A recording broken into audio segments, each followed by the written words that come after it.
bound only by frozen memories. Lost in time, racing on these broken dreams.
and I'm hypnotized.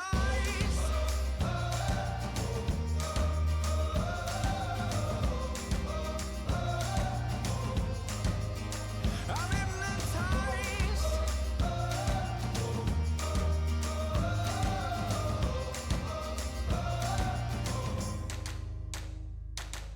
Oh, I know that I love you even though you'll get me killed one day. But when we lock eyes and your smile shining bright, I'll do anything you say, 'cause I'm hypnotized.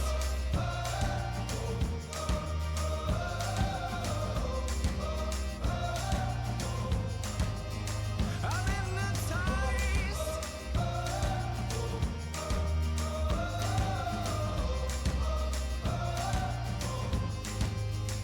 I'm hypnotized by the light in your eyes. I seem to always find myself in a bind with you. So stomp your feet to the sound of all your burdens crashing down, 'cause I belong to you.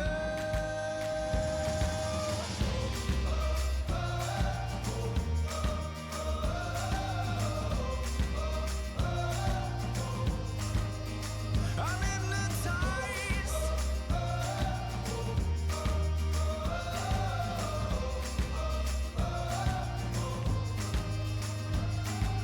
Oh, I know that I love you even though you've changed everything in my life.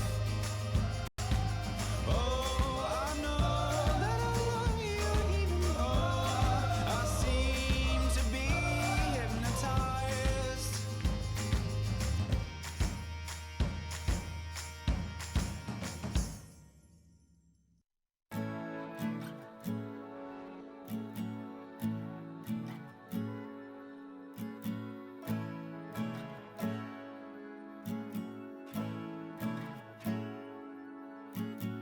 I think I'm starting to lose my mind because this precarious situation that we find ourselves in means that it's only a matter of time before a storm of wonder starts to fill my mind.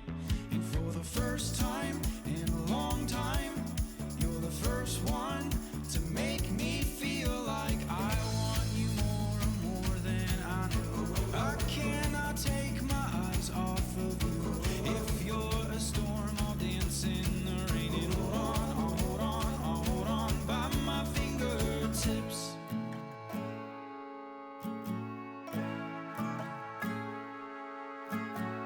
Maybe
bound only by frozen memories.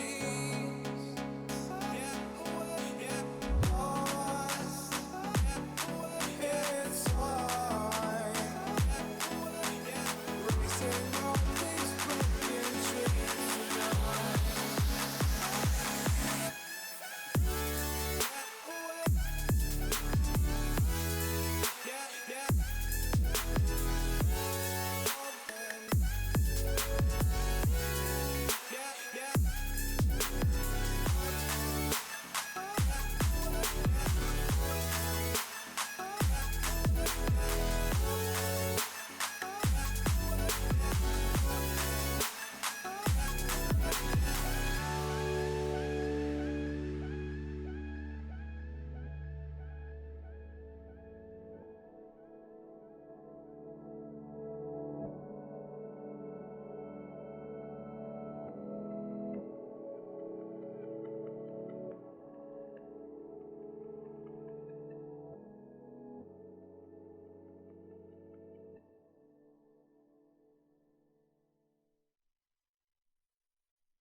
Ladies and gentlemen, welcome to the CWL London event, coming to you live from the Gfinity Arena. We have gathered 16 of the best teams in Europe, and they are all here to crown number one.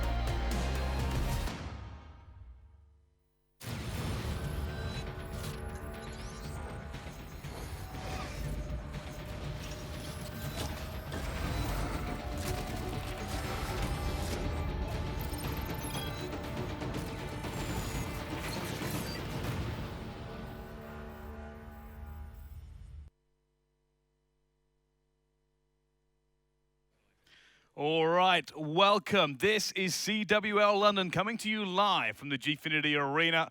We are ready to kick things off. 16 of the best teams in Europe. My name is Bryce, and I'll be hosting the desk for the next 4 days of action. But I am not alone. I will be joined on this desk by two experts, or so I've been told, in Call of Duty. One from America, one from Europe. And good guys, it's Momo and Mr. X. Guys, how are you? I haven't seen you guys in a while. No, Feels it's like been it's a been while. a bit since what, COD XP? Yeah. I haven't been to Europe to do an event, I think, since I was like a COD Champs qualifier for like Yeah. Ghosts or AW or something like that. Was a so while. It's good to be back. Good to see these European teams go at it. Unfortunately, you brought Jack with you, but Now, I forgive you. I know. Sometimes you gotta take the good with the bad, right? Yeah. Could have been worse. Could have brought Clint. Yeah, that would have Or been Maven, considerably right? worse. Could have been but worse. We're Yeah. glad you're here. We are glad you're here. And Phil, how are you? I'm good. I'm glad to be back here. It's been, I mean, for myself, you know, I'm only across the pond in Germany, but it's, I don't know, been so long since I've actually been in the Gfinity studios. It's good to be back. A lot of good teams coming up this weekend, and now this is, you know, even longer. We've got 4 days of this. It's not just a weekend. You know, it's feeling more like a week. It certainly is. Well, that's because we've got groups coming up and Yes. 16 teams in those groups. So while we are waiting for it, let's have a little look at some of these groups coming into it. Of course, there are some big names entering in here, and a few of these teams people are really kind of keeping an eye out for. Which team maybe have you got your eyes on? Look, I'm obviously Splice. I think is the heavy favorite in this. I think Elevate is a very good team as well. You know, I feel like we don't really have a clear-cut number 2 in Europe yet behind Splice. I feel like Elevate may actually slide themselves into that spot where we thought Orbit might be. For me, I look at across the, you know, all of these European teams, and we're so used to seeing maybe a top 1 or top 2, but each group has that kind of star team. You know, Splice, Elevate, Orbit, Infuse. Don't rule out Fnatic. You know, you've got, you know, the teams that have been playing really well online, for example, like Aware, but it's time to shine online. And something we should just point out as you are looking, yes, there has been a little bit of a change. A lot of things going on Twitter that you may have seen, but Epsilon are actually here now. Supremacy have had to duck out of the competition. They could not field a squad here, and Epsilon are here. I guess that email must have finally gone through. It's like they're on their route here. I don't believe they're actually here until I actually see them. But no, it'll be good to see Epsilon compete, one of the better teams in Europe. They get here a little bit last minute. So it'll be interesting to see how they kind of adjust, you know, just being thrown into this competition. And touching on that, I mean, if you're Elevate, you're sitting there going, we were feeling really good just a little while ago. I still think Elevate feels really good. I think Elevate will be okay, but I think it will be that fairy tale storyline of Epsilon. Imperial not very happy then. Yeah, I mean, Yeah, no. Shane and the boys, you know, maybe thought they had got, you know, a little bit of an easy one, but they can't change how they play. They've got to go at it, and I just hope Epsilon come here hungry and like with a bit of a point to prove almost.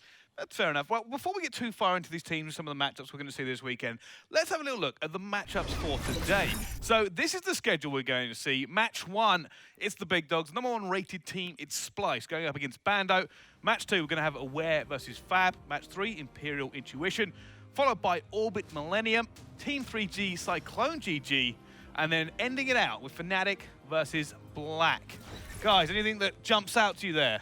I'm looking at that. I think there's going to be some very one-sided games, admittedly, when you have like giants like Splyce going up against Bando. But, you know, this is really a lot of the first kind of telling tale for a lot of European teams. Yes, we've had Atlanta, but I think, you know, we've not seen a lot of these teams on. So I'll be looking at Fab Aware for that one for a bit of a start. Well, look, I mean, when you have groups, you generally get a few blowouts in there, and you expect them all to be pretty much on day one. So I think a lot of your top teams you're going to see kind of coast through. I still think you can see some pretty good matches, you know, towards the teams that we think will be like 3-4 in the group. Maybe we see an upset, a game gets close. We can see a team that gets through groups that we don't expect.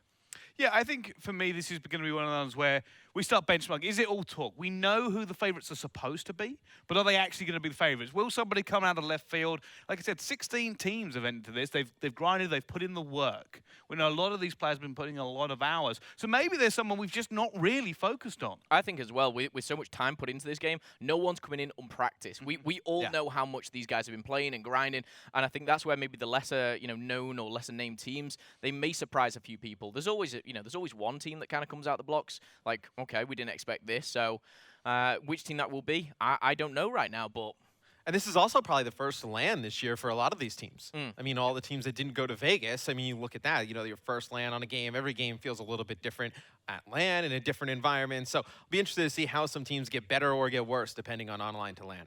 Okay, is there any sort of dark horses? Who are we keeping an eye on here? Who is someone we maybe have question marks over, or we're unsure of how they're going to perform, or maybe there's just questions about you don't know how their playstyles adapt? I actually think the Fnatic team, for me, I just definitely want to see them play. Like, there's some times where I've watched Tommy's stream where they've looked really good. Sometimes they just can't win anything. I'm excited to see how they go in this environment because I feel like Tommy's leadership can definitely, you know, propel them over the top. Or if they get frustrated a little bit, could definitely see them slip down.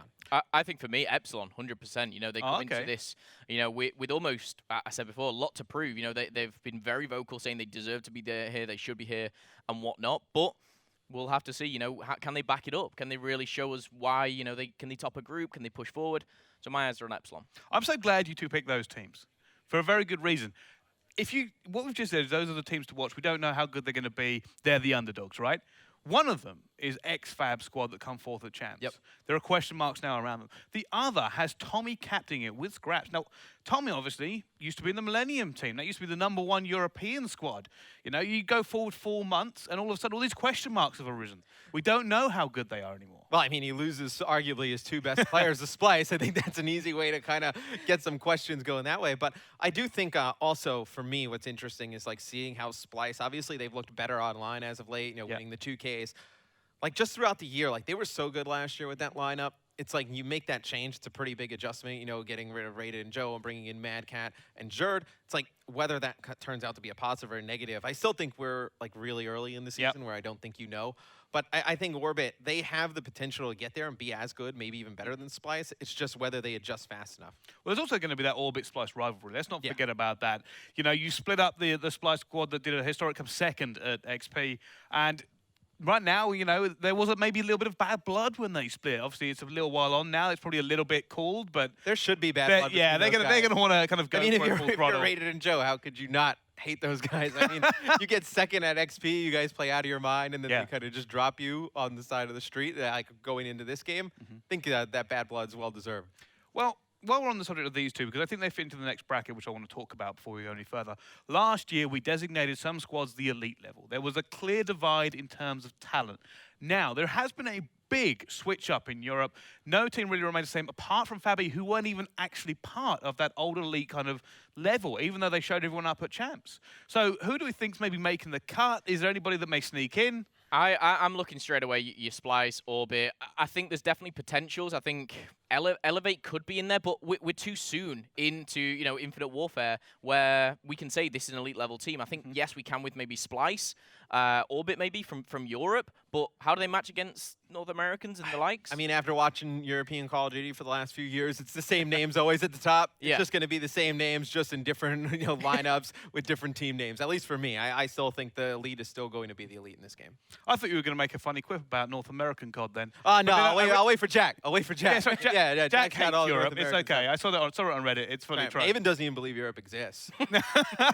He's been. All he knows is he gets onto a big tube that flies through the air and Yeah. he appears somewhere else. He's tired a lot He of the comes time. here, spends some London bucks. It's like Yeah. Monopoly money to him. He doesn't know what the hell's Yeah, going on. I imagine that's his day-to-day life. All right, well, let's start talking about this first game then. Let's move on to our first game. It is going to be Splice versus Bando.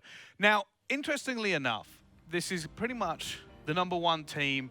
If you're Bando, you're not really ranked that highly. You're not really the name squad. What a first game out of the gate. You're in for trouble them. if you're Bando. That's what you're trying to say. You're in trouble. 100%. And you're going into hardpoint straight away. We all know it's map 1. I think this is something that Splice will be able to punish them out there. They'll be able to put big numbers up and they can really shut them down. It's going to be difficult for Bando, let's be honest. Yeah, I mean, look, I feel like if you're Bando, I feel like your best chance, always when a team is underdog, I feel like your best chance is the search and destroys, and then a low-scoring uplink. Frost uplink, pretty low scoring. I think I casted a game at Vegas. It was 1-0. Like wow. unheard of for uplink in the last few years. You go back and look at some of the scores. So I think you slow the game down in those, great. You're in a position to maybe take the series in a game 5. I don't even think we get there, to be honest. So I think Splice probably takes us 3-0. Well, I had a quick conversation with Splice while they were warming up earlier in the booth, and I said, just you give me a small prediction. He went 3-0, and I went, that confident. And he may have been joking, but he went, if I lose a map, I'm going home.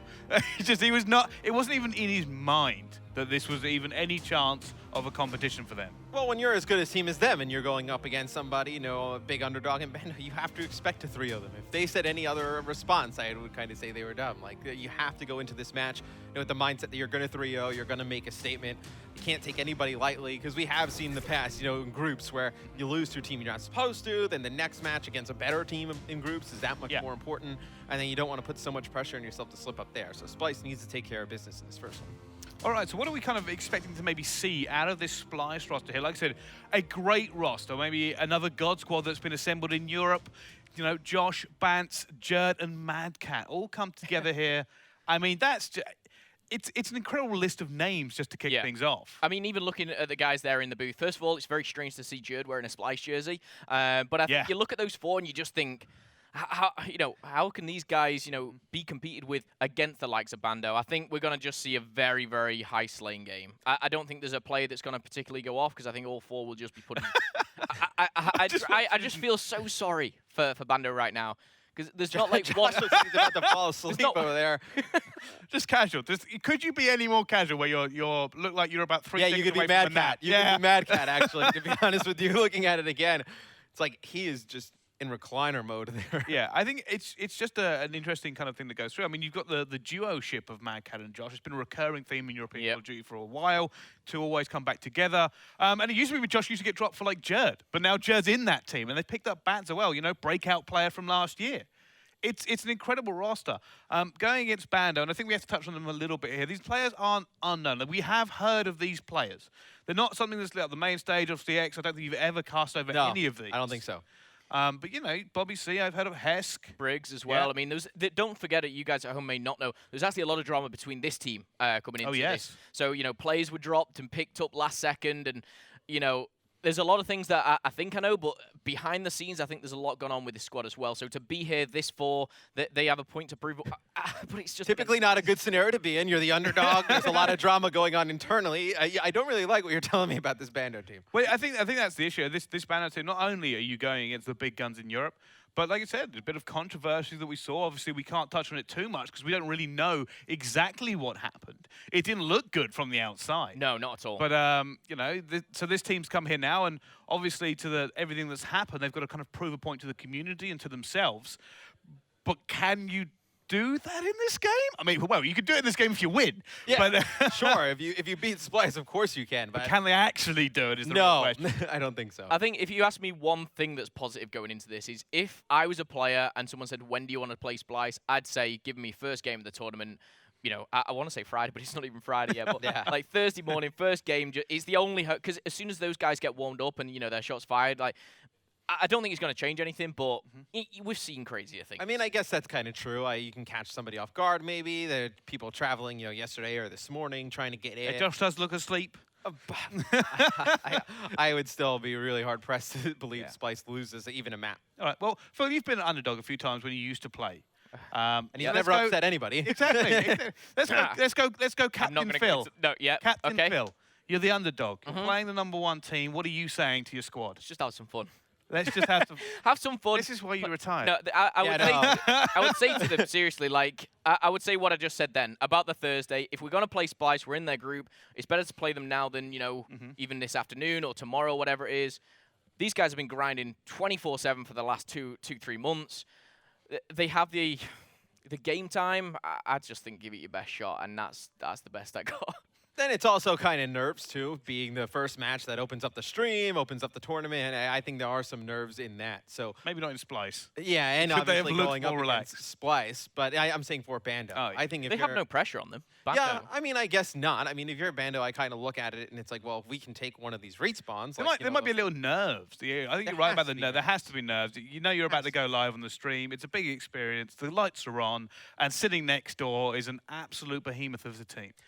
There's no way you're sitting that booth calm and like, yeah, this will be fine. We got this. Yeah. No, there's no way they're thinking that. I think if they can come out here and potentially take one of the respawns, I think highly unlikely. But let's say if they did take like the hard point or that uplink in game 3, then all you have to do is really win one search to force that game 5. That's their best scenario, but I think Splyce is way too strong in the respawn game modes. All right, so this Splyce team, now one of the things I kind of noticed when this team formed anyway, is I actually don't think it would have been a good team for last game with the way that those players were playing. You've got to remember, Josh dropped back to AR. I've actually seen him running the ERAD a lot recently, so he's kind of gone back off of that again. So he's no longer being that kind of holding player. You've got Jerd, who's a famous objective, but he counts himself as a slayer. Mad Cat, who's famous to be one of the biggest slayers in Europe, and Bantu was a main time slayer. In the last game, I'm not sure it would work, but in this game, I think realistically this could be an incredible squad to see how much the amount of firepower they bring into every single map. For me, this team was made for this game. They went into it, knowing that they may have to change a little bit because, yes, previous one, it's 4 Slayers. Bance, we saw him at Codex P and for the likes. All 4 of them can put up big numbers. But somebody has to take that bit of an objective role. Yes, you've got to be able to do everything. You've got to be, transitional in all the players. But I don't know. I mean, this team, I look at maybe Jer stepping back into that objective. But For me, I don't know. I feel like the objective role died a while ago.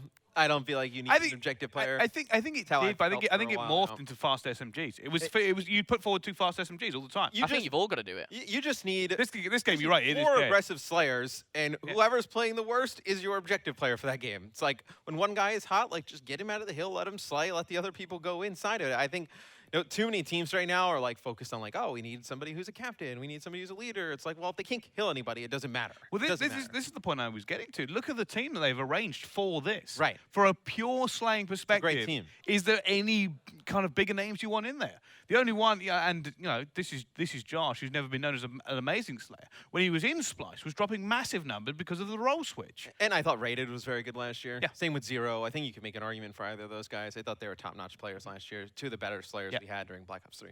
So yeah, I think realistically, and for me, this is kind of I want to see Splyce now. They've done the 2Ks, they've done everything, but I really want to see them and benchmark them when they're against real competition and an event.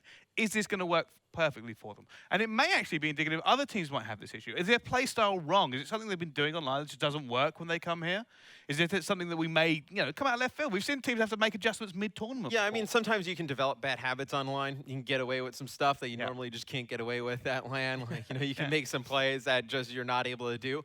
So I think sometimes we have seen that, where teams can kind of get used to like an online play style and then it doesn't transition over well. I remember, I think it was before G2, when Optic was so good online during Black Ops 2 that they picked up JCap, and then they came here, they were using the Scorpion, and it didn't work out too well. I don't think we'll see anything like that, obviously. I still think Splyce plays a style that transitions pretty well to LAN. All right, well, X, now we're going to move into your area of expertise a little bit because it is a question that's been Yeah. around the Twitter sphere a little bit, and the Yep. community's been talking about it. NA versus EU. Yeah. A lot of friction, a lot of anger going on recently. People have been tweeting each other back and forth, evidently. I don't know. Where do you stand? Do you think EU's got anything to kind of give this year? Is So- it the same thing? I think EU got a lot better last year. I mean, obviously, still they weren't able to go to North America and win any events, but they definitely got closer than they ever have. I think there are some North American teams and players. I think we did some interviews earlier when they were just asking, like, well, what do you think? I was like, you know, I think some of the North American teams are a little bit like too high rated, but I still think the cream of the crop lies in North America. I still think when you look at the strongest teams in North America, definitely stronger than the top EU teams. But I think the top EU teams may be stronger than your 5 through 8 in North America. I think it's pretty wide open this year. All right, well, I look forward to seeing it. But first, we are going to have to sort out who's the best in Europe. So, coming right up after this quick break, we are going to see Splyce versus Bando. Don't go anywhere.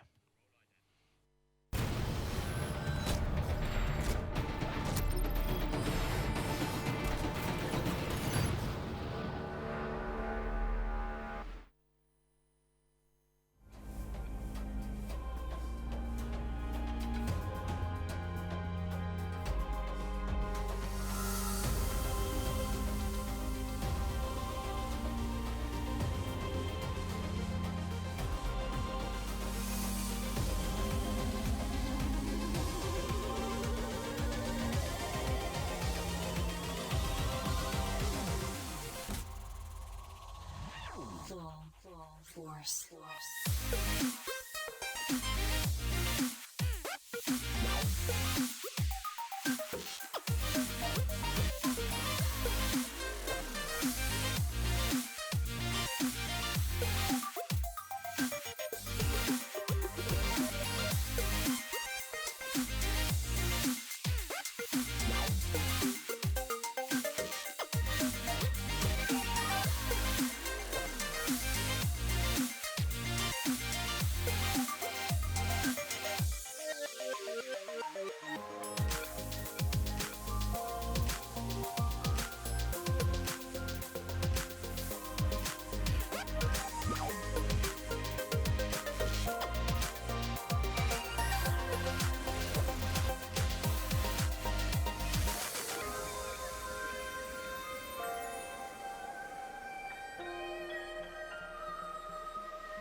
Hello and welcome back.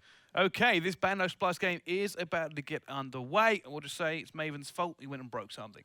But before we go any further here, now there was a question I wanted to ask you before we went to break that we didn't really get your perspective on. Now, obviously, me and Phil are from Europe, so we have the European perspective on this question.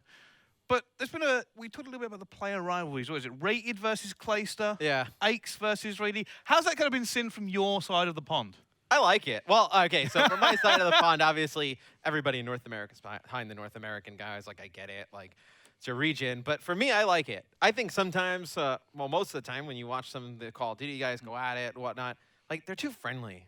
Like, I don't know. Like, I think if you're in competition, like, you're in competition. Yeah. Like, you shouldn't, like, you know, everyone be hugging, everyone be happy. Like, it's a competition. Like, there's money on the line. Like, there's a lot at stake in terms of, like, points and whatnot, qualifying for the LAN League. So I love the rivalry stuff. I don't think you need to be friends, you know, outside of the game, great. Like, you shake hands, like, everything's, like, squashed, whatever. Yeah. Like, in the game, like, go at each other. Like, I'm all for it.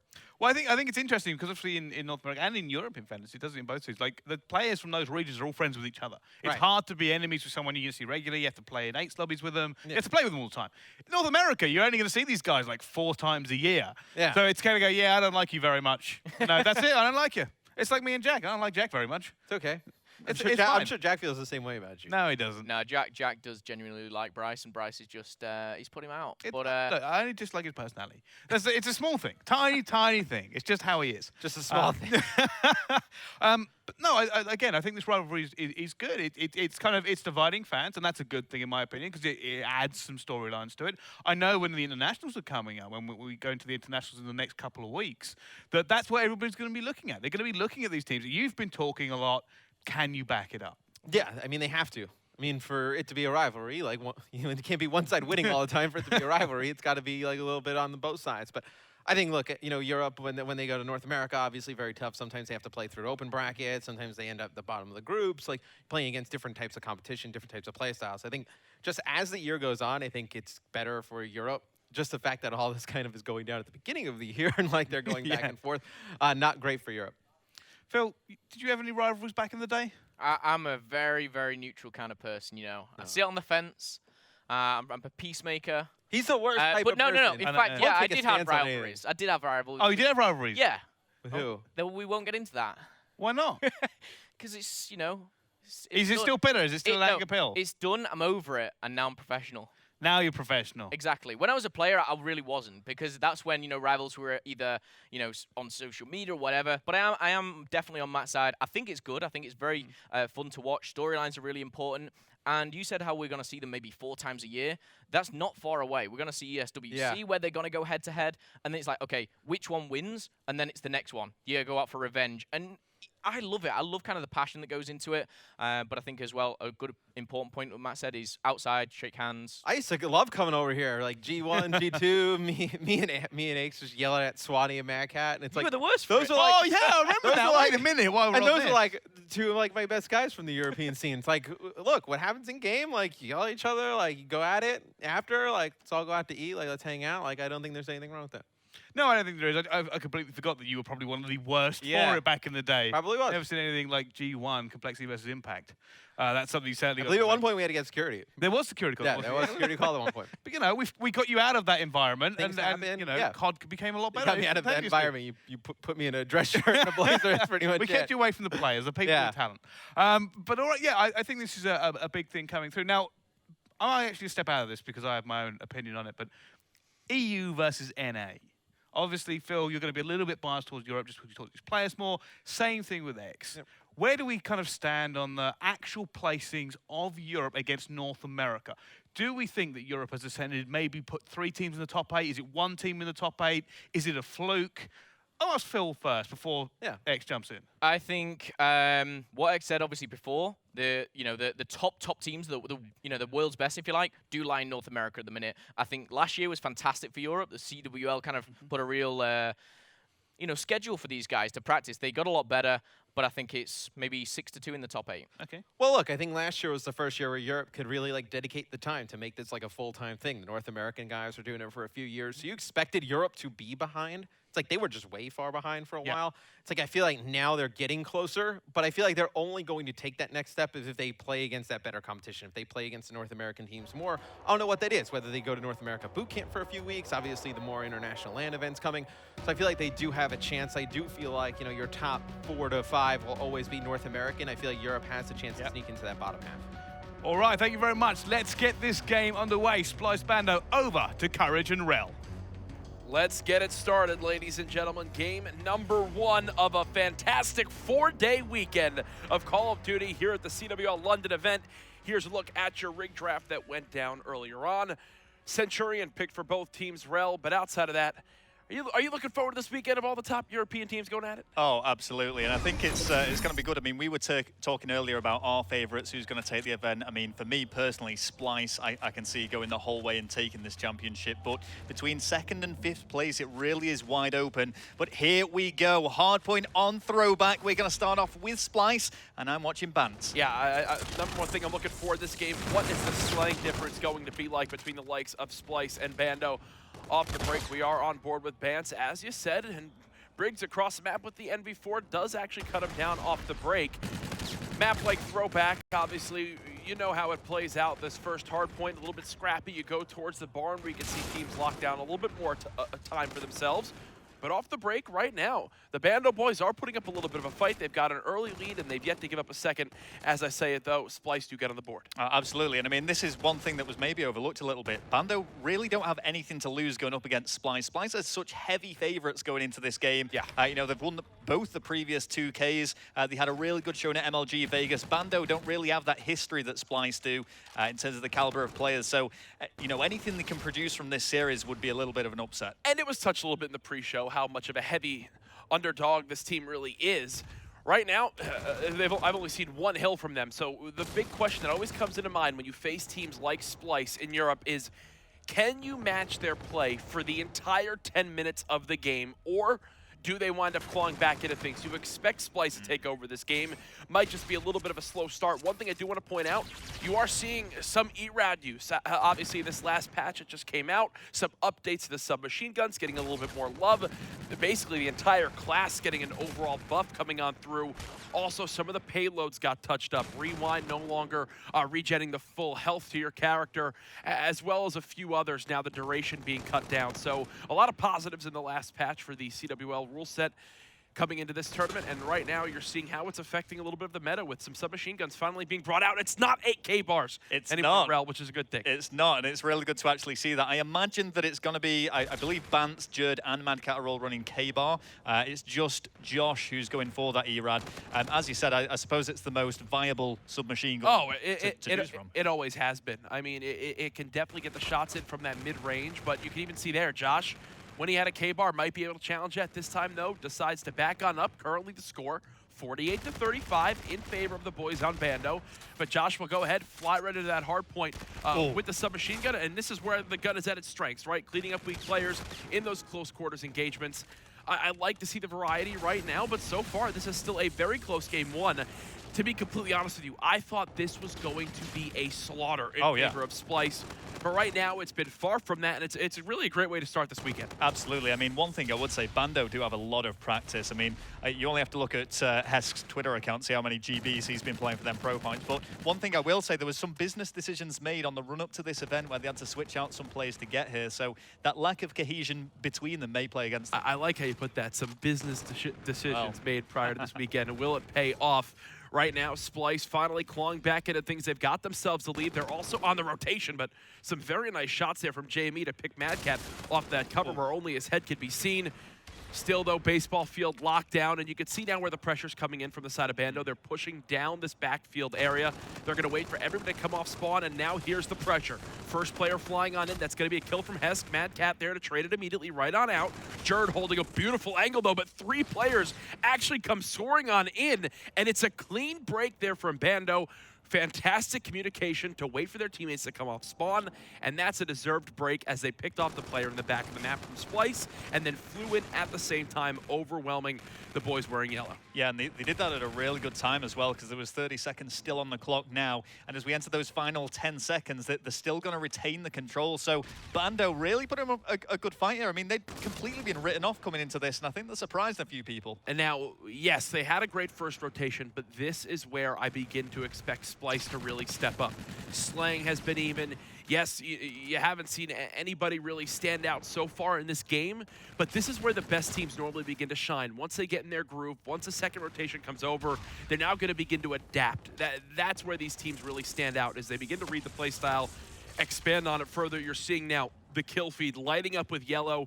Two of the players now back to even. Bance already at 13 and 10. Josh with that submachine gun, 46 seconds inside the hard point so far this game. And, shaky shots there, but positioning himself in a great spot to be able to succeed if he hits those bullets. Should easily get a two-piece for himself there. Yeah, it was a beautiful setup there from Splyce. I mean, Jerd was quite comfortable sitting on it, but Josh needed to make that kill. Didn't really go too much against them, though. They still managed to rack up some points, but we are going to be switching over to the next hardpoint area, and you can see the rotation is going to go in favor of Bando. One thing I do want to point out is currently with the setup of weapons between these two teams, you can actually see how the roles are developing. You've got a submachine gun in your objective player's hand in the hard point. You've got an NV4 in the likes of Mad Cat, obviously sitting in the back of the map, playing for his team. That longer range sightline, so good for him. And then still K-Bars, really the all-around solid weapon. There's really no going wrong when you have that on your team. Do like seeing the variety in this current meta. How long does it stay for? Like, perfect example of where the NV4 will excel. People are lining up for him. Does tag up two more. Should possibly have some assists coming in from his teammates in the next few moments. Very nice there from Bob. Let's see if he can continue this streak. He's thrown himself right into the hardpoint area now, and after holding on to a lead for so long, they really have let it slip, and they've let Splyce get back into the game. He cannot stay alive, and Splyce are going to breach once more. Yeah, again, I'm actually impressed by how Bando have broken some of these hard points there. They send two players down towards that back green market area. Once they kill off Mad Cat, who's the main anchor holder for this Splyce team, they're able to just push on in for the pinch. Splyce get overwhelmed, and again, we still have ourselves a 15-second game. Bando keeping this one close over and over. And as Mr. X said, if they can win one of these respawns and then clutch up in the Search and Destroys, that's his recipe for success for this team. And right now, it's absolutely possible. Oh, and put them in a great position in the pool if they can manage that, because obviously that's going to determine how easy of a bracket they get in the later stages of this tournament. Mad Cat, though, holding fast on the hardpoint area, and you can see that lead becoming slightly notable, but we do see Bando break right in. And you're seeing jammer grenades come out. Anything to disorient the Splyce team, force them to weaken their communication, not be as confident as they want to be in some of these scenarios. Splyce do break on through, and they're already in control of the side of the map they want, as the new hardpoint will rotate towards this back baseball area. Splyce now up by 25 seconds. They know where two more players are. There's Josh getting one, and the other should come in momentarily. Bye-bye, Bob, says Jerd. 160 to 125. The scrap time will go to Splyce. They've got a payload ready to be used as well, with Josh having the active camo. We saw last time Bando did have a clean break when pushing through this field area. It looks like they're going to try their hand at it again, but the veteran Josh reads it like a book. And what did I say earlier, Rel? Adapting is where Splyce will excel, and they're now doing it. 173 to 125, the largest lead of this game. Yeah, I mean, Bando just had that excellent start, but the composure that's been shown by Splyce really shining through now. Great setup, great rotation once more, and they're just going to hold on to this. I think Bando are going to have a really difficult time breaking in. Well, they do actually take Jerd down by the back bathroom area, and you can see Briggs pushing on through with the AR of his own. Splyce do have players spawning up right in that field blue area, but it's tough to break in from that side if you can't get the entry kill. Unfortunately, the kills that come in are a little bit late. Jerd will be traded on out. 17 seconds of scrap time here. Not the worst thing in the world if you're Splyce to give this one up. As you play for this middle rotation yet again, I think the player that you need to cut down is Hesk, who's closing in on earning himself some streaks, just 150 off a second one here. Yeah, and Bando, it's as you say, they really have to pick up the scrap time now, and that's going to put them in a bad position going into these rotations. They're going to have to make some quick pushes. You can see 3 go down, though, and Hesk needs to stay alive. Almost manages to find a kill against Jerd. That would have been absolutely nasty if he snapped on for the two-piece. Unfortunately, with the rest of his team dying around, I'm not sure how much of an impact it would have made. Splyce closing in on the 200-second mark as they look to win their first map of the weekend, one that you expect to be of many with how solid this team has looked online coming into this weekend. It's no secret that they're one of the top 2 teams in Europe at the moment, alongside Orbit. All things going in their favor. As time has gone on in this game, the slaying has gone into Splyce's favor. The rotations have gone into Splyce's favor.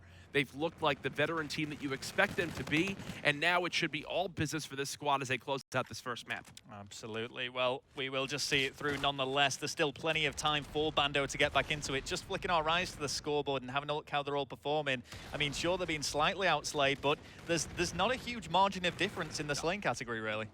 Not at all. And what I'm most impressed by, actually, from the side of Splyce is Josh and Jerd, their ability to get inside the objective.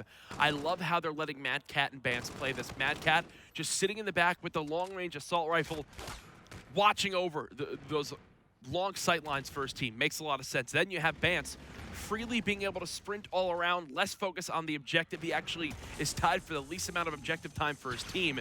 They're just letting him be that fast-paced player that he was back in Black Ops 3, now doing it again here in Infinite Warfare. They have their roles set up 230 to 166, over a minute lead now as every player is coming to life for Splyce.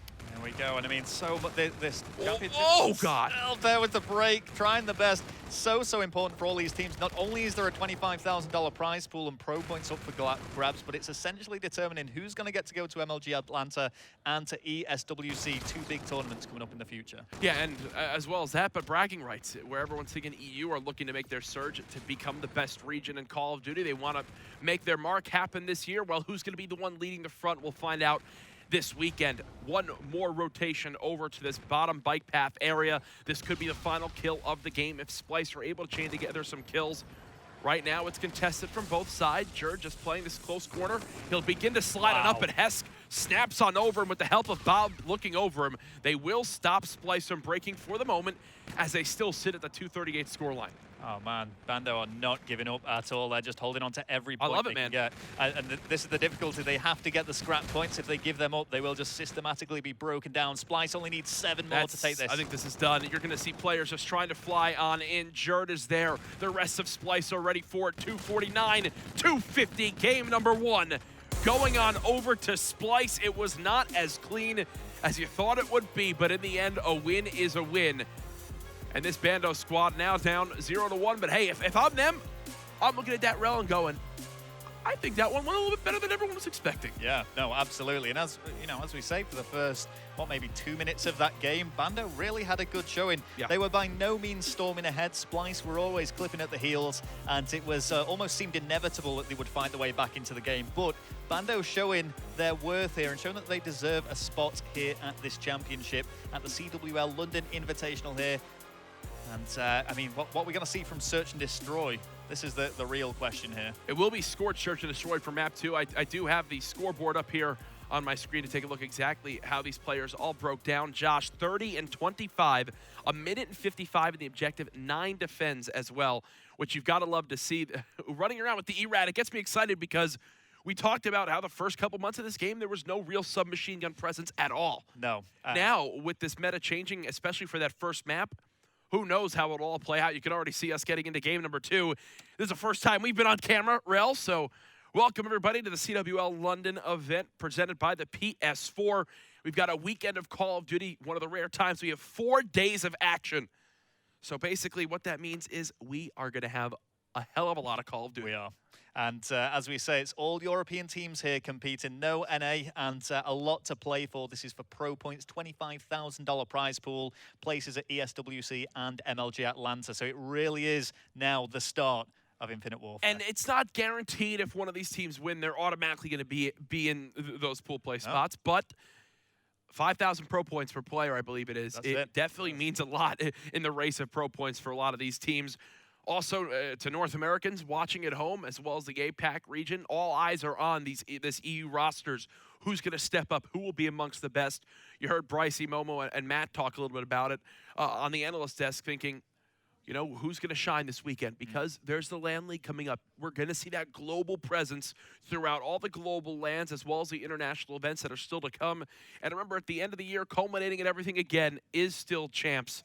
which is where EU excelled so much last year, making the name for themselves. Looking to do it again this year. Well, that's the big one, isn't it? And I mean, there are some very high caliber teams here. We've seen a lot of roster changes, actually. Some rosters were so concrete in the previous titles.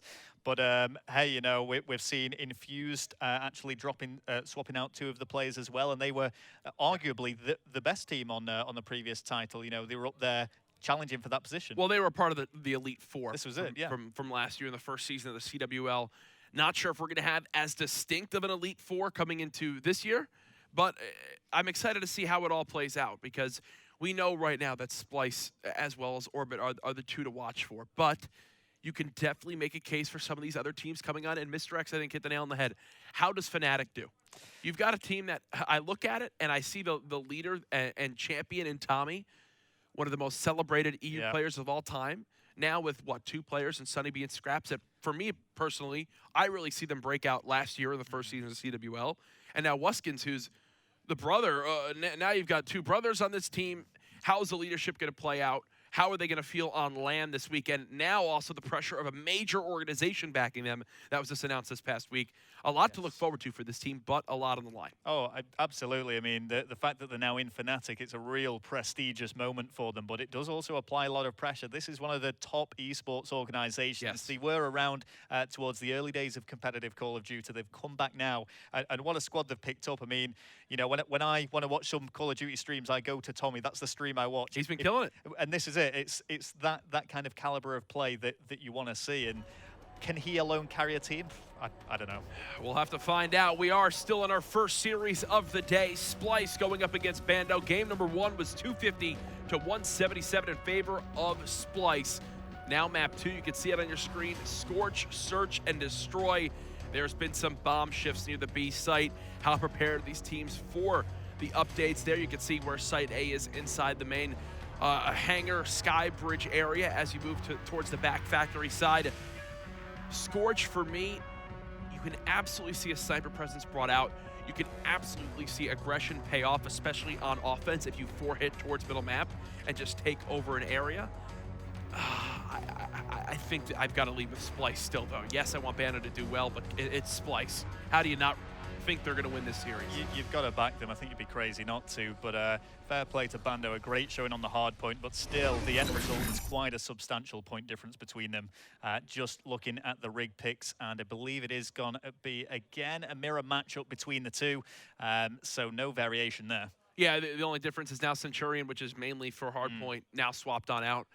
Reactive armor, obviously so popular once you wind up earning that one. Basically is a free kill as you go on through. Some updates that were made, Overdrive no longer giving you back HP when you use it.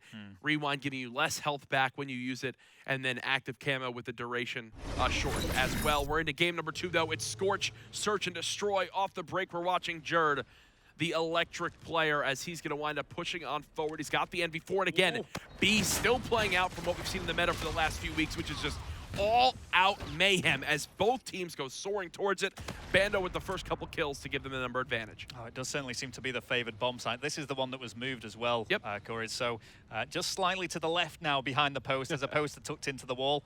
Here we go, Mad Cat now just trying to peek, trying to find somebody. They are at a numerical disadvantage against Bando. And now I'm already seeing Bando get active towards the different areas of the map, which I'm surprised to see. But I do understand how they want to play this one on out, and I think Splyce are reading it like a book right now. Josh and Mad Cat, 2 of the most veteran players in the European scene. 1 player just around the corner. They will make this one a 2-on-2. Mad Cat and Josh going up against Briggs and Bob. Another player spotted, and this was what I was worried about. You have Bando all split up. Now they're not playing for trades, Brilliant. and they get picked apart one by one. What's the difference there? You have Mad Cat and Josh basically holding hands in any engagement they get in.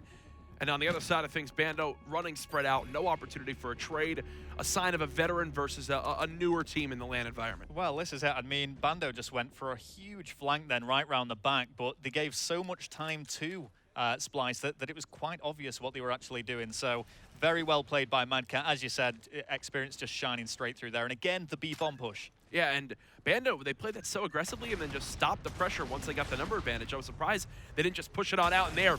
I mentioned prior to this game how snipers can absolutely come into play. This time it's Jerd getting first blood, but his 2 teammates that actually get aggressive towards this middle drill. Both get picked off. 3v1 just like that. Mad Cat by himself. Let's see what he can do here. Mad Cat isn't going to be able to find the kill, and things do tie up. So both the attacks there in one. Much closer than it needed to be, though. Mad Cat winds up taking down 2 before he's eventually traded on out. Thankfully, though, they're Hesk there to close out the round. You can see 3 players involved in that kill. Happy to see that as they've made some improvements going into that round number 2. Got ourselves a 1-to-1 game again as Bando are making sure these games remain close, and that's a good sign of things to come because remember, the top 2 in this pool make it on into that championship bracket. So if this Bando team can play this well against the likes of Aware and Fab, then we could very well see them moving on into that championship bracket. Would not put it past them at all. But first, they've got to do their best in this series. Jerd, again, with the sniper getting first blood first team for 2 rounds in a row. Yes, and here we go with Bance. He's going to find that kill, and this is looking very good for Splyce. It just seems that the attack is so dominant. And I mentioned these teams needing to adapt, Bando needing to make sure that they stay on top of their game against Splyce, and there's a quick 4 up, 4 dead for Bando. But that time, you immediately had Josh laying down, watching their flank, so there was no opportunity for a pinch or a fluky play to come in. Here's your final kill cam from Bance yet again. One of the heroes of this Splyce squad last year in the first season of the CWL, still impressing now as we move into Infinite Warfare. That's it. It's stuck with the organization now with some new recruits as well. And the guys on the analyst desk were talking about this, you know, is this potentially the new generation of God Squad that we have here? Let's swap on over to Jerd. Does he still have the sniper rifle? Doesn't appear so. Hesk, though, does for the side of Bando, which beautiful grenade there to even things back on out. And are they prepared for him to push around this corner? He has the EMC, but because he's got the sniper, this is not the weapon he wants to have. Gets one, makes it a 1v1. Thankfully for that cover, tough shots to land if you're Hesk. Did what he could with only having that secondary pistol, but we'll go ahead and watch it now from Jerd's perspective. Stays calm, stays behind cover, and there, K-Bar versus a pistol. I take K-Bar every time. Yeah, I mean, very aggressive play with just the sidearm, but I feel given the situation, he didn't really have any chance there. He was caught right out in the open, had to go for that challenge. I didn't mind it at all. He really didn't even have to pick up enough time to pick up a weapon that would even be on the ground. So now Splyce with a 2-round lead. They're back on offense. Mad Cat playing the objective for this team. Briggs currently 0-4 on the side of Bando. The team's essentially playing a 3 versus 4, which is not a good sign at all. As 3 players are now stacked on the drill, this could spell disaster. 2 now dead. There's the trade, 1 versus 1. And Splyce wind up taking it there. Again, Splyce trading efficiently. And this is going to be a very quick search and destroy if we carry on at this rate. I mean, this is already 5 rounds in. Splyce looking very, very strong. Only 1 attacking round has been won by Bando. Now let's see how they fare up now if they get the attack again. I really, really do like the roles of this Splyce team right now. And I think that they're only going to develop and flourish even more as this weekend goes on. And I think it's all led by Mad Cat with that NV4. They're so sure of his ability to shoot. I mean, this is the guy that many regard in North America, pro players, as the best EU player of all time. He's played in North America. He's lived there at a point to try to further his Call of Duty career. Now, against some of the top European squads this weekend, you expect him to excel. 3 now dead again on the side of Bando. It's a 1 versus 2. JME left last alive. Let's see what he can produce from this, as he needs to do something very, very special here. They cannot go to the match point. If they take this 5-1, Splyce are just going to be running away with this. So a lot of pressure on his shoulders. And look at your minimap again. Staying active is the correct way to play this. Ooh. If you're on the side of Splyce, oh God, some miserable shots right there. As that will now be a 5-1 round lead in favor of Splyce. Here it is again, though. They stay active, and Josh lays down and just absolutely destroys him there with the ERAD. I'm so happy to see this weapon now more in play. And this gets me excited to see how it all plays out now with North American teams. Will they begin to enlist some of those legendary submachine gun players to use this in the current meta? We have a potential James Bond alert now with the 0-7 with Briggs this round, so we'll have to see if that winds up developing into a true statement as things play on out. Grenade comes in. JME with first blood. Will Splyce back on up. Well, they don't have to worry. They've got Jerd with the sniper, and the flank now coming in from Josh. Unfortunately, the weaknesses of the submachine gun still shown there, as that little bit of range still throws off the weapon. Bance should have a call from his teammate. Will he begin to push in towards his close door? There it is. Challenges Briggs. Not going to work out for him there. Briggs will get the kill. All the streaks in the world, though, for Jerd. 10-2 with the sniper rifle. Absolutely great gameplay. He'll ping the map as well and see exactly where his opponent is. Oh, and surely. Oh, God. Rewinds back out. Still hasn't closed the game out yet. Yeah, and that was a very rushed rewind there. I don't think that's when he wanted to be using it particularly, but again, had no choice. He's wanting to close this out now. Yeah. And he has decided to go for that plan. It has gone down. Here comes the chase, though, and he's not going to latch on. He's revealed his position. Hesk is in trouble. Oh, gosh, I was actually not ready for him to try to do this. Calls the Scorchers right away, and that's going to be a misplay. Wow. Outside of Jerd, kind of panics and tries to use those streaks to close out this map. But you could see Hesk was immediately chasing, following that kill, right? He saw him go into that back control area, so he just pushes him right inside the deck and decides, hey, I'll just push you before the Scorchers even get down. Not only does he get behind cover, but he cleans up the kill to make this one a 5-2 game. Yeah. Side of Bando not out of it yet. I mean, that was huge play from Hess there. He forced Jerd to use the rewind and used what is considerably a powerful score streak as well for Search and Destroy. Great plays from him, but still a long way to go if they want to be able to take this. Let's stay on board with Hesk. Seems to be the top performer for Bando right now. Yeah, I think another thing, too, to point out is Jerd winds up using 2 streaks there in that round. So, hey, the game does go on longer. Something to keep an eye on. Hess trying to be the opener now with the active camo. But look at how Splyce played this. They've sat so far back. Finally, it does look like one has been cut down. This will put it to a 3v3. Jerd does his final streak, but that's a big kill that you need to get if you're Hesk. Mad Cat now cut down. And just like that, a winnable round goes to shut down Splyce, up 2-0. Taking care of business. That one was a little bit easier than that first respawn. Yeah, I mean, there was a couple of occasions there that we just saw some sloppy shooting from Bando, and it really has cost them. We could have been seeing potentially a tied game at the moment if they'd have managed to clutch up in those rounds. But no, they have been denied, and once again, Splyce victorious, 2-0 in the series. And this is where it worries me, because Uplink is a game mode for me that separates the good teams from the best teams. And on a map that we're going to be seeing in Frost, where control of the certain lane of the map is so key, as we get into it, we'll touch on a little bit more. I'm worried now. If you're a Bando fan, which I'm wondering how many there are out there, you've got one in me, Bando. If you can take a map off Splyce, you've done better than a lot of teams will ever do. Let's go ahead and take a look at your scoreboard, though. With you got Jerd 11-3, monster game from him, a plant as well. Mad Cat 7-4, Josh 7-5, and then Bant sitting at 5-6. 1-8 though from Briggs. Rough game from him. Want to see how he bounces back now as we head into the uplink.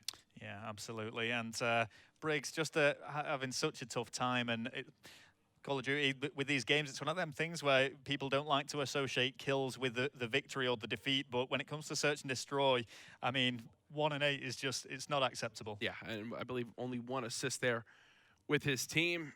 So we will get Game 3 started up right away.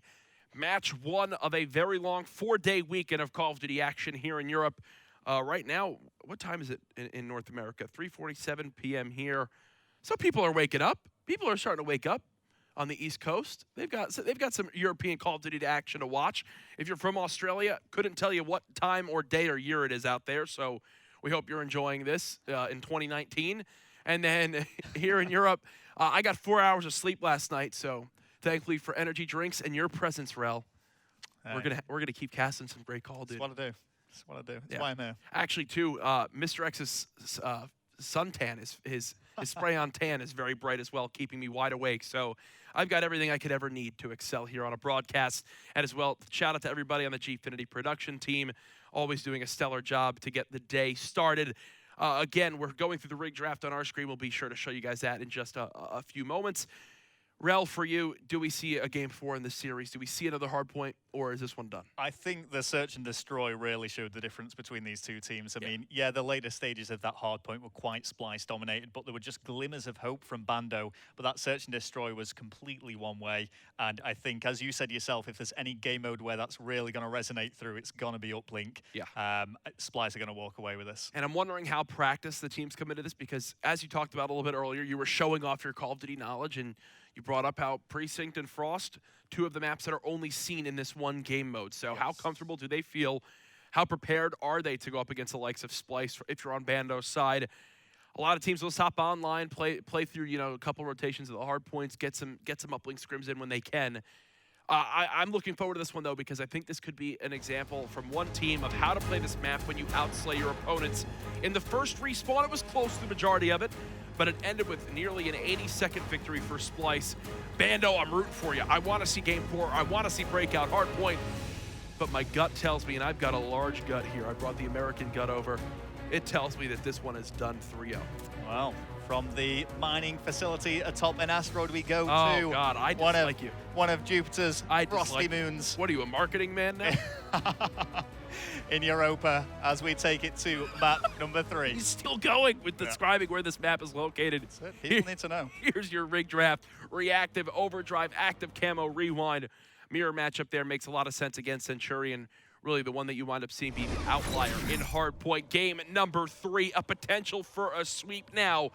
As we're on board with Splyce's Mad Cat, the same weapon he's had all series. If it works, you might as well keep it on, which is the NV4. First blood does come out for Bando, but already Jerd, and this is why I love, look, 2 submachine guns brought out now by Jerd as well as Josh, and they're just gonna sprint all around the map, keep catching Bando off guard. Right now, how would they ever expect Jerd to be in the back of their base? The only reason why they would think that is because they're currently all spawning up on top of each other near this blue side. Well, look at this. It is Hess going objective. Manages to find a kill. If he can get this one, it would have really opened things up, but he does go down. Bob and Josh got to fight for this kill. Very important in the central map. See, that's another example where that 1v1 gunfight win could result in a 1-point throw potentially for the side of Bando. Instead, it's Splyce cleaning it up. Now they're going to flood down middle map. Look at your mini-map right now. It's all yellow, and this is the area of the map we were hinting about a little bit, Rel, prior to this game starting on up. You want to control the sub-bay area. Back Robo. Already a dunk coming in for Splyce. They're up 2-0, and with the setup they currently have, they're going to look for a rally. Yeah, I mean, he just ran that through completely unchallenged, Josh. Great support work from Bance, who picked up a couple of kills, and you can see it just being continued now as Bance lighting things up with a 4-kill streak. And Bance, they're actually going to wind up rotating this one towards this outer cliff area, and you can see Bando not really expecting this one. Already the kills coming in. You've got one player sitting back construction. It's Briggs, who's just nervous for his life as Bance comes out, snaps on him. There's the dunk as well. 4-0. As this is what I was worried about. Typically, from what I've seen, Frost, a map that if it's even in slaying, it is very even in score. But with everyone on Splyce currently positive, you've got Bance pushing towards triple positive scoreline. It's all signs towards this one being an absolute slaughter. Again, the drone being pushed up. Will Jerd wait for the help of his teammates? He'll turn back around. Quick beat down, not going to happen this time. Either way, it's a 2-possession lead. Yeah, I don't think he could make up his mind who to go for the melee on. And are we going to see Bando answer back in some way, shape or form? I mean, 2 carry captures down. It's early days, right? There's still plenty of time left in this to make something of it. And already, you're seeing how the players of Bando are pushing towards unorthodox sides of the map. They're going from cliff. They're just trying to do whatever they can to keep their base clear, and they're not actually getting the setup they want. There, they try to advance the drone before actually getting some kills. And yes, they were just throwing it forward, but either way, I'm not even picking up the drone there. I'm getting 3 players inside of that sub-bay area, trying to force out some spawns and get some kills before I do anything objective focused. Their Splyce do exactly that. There's another dunk coming on in. Already 3 players of Splyce, unselfish, getting the drone when they need to, and getting the dunk in when their team has the opportunity. I mean, they're just making this look very, very easy. We've not really seen anything but Bando apart from defense. Whether it'll be the same story when we switch sides, we'll have to see. But for now, still just short of 2 minutes play on this side. Somehow Hesk is on a 6 streak. Does get cut down there. Was close to earning more score streaks for himself. Bob just trying to stall time out for his teammates to come off spawn near middle map. I do believe Splyce has spotted him. There it is. And again, Splyce putting so much pressure towards this cliff side. I do like how they're giving themselves options. They've gotten dunks from the cliff side, from pushing through this mid-ice tunnel, as well as moving towards this sub-bay area. As I said, Bando always having to rotate, switch positions, and they're not able to get comfortable anywhere in their base. Jerd again moving up with the drone. He's got a lead blocker. This will be a dunk, 8-0, and we're only 4 minutes into this game, Rel. Yeah, and it's looking like it's going to be the same story for the final 6 as well. Yep. On a 7-kill streak there. Does go down. Here we go though with Josh. I mean, the only one who's currently negative in terms of slaying is Josh for the team, but I mean, we've seen him running that uplink drone so many times, but captures being made all throughout the team. Yeah, Mad Cat was actually 1 kill off of earning himself 2 more streaks, and wow, what an interesting little play right there. Throws a drone to the enemy, gets the help of his teammate to cut him down. This will be another dunk coming on in, 10-0. This one is not a surprise for me at all. When you have a team outslaying by 15 kills in just side number 1, I mean, that's just that's a complete difference maker. That means that Splyce have had a number advantage for a minute and a half of this side, where they're just in 4v3, 4v2 scenarios. Again, 3 go down. They're chaining together the kills. They've got the lead blockers. 12-0, an absolute slaughter right now. And look, Splyce, they're keeping their foot on the gas pedal. They want to get another score in before this side is done. Wow. Well, no mercy rule here for... They've got overdrive. Do they go for it? Looks like no this time around. They're going to keep it. This is only going one way. This can only really be a 3-0 shutout from Splyce. And what a message they're sending out as well to the rest of the teams competing here. But look how this series has gone, right? Hardpoint, they start off down for the first full rotation. As the game goes on, they slowly get their lead 20, 30, 40, and then the game ends with, what, an 80-second victory? You move into the S&D outside of a couple rounds that they were 1 kill away from taking. They stomped it 6-2. Now you move into Uplink 12-0. This team is in their groove. This is exactly the matchup that I think Splyce wanted to have to start off this weekend. A team that you expect them to beat. They get their confidence now on land with this new patch, and now they're ready to kick things fully into gear as this weekend develops. All right, well, here we go. A couple of kills being made, and Ooh! that's very nice from Hess. This is where they need to turn up now. Bando having a nice little out in here. We're going to see Splyce on defense. And now I want to see how Splyce do here, because they, watch, right there, Bando, they were in that scenario how many times last side where they were getting pushed from 2 different angles. They have to defend their base, and they didn't do it once. Splyce always had the lead blockers when the gunfights. There, Bando tried to do what Splyce did that last half, and they get stopped in their first attempt. Beautiful setup to have 2 players sit in the back construction area. And again, where do we see this drone move? In towards sub-bay, in towards Robo. One time, Rel, did we see Bando do this last side? The answer is no. No. And, you know, you really can see the difference between these teams now. We were saying this before. This is the game mode that it shines through. We're just seeing kill after kill being made by Splyce. You said before that Bando were being completely outslayed. Every single one of them negative. Yeah, and this was just, for me, it was just expected. I mean, Briggs, the guys had a tough couple games. What, 1-8 in the search and destroy. Now 7-22, triple negative in the slaying department. When you've got 4 of the arguable best players in Europe on the side of Splyce, you expect them to do just this. Side 2, a little bit less of a scoring fest right now. But either way, I'm impressed with what I'm seeing. Not trying to beat a dead horse here, but you expect Splyce to take this. This is really now just a waiting game for the 3-0 to come into play.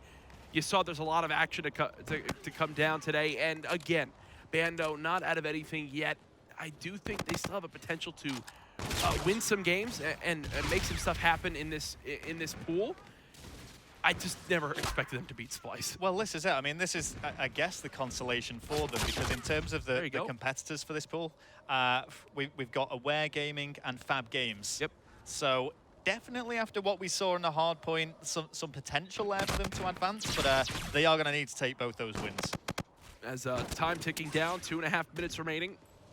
13-0 right now, with just padding the stats for Splyce as they're flying all around. Multiple players with streaks. Really just full momentum they're going into. All sorts of things just rolling into their way. So now, Rel, as you look towards these groups, right, and the action we're going to see as the day goes on, I think you expect Splyce to set a top pool A. What are your predictions for the rest of the pools? Who's going to be that top team going into the championship bracket? Well, I mean, the interesting one for me, in terms of Group C, I'd go towards Orbit. Group D, maybe a toss-up between Infused and Fnatic. Not too sure on that. Okay. But for me, the interesting one now is Group B, especially with the addition of Epsilon. Well, it was funny. When we start off today, you mentioned how you statistically went and looked into everything, found out exactly who the group of death would be. Yes. Based off of some things you wound up finding online. Yep. Then you found out some news that obviously things were shifting. Prismatic was going to be in favor of Epsilon. Now Epsilon back in, and Prismatic no longer being here. Does this now come back to being your group of death for this weekend? Yeah, Group B are certainly the tough one. I think Intuition are going to have the roughest time against the likes of the Imperial, Elevate, and Epsilon. It really is, for me, in Group B, a toss-up between 2 of those 3. Yeah. I can see Elevate taking it, but Epsilon and Imperial is going to be such an important match. Shane and crew, can they wind up getting into that championship bracket? Always a pleasure to see Shane do well. 16-2. A score did come on the board from Bob, as this side, as we mentioned, a little bit closer, but either way, the damage has been done. You cannot afford to be outslayed by 20+ kills in one side of Uplink and expect to get the victory. Biggest takeaways from this series for you, Rel? Anything positive you want to say for Bando as they can look forward to their next matches? Well, I mean, I'll start on Splice first. Bance and Mad Cat, just showing here why they are the big slays for the team, while Josh and Jud just run havoc in the middle. I mean, for Bando, a few things I've taken away. Hesk has been a standout player for me. I think he's performed really well. Obviously, this uplink game isn't much to go off, but we saw him with some really smart plays on Search and Destroy. The downfall, which I don't know if something that can really be helped. It's not something they can really have a team huddle about, but simply some wobbly shooting. And that's really what it's come down to a lot of times. Positive 34 as a team is Splice currently. My biggest takeaway from this series is, again, the roles and the variety we've seen come out of the boys of Splice when it comes down to weapons and strategy and what we saw brought out. Love seeing Jerd have the confidence to use a sniper. That is it, folks. Your first series of the CWL London event presented by PS4 is a swift 3-0 as expected. Splice come out of the gates hot. My goodness, and what a huge victory that is, really. We're probably going to be seeing a lot more of that from Splice, judging from the performances we've seen online and now offline. Huge plays from them. Congratulations to Splice with 3-0. I'd love to hear what the guys on the analyst desk have to say about this. Much, Rel. Well, little bit nervous there at the beginning, actually, because we were about to look very, very wrong. Bando put up a fantastic... No. No. Never mind. Right, Bando did put up a good fight to begin with. So let's kind of get our first impressions on what we thought. Don't disagree with me. At the beginning, it was like the first 40 seconds of the game. But No, it was a lot closer than we thought. The hard point was closer than I thought going into maybe the first 100 points, but that's what I was saying about, first game of the tournament, Splice, they're probably not played in, 24, 48 hours. Yeah. They come in, then they just warm up, and I don't want to say too much about it, They but pulling away. But yeah, fair enough. Bando put up a bit of a fight on the hard point. I mean, Splice just showed how dominant they can potentially be. Obviously, against a team where you expect them to kind of cruise through, they took care of business in this series. Man, these games were they were hard to watch at some point. All right, so is this a benchmark of now where we see, Splice are coming and firing all guns? Like I said, the hard point, are we going to really attribute that to warming up? Are we going to attribute them not being in full gear? We know they looked a little bit sleepy before the game. Maybe they just weren't firing all cylinders. I mean, sometimes games like that, you kind of coast through. Yeah. So I think Splice comes into that one. They know they can take that pretty easy. I would need to see it against, top competition. I'd love to see them go up against. Obviously, we'll probably see it later in the tournament, like an Elevate or an Orbit, and see how they fare against them. All right, well, let's talk about the game in general then. Obviously, that did kind of maybe warm them. Maybe kind of brought them to life here, because the rest of the series, it became more of what we actually expected. Yeah. I mean, for me, S&D is when kind of Splice kind of, Rel said it on the casting desk, and he said, it just separated the two teams. And you could see there was individuals that were having a bit of a tough time as well, for Bando as well. And I think that kind of just went on into the uplink. But S&D, they looked a very strategical, composed squad as that you expect Splice. I just thought it was a bit sporadic from Bando. Like, some of the plays they were making, I was questioning. But again, when you're coming up one-on-one, the gunfights were all going. Yeah, I mean, Briggs had a rough series. I mean, I think Yeah. he had 1 kill in the Search and Destroy, triple negative there in the uplink. He had a pretty rough series for Bando. So maybe he plays a little bit better. I still don't think they win. I think the games are much closer, obviously. But, first game nerves, you expected that from Bando.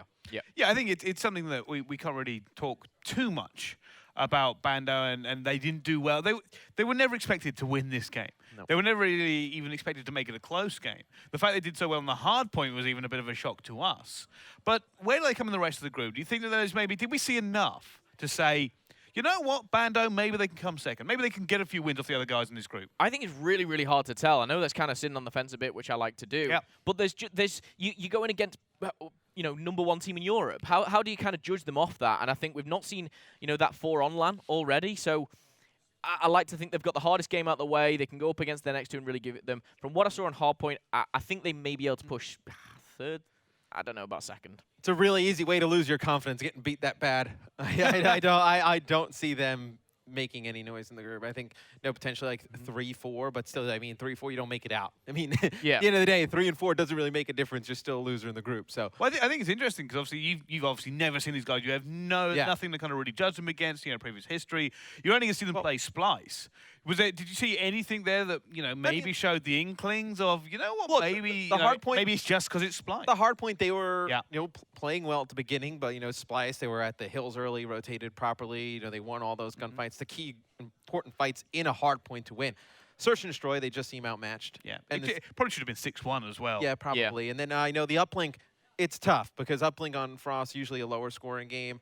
I know Splice just racks the score up. It's harder to just kind of fight back from that. Like, you can never get a good read because when you're down by so much, then you have to start overextending, guys running everywhere. So that's how you see the lopsided kill disparities.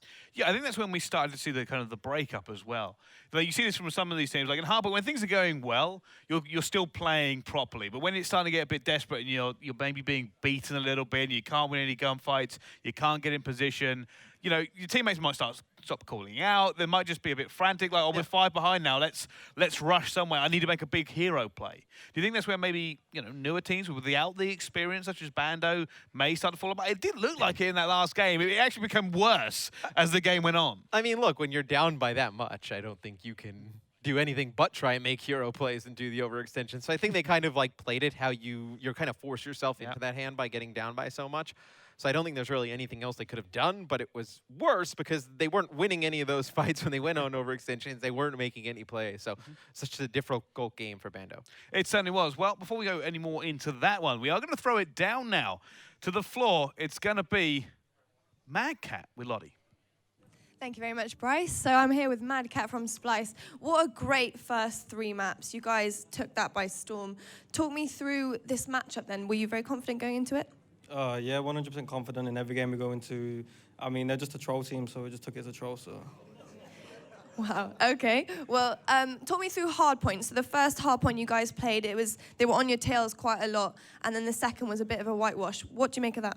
I mean, the first map, I mean, we've just got here, so we was just chilling. I mean, they put a little fight. It was like, start talking, let's start trying, and win the map. S&D was all about Briggs and the donut. I mean, Bance gave him the kill, but we didn't welcome him to the agency.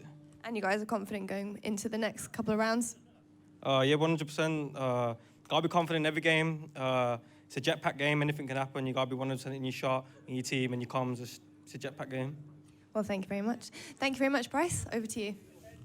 All right, thank you very much. Well, bit of a troll tale. I was prepared to come back here and maybe start building up Bando again. We was no, shut it down, Mad Cat. He just ended Bando right there. That's a classic Mad Cat interview, I feel like. I mean, what he said there was basically the analysis. He was talking about the Briggs donut, how they were warming up. They bit back when they needed to and closed out in 3. It's what we expected. That's a full kind of sit forward and concentrate moment there coming in the hub. But that's what he was getting at. He goes, yeah, we sat upright. Every game. I like how he put it. He's like, yeah, we were just chilling. It's like, nah, we didn't even realize we were playing a game. Then he's like, I started to try. He won. It's pretty great. He maybe has future as analysis. I think he does. He's one. He get here on the desk. He can talk with us a little bit. If Jack can be on an analyst panel, anybody can. It's true. But all right, let's talk. I want to kind of build up Bando a little bit here because I think it's unfair if we at this stage of the tournament, first game out of the gate, #1 rated team. In my opinion, I haven't seen enough of them yet to kind of write them off. I mean, they could have just gotten him as well. Yeah, we got to bring that levity into it. It's probably too soon to go. Yeah, they're dead. I think as well the 4 individuals, we've not seen a lot of them from previous games. The likes of Splice you've seen years and years and years. These guys have kind of come up. The likes of Briggs and Hesk, Relset as well. These guys have been putting in the time. So for anyone else in their group, they're going to look at this result. They're going to say, they just got stumped by Splice. Maybe underestimate them a bit. Can they take something from that and go into the next one a bit more confident? I think they've got to take the positives, which is very, very little from that game. But, use that as practice on land. These guys are very inexperienced. And just kind of put everything that you did in the hardpoint into the next couple of series. A series like that, I just completely, if I'm them, I just try and completely forget. I mean, I just wipe it from my brain. I'm just like, I don't want to take any of the positives from that. I don't want to take any of the negatives. Like, look, we got to get used to land. We got to get used to the live event environment. Yeah. Let's just the other wipe that one challenges off. are not going to be that hard. Right. No. I mean, honestly, that match doesn't matter to them. I mean, look, you expected to lose a Splice anyway. It's like, as long as you win those other 2 games, which are going to be a little bit closer, you can still get through out of this group. Yeah, they certainly are. Well, I think that kind of wraps up our analysis, so thank you very much for that, gentlemen. What we are going to do is go to a very quick commercial break, but coming up after this, it is going to be Aware versus Fab. Don't go anywhere.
Ladies and gentlemen, welcome back to the CWL London event brought to you by the Gfinity Arena.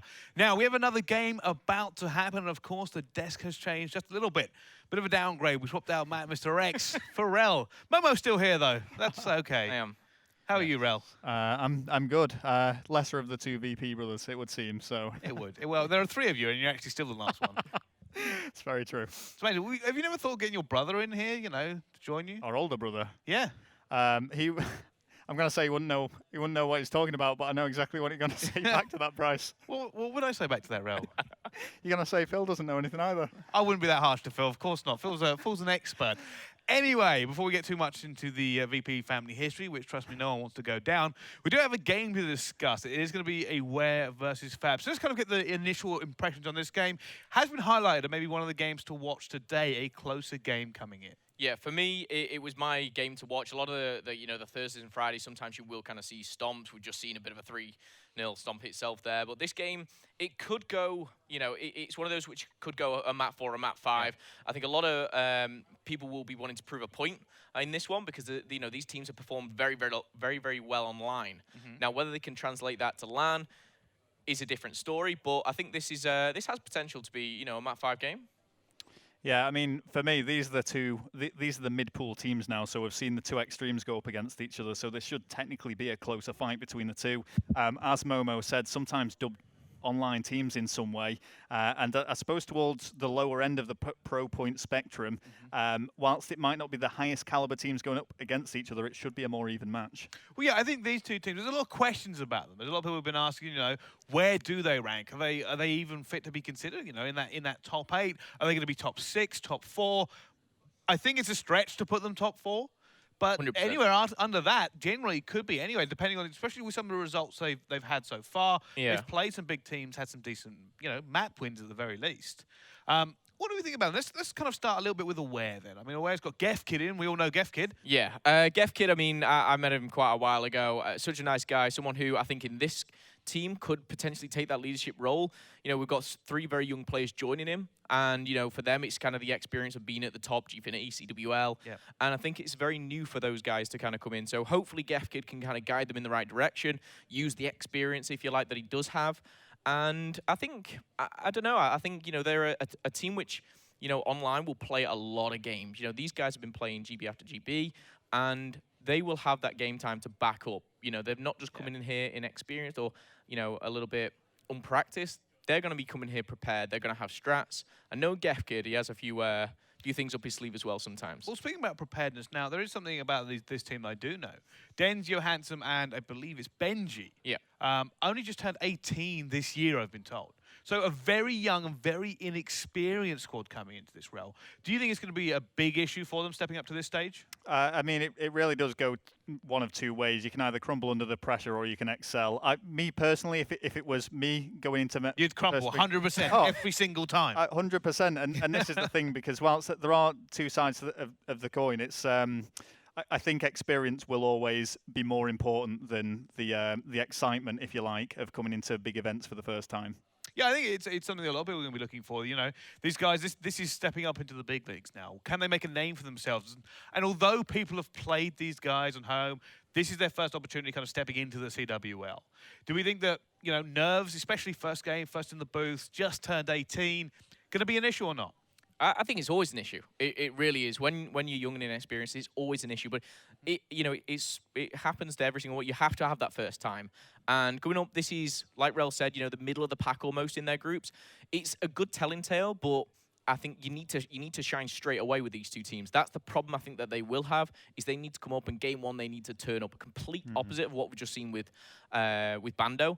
They got a game to kind of, yes, lose, but, get into it a little bit. And I think these two teams, they need to come in straight away and make an impact.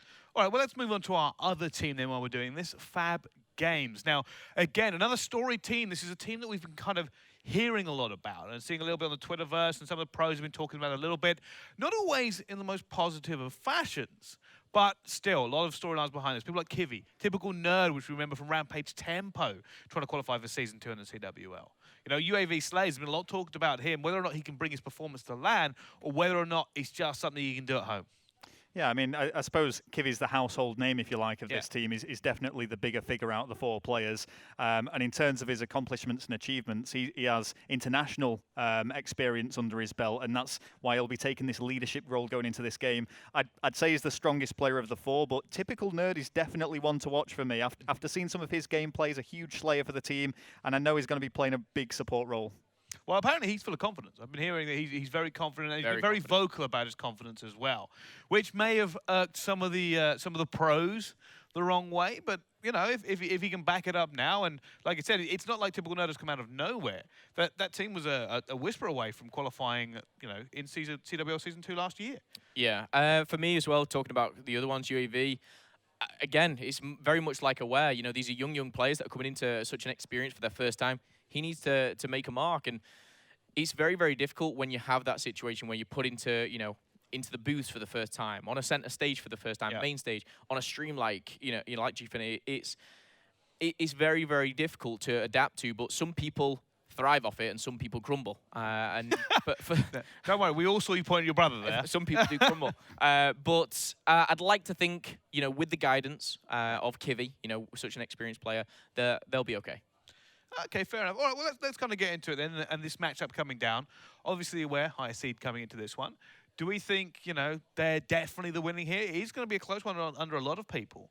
I mean, for me, you are right, Aware of the higher seed, but a lot of the seeding has largely come down to the volume of games you can play up until this point. You know, there's been other contributing factors. I personally feel that Fab are the stronger team, and I think they'll take this series. Okay. Is there any why are they the stronger team? Again, it's if I look at the individual players, that when we look at Aware game, and there's Gefkid that stands out for me, who is renowned, and this is nothing against him, he's a great LAN player too, but for being particularly strong online. I'm not saying that that's not the case with Fab, but when it comes, no, you tell him, Ro. You tell him. You look down that camera and you tell him the truth. I'm sorry, but Kivy and Typical Nerd, we've seen what they can do on LAN as well, and I think that they do have the edge in that respect. Okay, Phil, do you agree with him? I never agree with my brother, and this is not going to change anything right now. I'm going to side with Aware. I think young guns. Yeah, I think they're young. I think they're coming in hungry, feisty, and I think they're going to take, but I do think it's going to go to a map 4 or 5. Okay, a map 4 or 5. So you're kind of basing it on the fact that you think this team, maybe not the biggest of names, but maybe more raw talent coming out of it, first opportunity? Yeah, and I've seen a lot of Denz or Denzer, you know, online, and he's pulled off some kind of crazy things. I like to think he can do the same here. We'll have to wait and see. But Gefkid, you know, I played against him. He does cause a lot of havoc, and I think Aware tip it for me. The only thing that I see for Fab is Kivy, and I know what that guy can do online, and it's damaging stuff. But if anything, Kivy's he's actually impressing me more every time I've seen him so far. Yes. So hopefully he really does put in the shift this time, because he has been one of these that I think he was known as the great German player. Like the German teams haven't been fantastic historically, but Kivy started to make a kind of a name for himself and push out. I mean, Gunleak was probably right there with him. But yeah, I think maybe Kivy, you know, future of German Call of Duty, and see who kind of comes with him. I'd say so, and it's like you say, they're probably the two biggest German players, Gunleak and Kivy, and again, when it came between the two, I think a lot of people would edge towards Kivy in terms of the stronger one. So he's really flying the flag for Germany here. Well, he certainly is. Well, before we kind of get too much into this game is coming close to starting, but not quite yet.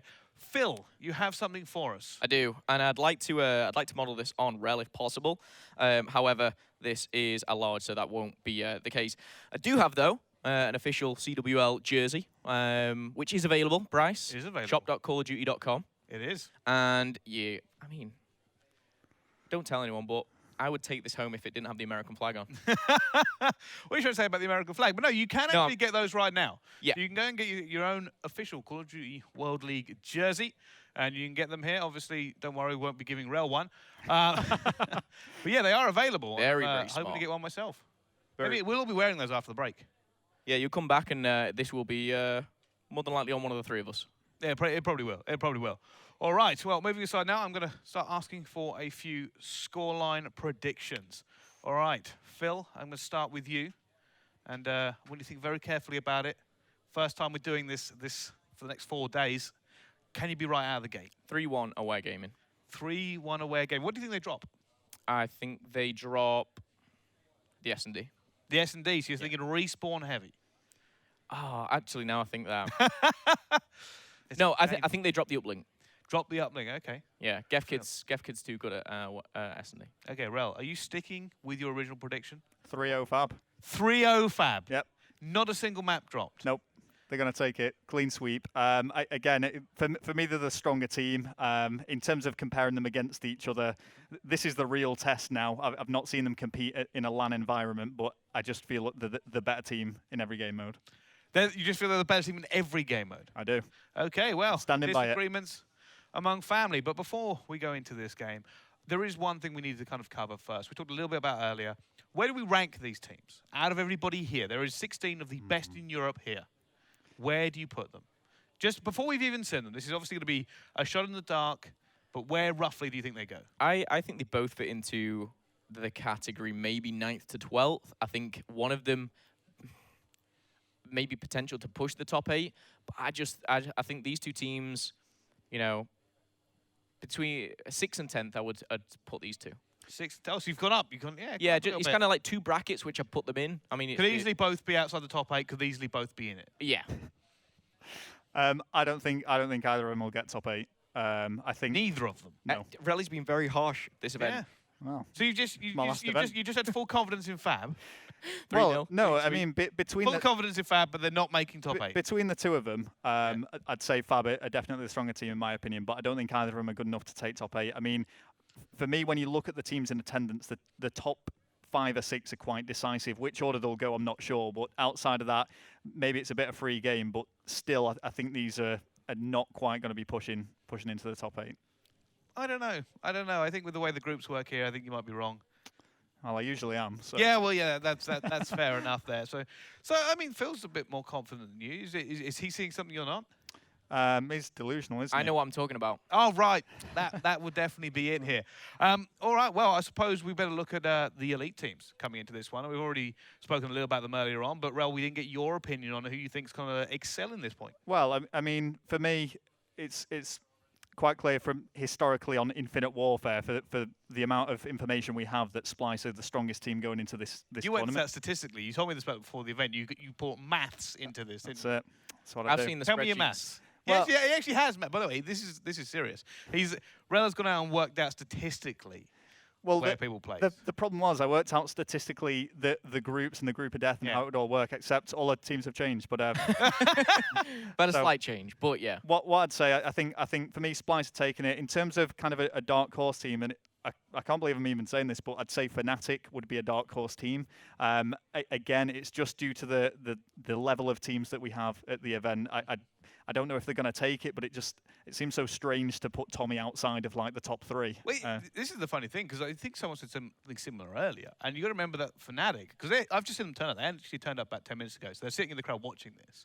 That team is not unknown in the slightest. No. It's Tommy, Sunny B, Scraps, and Wuskins. Now, Wuskins is the only unknown quantity in that squad. The rest have all been CWL players. The rest are all very well known in Europe, but for some reason, everyone keeps putting them as a dark horse. I think it's just experience for, not just the last year, we're talking the last 5 years. And Tommy, yeah, he fits the bill, he's ticks all the boxes. Sunny B, he's competed internationally, he's done, pretty much everything there is to do. But He came up a little bit last year. yeah, and Scraps was almost a star player of last year. He was picked out of Rampage Tempo, as a key player, and then he went to do international things.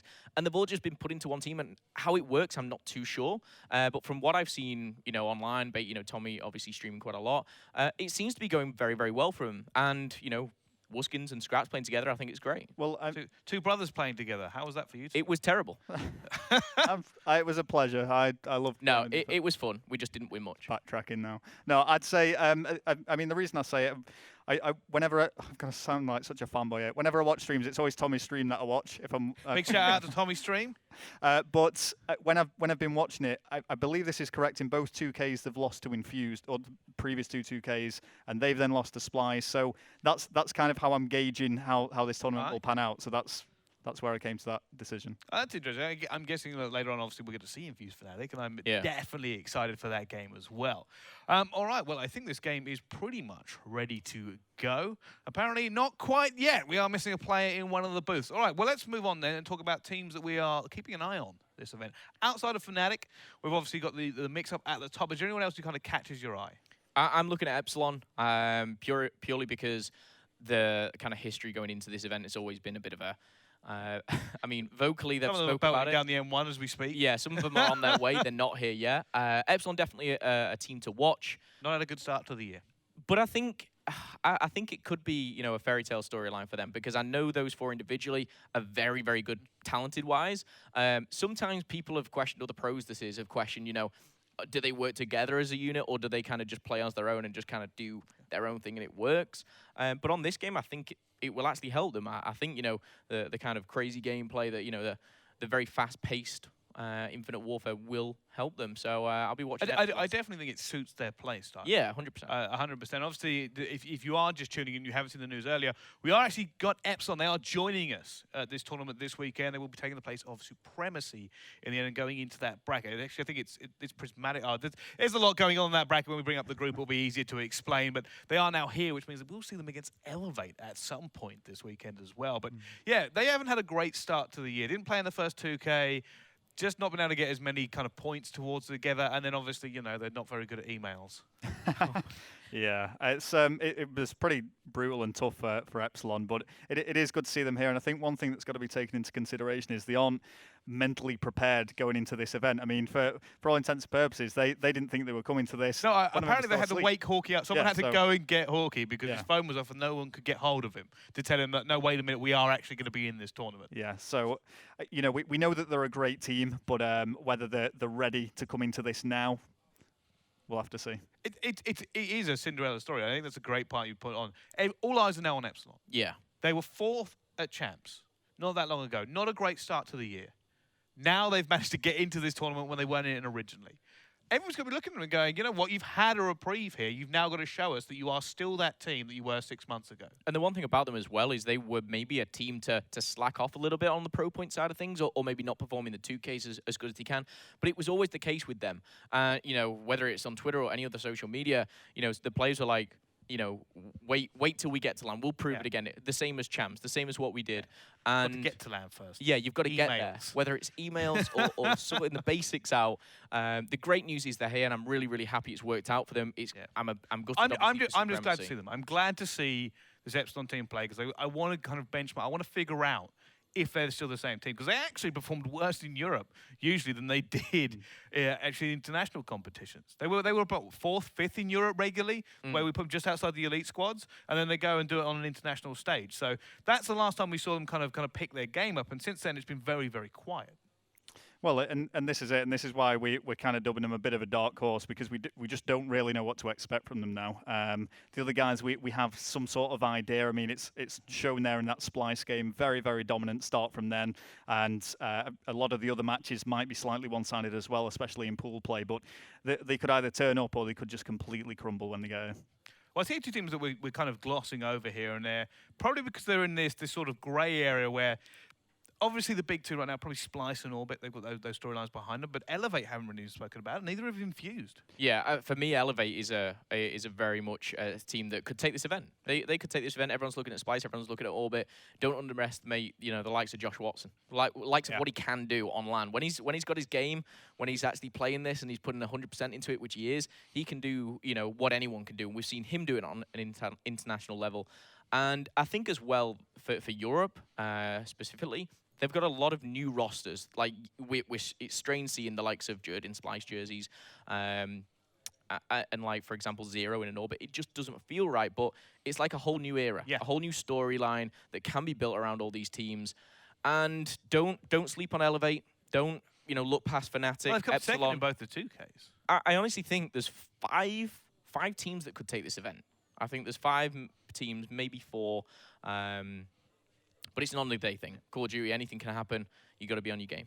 Interestingly enough, I was sitting in on some player interviews earlier this morning. And Watson was in one, Reddy was in another. And they were both asked the same question. Who do you think is the best player in Europe right now? They both answered the same thing. Who do you think they answered? Who is the question directed to again? Both of them. Reddy and Watson both answered this question.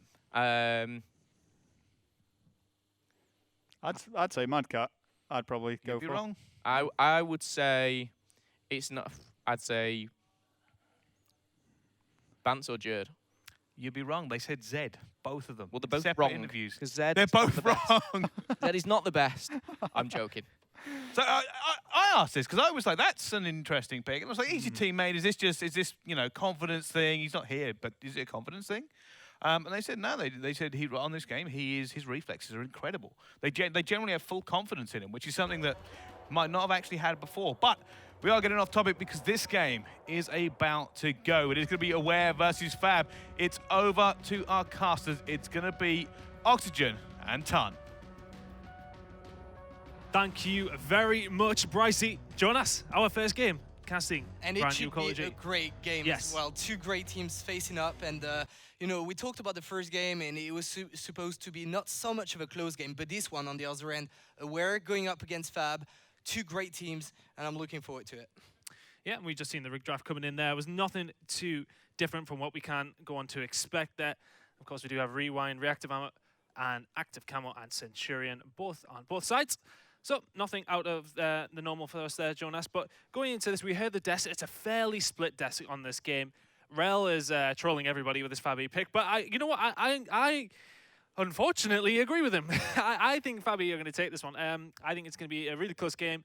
I'm going to say 3-1. I think they're going to need to take a 3-1 because I think Aware going into this S&D is probably their strong game type if you look towards it. With, you know, Gef Kid, you typically look at him and think, Jesus, GB Warrior, he hasn't turned up on LAN so much, but he really knows how to play S&D. So I would expect them to probably take the S&Ds. If it goes to last map, I think Fabi will be in trouble, but I think they may be able to close it out with the 3 respawn game modes before that final S&D. But we're going to get into this one now. It is going to be hardpoint on throwback. I'm excited, man. I'm excited just because the last game that we've seen, Splyce against Bando, was a little bit, you know, it was a little bit one-sided, but this one should be a close one. On board with Kivy. Yeah, it should all go down to Kivy. If Fabi want to make it, I think it's the man that you have to look at. We've talked about his capabilities online. He's not at the success he was looking for in an all-star tier now against Aware. Slays, though. Aware, the favorite team, and Slays, yeah, UAV, sorry, going absolutely massive, not first hill. Already 3 kills to his name, but weirdly enough, his team not really getting control of the hill. Yeah, there's been some question marks around UAV Slays, but he's answering them right now. 4 kills straight off the bat there in the middle hard point. Of course, it is a pretty scrappy one. Saying that, though, it is going to be 2 kills coming in for Aware. They're going to pick up a couple scrappy points coming in here, though, and it is going to be Aware. Sorry, Fabi getting the kills on the board. I do believe the graphic is actually wrong on the top of the screen there. Aware on the other side, if we can switch that one round. Aware up 17-3. Yeah, great job from them on the first hill. However, now it's all going to come to that second hill. You want to have the control of the spawn. The anchor is going to be extremely important in order to get barn control. And it's 26-3, so quite good job on the first hill. It's rarely that you see this first hill create such a big difference in the two teams. The thing is, Aware were ahead there well and truly. Look at this spawn, they didn't rotate quick enough, and unfortunately Fabi are going to be the first ones there. They got round about. If you can get that control pretty early on, you can hold this down. It's such a hard, small choke point to get into. You really need to pinch together, but on board with Gef Kid now, can he coordinate anything for his team here? Pushing around the back, just waiting for the pin. So Hansen did get the kill onto Addiction there, but Fabi gonna be able to hold it. But here comes Gef Kid. He's gonna get a couple of kills on the board with the help of his teammate Kivy. Does answer back with one of his own here. Gef Kid needs to hold this one down though, currently contested. Kivy gonna take him down. We said he's gonna have to be the catalyst for Fabi Games. Doing very well so far there as well. So 34-30 is the score to Fabi. And once again, we talked about the importance of the spawn, and really it's been the determining factor on this hill. They've not been able to have any control on the spawn on the Aware side. We've seen them spawn so far out, and just like that, they've had 10 seconds just to get to that barn hill, and that's valuable time lost. Yeah, Fabi really played that one nicely. They maybe didn't have as many points as they would have liked off that first hard point, but they rotated around and held that second one fantastically. Bike path can be one of those points that can be either contested for a long time, or you can manage to pick up quite a few points. I was talking to Trey previously, and he said, Trey from Warwood, I should actually make everyone aware, but he said they always seem to get 60 pointed on this one, so let's see if one of these teams can get away with that. Denza does pick up 2 towards Bike path here. Gonna get taken down. Those Slays come around the back. As said, questions had been asked of some of his play online, but you know, played very well. So far he's delivering. Yeah, so far he's delivering. 12-4. 12-6 on the other side for Denza as well, so pretty evenly matched here between these two teams. UAV is actually bringing in the score streaks already, so just trying to get a bit of a lead here. One of these two teams pretty locked in at this moment in time. It's around 60 points each with 1 minute remaining. Just gone on the clock there as we go into the 4th rotation. And that is now going to be back at baseball field. Yeah, very close game indeed. And Rel was talking about the slaying abilities of Nerd, but so far he's having a horrible game. Look at him, 2-9. Let's stay on board with him, see what he can do, if he can change it around. We talked also about Kivy not having the greatest game, but UAV on the other end really carrying his team, and that's worrying. You have a player going 14-6, and yet the game is tied up. So you have one player going huge, but you're not able to capitalize on it. Benji as well, not having the greatest game. And look at it. Denz how did we miss it? He's going 18 and 7, make it 19, 7 streaks, and he's got all his core streaks available. So look at this guy, he's going to be able to do a lot of damage, just keeping on his rampage. And now they've just got to defend the right side of the map.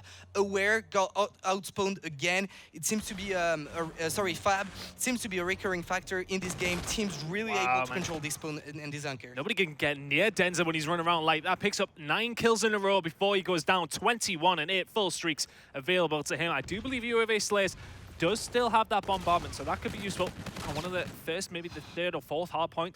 Maybe currently, well, yeah, actually you could use it at this point, of course, as we do go back to the middle of the map. But saying that, Denza does, as said, have his available too. K-Bar in hand. And, you know, for this map, what would you say you would be running? Is it a K-Bar, NV4? Would you run an E-Rad? I mean, what would be your opinion? Well, what we've seen so far is obviously a lot of K-Bars. The NV4 can really work out in some situations, like that second hill, when you can get that long-range gunfight on the left side of the map, if you can control the spawn. But mainly, it's been K-Bars, some E-Rads, but really quite a classic one. And currently Aware is doing a good job capitalizing. It was very close until that last hill, and now on that second rotation they have the upper hand again, preparing for that barn spawn. Look at the top of the map. We have the Aware lineup in an ideal situation to control the spawns. It's all gonna go down to number 7. Addiction is gonna have to do some work here. Addiction doing really well inside the hardpoint. Does take down 2, and it is all about that young squad of Aware going up against Fabi, who've got a couple of, well, saying that actually, a couple of veteran players. Kivy is the veteran player in there. Typical Nerd's been around for about a year, but as I said, Aware, apart from GevKid, this is all of their very first event. So let's see what they can do from this. They've just become 18-3 of the players there. So obviously they couldn't have attended last year, but doing all right so far. 127 to 95 is the score to Aware. UAV Slayer's really showing what he can do here. Picks up a couple of kills on board with Kivy now, just going to try and hold this one down. Yeah, that could have been massive for Johansson inside the hill. He could have pretty much get that triple kill. And I'm looking at the scoreboard, and Nerd is really struggling. It got even worse since the last time I looked at it. It's now going 4 and 18, really not helping his team. And it's such a close game as well. So if Nerd can wake up and they can start playing 4v4, then maybe Fab stands a chance, but he really needs to do something about it, because currently UAV is all over the place. 22 kills to his name, pretty much matching the performance from Dan, still going strong with 23 kills. And this hill has been quite crazy, because Fab has been able to come back. They were pretty much 40 points down, and we now come back to that underpass hill. Yeah, and they've really caught up here, making this an interesting game and actually taking the lead. So 135 to 129 is the score. Addiction and UAV Slayers are really doing the business for their team. Typical Nerd currently not having a fantastic game at 6 and 20. But with Johansson now from Aware Games. He's got to stay alive. There's 2 players, going to be an impossible task, and he's going to drop out just like this. Now Benji and GevKid are going to lead the charge for Aware, but the spawns so far out. Great control of the spawns from the Fab Games team. Can they make something special happen? Yes, they're going to get the control. Yeah, they've pushed Fab out though here, Aware, so they're getting the points on the board. On board now with Benji. And of course, guys, just to actually make you aware, we did make the colors the right side, and then the team changed sides just at the last second, so we didn't have a chance to change them around if anyone's getting confused, because I'm certainly getting confused with the score. But 165 to 142 is currently the score to Fabi. I do believe we may have a small issue, so we may have to restart this one. But yeah, that's what I was saying. We'll just continue on with the game as if it would still be playing on this one. But yeah, we do have a small controller issue for one of the players. But until we do actually restart the game, let's just pretend like it's continuing on the way it is. But actually, yeah, we are going to restart this one. So we get to see our beautiful faces, so that's okay for everybody at home. You know, we do have to restart the map, but at least you get to see me and Jonas, who, by the way, recently married. Thank you, Tan. Thank you, Tan. Calling me out on Where was my invite? It got lost in the mail. That's the latest I heard. I tried to invite Brycey, but he's very skeptical about weddings, so... Never trust the French. Yeah, never trust the French. Or a Whitfield. Or Whitfield. So I trust the French more. Off the back of that, you know what, actually, I'll let you change the colours as well, because it was confusing the hell out of me. I don't know about you guys, but off the back of that, if we have a look at it, it was Aware in the lead, be it. Actually, you know, I think it was them actually had a player who was disconnected as well. So Yeah, it was aware. It was dense. So you could tell that he was having some issues obviously when he it was was sitting spawning. still. So if you can change the colours around, we'll get this one started again in a second once the issue has been sorted out. But Aware played that one well. They seemed to just be, I mean, they were just getting the important kills in the right areas. I mean, Fabi, UAV Slays had a very, very good start of the map. Maybe he tailed off a little bit towards the middle. I think, to be honest with you, he got those streaks pretty early on and used them early on. For me, I think you need to hold them to points where they become a little bit more important. Of course, he did use it on the bike path hill, which is probably a good place to use it. But at that moment in the game, things are pretty level anyway. Maybe you do want to try and extend that lead, but do you not want to use that for a situation where you need them rather than a situation where, you know, this could help us, but for you, would you rather use that in maybe a situation where you can clutch up with them? I think score strikes can be used in two situations. In our points, you can either use them to break the hill and get the control again, or you can use them to have the right setup and break an anchor. So something like second hill, barn, would be an ideal situation. You can get those people off the back and kind of trying to push. And we know barn is the money hill. Barn is obviously, there's a lot of cover in barn, of course, with it being inside. So those streaks maybe not as effective at clearing out that hill. But I understand what you're saying. But you're clearing the anchor and trying to get the control of the spawns. Because if you look at barn, and we saw it at the start, you can make the player spawn so far out that it's very easy to get the control and to get a full maybe 60, but at least a 40 or 45, and that's actually what happened in the first rotation. But coming back to the individual performances, there was two things that really shined out for me. It was obviously Dance and UAV. We saw them matching each other's performance, but also on the other end, we had Benji at the start really having a struggle, and Nerd full on 18 when we ended the game. That's really not a start that you want to have. And if he can wake up, then it's looking good for Fab on that map. Yeah, I think so. I think what we are seeing is that these two teams are fairly evenly matched. I think that's why we've got a split desk. That's why I do believe we're split on our opinions of who's going to win this one. You know, at the same time, this one could really go either way. I do think we're going to see a map 5, well, potentially a map 5, definitely a map 4, I would say. But going into this, let's talk about the rest of the tournament while we're waiting on this issue being sorted out. Who have you got winning the event this weekend? I would go either for Splyce or Elevate. Living dangerously, are you? Yeah, I would say Splyce, but I've really, you know, we've talked about 4 elite teams. I think it's really the case. We've got, I mean, maybe Fnatic would be very close to that elite level, but I haven't seen them play enough to say. But definitely, you know, Orbit, Splyce, Infused, Elevate, the strongest teams here, I believe. And, you know, Elevate really impressing me, and, you know, they've got a great team, I believe. I think Epsilon could definitely break that top 4 Yep, as well, actually, you know? yep. I think realistically, you got 4 good teams, 2 teams that could potentially edge into that one as well. But yeah, we're just going to try and get this lobby sorted out as soon as possible. For myself, I'm going to say Splyce as well. I can't. It's an easy one. You look at the players on paper, and you can't go any other way. No, I mean, there's the raw slaying ability that they have at their fingertips is so massive for them. And the recent performances online as well. They've been very, very good as of late, and they definitely have the experience. One of the questions of Elevate as well, because I mean, no disrespect to players, you know, I love all those guys, but nobody, I would think, would put them second seed when they, at the start of the game, when everyone looked at the rosters. I don't think you would necessarily say that they would be coming in second. You would have thought maybe Orbit behind Splyce, but Elevate have really performed well online. Let's see if they can transition that onto LAN. Well, actually, you know, we look at online, but also look at LAN events. They did perform 9-12 at MLG Vegas, exactly the same as Splyce.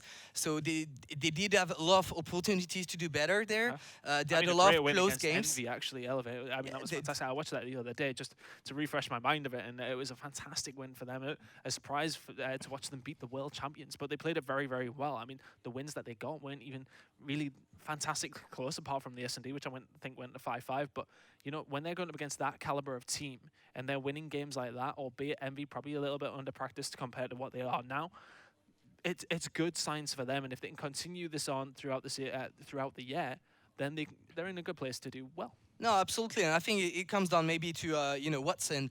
You know, we've talked about Watson on and on for about 2 years, and when he really puts the time, he's truly one of the best on the game, and it's reflected with that Elevate lineup. He's at Monster Games, and they have a consistent lineup. So I could imagine having his place against Elevate final, but again, I think it's very open with Orbit, Fnatic, Infused. I think for me, I think Orbit are going to be a better team on LAN than they are at home. Looking at that lineup, of course, I mean, you have 2 guys from the Splice side that came second at World Champs. So, I mean, that's a big factor. I mean, that's obviously Joe and Rated. Teaming up with Zero and Urban, it's a very strong squad. Same with Infused. Epsilon throwing in that into the mix as well. And Fnatic, of course, could cause problems. But back to this game now. Versus Fabi. I do believe we're probably just going to restart from 0-0. I don't think anyone's going to be trying to calculate the hard point score. We will just restart the map completely. We've got the correct colors. We've got the correct colors this time. You know, it was literally throwing me off so much. I was trying to commentate over, and I'm like, I don't even know which team's in the lead at this point. But we did get that sorted eventually, so good job that we actually managed to restart this one. I do believe Denz's issue has been sorted out. Let's see if he can continue that run of form that he was having. And you know, actually, I've seen a couple of nice plays from Addiction on the Fabi side. Yeah, he's been playing great for the most part. Not the standout player for the team, but he's definitely been solid. Very young player, kind of been called the uprising German hope, and living up to the name so far in this game one. And I have to say, after that first half that we've seen, if Nerd can step up, I'm definitely picking Fab for this first map. They've looked a bit more consistent, and they look great towards the end before we restarted. So let's see what they can do here. It's back again, 0-0 Fab Games against Aware. We're on screen, apparently. Hi, guys. Hey, guys. just sorting myself out, yeah. But okay, we are going to get into this game now anyway. And moving on to the game, it's not awkward. I'm going to have to sit down. I can't stand it. We're on screen in the arena, but we are sorting this one out on board now with Kivy. Let's see what he can do from this position. Thank you, guys. Now I can stand up. My God, nobody in the arena wants a shot of my crotch.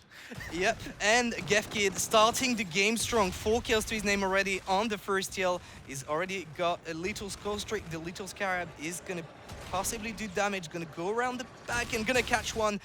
Great start for Aware. Yeah, and if you're Gefkid, he just called that when he's sitting in the middle of the hard point, so he managed to get away with it. I think he probably could have. Confidence in your team? Confidence in your team or stupidity, you can pick one of the two. But anyway, Aware are 32 points to the good, with Fabi only picking up their couple now. Of course, that first hard point is one of them ones where you expect it to be scrappy, but you do see teams actually pick up a few kills if they can push on through, especially if they get Barn spawn as well for the second one. That was a big kill towards the back by Addiction, taking out Johansson there. So it is actually going to be Fabi. They're going to be able to push in there just because of that kill by Addiction, that getting around the back, getting the hold of the spawns.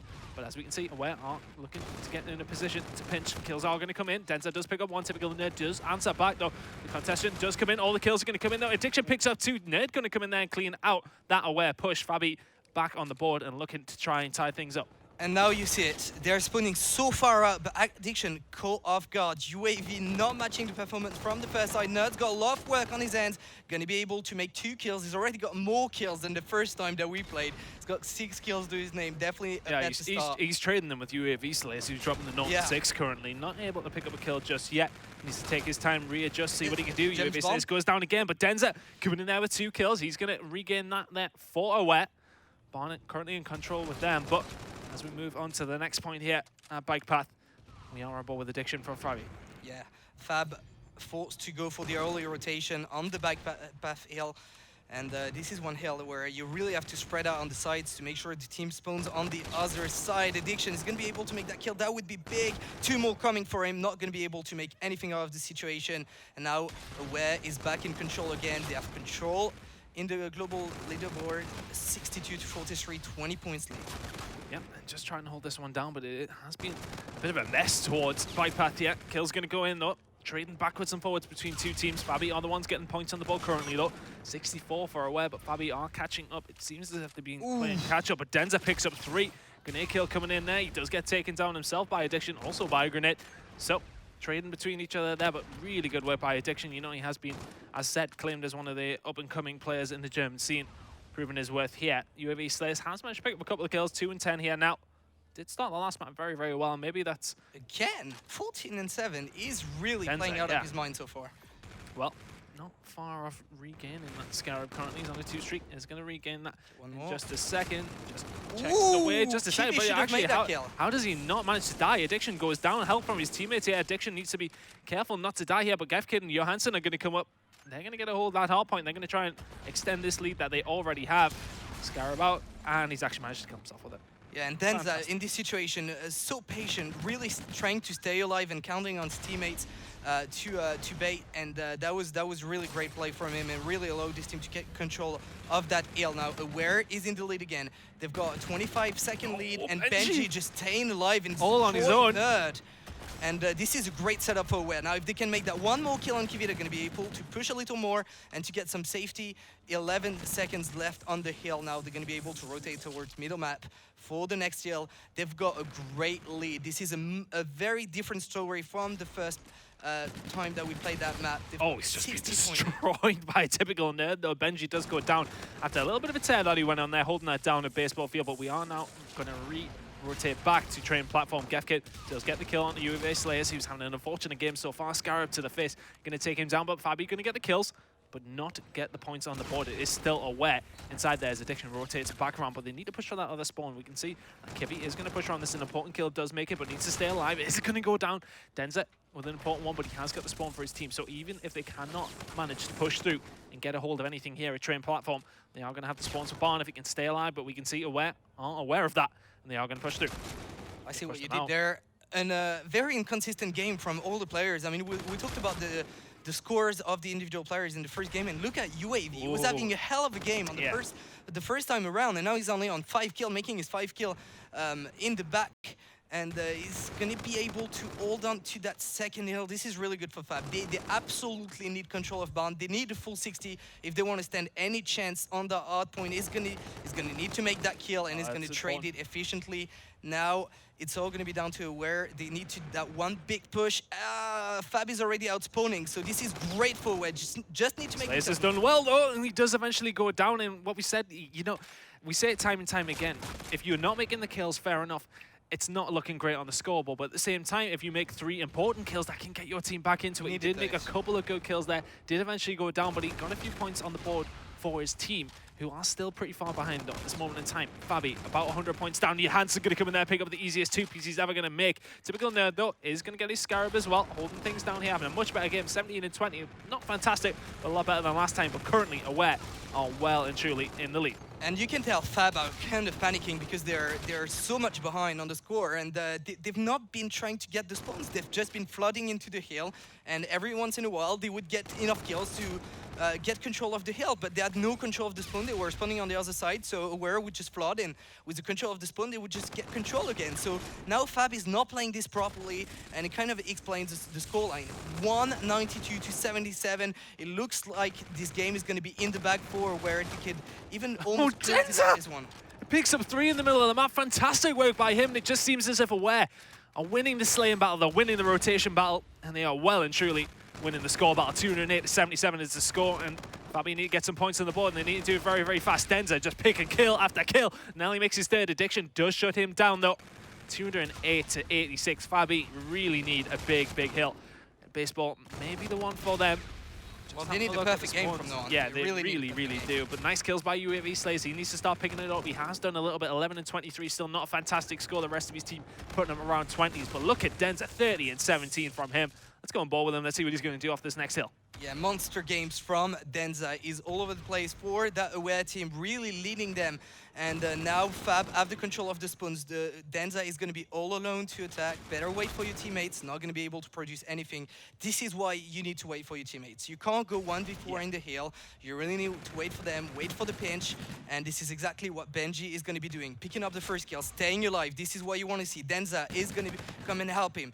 Nice patience from Benji, going to be able to pick 2 more. Ooh. This is a great shot on Kiwi, and just like that, they were able to break in, and it should look like game over. Yeah, Aware just seem to have everything in their basket at the moment. They just seem to be able to pinch at the right time. They take their time when they need to. They make the kills when they need to. The rotations are better than Fabi as well. The slaying is also better than Fabi, 232 to 115. They are closing in on that first win here this weekend. Let's see if they can close this one out. Baseball field, let's have it's only 10 seconds remaining, so they're going to have to wait till the next hill. Johansson picking up a nice couple of kills here now as we rotate back around to the first point in the middle of the map. It is going to be a train platform. Denza once again lighting up that kill feed. 2 kills for him. That's 4 men down, and surely that's going to be Aware taking map number 1. 246, 247, 248, and surely it's going to go up to 250. Fabi looking in a really bad situation here, but the kills coming in from Aware. Are they going to be able to close this one out finally? I built this up almost as if they were going to close it out entirely in that situation, but currently Fabi are on the board. They are trying to get points into this one now. The kills are going to come in from Fabi as well, but there's only 2 points away for Aware.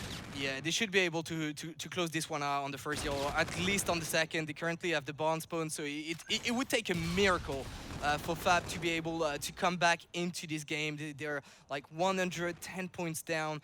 I really don't see anything like this happening, so it's only a matter of time before Aware. It would be a monumental comeback if they manage to do it. Aware this doesn't happen. Hold it down for 2 seconds here. Surely they're going to be able to do it. The kills are going to come in. They should be able to get this on the scrap point. They are going to. Aware take map number 1.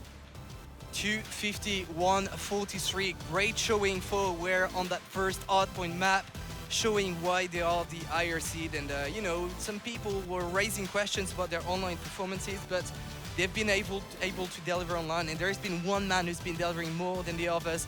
It's been Dent, going huge on both games, 37 kills, and really, you know, just making it all for Aware.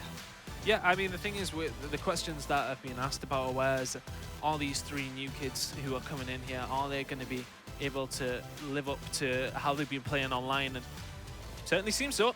Dent's having a really good first map. Kivy will be disappointed with that from Fabi, but there's GefKid on your screen. The GB Warrior himself. Loves a good game battles, doesn't And he? it's been very quiet in those 2 games, and so has Kivy. So we talked about you know, the power of experience and what it brings to the team. And weirdly enough, GefKid and Kivy, the 2 very experienced players, have not been able to deliver, and so has Nerd. So really, the young blood showing up. They're killing this first map. Definitely. I mean, we've seen Denzel obviously going off with those kills that he was putting up in it. It just seemed as if he was picking up 1. You know, he was picking up another 2 or 3. So phenomenal work by Denzel there. He did actually go 37 and 23 there with 1 minute in the hill. So really good work from him. All around good game. But we are going to move on to the next map, and I do believe it is actually going to be Scorch S&D. My favorite S&D map, actually. I know obviously there's been a couple of changes to it, but I like how that B-bomb site, everyone just bundles in. It's just literally about trying to trade away and trying to play that bomb site defensively, or, you know, whichever side you are, it is all about the trades around that bomb site. But going after that, we've seen that first map. I don't know if I can stick with my prediction, because I thought Fabi were going to win that one, but it looks like Aware are here to play. I believe so, and I think that if Fab wanted to take this one, they really needed to get a first strong map, because I do believe that Aware is going to be the best S&D team going into this one. So we're going to see how it goes on Scorch. The game's not quite... No, okay. So, I mean, talking about Scorch, I mean, it's obviously we've seen it previously when we've seen Splyce, who did take on Bando, who are sitting rock bottom at this moment in time after that 3-0 loss to Splyce. I think in this game, I think just when we've seen the slaying from Aware, I know obviously slaying isn't necessarily a massive, it's not as big in S&D, but with the way that this map can be so fast and frantic around that B-bomb site, I think it could definitely play a factor here, especially if Dens is firing like he was just in that previous hard point. So going at this now, I think I needed Fabi to take that map there to win this series. Surely Aware I've got to go on to win this one. Exactly, and this is where it gets scary for Fab. No, you've got GefKid, he's been very quiet in the first map. No, I expect him to kind of wake up and make a difference for Aware. He's going to be able to, you know, he's got some great strats. He's been known for playing a lot of S&D through the years. He's always been, you know, in that kind of, you know, teams that we call underdogs every time, but still got to prove themselves. Finally, his chance seemed to have a great team as well. And on the other end, you know, Kivy has been extremely quiet, and we know that Kivy is a player, he needs a strong start. He needs to have a strong morale, and if it doesn't, then his head can go down. Well, I mean, the thing is with Kivy, a lot of people have asked the question, like, he's never really I mean, obviously he does have Typical Nerd in his team, but he's been one of these players that the question is being asked whether he can slot into one of those teams on that elite level of teams. He always seems to be in and around that sort of 4th to 8th in Europe, and he's been there for a long time. Is it time for him to have a chance in with some top players? Who knows? Do you think he's ever played well enough to warrant that chance? I think he's been around for long enough, and if he really deserved that chance, and if the other players saw him as someone that was consistent enough, and that the attitude and the talent to be in those you know, top teams, then I think he would have already. I think there is a good reason he's not there yet. It's still probably because he's got to learn. Maybe it can be his ego that he doesn't know he's got to learn so much. So yeah, I definitely think he's where he needs to be, and he's still got a big learning curve ahead of him. I think you should change the colours, Jonas, just so I don't get absolutely confused again. But yeah, going into this now, Aware obviously with a very, very good performance on that first map. Fabi, I'm going to have to change something here. You know, looking at this, I do think Aware are the stronger S&D team as well, so I think they should go on and win this one comfortably now. I think the Death thought that Fabi might nick an uplink. I think it was actually Phil who called that one, but the Fabi 3-0 prediction is off by Rel. Well, that was one from Rel, so yeah, I mean, you know, we can discuss nothing surprising. What do you reckon this whole retirement business that he's going on about? Rel retiring? It's definitely not happening. No, it's definitely not happening. You know, we know. Well, we said the same thing about Brexit in France, and yeah, it happened. So you know, anything could happen. Oh, please do not mention this. It's a touchy subject, is Brexit. So anyway, not for us. Well, no, not for you. I mean, you know, I've voted remain, but I mean, you see, this is way, why we don't want to talk about it. Here's a way, it gets awkward, so let's go back to Rel. Let's go back to Rel. Okay, well, yeah, okay, so he's not going to retire, surely. No, he's not. I mean, he's been around since the dawn of time, has Rel in Call of Duty. This is probably about the 15th or 16th time he's told me that this is his last event, so I don't believe a word that he's saying. True, and you know who else has been in the scene as long as Rel? As Kiwi. He's been around for so long. I don't think he has. He's literally been around for so long. He's not that long. Maybe not cut 4, but he's definitely been around for. You're telling me for Kiwi 2 years. Was there way back at the first ECL? No, he wasn't playing at the LAN event, but I'm pretty sure he was like already competing on game battles, and you know, in one of the I was competing top on German game battles teams. about 15 years ago, mate. That doesn't look where you are. I know. How the hell have I managed that? But anyway, going into this now, we do seem as if the teams are getting into this game soon. What do you expect going into this map now after the first map? Well, I think Aware now is going to have the confidence. You know, we talked about the pressure that the young blood can suffer from in the first map. You know, the first time they did play on the main stage. Denz isn't having that. It definitely didn't happen. It definitely didn't happen. played well as well. And so now they're going to have the confidence. They know they can do it. They know they're probably the favorite team, especially in S&D. There is everything going on for them. So now Fab really need to step it up. They need every player to play correctly, because they've literally had a big problem during the first map. They're not able to play 4 players at the same time. There's always one player going down, 4-18, 0-7. Those are not acceptable scores if you want to win against the IC. UAV Slayers really needed to have a good game there, but it is going to get into the second map now. Can Fabi redeem themselves? We're going to be playing Scorch, Search and Destroy, and you know, this young blood, as we talked about from Aware, played very, very well that last map. I would even argue that Gefkid was probably the least influential out of these teams, and he's the guy that we've been constantly talking about. But this map, if Aware can continue in the same breath that they did in that last time round, in that last map, sorry, I should say, then surely they should walk away with as winners of this map. As you see in site, it tends to not be the area that people got a little bit more so since the bomb site has changed, but B seems to always be that main focus on this map. Yeah, that big battle that's happening, and all 8 players very often in the same place and battling out for the control of that B bomb site. And I think we're gonna jump on board straight away with Aware, with Gefkid. They're gonna be attacking first, so this is a good thing for them, because once again they can dictate the pace of the game. They're gonna be able to push their style, and we're just looking at the rig draft once again. You know, very common picks all around the board. All 8 players, nothing surprising. We'll see if they put them to good use as the map starts on Scorch. S&D, if you just joined us, Aware won the first map quite convincingly. Yeah, fairly convincingly. After we did actually have a couple of technical issues with the players, but as you can see here, actually Aware changing up the style here, going through the main map, and usually we do see B the main bomb site, and that's the one they can actually go towards. Let's see, on board with Gefkid, did have Johansson in hand, is he going to be able to make this kill as well? Surely he's not going to be able to take down Kiwi. Johansson, though, doing work, taking down one of his teammates at the same time, does get his second kill. On the right side, though, 2 versus 2 now. On board with Johansson, does go down, traded away. 1 versus 1, Addiction against Benji. Okay, he should have the time to plant, so it's going to be a one-on-one situation. Addiction, the young blood off that Fabi lineup going up against Benji. Such an important round to start with. It's going to go down to confidence. You know, if you have the, I mean, in this sort of situation, it can go 50-50. We can see the minimap in the top left corner, though these 2 guys aren't going to meet very, very soon. Shots are being fired, though. Benji's just about going to get away. Okay, this could be tragic. Yeah, okay, is he going to check it? Yes, he is. Must have been so close, Ton. Must have been so close. I think it would have been fairly close, but I think Benji knew what he was doing. He needed to check that bomb within the 7.5 seconds. Does so. Easy enough kill onto Addiction there. Benji takes him down. MV4 in hand. What guns would you expect to see ran on this map? I mean, the MV4 I think is a bit more prominent on this map with the long sight towards B, especially off the wall run. So it really depends your playstyle. It really does. If you're playing extremely aggressive, you can even around the era, then it could work out. But if you look at the scoreboard, Janssen able to pick up 3 kills plus 1 teammate on the first round. Extremely impressive stuff from them. And you see straight away that B bomb site, the flood is coming in. Aggressive. He's going to go around the back there. GevKid takes down one. Benji takes down the other. He's going to get the second kill. No, his teammate's going to come and clean that one up for him. But very good round again by Aware. Really, really big aggression coming in from GevKid. Jumping in the mid-map, just chasing player. Oh, not scared whatsoever. I didn't even see the hit marker come in. But yeah, does go down. 2-0. Good stuff from Aware. I do believe that Fab only picked up 3 kills this far.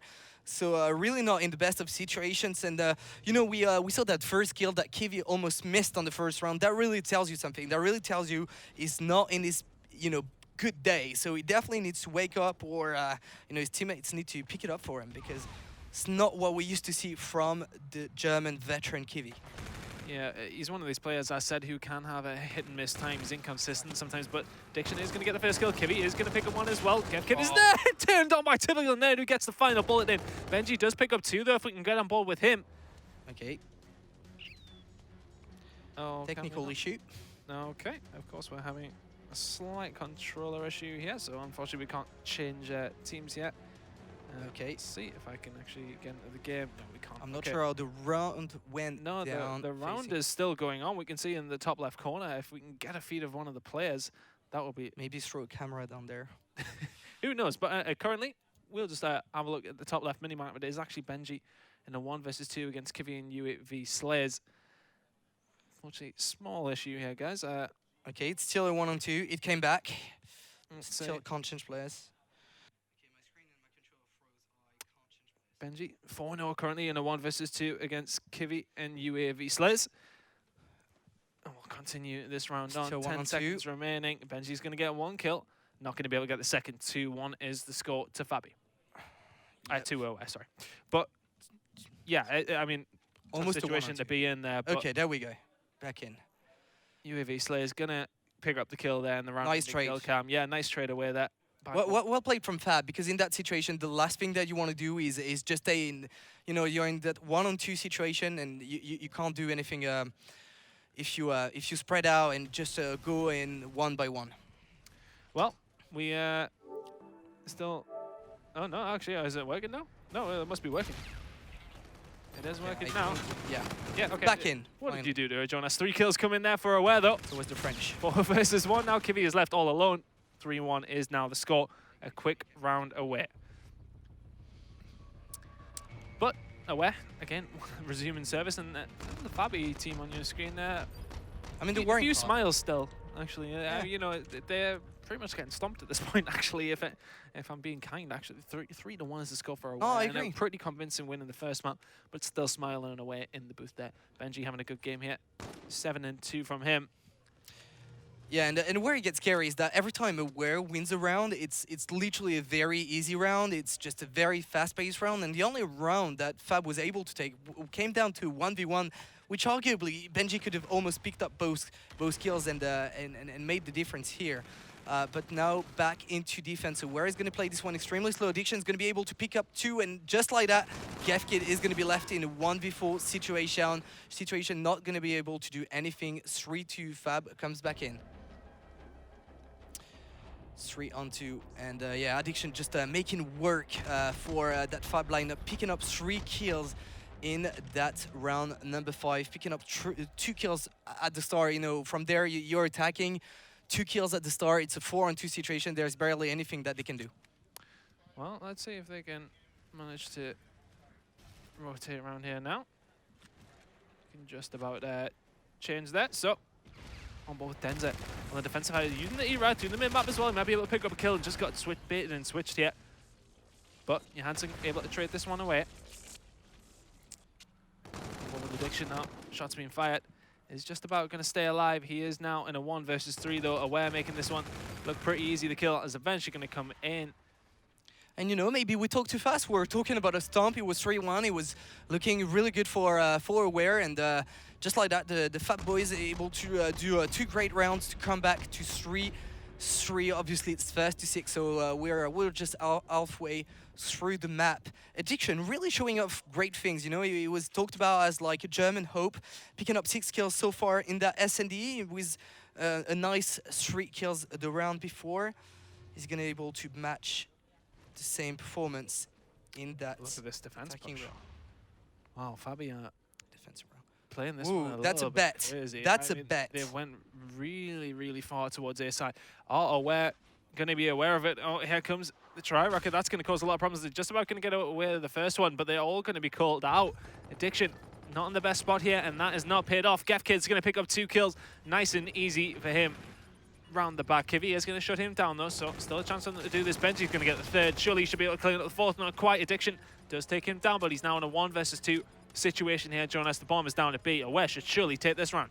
They should, and once again, they're grouping together, so that's the good thing. They should be able to trade, and not even gonna need to, as he's not gonna be able to pick up the kill. And we saw that Aware lineup just going in, 4 players in the same spot. Fab on the other end, just taking the risk to not send anyone to the other bomb, just 4 players defending the same bomb site. I mean, in theory, and it can pay off. It can pay off, but it's a risk, yeah, and it didn't pay. In theory, it was a good idea because it's something that you wouldn't expect, but unfortunately for them, I mean, in that situation, they have to read that the other team has score streaks, and if they pop them, their plan is completely null and void. So we can see Benji taking up a different sort of play style on that defense. Okay, Jansson's got a there, crucial but, role now. It really needs to make something special happen as all 4 players are around him. He's literally isolated.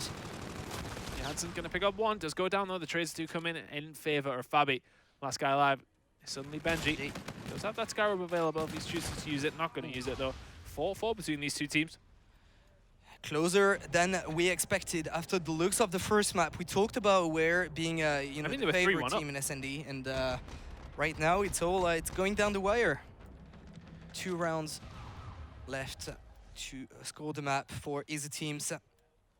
And Benji doing good work, but now Dens, you know, he had a fantastic first map, not producing anything special with that era on that Scorch S&D.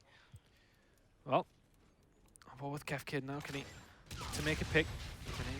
Once again, Fab doing the exact same thing. They're leaving that bomb site completely open, leaving Aware all the room that they want to plant that bomb, and Benji's going to be able to pick that first kill. I don't really know what's the logic for Fab to leave the bomb site open when it's literally the one that they're attacking. Aware have pushed all the way through, and they're wrapping around to A, so they should be able to do something from then. Typical Ned does get the kill onto GefKid, but wow, this is a bit of a diverse tactic here, but they're going to wrap around again. Once again? They're just running around in circles. This is just awkward. I mean, it's one of them things where they're just trying to take a risk. They're just trying to make the move around the map and try and outsmart them. I think they're just trying to play for the kills, actually. They're just staying all 3 together so they can trade efficiently. And it's not necessarily bad tactic. It's not something that we used to see in. Right now, Fab have no idea what's going on. They're trying to stay together, but it's not really paying off. Well, Fabi are really in a bad position now. Kiwi and Typical Nerd are not going to have a clue what's going on as the bomb goes down at B. Aware now need to defend this 3 versus 2. Jansson is going to be the first one to spot anybody, but actually it's going to be Typical Nerd and Kiwi. They're going to make the 2 kills in there, so currently it's actually Benji left all alive on his own, and surely he's going to get traded up very, very quickly. Benji does take down Nerd, but where is Kiwi? Is far too far away from his teammate. Is he going to be able to make this kill, though? No, he's not quite be able to do it. Genji comes in there and makes that 1 versus 2. They made it hard for themselves, but where was Kiwi when that first kill went down? It was just too slow. A lot closer. Benji taking that final kill. They need to stick together. A 2v1 situation, you move towards the bomb together. In one of those moments, you would expect any member of Fabi, but Kiwi, to be aware of that situation. Yeah, he's an experienced veteran player. Yeah, he should know better. He should know to stick with your player in that situation. He hasn't done so, and it may have cost them the round. Aware now 1 round cost away. them the map. Yeah, Aware now 1 round away. Okay, let's see. It's been quite favored for the attacking side on that map. These 4. Let's see what Jansson can do with that sniper. Not going to be able to hit the shot. Addiction's going to pick up the first kill now. 4 versus 3 situation. Make it 4 onto GefKid in a 1v3 situation. Is going to need to make something very special happen. Otherwise, we're going to go to another round. Oh, GefKid is actually going to use his rewind there. So Kiwi does go down. UAV Slayers, yeah, not 100% sure who he is. Shots are going to go in. They should be able to call him out. Bomb has been planted. Gekid in a terrible, terrible situation here. 1 versus 2. It's not out of the question, but he needs to make... Completely doable. Okay, taking some height. That is good. He's still one player, not going to see the 1-2 is right.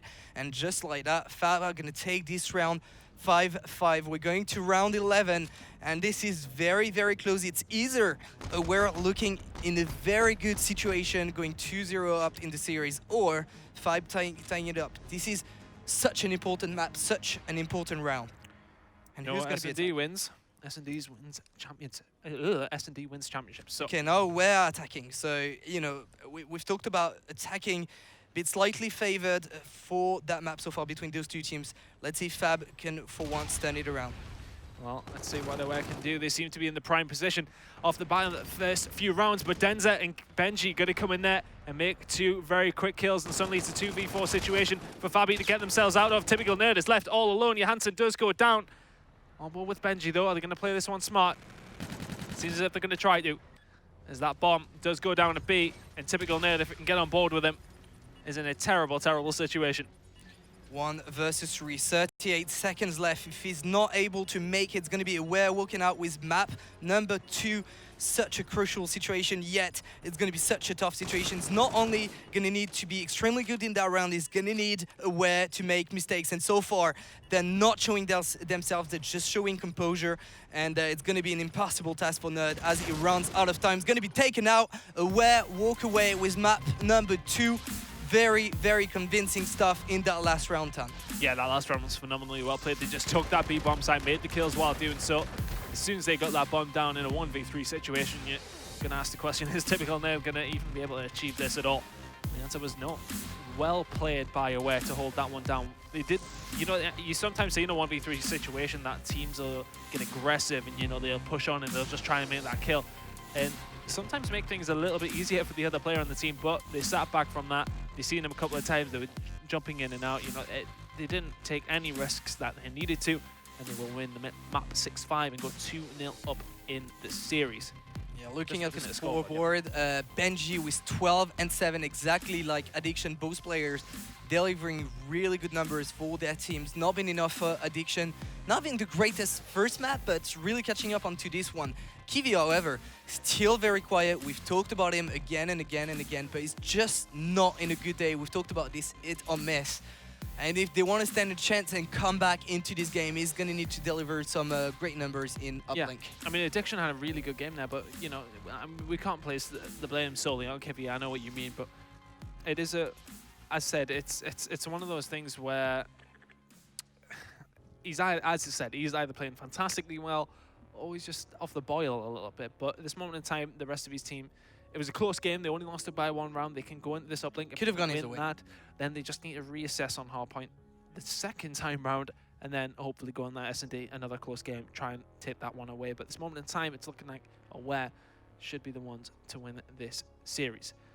And it comes down to details. Once again, you know, we've had that 1v2 from Benji where Kiwi should have really stayed with his teammate, and it's one of these things where, you know, little mistakes cost you games. Yeah, absolutely. And at this moment in time, that is happening for Fabi, as they are currently selecting their classes and payloads. But at this moment in time, well, I mean, what do you think when we go on this uplink now? After seeing the first 2 maps, surely you've got to think of an Aware win now. Well, uplink is very, very different game type once again, so it can come down to whoever controls that map best. We are at the start of the game, so maybe, you know, it could be that Aware is a good uplink team, a better uplink team, but not as great on Frost. So it's going to come down to how they're able to play, how much they've practiced. Aware definitely looking most dominant. Once again, coming back to that first hardpoint, until we had to stop for that technical issue, it was a close game. Sure, when we replayed it, Aware was definitely in the lead and delivering better, but Fab showed us that they're able to win a map. Now they just need to eliminate the mistakes, step up their game a little, make sure all 4 players are delivering, and get to that 4th map. Yeah, I think that has been the issue. Like, it's never been a case where we've seen from Fabi that all 4 players are playing fantastically well. So Aware seem to be doing that though.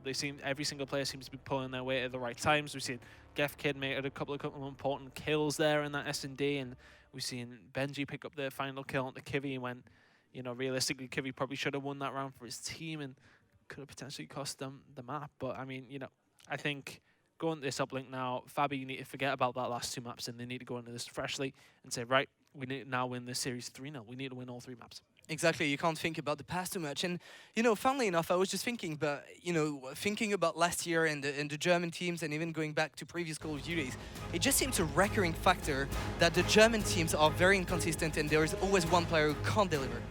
Well, Frost is going to be the next place we go, and it is going to be uplink, the game mid we are playing.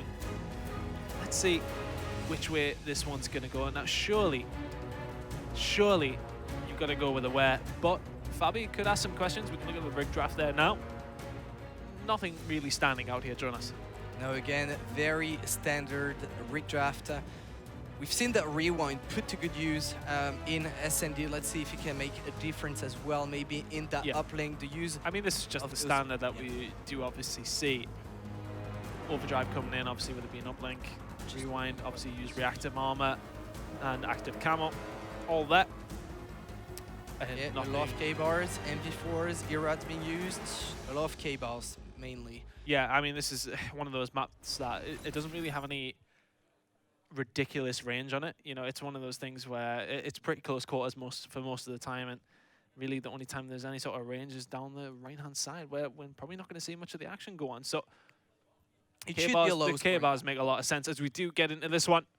And Fabi, it's do or die for them. And you know, this is the game that decides second. I would expect both these teams to beat Bando, and I'd expect them both to lose to Splyce. So Fabi really need to step up here, because Aware are looking as if they're going to take this one away. But I'm board with UAV Slayers. Let's see what we can do here for Fabi off the start, as they do actually get control of the drone here. UAV Slayers playing a lot better than he did in the first map. Couple of kills going to come in. Is this going to be Fabi's chance to get some points on the board? Yeah, Kivy is just going to be patient, waiting for his teammates. He knows he can't go for it just yet, and he really needed that kill. Meanwhile, typical Nerd seems like he fell off the One's map. going to go in, so UAV Slayers does manage to make that point for his team. The drone is now resetting, and the control is in the hands of Aware. They do have that mid-map control that they do need. The kills are going to come in. Kivy does make one on Adenza. So Fabi defending well. Nobody really getting control of the drone just yet. And this is what they needed, really. Fab needed a strong start. Now they have it. Now they must just trying to capitalize on it. And Slayers doing really fantastic well, but not enough to stop that drone, but it does get away. Player does manage to survive, but Slayers making another kill there. 3-kill streak for him. And they're going to be able to wrap on the right side of the map. He's going to go for the manual pass. Very well done. The pass has come in. The kills are coming for Fabi as well. He's going to be making the second one as well in the middle of the map. The drop shot comes in actually onto Denza. He's going to be making another. Here we go. This is the UAV Slayers that we've seen previously in the first round of Hardpoint. Ooh, nice kill there. Playing it fantastically well. 25 off now, and he does get fully streaked out as the second point did go in for Fabi as well. And Addiction is in a great spot right there. He's going to be able to put so much damage and so much pressure onto that Aware lineup. It's absolutely key. He just needs to stay alive, wait for his teammates, and he's going to be able to get a setup. Instead, he's going to get the drone. He's going to be able to go for the one. 3 players. Actually, UAV Slays with his core streak just making a big difference, picking up that 3 kills, going 14-2. Once again, this is another Kivy. This is a hit or miss. He's had a really tough start onto the first map. Now, look at it. It's just delivering. There was some questions, going 14-2. Wow, just wow. Phenomenal players that are UV Slayers, and at this moment in time, I would say they're probably on the preferred side, the side that we've seen Splyce pick up a lot of points on the last time round that we watched. And at this moment in time, UAV Slayers is making the most of this opportunity to get some points on the board. 15-2 now. He's not going to get the turn. Playing a very high sensitivity as Johansson did go down to him, but Benji did clean things up, and now okay, this is a good opportunity. Yeah. There is someone behind him. He's going to be able to get the one. Yes, it does. Addiction's going to come in just a little late with his Irrad, with the double kill. Not going to be enough. Still 6-1 in the lead, however, for that Fab lineup. On board with UAV Slayers, just, I mean, he's slaying at the end of the day. 15-3 at this current moment in time. And 2-10 from the ends. Again, the inconsistency of these players in this game has been crazy. Players just, you know, playing great at one. They're literally dropping so fast to his bullets. As suddenly there's 4 men down from Aware. Fabi are going to wrap this round the right-hand side towards Ridge. So 17 kills. I mean, you want this drawing on somebody else's hands. That's going to get reset, actually, as it does fall off. Oh, no, he caught it. Typical Nerd actually caught it as it was falling off the map. He's going to be able to keep that one alive. Oh, Not going to get the bumped point, into the opponent. just dropped it away. But that was really well played. It was falling off the map, and he actually managed to keep a hold of it. So really well done by Typical Nerd to get in that situation where you can nearly put the point in him. But with a minute to go, there's still 6-1 to the good here, Fab. And look at UAV just doing damage again, just being very aggressive. And when you are in this situation, when you are aware and you're being slayed so much and you know there's so much pressure into your spawn, you're just trying to slow down the game. Make sure that you can kind of reset it, get control of the map, play down the game, because right now this is kind of getting out of hand. Every time we're looking at the Fab lineup, it just looks like they're pressuring so much. They are so much more into the map control. I mean, if you look at it towards the Fabi scoreboard, 4 and 6, there's only 10 kills between Denza and Johansson. UAV Slayers has double that, so 20 and 5 from him. That's making a huge difference. I mean, it's just when they're managing to get control because of all these kills, it's causing so many problems for Aware, but they do currently have control of the drone. Addiction does take down Denza. Yeah, slaying isn't everything, but it does give a huge help. Addiction. Oh, there's one player who needs to make that kill.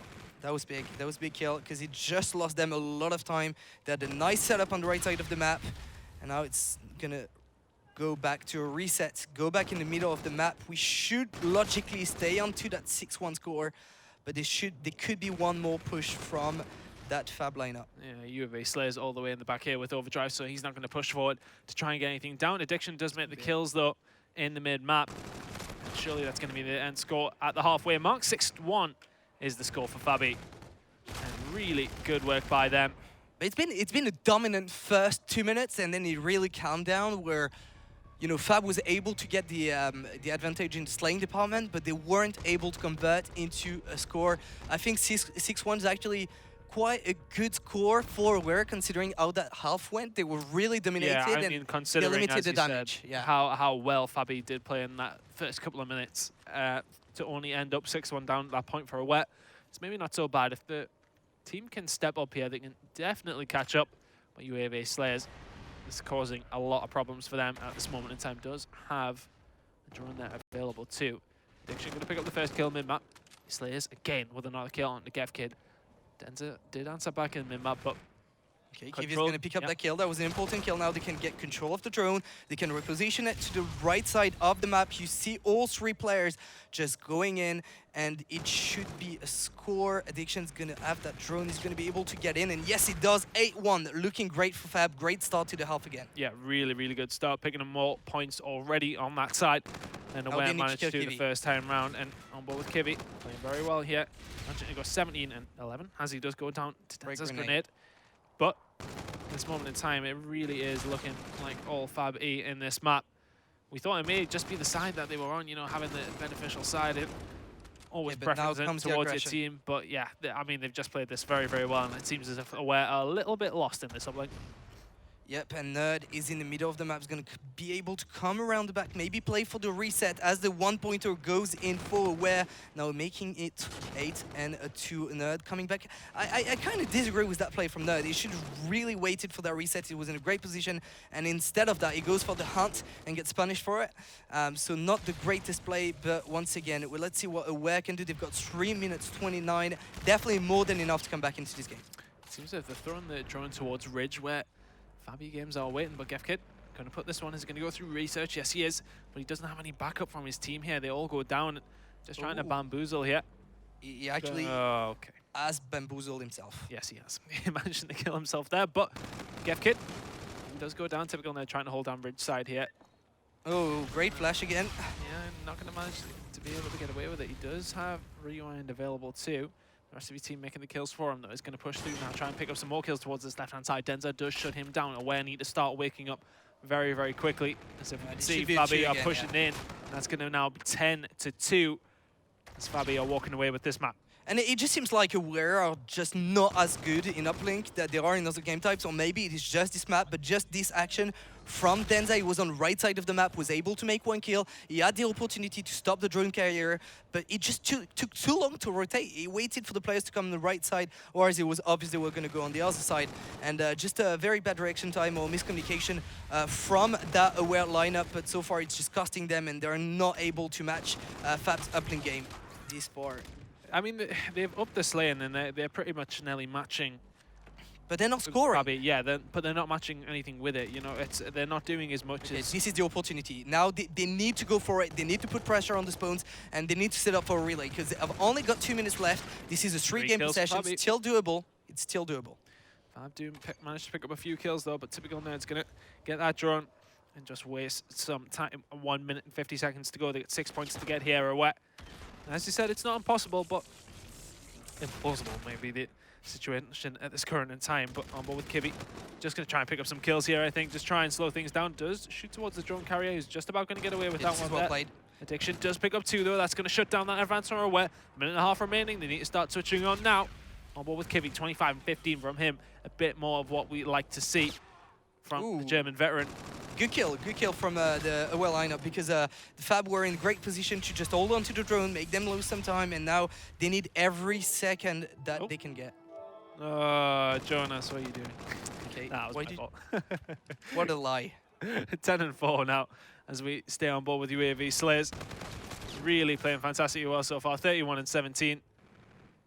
And a really good game from him. Picking up points on the uplink scores as well, so fine for him. So he's not just doing the slaying work in the middle of the map. Kibby missing a couple of bullets. It does eventually follow through with the ones to take the kill. Okay, now he's just got to, earn some time, just to play for time, because there's only 43 seconds left, and surely we're not going to be able to come back into this game. He's actually not been able to pick up the drone, so it should be a reset. And with 30 seconds left, it looks like Fab's going to be able to walk away with map number 3 staying alive in this series. And, UAV, we talked about its struggle when we replayed the first map. Just delivering big numbers, definitely the biggest factor in the Fab lineup in the first half. Yeah, I mean, really convincing from Fabi there. Just outslaying in the middle of the map, getting the positions when they need to. Typical Nerd picking up another 3-piece there. Nearly made himself positive, but eventually does go down with 5 seconds remaining. But look at UAV Slays, 32 and 19 from him. Fabi are going to walk away with map number 3 in convincing fashion. 10-4 is the score. Yeah, and it could have been a much larger score by the way the game was played. It's just because it's Frost and it's a lower scoring map than other uplink maps. Then it doesn't always translate into score, but it definitely Fab did very, very dominating fashion for this win on map number 3. Just looking at the slaying department, there is really nothing that Aware could have done any different. They just needed to pick up some more kills, play for this map control, able to apply the pressure, and that's just what Fab has done perfectly, staying alive in that series. And now they're gonna have a new shot at our point. Let's hope for them that it goes differently from the first one. Well, I mean, if they slay like that, they can definitely contest, because I think that was the issue that we did highlight, that, Fabi weren't keeping up with the slay, and Denza had a fantastic game for Aware, and it really caused problems for Fabi. And if they can match the slay, then they could possibly do something about it here. But for me, I still think Aware are going to walk away as winners. It just seems as if that first half, yes, okay, UAV Slayers were playing fantastically, and at the same time, Aware just didn't seem to know what to do when they were trying to deal with Fab. Yeah, it just seemed like they were just not a good uplink team.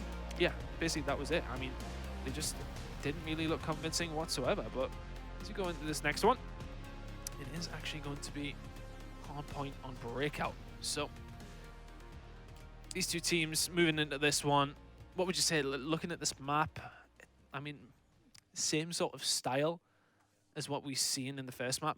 It is that throwback, pretty close quarters. Breakout can be close quarters. It does have a little bit more long range, so MV4s may come out as well, but I'd expect the same result. For me, I think Aware are going to walk away as winners of this one, 3-1 at this point.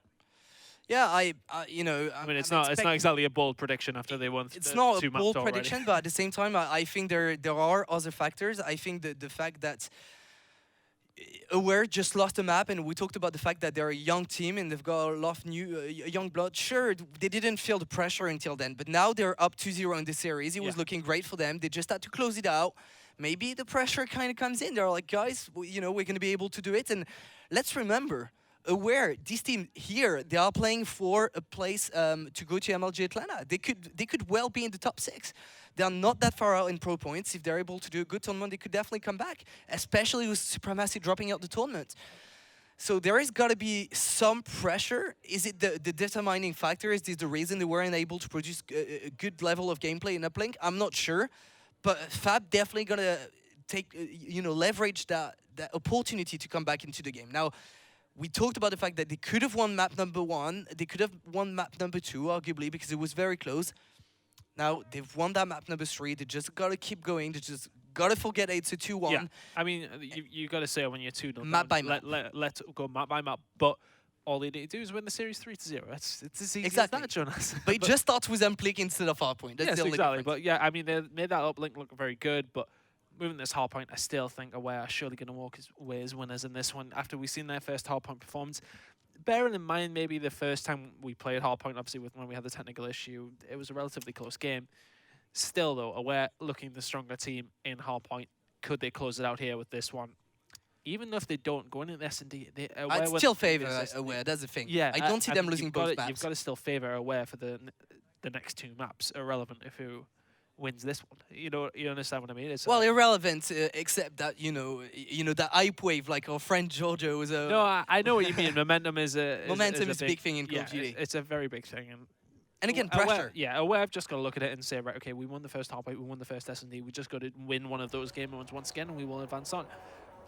For me, this is the most important game in the group. I think Splyce are guaranteed winners of Pool A. I think Bando are looking like they probably will play Splyce. I mean, they didn't play too badly against Splyce, but I would expect Aware and Fabi to beat them.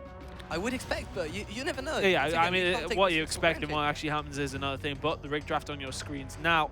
Again, just having a look through there quickly, nothing too abnormal at all. No, nothing at all, Jonas. So, as we go into this one, predictions for scores. I'm gonna go with Fab, and I think it's because if you look at first map, Dens was playing amazing, and it was a major factor in that win on Hardpoint. It's just had a very quiet game, whereas on the opposite, UAV Slays had a really good game.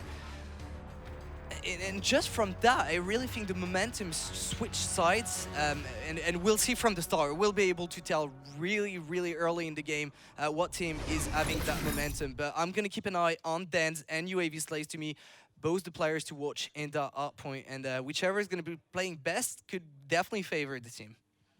Well, as we start the countdown in the final 10 seconds, there's going to be Hardpoint on Breakout, and Fabi need to win this one to stay in the series, and we are going to go on board with UAV Slayers. Let's see what he can do. Can he continue that form from that third map? Fantastic performance by him in that Uplink, so let's see. Can he continue this one on as he pushes in to the Hardpoint? Trophy systems do go down. K-bar in hand. Yeah, really good start from Aware, picking up 4 kills without letting anyone drop, I was going to say. But just like that, I don't know how UAV managed to stay alive there, just limiting the damage and making sure Aware weren't able to score so many points. Great shot from Typical Nerd onto that central rooftop. And this is going to be, once again, kind of a scrappy hill. It's going to be one that's very hard to control. You can go in that top window and just get those long-range gunfights, but Nerd is going to try to make some damage, not able to produce anything this far, and Aware once again picking up all the kills and going to be in control of that first hill. Yeah, Aware playing that one very nicely. I think it's one of these ones where if you can get control of Hardpoint and then get control of Showers, you can actually pick up a few points here because you can keep them from contesting. Of course, the contestation can come in, get quite a lot on this first Hardpoint, as we do see contest come in just the final few seconds, but as one winds down, we are now on board with Denza inside of cell block. And this is the problem. We're at such a good setup on the first hill, and they had the rotation for that cell block into the second one. And Denz just staying alive hasn't died yet in the game, and it does tell you something. Going to use that Scarab, should be able to pick up that kill. It's going to be dropped just before that, and it's a bit, again, it's a bit reckless to call in your Scarab when you are inside the hill. Just an obvious target, and it could have stayed alive. Maybe not the best decision. Nerd does get the kill on the Benji. Addiction coming in there, trading away as well. So Fabi going to try and get some points back onto the board here. Denza needs to stay alive. The rest of his team not really anywhere near him. So he's just putting pressure down, but not able to do anything with it. UAV Slayers does eventually come around the back, take him down. This could be huge for Aware. If Benji can produce something special, no one is guessing that it's so coming around out there. and he really should have made that kill. That's not a kill that you want to miss. Addiction on the other end, picking up a great kill. Great guess at the same time that someone was going to come in for a kill, full kill streak, and Fabi is now in the lead, and Kiwi yet to pick up a kill. What is going on? Every time in that Fabi lineup, there is someone who's decided not to play. Well, Kiwi's having a dead game as we do rotate around the graveyard. Does go down once again, 0 and 5 from him. On board now with Slayers. Can he continue that run of form from the last map? Benji says no, it does take him down. So we're looking to claw back into that lead that they did just have. Okay, now if they wait for that UAV Slay spawn on the other side of the map, they should be able to go for the pinch, but they're not waiting for each other. Once again, we see that Fabi lineup just rushing, panicking into the hill, whereas they should be waiting for each other. It's really frustrating to watch because they've had a great control of that cell block, but when they don't have the initial control of the hill, they just have a very hard time coordinating to break the hill. I think the situation there when UAV Slayers did push around behind from Medical Bay, I think it was one of them situations where he needs to make that first kill to then release the rest of his team to push through because of the sight lines that Aware did have on them. But at that moment in time, UAV Slayers wasn't able to do anything with that.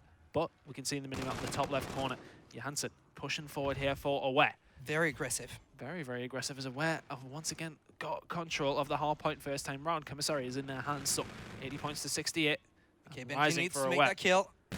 Yeah, he's going to make it. He's going to keep control of the spawns. And one again, Fabin just not rotating early enough, leaving control of the spawn for where they're able to break in at the end of the hill and get some scraps, so they're not too far out yet on the scoreboard, but definitely the control of the map is going to Aware, and they're looking like pushed it now.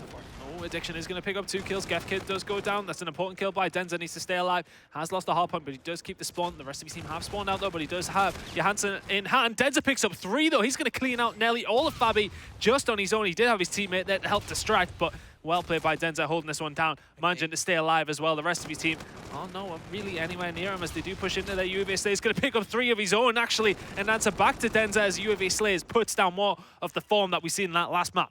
Really well played from Kiwi and UAV Slayers. Just Kiwi staying alive in the middle of the map, just baiting that Aware team, and the UAV was able to go around the back and pick up that 3 kills to break into the hill.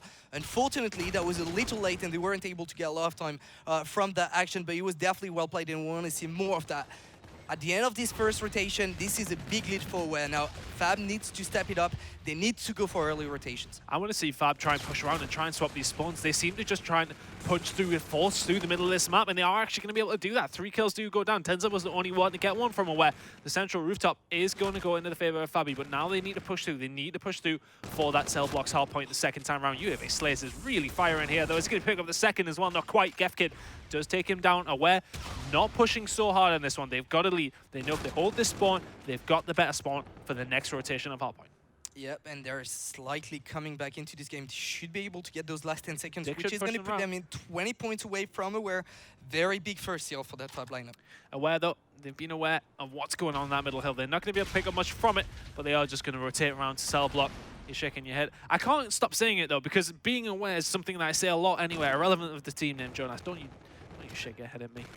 Well, and so far, I do have to agree that their awareness of the map is better than Fab, but for the first time, well, the second time, finally, when Fab waits for each other, they go together for the pinch, they're able to break into the hill, and they're in the lead. UAV Slayers once again. I mean, we've seen Addiction pick up a very nice kill towards the back there. It was important because the split spawn had come in, and that would have caused all sorts of problems. UAV Slayers maybe getting a little bit too aggressive there as they do actually lose the hard point. Johansson's going to get a kill on him. Gefkid's going to come in there and take down Typical Nerd as well, but the hard point is actually nobody's actually goes over to Aware, who are going to continue to push that leak. That was really nice from UAV Slayers, but for me, he's in and around Showers.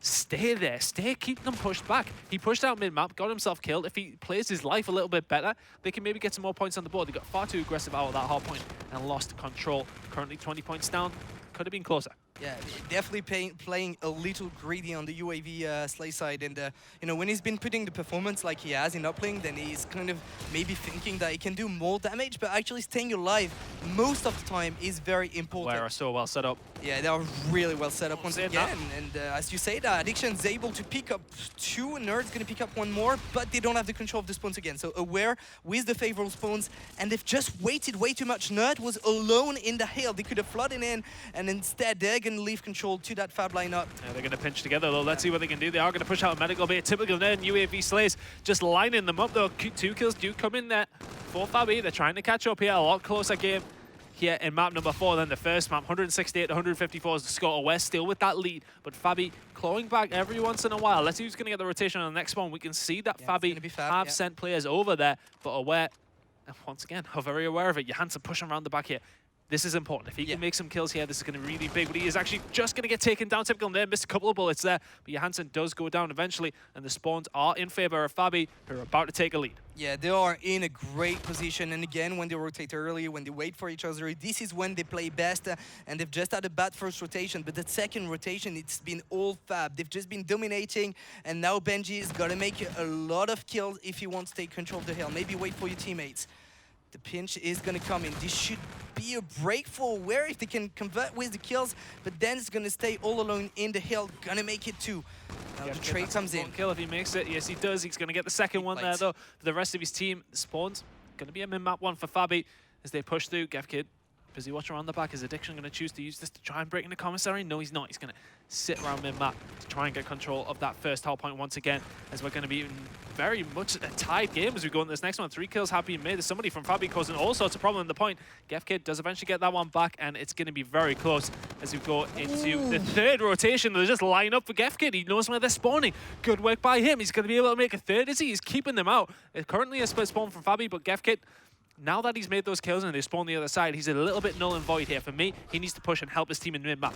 Yeah, and Dan's gonna try and stay alive. Definitely great plays from GevKid, still on a streak, 6 kill streak, showing some light on that map number 4. We hadn't seen much from him, but he's lighting it up. 7 kill streak, and this is so huge for Aware. They were about 20 points down, and then at last hill, they were able to take the lead again. Now, first hill, they just need to get the scrap, maybe work on the rotation, because so far, they are definitely not on it. Here comes the streaks. Not going to get anything with it. The final rocket is going to come in. GevKid did pick up one with the original and picks one up with the main rocket. Typical Nerd does go down. They do not have control. They do not have the spawns, though. They've got a very slight lead, but it's not counting for much. Does have an bombardment available, as does he have a Scarab. So can they push in? The thing is, very important. Yeah, let's see if he can make this kill here. But with Cell Block, you can't really push with those streaks. They can maybe get somebody off the back or maybe pressure them in. But he really needs to try and keep this at a pretty level game. The bombardment does come in. He does pick up 1 kill. Is Denza going to be able to do anything with this active camo? Yes, he is. He picks the kill, and they've pushed Fabi out. There's 1 member remaining, and that's going to be Typical Nerd as he does go down. Addiction dies as well. So Aware Gaming using those streaks well. I did say maybe it might have been a little bit harder for them, but they made the kills and they've held it down. And Kiwi, what a mess, because he was on that left side. He just had to watch to make sure no one was going to be able to go onto that left side and control the spawns. And it just let everyone pass, showed aggression in the middle instead of coming back to the left. And it really cost his team not having the greatest performance, going 11 and 22. And it looks like Aware is going to have this one in the bag. 14 seconds left. They're not going to be able to close it out, but it's going to be extremely close. The thing is, Fabi need to rotate for that next one. They need those points, but looking at it, it's going to be about 4 points for Aware. That's all they're going to need as they rotate in the next one.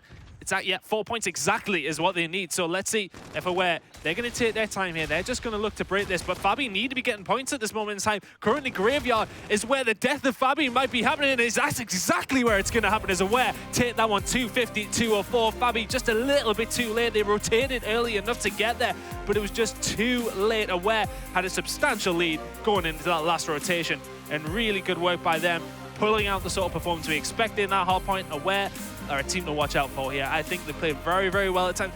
Shaky on the uplink, inconsistent as you said, but the inconsistency is okay when there's other members of the team stepping up when they need to, and we did see that there, as we can just try and have a look at the scoreboard at the end of that map there. Denza 27-19, really doing well there. Benji even following through, but look at the amount of time he's got on the hard point there. 17 kills, 2 minutes and 14 seconds.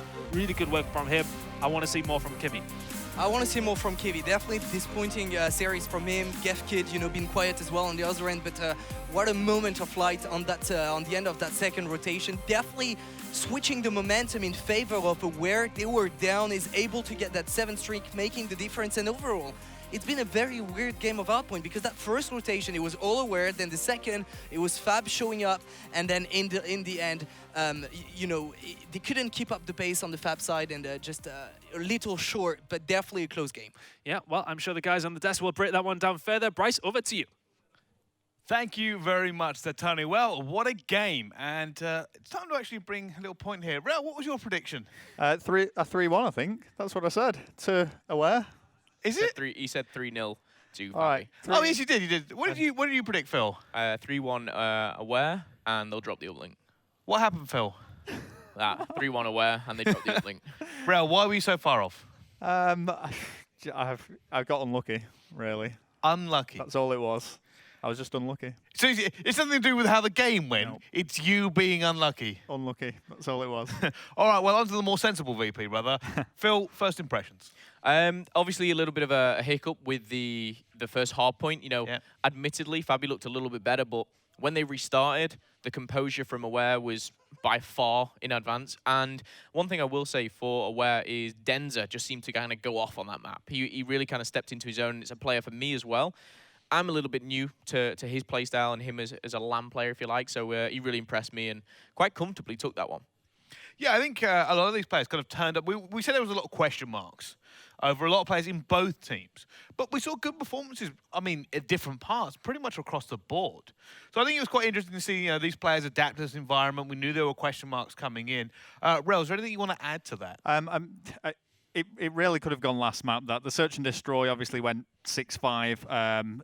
The other maps were fairly one-sided. That last hard point, we did see Fab fighting the way back into it, but I genuinely thought that would have gone last map after that Search and Destroy went 5-5. Yeah, I mean, it was very, very close. And we said maybe the S&D can be a slip map. You know, a lot of people practice S&Ds maybe more so than everyone else. Plus a few individual plays, you get streaks. You can start making a few rounds off of just a couple of opportunities. But Phil, you were so confident in your prediction and it came perfectly true. What did you see that maybe other people didn't? I'll be honest, I mean, I know I got it exactly right, but predictions don't usually go that way. The one thing I will say is we said S&D was a slip map, but I do look at Aware as a good S&D team. That's why I didn't pick that as their slip map. And I think Hardpoints, they are kind of the heavier slaying team, if you like. So I thought, why not go with Uplink? Got a little bit lucky maybe with that one. But I will say, looking at Fabi, I think UAV started off really slow, and he was a player I was looking at, just like Dens. He had to impress me. He had to go off, and Dens did, UAV didn't, unfortunately. All right, well, who kind of stood out for you apart from maybe Dens in that map there, or was it all Dens you were focused on? No, I mean, for Aware, I think it was really more of a team effort, but Dens impressed me because it was someone I wasn't expecting. Other than that, I mean, Gefkid, I think they all played their part, and I think, that is Infinite Warfare. We talked on the desk already before with X, and he was saying, it's not just about an objective player, it's about all four turning up, and Aware did that more or less. I thought I'd see a stronger performance from typical Nerd after what we've seen. Did not have a good start. No, on that first map. Did not have a good start. And I think that was one of the standout things for me because coming into it, I was thinking it was going to be him and Kivy that were going to be top slaying, but he did struggle from the get-go really. Why do we think that is? Is it just not a good play style? Did he really struggle, or is it because he's been super confident of late? Wow. I think, going into an event confident is very important. I think everyone is. You have to have that mentality. But sometimes you start slow, finish strong. I mean, he could turn up later in the tournament, but we've seen him do it. That's the thing. It's the experience. When he was on Rampage Temple with the likes of Scraps, he did perform. But I think maybe the team as a whole, that squad, he maybe falls back a little bit, or he's playing a different style. I've not seen enough of them, to be honest. I've not seen enough of Fab to kind of critique them. We talk about Kivy. He's usually the one with huge amount of kills. He didn't have that in the respawn. Have you seen enough of Fab to think whether or not they can even get out of this group? I think that was the important match. I think that was it. You think that's it? You think that's their biggest opportunity to get out? I think that was the decider because whichever team won there is going to take Splice are cruising through. They're going to take first place in that pool. So I think that might be it for Fab. Well, we'll kind of find out. But let's actually go through it map by map then. Let's talk about the first hard point. Although there was a restart, let's talk about the second hard point, but also the first one. And Rel, what did you see so far in that map? The second hard point for me was a lot closer towards the end. It was very nip and tuck. And again, we just saw Aware slightly stride ahead towards the final few hard points, but it did keep switching back and two. You know, both of them getting good control, some great breaks from either side, and inseparable as opposed to the first hard point, which was a little bit more one-sided. For me, the hard point, you know, Rel kind of summed up there. You know, it was back in 2, and it could have gone either way. And that's why I say predictions, you know, you can put your thoughts into it, but it is really who performs on the day. And I think it did come down to individual plays. I know I highlighted Dens already, but he really, really impressed me. And I'm hoping to see that throughout the tournament. They've been dubbed sometimes a bit of an online team, but we'll have to see. Well, we can actually see here, I mean, it was pretty close most of the way through the hard point, and I was coming in there and we were sitting there kind of talking about the game as we came through and saying, you know, it is a good showing from both teams. You said we had a few players maybe not performing as much. You see UAV Slays, they're obviously not doing well at this part of it. Yeah. But, you know, other points I thought he was doing fantastically. So inconsistent maybe the way to go with this? Yeah, 100%. I mean, I know we're showing the hard point here, but and I'm sure we'll touch on the uplink, but the start of the uplink, he was like 14-2 or something crazy. So it is inconsistencies. I think that's showing his potential, also showing that he's a new, you know, a new player to this kind of scene anyway. And I think he shows, you know, moments of brilliance, which is great. We know it's in there somewhere. We just need to get that consistency from him. All right, well, we're actually going to go over the rest of the maps in just a second. But before we do that, we're going to send it down to the floor for an interview once again. It's Lottie and Johansson. Thank you very much, Bryce. I'm with Johansson here from Team Aware. How do you think that went? It's a good start to the series, a little bit close, but how do you think that went for you guys? It was going good, and we know that we're a strong hardpoint team, so we felt confident going into the game. So the last hardpoint was a little bit too close, would you say? How do you think you can improve that for the next games? It's all coming down to the rotations, so we need to work on that, definitely. And for you also, what was your best map you thought for this game? It was definitely the first map. So. Yeah, and going into your next game in the series, what do you guys need to improve on to get that clean win? We need to work on our uplink. We know it's our weakest game mode, but we know we can win as well, so we should be fine. And which team are you looking forward to playing the most? Splyce, of course. Well, good luck for the rest of the series, and thank you very much. Thank you. Back over to you, Bryce. All right, thank you very much. Well, they're looking forward to playing Splyce. Probably really looking forward to that game right up until it turns up. I was going to say, I actually like the fact that he says he's looking forward to it. You know, he's not scared or backing down from it. So I don't think they'll be able to do... I don't think they'll be able to pick up the W, but I think they may do a bit more damage than the Bando. Yeah, I mean, it's the big challenge of the event, really. A lot of people are saying that Splyce are the favourites coming into this, so it's a big challenge for them. And in some respects, they've kind of got nothing to lose by going into it. So, yeah. They certainly do. Well, let's actually get back to our earlier point then, before the interview, and talk about the Search and Destroy. Very close. And we thought it might be so. Both these teams have a little bit of a reputation for Search and Destroy. Phil, you started off. Talk me through it. Well, Search and Destroy, I thought Aware started very, very good. And I thought, you know what, this is why I didn't pick this as their slip map. But just kind of, I think later in the round, that you can see there, 2-0 it started off. But late, I think they were very... I think they got overconfident. They started making maybe plays or pushes that they shouldn't. Sometimes you could say sloppy plays. But overall, it was good. I think Aware should have cleaned it out quicker and cleaner. But there's no particular standout player for me. I mean, I know obviously more have, you know, see Benji there dropping double digits in round 9. But overall, I think it just could have gone either way. Round 5. Round 11, sorry. It's just, it's horrible because, I mean, I'd rather lose 6-0 in a Search and Destroy than 6-5. It's just, it's a cruel way to bow out of a round. Yeah, it's really fortunate that it usually happens to you that way, Rel, yeah. One thing I will say, Gef Kid's rewind was questionable. Yeah. I think he was in like a 1v3 and he used it. I was like, you're gonna probably lose and then go into 5-5 and you could have rewind. They closed it out and they won. I think round 5 they got like 3 kills, but straight away. But I think that rewind could have been utilized a little bit more. All right, stick a fork in that map. It's done. Let's go on to the uplink then and go on to this one. Now, this is where you, Phil, actually predicted it would go this way. So take me through it once again. I honestly, I didn't see this coming in. When I say this, I'm looking at UAV Slays. He had a pretty poor start to map 1 and 2.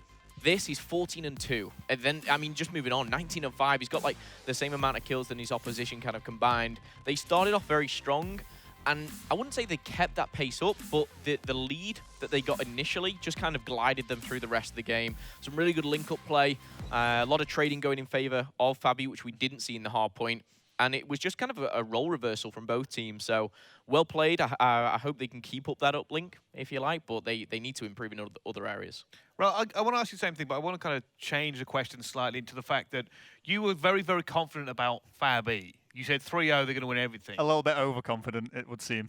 A little bit is a way of putting it. Yeah. I'd use the word stupidity. Yeah, I think a lot of people would. Yeah.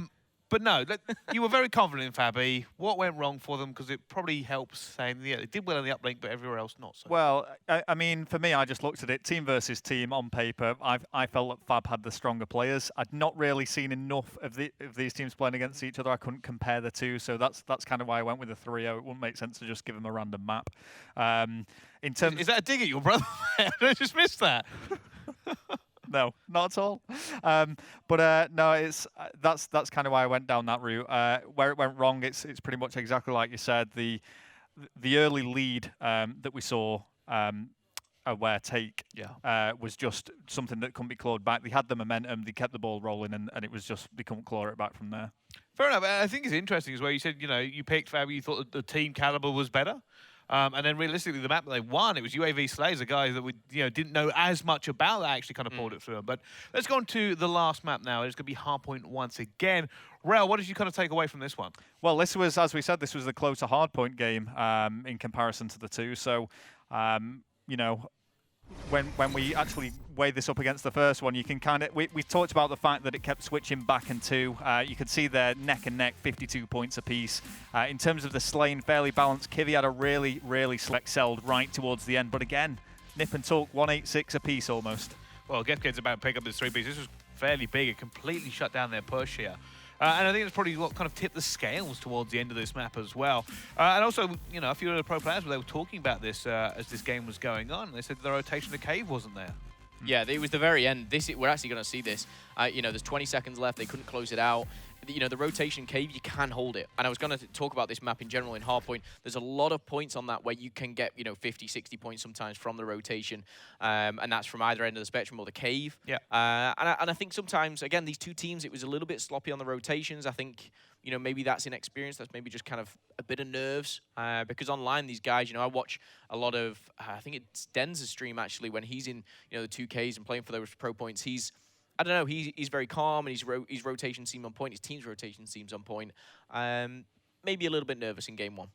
Yeah, maybe that's the way it gets summed up, though. But, I mean, this is the issue coming out of this game. We touched on this earlier, is that there might be one AGA game. There might be, they might play Bando. But your other game is Splyce. I mean, for me, they're all three in that group lose to Splyce no matter what. Yeah. And I think Fab and Aware should beat Bando. But don't underestimate them, because I think there could be an upset. Looking at those two teams, Aware and Fabi there, I don't know. I do think there's maybe a fight for, I want to say a fight for second, but I think Aware I think they should edge it. I really do. Yeah, I mean, Bando aren't out of that pool by any means. They've lost the game as much as Fab. That is true. So, that is true. And between the three of them, we saw glimmers of hope from Bando, especially in the Hardpoint game, more so than the uplink. So they're still definitely in with a shout. They certainly are. All right, guys, thank you very much for that breakdown. We're going to go to a very quick commercial break. When we come back, though, next game here at CWL London, it will be the Imperial versus Intuition.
Ladies and gentlemen, welcome back to CWL London, brought to you from the Gfinity Arena. We are about to go into the next game. It's going to be Imperial versus Intuition. My name is Bryce, and I've changed the desk up once again. 2 new, fresh faces. Jonas, Ton. I just want to point out at this stage that they haven't actually coordinated wardrobes, but it does look close. It does look close, and for once, I'm not in the middle, so I don't look like a midget. We could. No, that's true. Yeah, that's actually done it quite well. But we could change that right now. We could change it right now. All right, guys, you cast the last game. It's kicking off today. We're going into this next one, though. Imperial versus Intuition. Now, Intuition, for those of you who don't know who they are, you're not alone. We haven't got a lot of information on these players either. Last-minute replacement. They came in at the last second. Yeah, it's going to be a tall order of them going up against a good team like Imperial. But if you look at it the other way, they've got nothing to lose. They weren't even supposed to be there in the first place. So they just turn up. They're like, okay, let's win a game. Let's try to get some of those pro points, get up in the ladder, and it could turn out like a good thing for them. It could be a good thing. I think it could be one of these things where maybe if they even do anything, it's a like story in itself. Yeah. I think even if they hold their own, that's something you've got to talk about. This is the team that, is not exactly ranked very highly. They came in last minute because Supremacy and Prismatic weren't able to attend. Yes. So Epsilon and Intuition have replaced. Now Epsilon it's easy to talk about Epsilon, 4 famous faces. Intuition, we didn't even know who these guys are. I mean, by the sounds of things, it's just kids who've been playing the PP ladder, I mean, they've been grinding it out, getting some points on the board, and here they are. I mean, the grind has paid off for them, and they're going up against a good team in Imperial, though, and as I said, it is going to be a tall order, and I'm sure you're going to direct us to talk about them in a second, Bryce. We will do in just a second, but I just want to read out the names here, because I said it's not a well-known team, and I think let's get this out of the way, and then we kind of understand who we're going to be talking about. I'm trying to run the deck. Oh, thanks for letting me host. All right, so the players are... It's Jam, Jambalized, Monk, and Levox. I know you're thinking, never heard of any of those. You're not alone. But we're going to move on now because there isn't much more we can say about them. No. We just don't know who they are. It's a late-minute replacement. So the Imperial. The Imperial, that's an old org name. Oh, way real back old. in the real old. Back in the old days. Back in the old days. But Rep Chris Marsh. some familiar faces, and I believe Shane, it's actually their captain, Shane, was an Imperial back in the day. He was. I lost against him at ECR, won my very first European event, and he was Imperial with Shane. Yeah, that's a tough memory. It is. So it's, they go way back, and, Shane has been the captain of that lineup. So it does feel good to see an old brand come back with this tournament. Yeah, and again, I'm the same. I've known them since way back. I think the very first event I attended in the whole... Actually, I think it was the very first event I attended full stop. This team were around, so it's now moving into this new game. We haven't seen them for a while, but taking up a team who've got potential to do well. Well, joining him, Endura, Brain, and Sam B. Sam B, another kind of unknown face, but if Shane picks him up, I believe in Shane's talent, because Shane was one of the ones who kind of really elevated Zero to the kind of mainstream. So I mean, maybe struck gold again. Did have Swanee with him then, though. Yeah, I mean, he's once explained himself to me as the Sir Alex Ferguson of Call of Duty. So, I mean, bringing up players left, right, and centre. He talk a lot of rubbish, doesn't he? Yeah, he does, yeah. But, I mean, any team with Shane in it, and any players who are in a team with Shane, you expect them to do well. I mean, he's not going to surround himself with players who aren't of his calibre. Let's see how he does on this game. He's always a question mark whether he's going to be one of these players who can't stick it at the top, or is he just going to be in and around, that top 8 teams. What can he do with this team? Looking at the players surrounding him, Brain, very good player as well, so maybe they can do something. Endura hasn't been around for, he hasn't been to an event for a couple of years or so now, but he's always been prominent on the online scene. Can he continue to transition that onto LAN as he has done in the past? Possibly. Let's see how they do. And I think Endura is definitely a key factor in that team. He's a young player. He hasn't been to LAN so much, but he's got a lot of experience despite that use because he's played online so much and he's playing against really good teams. And we know the British scene is so good in the European level, so he's definitely been surrounded by players who could teach him how to play properly. Well, yeah, I think it's interesting to say he's that played the French. I think it's interesting the fact that is pretty much right. You've got those brains on that side at least, and that's no pun with the actual player, but it is a team of somewhat names. It's not a team you'd ever consider elite level. Any stretch of the imagination. So they've come here. They actually now have quite a hard group. They've got to Elevate and Epsilon, both of them be trying to get out that group as well. The Imperial, I'm going to have some very quick prediction here, but I'm fairly certain I know what you're going to say. How do you think this game's going? I mean, you can't say anything apart from 3-0 Imperial. Yeah, I do have to say the same. Otherwise, my name would be Rel. Okay, well, let's throw it now over to the game and our next set of casters. Let's get this one underway. Thank you very much, Bryce, and welcome here. Imperial versus Intuition, a team which you guys may not be familiar with, but of course joining myself is Mr. X for this one. We've had a quick break. We actually watched that game, and these two teams, like you said, I think this could be a bit of a whitewash. Yeah, I would expect Imperial to take this one. Obviously, the stronger team, some more notable names on this roster, but you never know. Intuition come in here, surprise a lot of people. Like Brycey saying they've been grinding a lot on the pro point ladder, so we'll see what they got. Okay, well, getting into this one, I'm going to actually jump on board with Intuition to start with, just to see how they come off the break. Of course, we know that kind of aggressive playstyle from Shane. Brain, of course, came from Hyper Games, being that, slower assault rifle player. So I'm actually going to jump on board with, let's stick with Jambo. Been defaulted to this, first of all. See, everybody loading in. We can take a look at the rigs real quick. We have, obviously, the Synaptic on both sides. Very popular, rig. With you're going to have the propulsion, and you're going to have rewind as well. Propulsion, I feel like you need to take it. Yeah, I mean, the rigs generally, of course, in Hardpoint, and pretty much across the board, very, very standard. You're going to have that reactive armor, camo, rewind, and Centurion. And now we can get into it. You guys can see what I can see. Jambo will be the first on your screen, rocking that Merc loadout. But of course, Erad.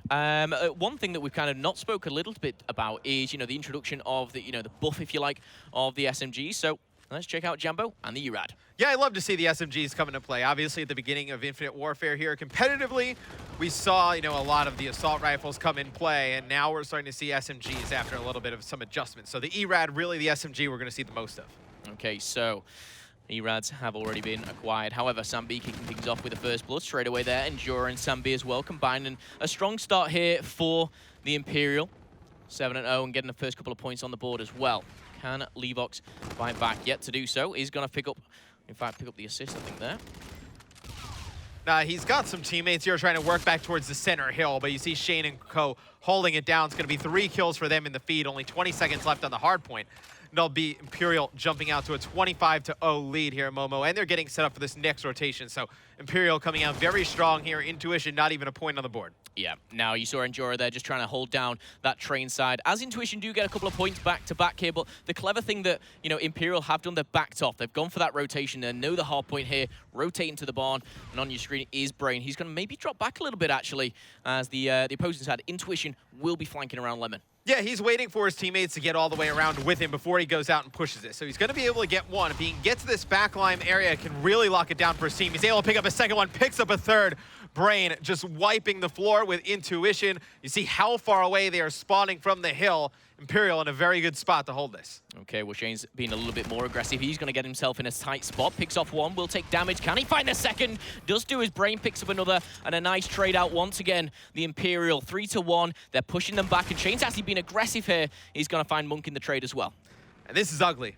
This has gotten ugly pretty quick as you see Imperial jump out with a big lead. Intuition trying to flood into the hard point. It's not going to work out on this barn hill. Just the angles that you have to come in, just so close quartered. And you see it's going to be Imperial winning those last few fights on the barn hill. And they're trying to set up for this next one. Yeah, ironically enough, they do manage to get the scrap. They nearly had the rotation as well. Not going to happen, though. Can Levox do this? Levox is actually in a really good position here, backing off around this Lemon area. He can just watch his flank, but the key thing here is getting control of both sides. He's actually going to fall down. A gunfight he really needs to win. Brains excelling in the middle and securing that hard point once again. A big 60-point lead here. Yeah, it's one of the harder hills to lock down because it's just such a wide open area, long sight lines that if you can get one kill with the assault rifle, you're able to just pinch on it through the mid-map pretty easily. So you see Imperial breaks that, and they're going to jump out to a huge lead here as Intuition cannot get anything going. I mean, they're getting out slayed, they're getting out rotated. It is not looking good for this new squad. No, it really is not at all. I mean, they're picking up kills. That's what I'm looking at the scoreboard. 6-5, 6-8 across the board. It's not too bad here, but they need to convert that into points. Monk is on the hard point at the moment, using the K-bar to the full effect, but I'm actually going to go back on board with Levox purely because of the rotation. He has got the spawns. However, Score Street's coming in, and Endura's going to take 2 down, and this is not good news. Only Jambo left alive, and he surely coming to his death. Does find one, though. Should be traded out, and that's going to be another position held out by the Imperial. And that's what the spawn changes at the beginning of Infinite Warfare, where you spawn a little bit further from the hill, where score streaks are just so important. You're able to score streak. Once the hill pops up, get control, spawn the other team out. Just makes score streaks that much more important at hardpoint. Okay, well, Levox pushing forward, finds one. He's going to find one at the back, should be able to pick him up as well. That's a nice double kill, but this is the next engagement he needs to win. Secure himself a little bit of time, a 2v2 at the back as he does rotate around there and picks up a nice kill. Monk goes down as well as Levox, and once again, the Imperial just seems to come off eventually in those trades. Really unfortunate stuff there. Yeah, intuition right there. They just need to be a little bit more aggressive. They had a man count in their favor going towards that hard point. They had 2 players against 1. They don't push that 1 player from Imperial on the hill right away. The spawners come in for Imperial, helps their teammate out, secure the rest of that time. Now, going into the second half of rotations, Phil, we'll have a 138 to 43 game as Intuition.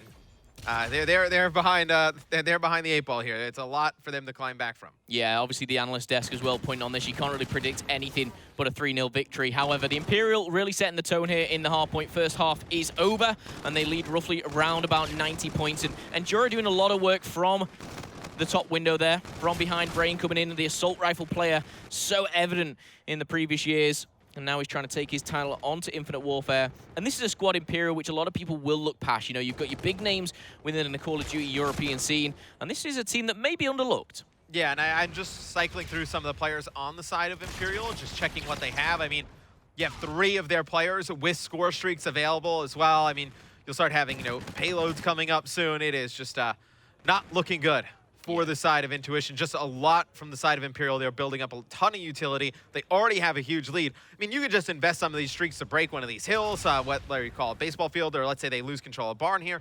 So Imperial in a very good spot to take this game. They're going to be set up for Barn here. Originally, it's Brain actually in the back, and they have 2 teammates back here that they don't jump in the hill right away. It's kind of an odd play. Yeah, quite an interesting play. 2 at the back, 2 did spawn out, so I think Brain was trying to just almost anchor for a little bit. Sambi and Shane have made 2 big kills. The 3rd comes in. Brain's going to be at the back ready to plow through, and now the only player pushing forward is Zeno. He's not in a great position. He's going to be caught out there by Sam, and again, it's business as usual here. The Imperial, they held tight there. 2 big kills from Sambi and Shane, and they regained. They don't even need their score streaks right now. Yeah, and something you can definitely see when you're watching this game as Intuition is trying to break into these hard points is just 1 by 1. I mean, you see 1 player just forcing the action on the bridge there. He drops. There's nobody to trade that out. A few seconds later, you see somebody come from the top window.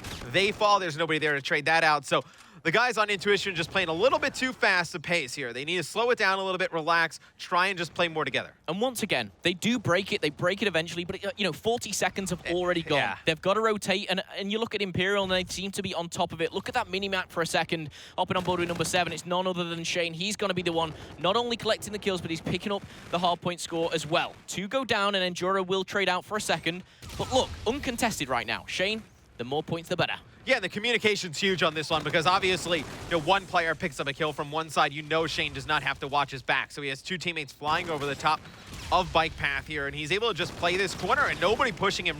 As I say that, Jambo pushes right in, but you see the difference in these 2 teams. When Jambo pushes in to kill Shane, Sam B right there to pick up the kill and secure the hard point. Yeah, all communication, good trades all around, and that 70-point lead extended to roughly around 80 now. Imperial looking strong, and just looking at the kill spread across both teams, you've got Brain dropping 23 and 11, Sam B 26 and 11, and Sam B was a player, just hopping on board with him for a second actually, because he was kind of the unknown, if you like, in this. The other 3 have proven themselves, for the past couple of years now, so Sam B really impressing here on his first game of the day.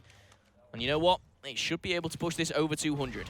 Yeah, he's got the E-Rad in his hands as well, so it's something of note. We can see how the SMG players go throughout this event, because this is really the first tournament we're going to see the SMG probably in play, specifically the E-Rad. And you see Jambo trying to work his way into bowling. He's able to get 1, but still no control of the hill yet for Intuition.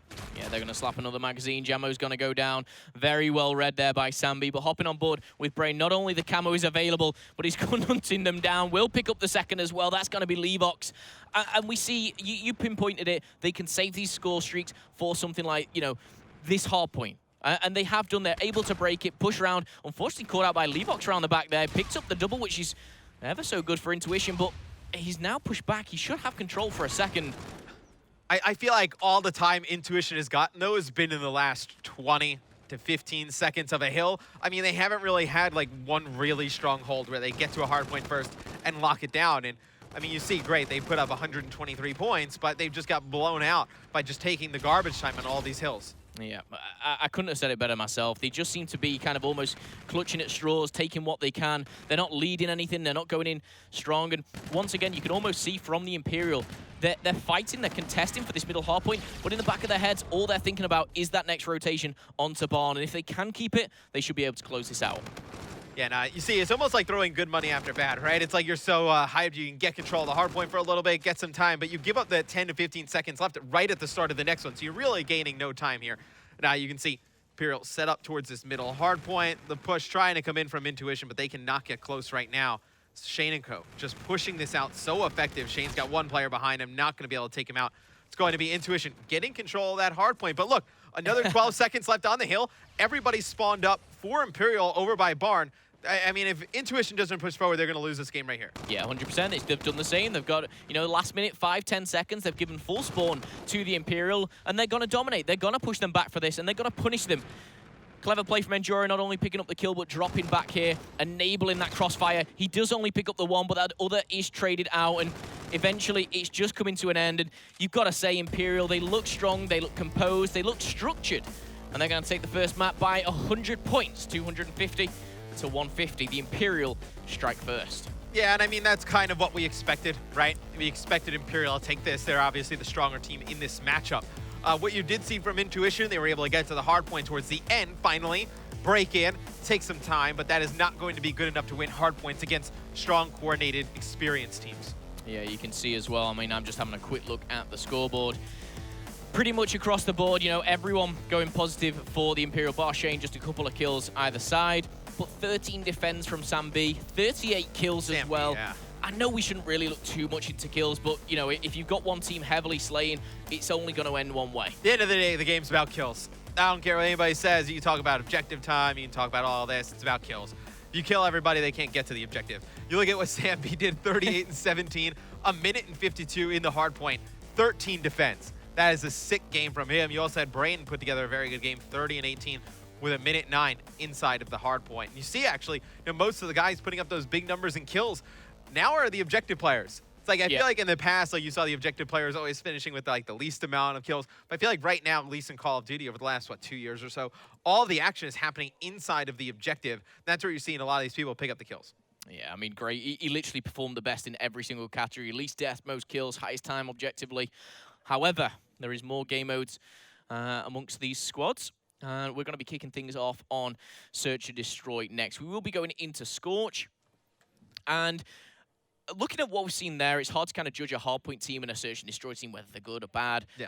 But it was just so heavily slayed from the Imperial. You've got to agree with the analyst desk. You know, it was a very convincing win.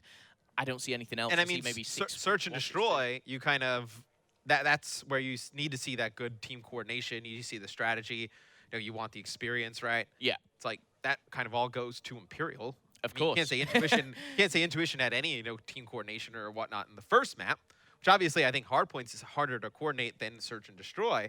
I mean, maybe they come back in Intuition, I know, in this Search and Destroy, but I can't see it, to be quite honest with you. I think Imperial takes this one pretty convincingly. I would probably say, you know, 6-2, 6-1.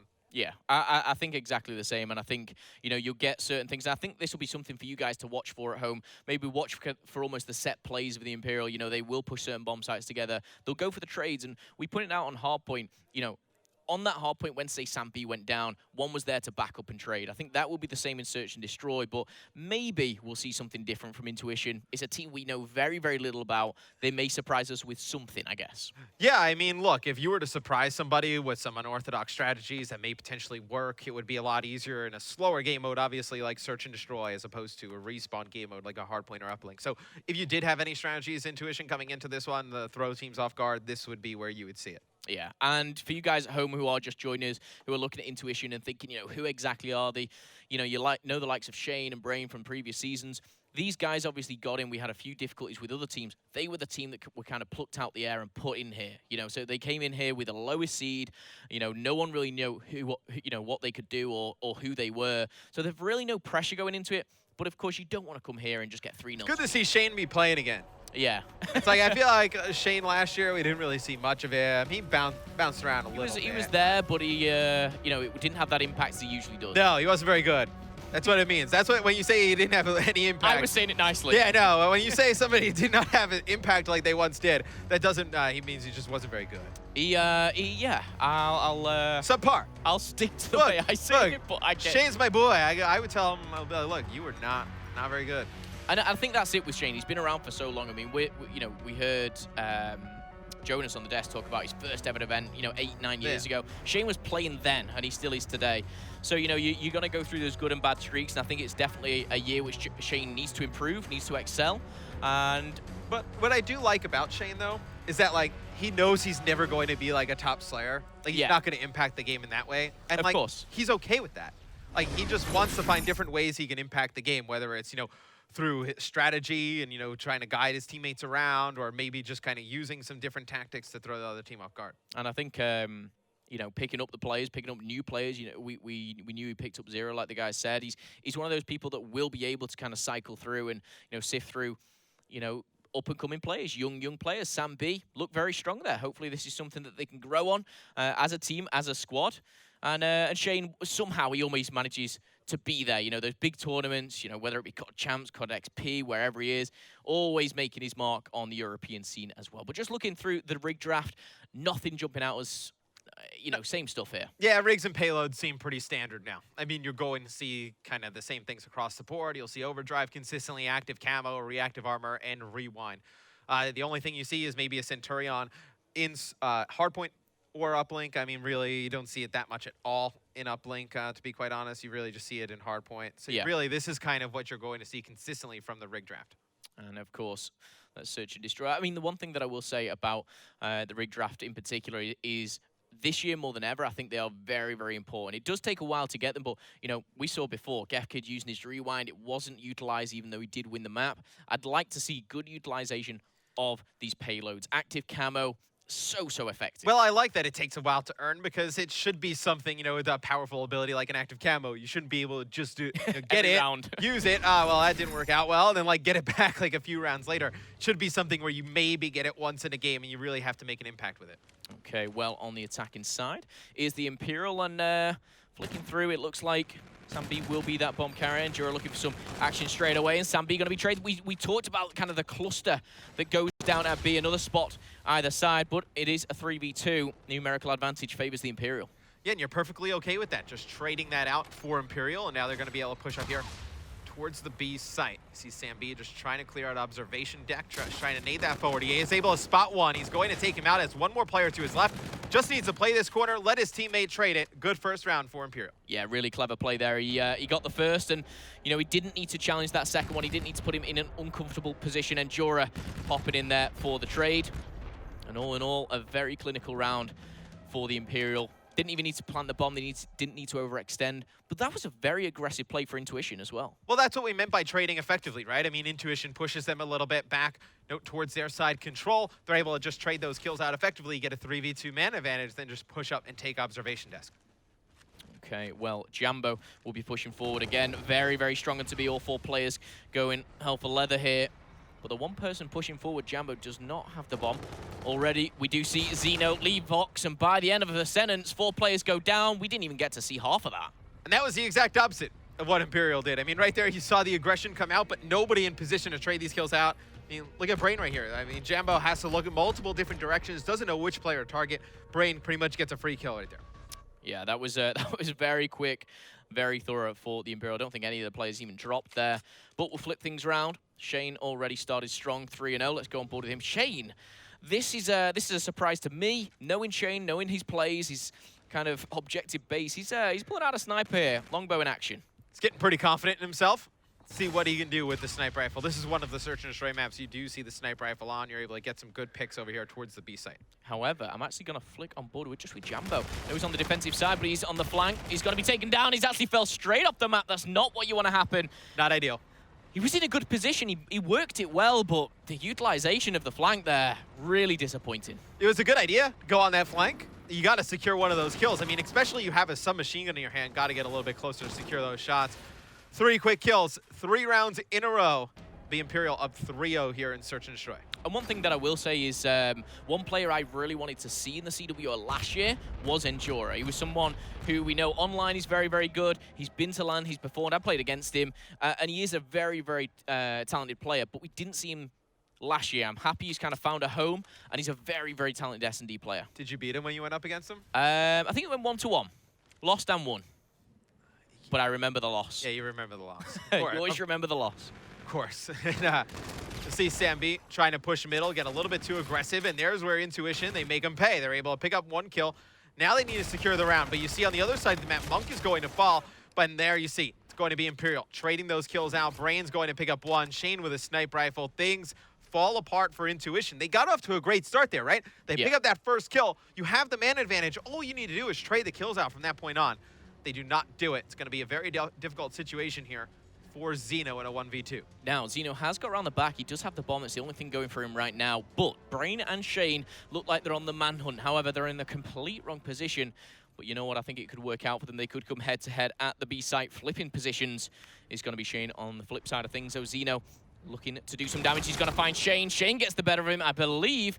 May have actually been Brain, but either way, very, very talented. I don't know if you could see what I can see there.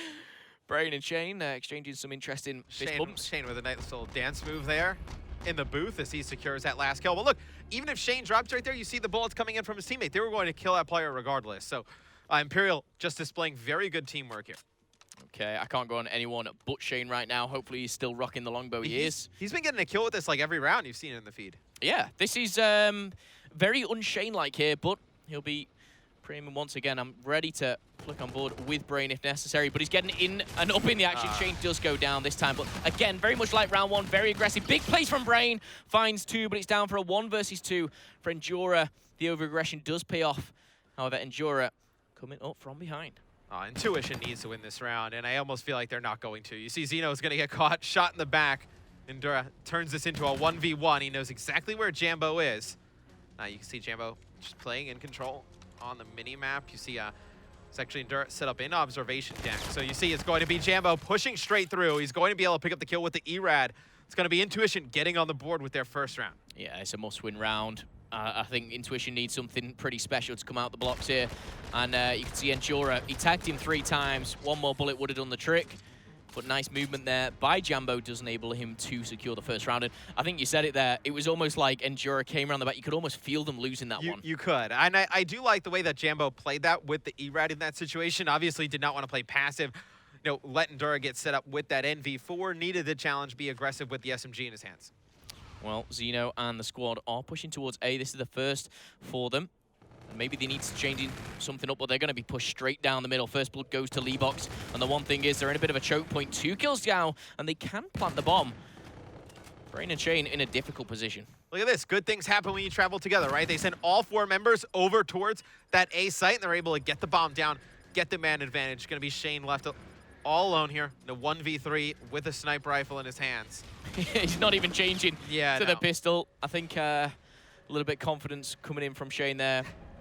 Maybe unnecessary, but he's having some fun with it, to say the least. We've seen 2 ridiculous rounds from Shane with the sniper rifle in his hands. One, he just flies up towards the B site, just tries to challenge it there, and then that one, the 1v3, I mean, what? I guess your best chance of killing players is with the sniper rifle in that situation, but not one you want to be in. So it's going to be Intuition winning 2 consecutive rounds. See if they can make it a 3rd. Well, Shane does put the sniper away after 2 rounds back-to-back lost. He's going back to basics and maybe looking on the flanks. So we're going to jump on Brain. He's pushing up a little bit, but keep your eyes on the minimap. 4 players pushing right through the middle for Intuition here, and Shane could find himself in a bit of trouble. Or they could all just walk right by him and he can pick up 2. So he's going to just take out 2 players, trying to go on the flank there, and that just shuts everything down that Intuition was trying to do. Yeah, it not only picks up 2, but he'll be able to call out the 3rd and the 4th. He saw everyone there. So we are going to get 2 players backtracking. One is Endura, who does fall, and now Brain going to be in a tricky position, all down to Sambi. The bomb is going down. But if you're Imperial, why not just, you know where the players are coming from? Why don't you just set up on their side of the map and get bombed down? You would have had the best position imaginable. You would have had a man advantage. There was 0 reason to go challenge in the back of caves there. Well, that's going to end for the side of Intuition positively. But I agree. I think they could have pushed forward, planted the bomb in 3v2, wasted a bit of time.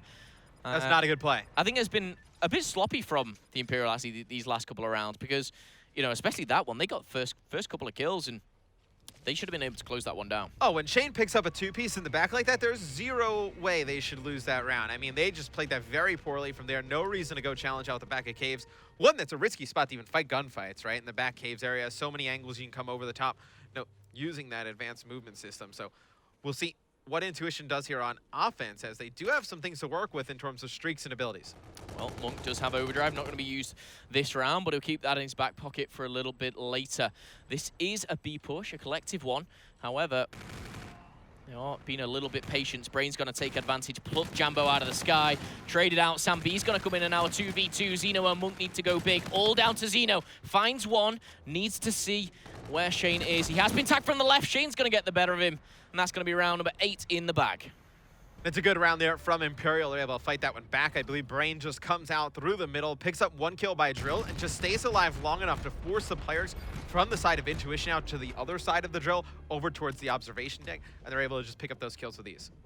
Okay, well, 1 round away from securing it. Shane goes back to basics, pulls out, of course, the K-bar, and takes it to town. 9 kills for Shane.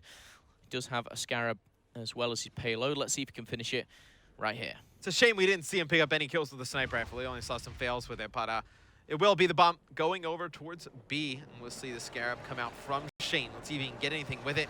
If not, gain some information. An enemy Scarab coming over the top directly towards him. So Levox going to take out Endura with his own Scarab, so it's going to be the side of Intuition getting the early man advantage. Again, looking like one player is going on the flank. That is Jambo coming from behind, but if he gets in the mix, we'll jump over to him. This should be a round that should go in the favor of Intuition. However, Brain has plucked Levox out. We're going to see Shane trade out as well. And now they should be able to collect that bomb. It is a 1v3 for Zeno. Oh, and I love the play there from Imperial. Instead of just pushing up to the bomb and getting it down, they pushed straight through. They knew that the side of Intuition was going on these flanks constantly, so they're able to push all the way through the bomb, force these players to make a split-second decision, and they end up winning the round 6-3. Okay, well, closing things out in 9, we see Brain and Shane doubling up for the double digits there, and overall, a pretty convincing win. I think Shane got a little bit overconfident, overzealous maybe, with the sniper, but all in all, a very good second map for the Imperial. I think they may just close this one out in 3. I think that one kind of went the way we expected it to go. I think we thought like 6-2, 6-1. Yeah. No, a few rounds I think Shane kind of threw away using the sniper rifle, just doing some reckless plays that they probably would have liked to have back. But Imperial looked very good, experienced, composed, coordinated, exactly what we expected from this team. Intuition, they had some rounds where you saw some positive signs, right? They were picking up the kills, but still nobody there to trade it out. Sometimes they just got caught off guard, got a little bit too aggressive. It's what you expected from a newer team. And I think as well, the rounds that they did pick up, 2 of the 3 were rounds which you really would have expected Imperial to take. So Imperial, do come here with a real point to prove, and I think they're in a group which, they could struggle in. They've had a lot of kind of changes in that group as well, with obviously the team. So Imperial, it's a must-win game for them, but they're doing what needs to be done right now. Levox actually picked up 9 kills that round, which kind of flew straight over my head. Individually good, but as a teamwork, again, same as the hard point. The trading wasn't there. I think that, the payloads really that, didn't come into it. I think Overdrive wasn't even used. Yeah, no, none of them really came into play. Shane actually picks up 11 kills, so he goes 11-3. Brain goes 10-5. 2 standout players there from the side of Imperial. On the side of Intuition, you had Levox pick up 9 kills. That was really about it. Everyone with 4 kills apiece. Nothing really too good on that side of the coin. Okay, well, Uplink coming up next. It will be Frost, of course. These 2 teams, it seems to be very one-sided. It seems to be edging towards the Imperial by a long shot, really. But can the boys of Intuition turn up? Zeno, Jambo, the boys, they need to do something different. If you could kind of jump in there, I know obviously from yourself, with Complexity kind of being that coach almost. Is there anything that they can kind of go at? Is there any tips that you would give to them right now? They need to slow the game down. I mean, right now they're just playing at such a fast pace, just trying to keep up. Yeah. They don't have the teamwork to play at that fast pace and still win. So I think they just need to slow the game down. I mean, look, Frost Uplink, we've seen some crazy scores like the Spice game earlier, but typically it's not like that. Typically it's a lower scoring game. I think they really need to slow the game down if they want a chance to win. Yeah, I mean, that was a bit of a bizarre one, the one with Splice before, but I think this is a map which you can kind of really set the pace, if your team is, sitting back maybe with, less ERADs, more assault rifles kind of controlling the map itself. I think for these guys, they just need some type of map control because they're always one step ahead, one step behind. They're always chasing. We saw it in the hard point previously. Whether they do that, whether they change something off, we'll have to wait and see. But Rig Draft going down, which we'll be able to bring to you very shortly. And I mean, Uplink in general is one of the ones where, I mean, obviously, you talk hardpoint, obviously you need map control. I think it may be even more important in Uplink because if you don't have map control, you don't have the drone. And obviously, you know, if you're kind of just new to the Uplink game mode, you need to score the drone to get points, and that's how you win. So if you don't have the drone, you can't get any points. So I feel like this is the one game mode where map control means that much more. And I feel like if Imperial gets it early, this could get ugly. This could get very, very ugly indeed. I mean, Shane's taken the overdrive from what I can see. So he's going back to... I know we've not really touched on the objective. Sometimes you will have that maybe preferred player to pick up that drone.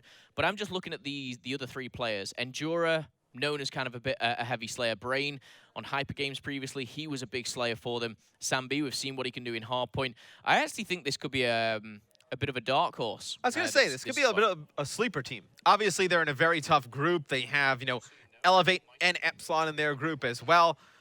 I think it's going to be difficult for this team to make it out of groups into the bracket play, but I definitely think this is a team that, you know, as the EU CWL year goes on, can make some noise. Okay, well, getting into this one, you can see the boys on your screen getting ready, getting composed, and we're going to get into this one very, very quickly. Frost Uplink is the next map.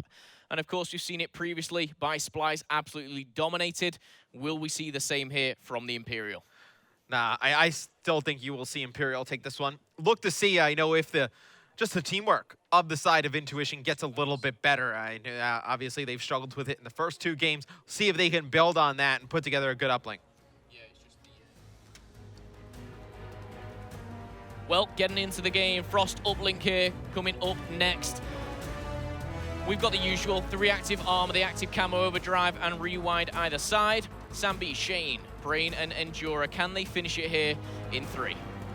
And I would be shocked if we see anything but a 3-0 here from the side of Imperial.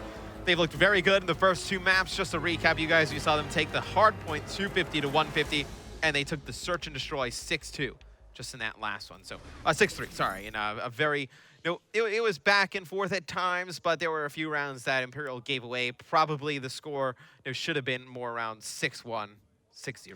Yeah, I think it very well could have been. I think this, actually going into this one, Imperial might be kind of saying, actually, we let a few rounds slip there. We need to make, you know, a bit of a mark. We need to prove a point here. So let's get into this one and see whether they can nail it down in 3.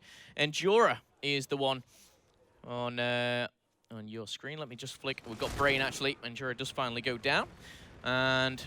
let's go on board. Who's someone we haven't seen a little bit about? Zeno. Starts strong, picks up 1. The rest of his team does go down, so he's going to have to just hold out for a second. Yeah, I mean, you know, the drone in the hands of Imperial, so he's going to have to back up, get on the defensive side of things. And a lot of the times we see the drone brought down towards the bottom side of the minimap. We do not see the drone go too often over towards that top cliff side.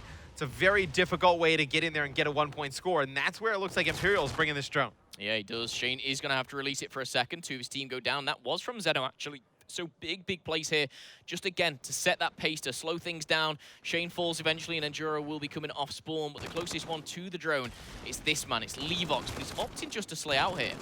And that's a good decision. I mean, you need to pick up kills in the middle of the map. Unfortunately, 3 of his teammates died at the hands of Endura, and he's just going to have to defend the drone here. But still, a very good play from Levox. Probably saves them from a potential score opportunity going through for the side of Imperial. Well, Shane picks up a kill. He's going to pick up the drone as well. And this is the route that you were talking about, pushing through that bottom side.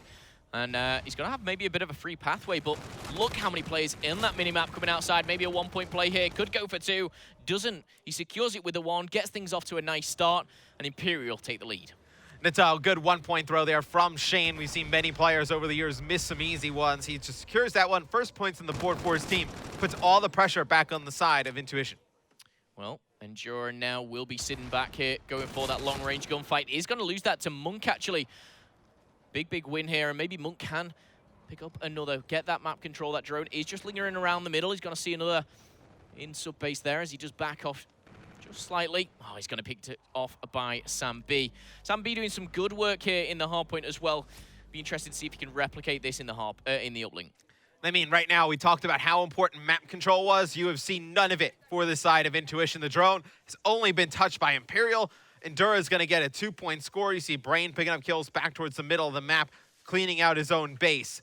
things do not look good for Intuition. Right now, Jambo getting off to an 0-6 start. He's got to pick it up quick. Yeah, Brain's actually on an 8-kill streak, bear in mind, so he's going to get the score streaks very soon. He's picked up one already. The bombardment is available.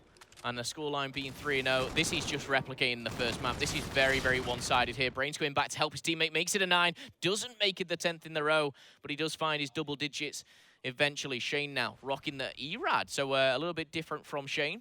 Maybe looking to get into those nook and crannies. Get up close and personal. He's going to find one just around the corner. Will not get the better as Jambo does finally take him down. With how important sub bay is and how close quartered it is, I think you can run the SMG effectively there. Maybe even have an extra SMG on your squad, because if you can get control of sub bay and push through, that's how you're going to be able to get those easy 2-point plays. Okay, Monk trying to find something out of nothing there. He's going to find Shane in the back, but unfortunately, I think Endura seems to have slipped the net. Does have a teammate with him. 3 go down. That's actually 4 down for a second here for the Imperial. They're having to bounce back. But this may be the start of something special. Intuition do have the drone. They have a bit of map control, and they actually have a couple of seconds as well for the Imperial to respawn. Yeah, and they're going to try and take this drone towards the bottom side of the minimap. It's going to be Jambo picking up 1, Xeno with another. It's going to be Jambo actually getting a big 2-piece. He's actually come alive since he's 0-6, now 6-9, so starting to turn things around. 3 kills for Imperial in their base, but it's going to be Levox connecting with a 1-point throw. Going to get Intuition on the board. Well, he does get the 1 point, but 4 go down. The full map control goes towards the Imperial here. And look at that kill feed. It's lighting up purple. Once again, Endura picking up a nice double, and that will open the gap for Brain actually to take the drone now. They have a lot of streaks to work with as well. Only a minute to go. They don't really need to force this in. You don't want to give up an offensive play on a turnaround, a comeback play, going the opposite route. So we'll see. The drone gets thrown for yards here by Intuition. It's going to be Shane and Co just trying to fight in towards sub bay. So the drone should be respawning at mid-map very shortly, and then we'll see who can get map control. It looks like right now Imperial in a better position to do that. Yeah, Imperial most definitely are. Monk, he's just in the middle as well. He's trying to fight from this map control. He's going to get nothing out of it, and Jura does go down. Brain answers back with a nice one himself as well. But finally picking up the drone. He still has these score streaks to play with. A nice 1-point line up there with only 25 seconds left to go. And 22 as we find it. Does actually miss there. Yeah, and you do see, tries to get a 1-point throw over the top, not able to do so. We'll just take a look at the scores real quick. You have Endura sitting at 11 and 10. Brain, 14 and 8. Those are the guys doing the work. Sambi as well, 14 and 12. Everything going in favor of Imperial. Trying to get a 1-point throw at the end off. It's going to be Brain getting cut down in the final seconds. Be Imperial up 3-1 at the half. Yeah, I think it could have been worse as well. They really could have. I mean, Brain had a 1-point play over the roof there. Didn't manage to go in that final one. Could have been an extension. Couple more seconds. They could have maybe slowed things down, used the score streaks. However, I will say Frost is usually a low-scoring map. However, I think that could have gone maybe 5, maybe 6 towards the Imperial if they used it right. Well, I think Imperial just did a good job, obviously putting more points on the board, but also they had drone control for most of that game. They controlled the sub-bay area. They controlled mid-map. They did not let Intuition get anything going. Okay, well, Sambi, the player, the unknown almost of the Imperial, making his mark in game 1 already, trying to put things on the board. He's going to slide in, pick up 1 as teammate Shane does go down. Finally traded out now. And it is all that fight for the map control. Levox versus Endura. Who's going to be able to make this final kill? It's going to be Levox. Whether he chooses to grab that drone or keep the map control, I think the wise decision is to keep this map control, is what he's doing. Well, look at this. His team pushes through sub-bay, and he pushes all the way around the top side of the map. They have nobody to get drone. It's going to be Levox trying to work his way back, but just like that, all his teammates are dropping towards the sub-bay area, so they're not able to get in towards the Imperial base, and they don't have the drone, so they don't get any points out of that. Well, slow wall run coming in from Shane, and you're absolutely right, Matt. No points accumulated, 4 minutes on the board. The one thing that I will say for Intuition is they can turn this around within, 30, 45 seconds. They can get something going here. They can take this map. They can sneak it away from the Imperial. They're only 2 points behind. I mean, realistically, they need 6 kills, so to speak, to get it back, right? You need to get the kills over towards the mid-map. You need to pick up drone, and then maybe 1 more clean wipe to put on a 2-point play. And then we have a tie game on our hands right at the bat. So see Shane, he's going to pick up the drone, go topside with it, to try and keep it out of the guys on Imperial's hands. He falls to the hands of Xeno, though, as he picks up 2. Now it'll be Intuition with drone. Let's see if they can get any points out of this. Okay, well, Levox, he's going to be the one with that drone bounced off quickly for the quick regen, and Jura and Jambo are going to trade things out. Now, are they going to go for a 1-point play over the roof? Are they going to push through and try and level things up? He's taken damage. Of course, the armor of this uplink drone So powerful, but a wise play. Oh, no, he's caught from behind. That's not going to be good, and Zeno is the only one alive. He needs to stay alive. This is a big play, an important play for Zeno. Well, the side of Imperials, they're going to get drone, and they're going to go topside with it. So he's got to leave sub bay and trek all the way back across mid-map, and Shane's going to be able to pick up a big two-piece before he falls. Sam B trying to chase one down with the drone in hand. Not able to do so, though. Brain picks up 2, not able to finish off Jambo there. It's going to be a defensive stand there for Intuition. As they get drone, go cliffside, but time is running out. 2 minutes and 40 seconds. Doesn't seem like that's not a lot of time left. But a game like this, a Frost Doubling, where very low scoring, you may only have like 1 or 2 good opportunities to score in this amount of time. Yeah, really difficult. Poor shooting from Levox there. Gets turned and burned. And now he's trying to gain that map control. You can see them all lingering around. Before they pick up their drone, they want to pick up some kills. Brain's going to be the first to do as Jambo does fall, and the drone does go in favor of the Imperial. They're pushing it once again to the outside of the map here. Jumping on board is actually Sam B, who's going to go for the 1-point play. Does make the throw, does make the kill, does make the point, should I say. And that's going to be 4 for the Imperial. Well, Intuition, they do have control of the middle of the map. They had 3 players there, and they just go to sub-bay before they actually get drone and go towards that area. And that is not how you want to play this. You want to get maybe 1 player set up in sub-bay, but you still need to get control of that mid-map. Control seems to be all in favor from the Imperial. We saw a heavy slaying game mode as the 5th and final one does go in for the Imperial. But as I was saying, it's so heavily favored in hardpoint, the kills, if you like. Yeah, and you do see the kills going down inside of sub-bay. We talk about how highly contested that area is. You see players just flooding in there for Intuition. They're just not able to get anything going. And, they haven't really even touched the drone here in the second half. We talked about how important mid-map control was. They've maybe gotten 1 good opportunity to touch the drone and get towards mid-map. Maybe 1. I mean, they pushed forward. They got a couple themselves. But, again, it looks like Imperial just making their mark. Shane using the overdrive. You see him sprinting forward. Makes a nice 2-point play. And with a minute left, this is all I see. A 3-0 sweep for the Imperial, unless there's an absolute miracle coming in through Intuition. I mean, with a minute left, Momo, I do not see that happening, to be quite honest with you. The entire game in the second half was controlled by Imperial. They had control of the drone the entire time, mid-map as well. Seemed like Intuition, they just got a little bit too ahead of themselves trying to push into that sub-bay without the drone. Okay, well, 40 seconds left on the clock. We're going to see the Imperial close things out here. Brain's going to get number 30 for himself there. And you can see across the board, all positive. Endura, Brain, Shane, and Sam B doing work. Score Street's coming in, and they could be doing even more damage right now. I think they're just having a little bit of fun towards the end. Yeah, I mean, they're going to get another 2-point play on the board. We're going to see the score go up to 9-1 with 20 seconds left. A very strong performance from this Imperial squad from Game 1 to Game 3. They absolutely dominated this series. Yeah, good stuff all around from the Imperial. A game which we thought, the analyst guys thought as well, all 3-0. A nice clean sweep for them, and that's how it played out. It's a tough loss. However, this team, obviously, of Intuition, they came out of nowhere.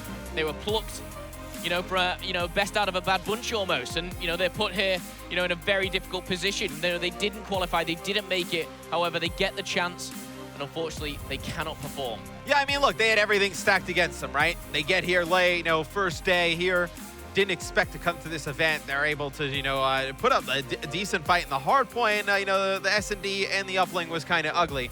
But I expect their play to get better as the tournament gets on. They better improve because, I mean, they have Elevate and Epsilon in their group to deal with. Yeah, best out of bad bunch, maybe a little bit too harsh. However, they were dominated by the Imperial. Good showing from Shane and the boys as well. This squad I've not seen too much about. I've seen too much, in-game. However, they performed today. Yeah, Imperial, they have some well-known players, obviously, with, Shane and, Sam B, obviously, and Brain. You're just looking to see if they can put it together, and they did in that one. Okay, well, that is it for myself and Mr. X here on the casting desk. Back to you guys. Bryce, take it away. Thank you very much. Well, that's about as clean-cut game as you can kind of expect to see in this tournament. We knew it wasn't going to be a big show. We didn't think Intuition, with the very little information we had on them, really had that much in the tank. Turns out to be the case. But what did you guys see? Tan, let's start with you. Just seeing a dominant performance by Imperial. I mean, there's not really much you can really look into it because, I mean, Imperial going up against a team like Intuition, it's 2 different ends of the scales, and it's one of those sort of whitewashes where Imperial, they never seemed like they came out with third gear. It was just really convincing performance by them. Yeah. They did everything they had to. Intuition didn't really have many answers for it on any of the maps. And two teams from very different leagues, clearly, from what the game that we saw. But the interesting thing is, Imperial, they go up against a team that they don't know, that could very well be a surprise team, that, you know, they don't have anything to lose. And they were just very focused, very serious. We saw Splyce earlier in the day. You know, they kind of chilled in the first game. Not really this attitude from Imperial, just very strong in commanding the whole series.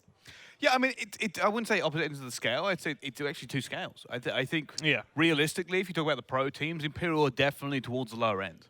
They're towards the lower end of that pro team. Intuition, they're not really on that scale. They're not really recognized as such. They're not really, I mean, I even spoke to some of the pros, and I'm like, who are these guys? And the amount I went, I have no idea. Well, I mean, that just shows they just don't kind of register on that radar. I think like one of them said, oh, I recognize one of the players' names. Yeah, I think that's pretty much it. And everyone's probably played them a couple of times in GB with the PP, like that sort of thing. So they know what they expect from a team of this sort of level, and they'll just go and try and do the job. As Jonas said, Imperial just went and did what they had to do and did it in convincing fashion. Nothing really to say about it. Well, yeah, I think doing what they had to do is kind of the theme of this now, because it was a must-win for Imperial, because if they lost that, then they might have just gone home already. But now that the difficult kind of job comes up for them. Epsilon, Elevate. Yeah. There are some big fish in that group.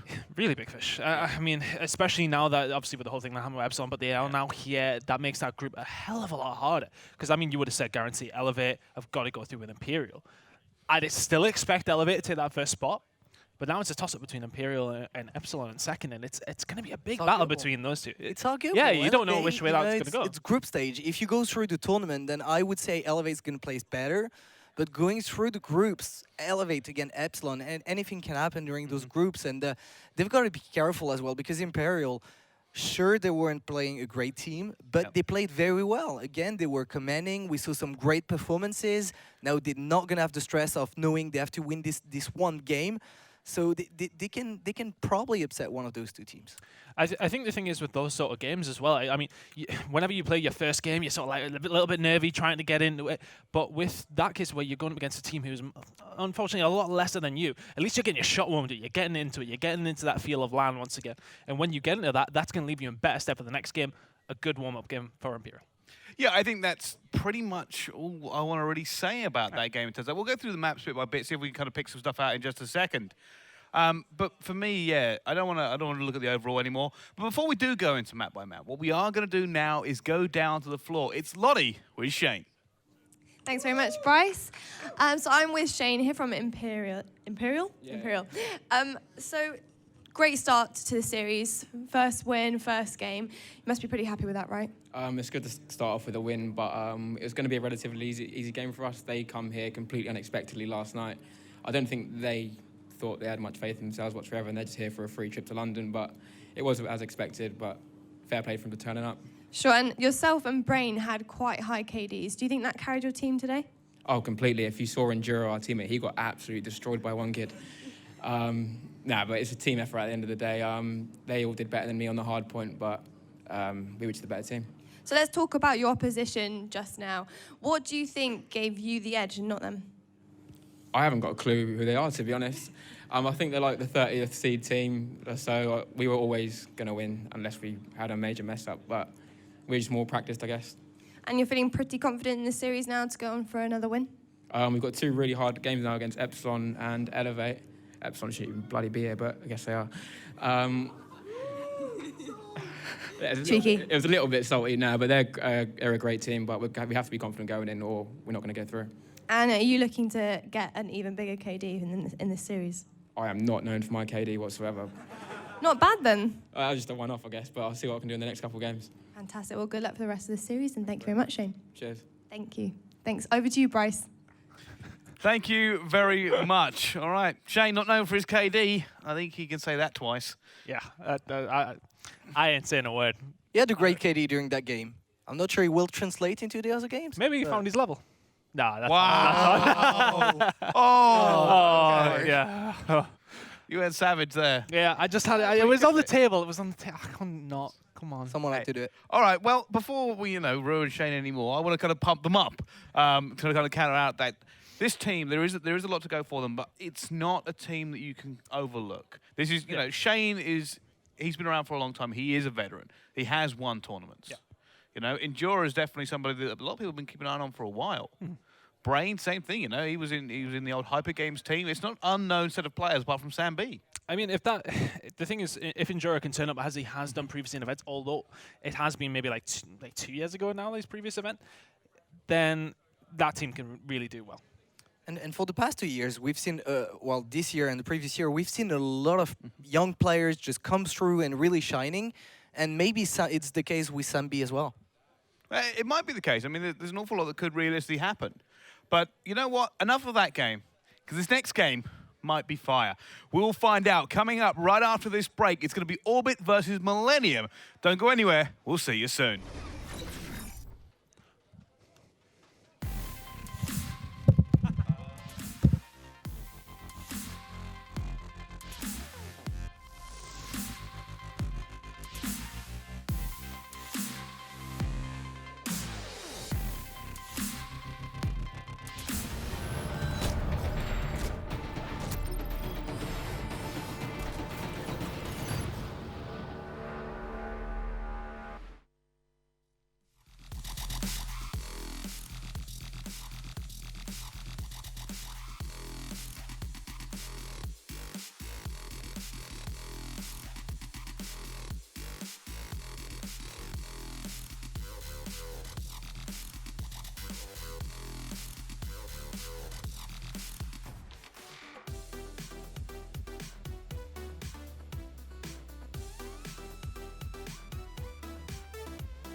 Can stay right here, we will play until somehow you can find a slightly different frame of mind. Right here in my arms, away from all harm. You'll be safe from all the flares, although I know you don't care.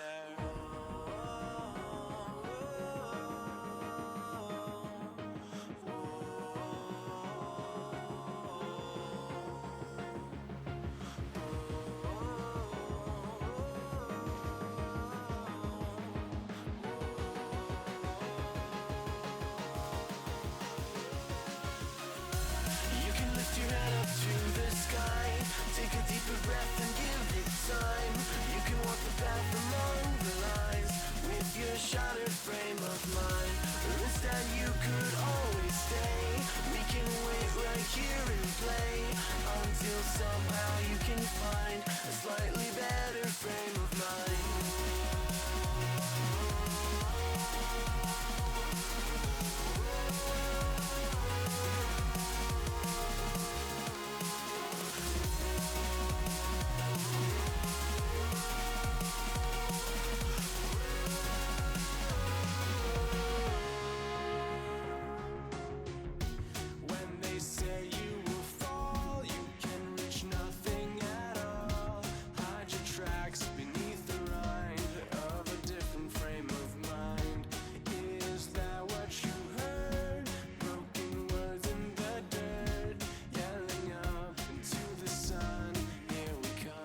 Take a deeper breath and give it time. You can walk the path among the lines, but always know that you'll be safe. I'll be here throughout your days. Come find me and we will play.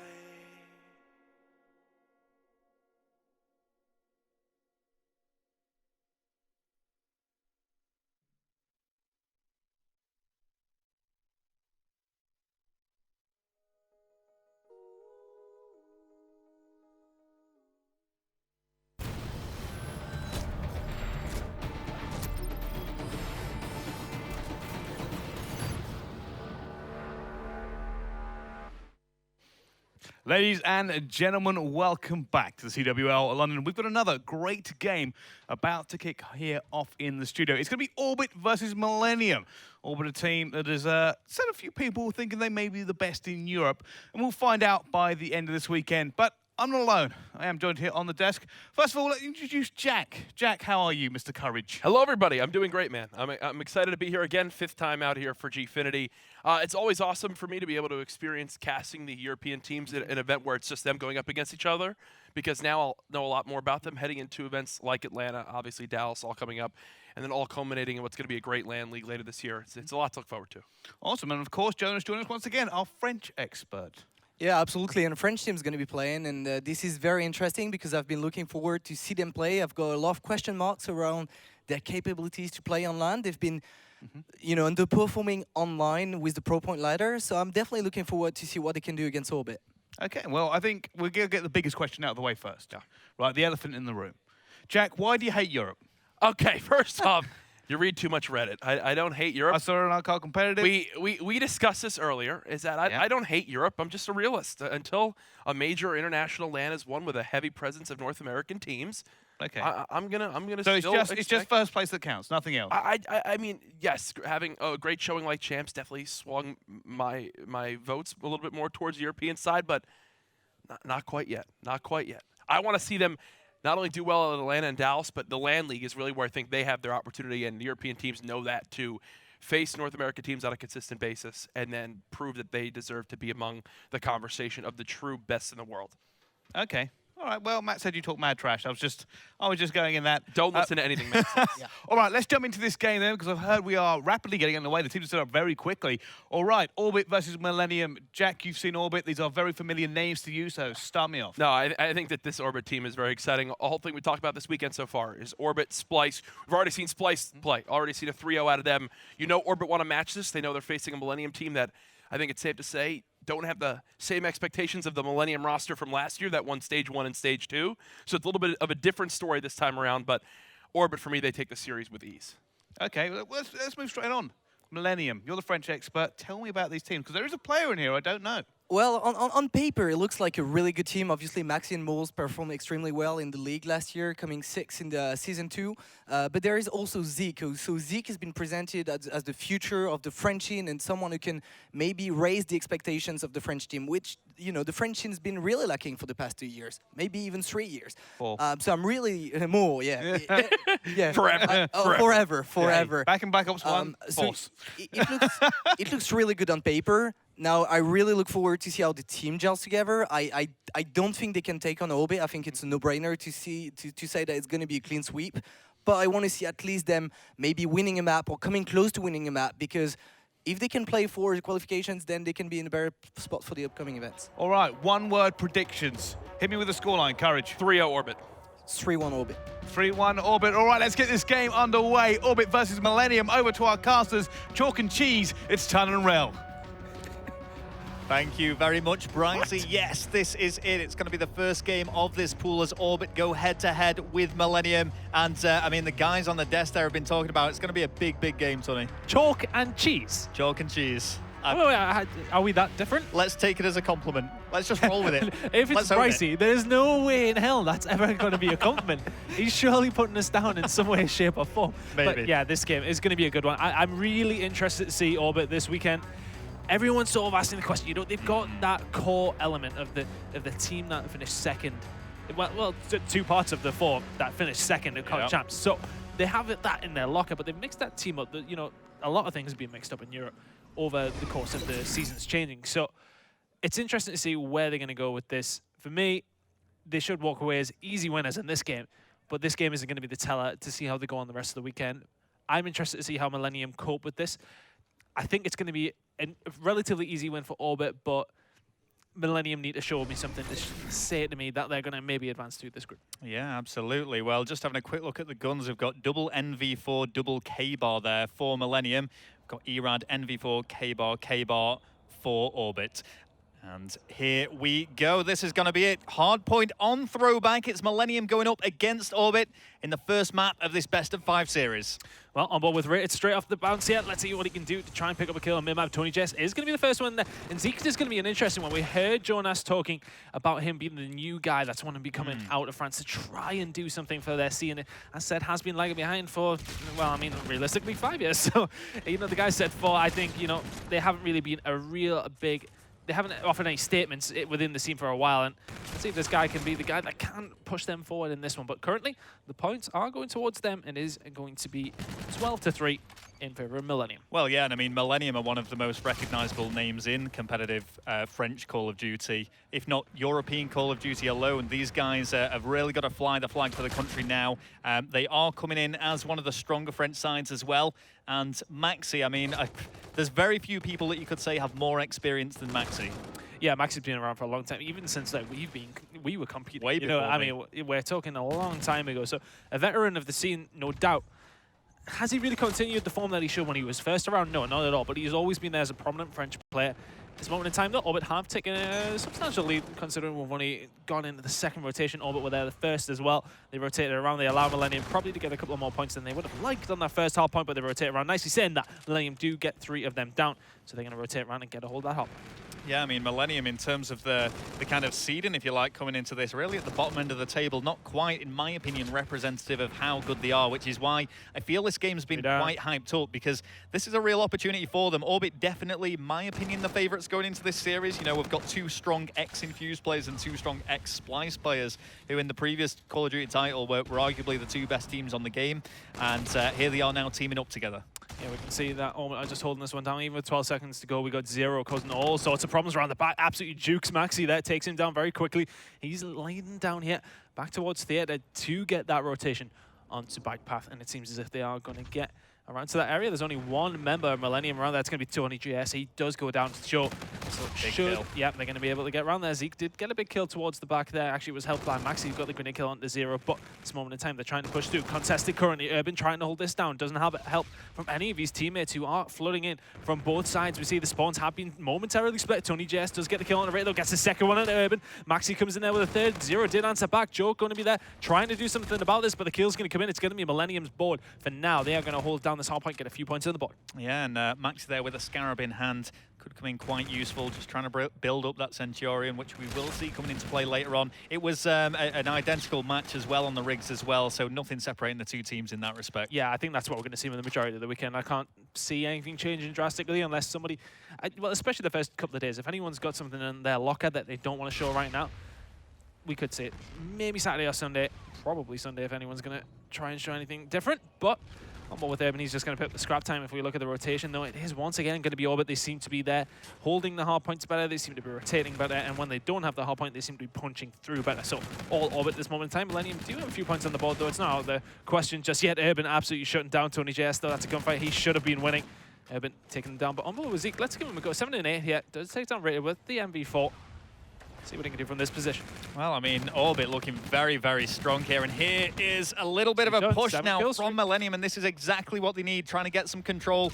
And they're going to come in from the pinch at the top now. That you can see them just distributing themselves, splitting up across the map. They are going to go for a pinch, but it's a really nice lockdown from Millennium. Let's keep an eye on Zeke. Urban does actually just completely waste that bombardment, taking down Zero. Zeke currently on a 4 streak, not far off that Scarab. If we can get a hold of that, you can maybe change it into something else. Urban shuts him down, though. It teaches him a lesson and catches him with his pants down.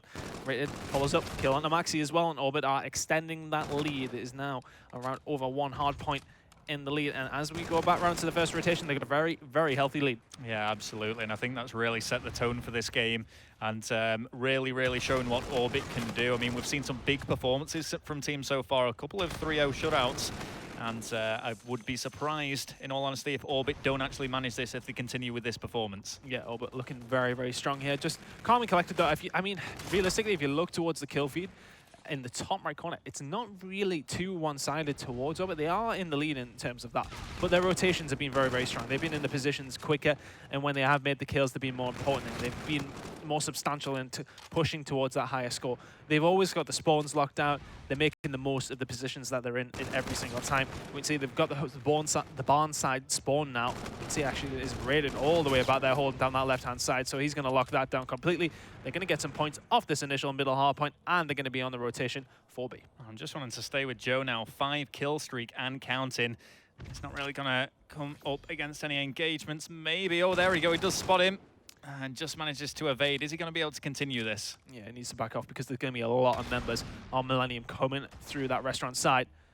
On board with Joe there. Is he going to be able to continue this? As said, he's going to back off. He's playing his life very, very smartly here. He's going to challenge that. Yes, he is. He knows there's a second one there as well. Or does he? He's going to spin round. Going to get taken out just in time. So really good work by Zeke. Get that one. The rewind comes in. Zero is going to get the kill on a Maxi.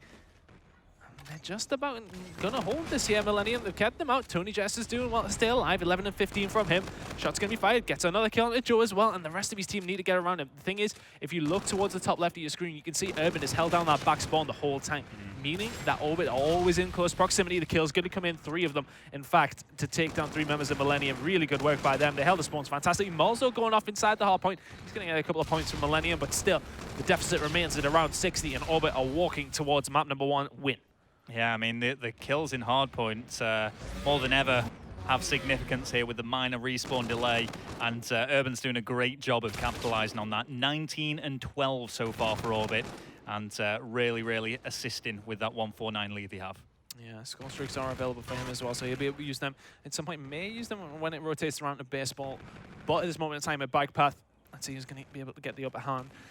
I should say. Maxi is there to maybe do something. Has the rest of his team pushing forward, but he's got a couple of members of Orbit in front of him. Does take down 1.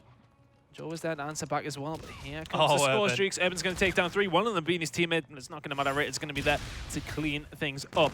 Should be able to hold this one down. Urban pushing through as well. Lemon is not where you want to be when Urban is firing just like this. He's going to be able to get a third. Not quite does go down. But the rest of his team are there to clean things up, and they are still on that hard point. Deficit still, once again, is only around 60, so Millennium are keeping this one in contention, but they need to reduce that very, very quickly. Yeah, Urban's on absolute fire here. We saw that bombardment coming in, taking out 3, and he just managed to storm through, almost picked up a 3-piece right after it as well. Having an incredible game here, and if anything, really helping the fact that Raid and Zero maybe aren't picking up in the Slain department, but let's have a look at who's contributing to the time. You can see Maxi. Oh, Raided just plowing them down there. Urban was there to clean things up. I think Raided might have been able to if he wasn't there, but Raided's going to pick up his 3rd kill of this life. It's 4, sorry. Currently really slaying up against Millennium. That lead has extended. And for me, you know, the slaying has been slightly towards Orbit now, and we said that maybe not picking up as many kills, you know, from Raided. He's doing well currently, but the thing is, there is not once I've seen Millennium being first on the rotation. The thing is now that there's such a deficit, they need to be getting them scrap points.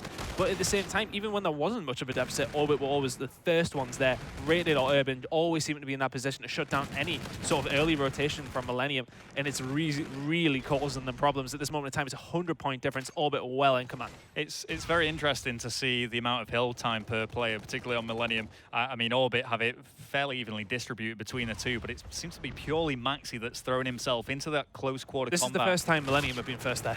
Yeah, and very slow on the rotations, but it's as I say, I mean, Maul 7 seconds in hard point.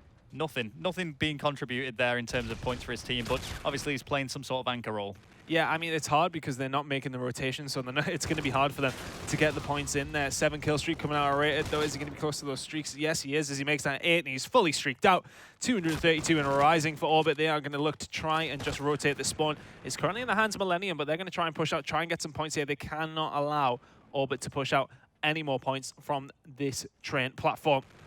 On board with Urban, though, just trying to lock this down. They just want to try and stay alive so they can try and push through that bomb. That's 3 men down. You're now going to see Orbit just flood towards that hill. Actually, they might not even need to. There's 10 seconds remaining on their points. They should be able to win this one. Here come the streaks as well. This should be it for Millennium. It's going to be very hard for them to claw this one back as well. On board with Rated inside the hard point. 5 points remain. A few members of Orbit do go down. Currently contested. Is Rated going to be able to hold this down himself? The answer to that is yes. It's 250. Not going to quite come up on this one. Millennium are on the rotation, but 1 point is all that is needed from Orbit. Wow, and that is going to close it out, surely, as Rated again calling in them score streaks really started turning up towards the end of the game. And that has been an absolute whitewash. I mean, Millennium are still hanging in there by the skin of their teeth. They're refusing to give this up. All Orbit really need to do here is just set up on the next hard point if they really want to take this, but I think they want to end it in Barn. Yeah, Barn is going to be hard to break, though. They do have men up in there, active camo as well, so Millennium still have the minutest of chances, but currently they are holding it down. They're not giving up. No, they need to keep going. I mean, nothing is impossible in hardpoint at the end of the day. You know, the time doesn't go down. It's not over until the Fat Lady sings, but here comes the contestant. 3 kills come in, and that is game over. Orbit will take map number 1, 250 to 148 in convincing fashion, to say the least. Yeah, very, very strong performance from them. And I mean, you can just kind of see from the scoreboard here, every single one of Orbit going positive in terms of the slaying, a lot of contribution towards the hill time from each of them, so really getting involved in the engagements, and Millennium just seem to be outclassed. Oh yeah, absolutely.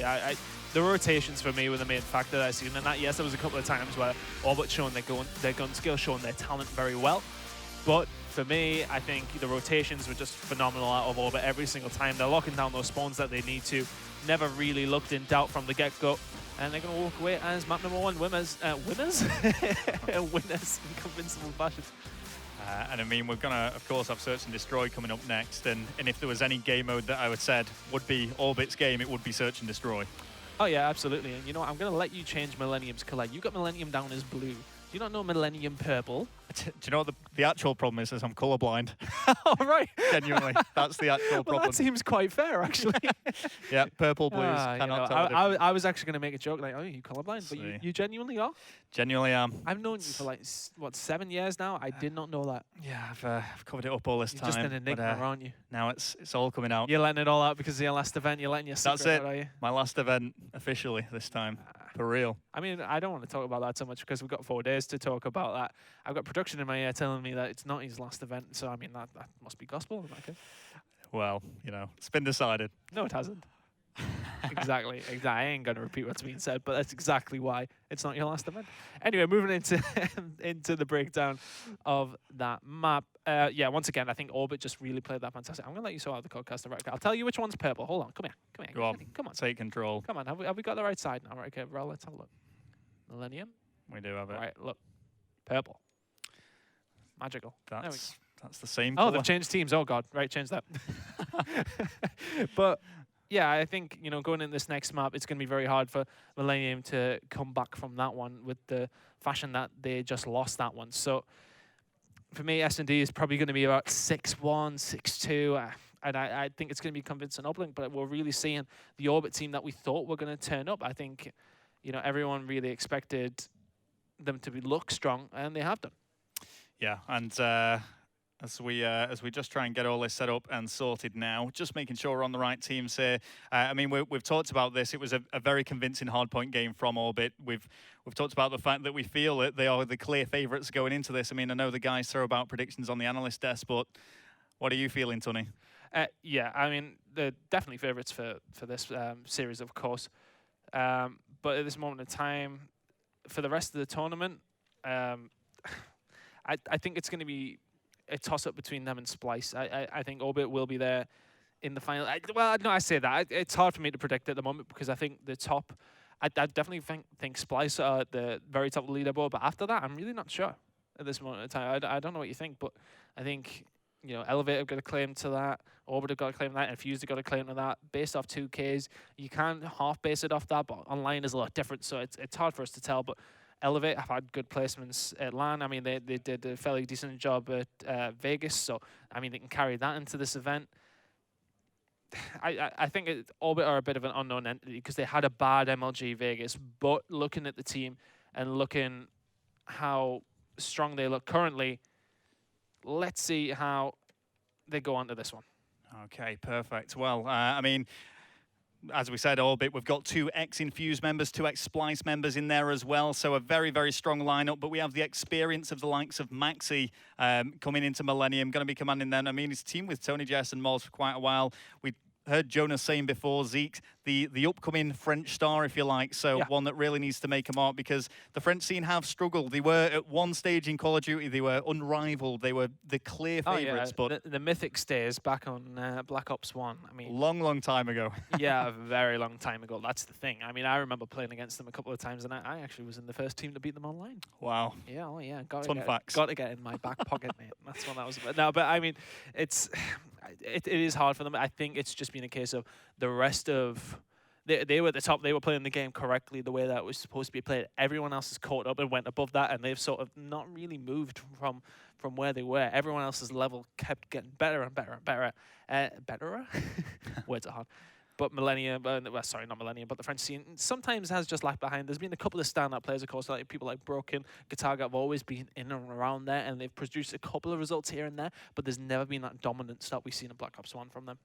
All right, well, it was a heavy defeat on the hard point, but they can turn things around now in Search and Destroy. I mean, of all the series we've seen so far at this event here, they've all gone 3-0 apart from one. It was the Fab away game. Yeah, which I casted, which was a little bit closer, but I think that map that Fab did actually win, where making it known that they're not really the best uplink team, but they showed their strengths in the other 2 game modes to walk away as winners of that one. So, I mean, the thing is with the way that the groups are, you are going to have one-sided games. But I think, to be honest, the difference is that now you got the pro teams who can afford. They don't have to, because this is their job now. This is how invested it is. They've got so much time to sit back and play the game. The gulf is a little bit bigger than it used to be. Yeah. Of course, when everyone sort of played the same amount of time, then it was still down to talent and the amount of time you put into it, and there was still a gulf, but it wasn't as big as it has gotten since the pro teams have got so much time to put in the game. So, as I said, yes, that gulf is a little bit bigger. That has been shown in these games so far today. All right, well, here we go. It's going to be Scorch, Search and Destroy as we take it to the mining facility atop the asteroid. You look right, son? Atop the asteroid? Atop the asteroid. I know you look these all... Where is that actually, the description? Is it when you go into the maps? Just on the map, mate. No, I came up with it myself. You came up with it yourself, yeah, did you? Did you contact Activision, make sure that it was all... That's exactly what I did. Well, anyway, looking at the rig draft anyway, nothing too crazy in there. You've made these colours very similar. Well, as I said, it's all the same. Should have kept them as white. White was fine. It was just the purple for them. In any case, we'll be able to guide you through it. You can see the B bomb site there as well. That's the one that moved on Scorch away from that wall, caused a little bit of an issue with players sneaking around the corner. You can actually plant it from behind the crates. Yeah, you used to be able to. Yeah, so I mean, let's see if Orbit are going to continue this run of form. It's like 2 different shades of purple you've made it. I mean, how the hell are we even supposed to... For the record, I didn't actually change the colour, but in any case, this is it. As we get into the game, we'll go on to the attack and start with Rated, the bomb carrier. Yeah, B seems to be the focus here. Nice pick on the Zeke, though. It does take him down very quickly, flying through the air. Millennium really getting shut down very fast. 4 men dead, 1-0 is the score. And that is a heck of I mean, I really couldn't tell where the kills were going, to be honest with you, because both teams are basically the same colour. But that was a heck of a quick game there, but again, Orbit just stomping right down in a very quick push through to A. And I mean, that does seem to still be the favoured bomb site, despite it moving. Oh, absolutely. It's much easier to push through there and get control. And sometimes teams just, I mean, because of the fact that defense and attack can meet pretty much at the same time around the bomb site, we've seen a lot of defensive teams maybe just let the attacking team grab hold of that.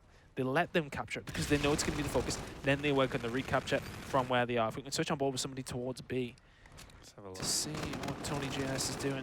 Did manage to pick up a kill. Looking for the pick here as well. And they've gotten in a good position. They've got control of the bomb site, but they need to be thinking about trying to plant this bomb. You can see he's just waiting for the right moment there. They've waited too long, They've lost a man since they got control of the bomb site. And Zeke is just waiting around. They're waiting for something to happen. But they have to be the instigators to make something happen here. They need to be the one who plants the bomb. Tony just is going to get another kill. Is that going to allow them to do it? No, it isn't. They're still waiting to plant that bomb. They've had control of this bomb site for the whole round, for nearly a minute. And they still have not planted. The bomb does eventually go down. 2 versus 2. Let's see what they can do. Here we go. And Zeke just distancing himself now. Needs to stay alive as Rated pushes in. Zeke's all on his own. Is he going to be able to pull this off? No, he is not. And that is going to be another round in the back pocket for Orbit. 3 kills in that round for Rated. Just wait his time. He's going to be just jumping up and down, just looking for those Millennium players, just lingering out around the bomb site, doing nothing. For me, if they get that bomb down quicker, they've got more men to defend it. Are we going to see another quick attack, though, from them now? Or are they going to switch things up a bit? No, I think there's going to be another quick attack. I think the fact that Orbit are so confident in this game mode, and so confident in this game in their abilities against Millennium, they're just going to go in there and push through again. I can't say anything different. They're going to keep rushing through, maybe changing, you know, the exact route that they are taking. Grenades do go out, though. On board with Raider, going to drop down. And going to go for this pick on the left-hand side, but Millennium very choosing something different if you want to go on board with them. What on earth are Millennium doing? They are very determined to chase down Joe there, sat right back at spawn, but in turn have completely left the bomb sites open. Yeah, I mean, they rushed through mid. They did a 4-man rush to try and just pick the spots off that they could. Now they're going to push around back to A as the bomb goes down to BC. That's what I mean. Orbit had control. They knew Millennium went in around this, so they plant the bomb. Urban does get the first kill onto Maxi. That just seemed a really bizarre strategy. I mean, it's a good strategy if it pulls it off, but it's a risk every single time. They've getting stomped the last 2 rounds. And they're going to try and do something different, but Zeke's going to have to do something special. Yeah, a couple of kills going to come in, though, so last man alive is actually going to be Urban. Oh. He's in a 1 versus 3 situation and playing this so smartly. Which is he going to choose to do? He gets the 1 kill. Is he going to get a second on the bomb carrier as well? Yes, he is just about going to get away. That's sensational play by Urban. Taking his time so much, and he's going to clutch up that round. He's going to make the 3rd kill as well. Not quite, but it doesn't matter. There's no time left. And Urban just outsmarted 3 members of Millennium. That was so clever. And you know, the kill was right there in front of him like a dangling carrot. And he just held off from it. He just waited and waited. And I thought, part of me was thinking he's going to go for like a really sneak behind the bomb carrier and just kind of play the time off that. But he picked up the kill and then got on the defuse. Yeah, he went for that first kill because it was opening. I think you've seen that. He knew someone was there. They were trying to push away. So as soon as he could get on that, there's nobody going to be there for the trade just as quick if they are already defusing the bombs. So let's see what Millennium can do. See if they can change something here. They're not as fast-paced. That's the thing. You see Orbit, they're getting in there and they're getting things done very quickly. Millennium are sitting way too back. They don't want to push through too much. They need to command that bomb site a bit more. And when they did command it, they didn't really do anything with it. So they really need to change the game here. Raid's going to get the first kill, and they're not really going to want to have to go on a one-on-one gunfights. The shots are going to come in, though. 3 versus 4 in favor of Orbit. And this is good news once again for Orbit. Very fortunate. Zeke could clear that one up. 2 versus 2 brings things back even. But that 3-round deficit, that's got to be hurting them now. Yeah, we can see in the top left corner of your mini-map, all players not really that close to each other. The only one that's really going to do something here is Rated. And they've completely slipped by him as well. But he's going to be in a very good position to jump out as soon as this bomb does actually go down. He is going to see it go down. He should be able to pick up this first kill. Does so. Does now have active camo as well if he chooses to use it. I wouldn't say this is the round to do. He's just peeking out, just trying to bait them out. Now he's getting help from his teammate. If we can go on board with Urban. And yeah, very clever just to go straight for it. But is there going to be time now? Tony's running as fast as he can. Oh, and he's not going to make it. Yeah, there, yeah, very well played by Orbit. They knew he was going to have to. I think the position that Urban sat up in covers the area where he can get to quick enough to check that bomb. Covers that, and as soon as he covers that, he knows even if he comes in the other way, he hasn't got time. So well played by Orbit. 4-0 now, looking very strong. Making very light work of Millennium, and that resonates through the hardpoint game originally as well. Uplink could be a similar story if we see a 6-0 shutout, and look at this from Rated. The power has been enabled. Is he going to think about getting that down? He's just trying for a pick. Looks for that pick. Now going to wait for the rest of his team to come over. He has to be careful not a shot in the back. Just backed off there, one of the Millennium players. Is he thinking about this, or is he waiting on the rest of his team trying to get some kills? No, they're going to set up well and truly here. They're just going to back off on that. You know, this setup is going to be fantastic. You look where he planted that bomb. He made sure he planted it in the right place. He's going to be able to turn around and watch that from this area. You see how they've all backed off towards Shipping Hangar? They're just going to sit in this position. They can watch the bomb from that. Miles does get the kill on Urban. Go on board. Let's go on board with 0. There's a very evident skill gap between these 2 teams. Let's see what he can do from this position. Well, he's just holding back. I mean, he's got a good sight on there. I mean, they didn't even need it. I appreciate the setup was fantastic there by Orbit, but they just wiped Millennium out. They didn't even need to set that up the way they did. They wrapped around mid-map, dropped back to their spawn, and suddenly Millennium are really nowhere to be seen. If Millennium push through map to try and wrap behind, then Orbit are there once again. And not 1 round on the board for Millennium as of yet. No, and it's... Maxi is close to the agency right now, 0-5 from them. Certainly is. It's, you know, these teams are a little bit of a mismatch, and this is something that you quite often see in pool play. As we get into the later stages of this tournament, there's probably going to be some nail-biting round 11s, last maps, I'm sure. But, determined not to die. Straff, is he going to manage to get a kill? There Yes, he does get off that donut, but a couple of kills going to come in. Traded away by Urban. He does get one of his own. The second one, is it going to come in for Orbit? Yes, it is. Urban taking him down. 2 versus 2. Maxi and Zeke getting aggressive. Zeke does get the kill on Urban, so the last guy alive is suddenly rated. There we go. It is going to let me go on him. Oh, they just crossed each other underneath, and the board shows the score for Millennium now. 5-1. Getting one back on the board. That was a messy round for both teams, actually. Yeah. I think, Orbit just seemed to give up control of B very, very easily, and then suddenly Millennium are just running through the middle of the map, and I think it just catches Orbit unawares, and they win the round. Yeah, both teams kind of lost the setup there, so it did come down to individual skill, and you could just see them kind of lost in the middle and out of place, but Millennium did take it. 1 round, maybe a consolation round at the rate this has been going. Yeah, I would say that's probably fair. But let's see. Can they get any more rounds on the board? Again, it's not over until it's over. Miles does take down Joe. Just an 8, actually, surprisingly. But let's see what Zero can do from this position. And suddenly, Millennium are getting aggressive. Is that round going to give them confidence? Zero does go down to Zeke. Rated. Going to get the kill in there. Urban's going to go down as well. Second round on the board now. Well, could we be seeing a little bit of a comeback here? They need 6 on the bounce. They've already got 2. But as you're saying, this is going to help start building up score streaks. Maybe they can get that ball rolling. And maybe there is a slim chance of them pulling this back, Ton. Very slim. Very slim, but slim all the same. Yeah, I think in the next 4 rounds, the thought of Orbit not picking up one of them is somewhat unlikely. But let's see what Millennium can do. If they keep getting aggressive like they are, they need to. The thing is, they haven't actually been trying to match Orbit whatsoever, which, in fairness, is probably smart. But when they get aggressive, they seem to be winning rounds. So let's see if they can continue that.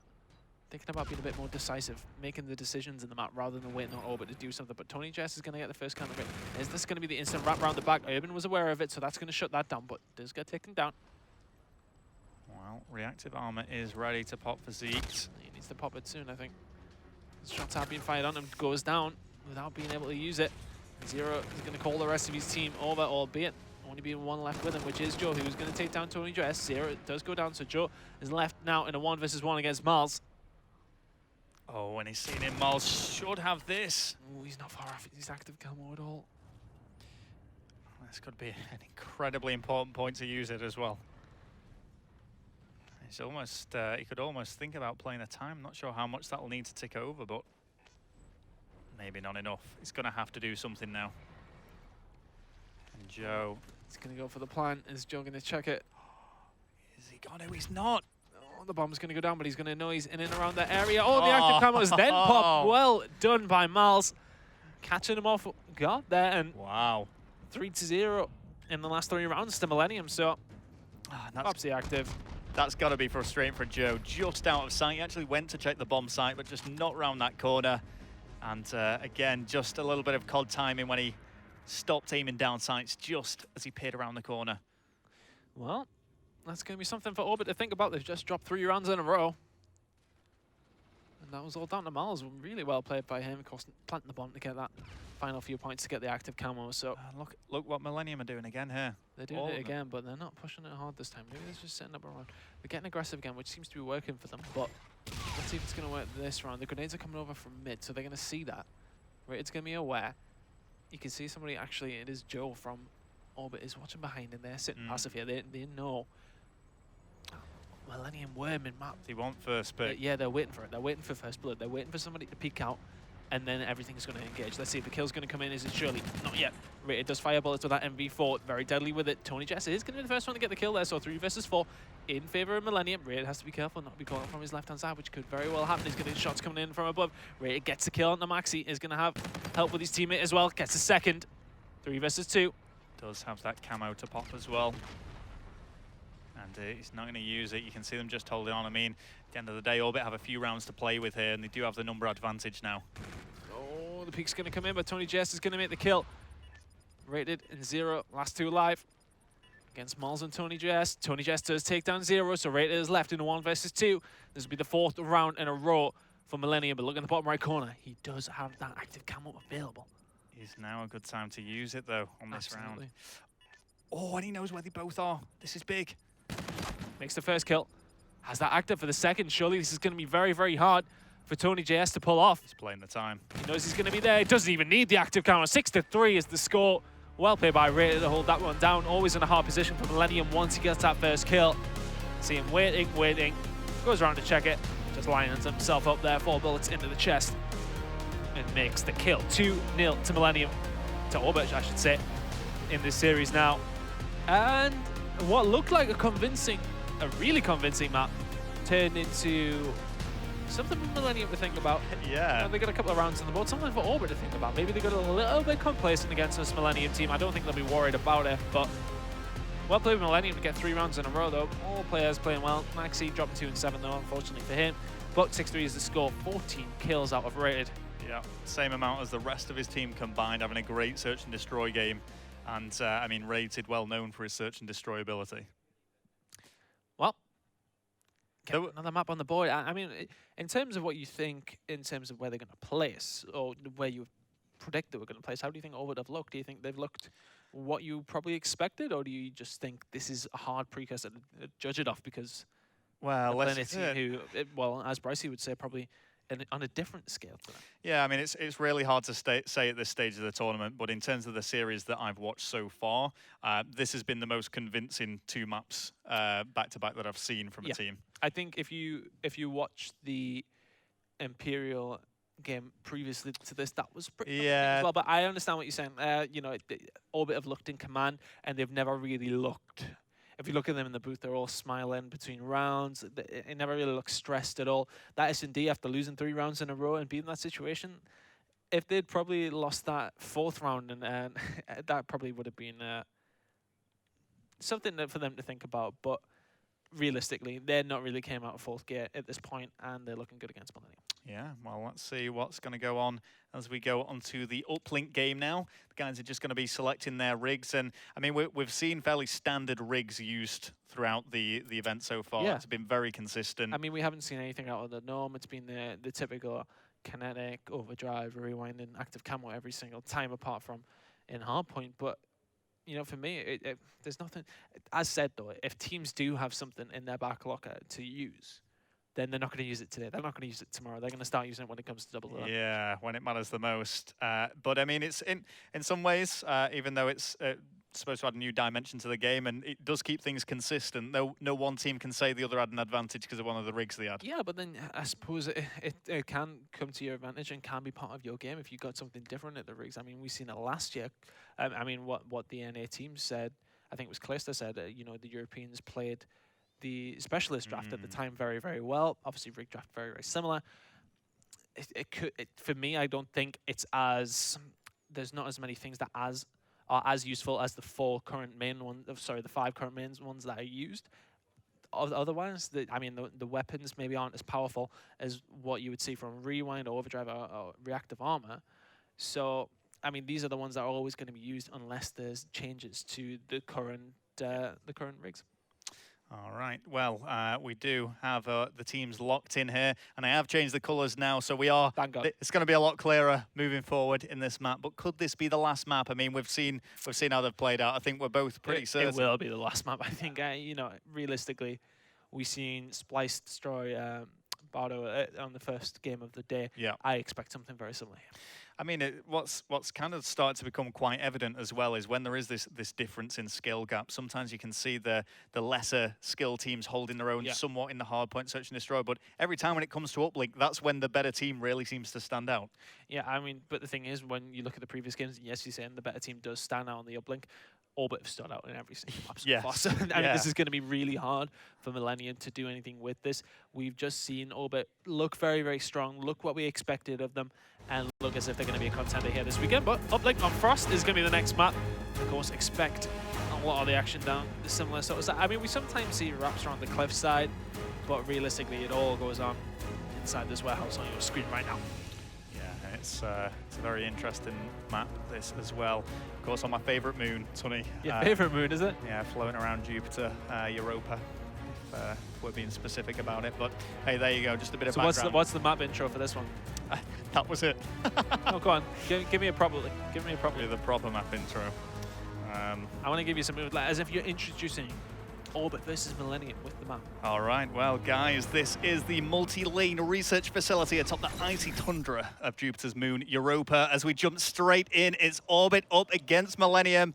Millennium fighting for their life to stay in this. And Orbit just need this one map to close things out. Lovely, well done. I like go. it. Anyway, first couple of kills are going to come in. It is going to be down to Rated Zero from Orbit. They're going to take down the members of Millennium.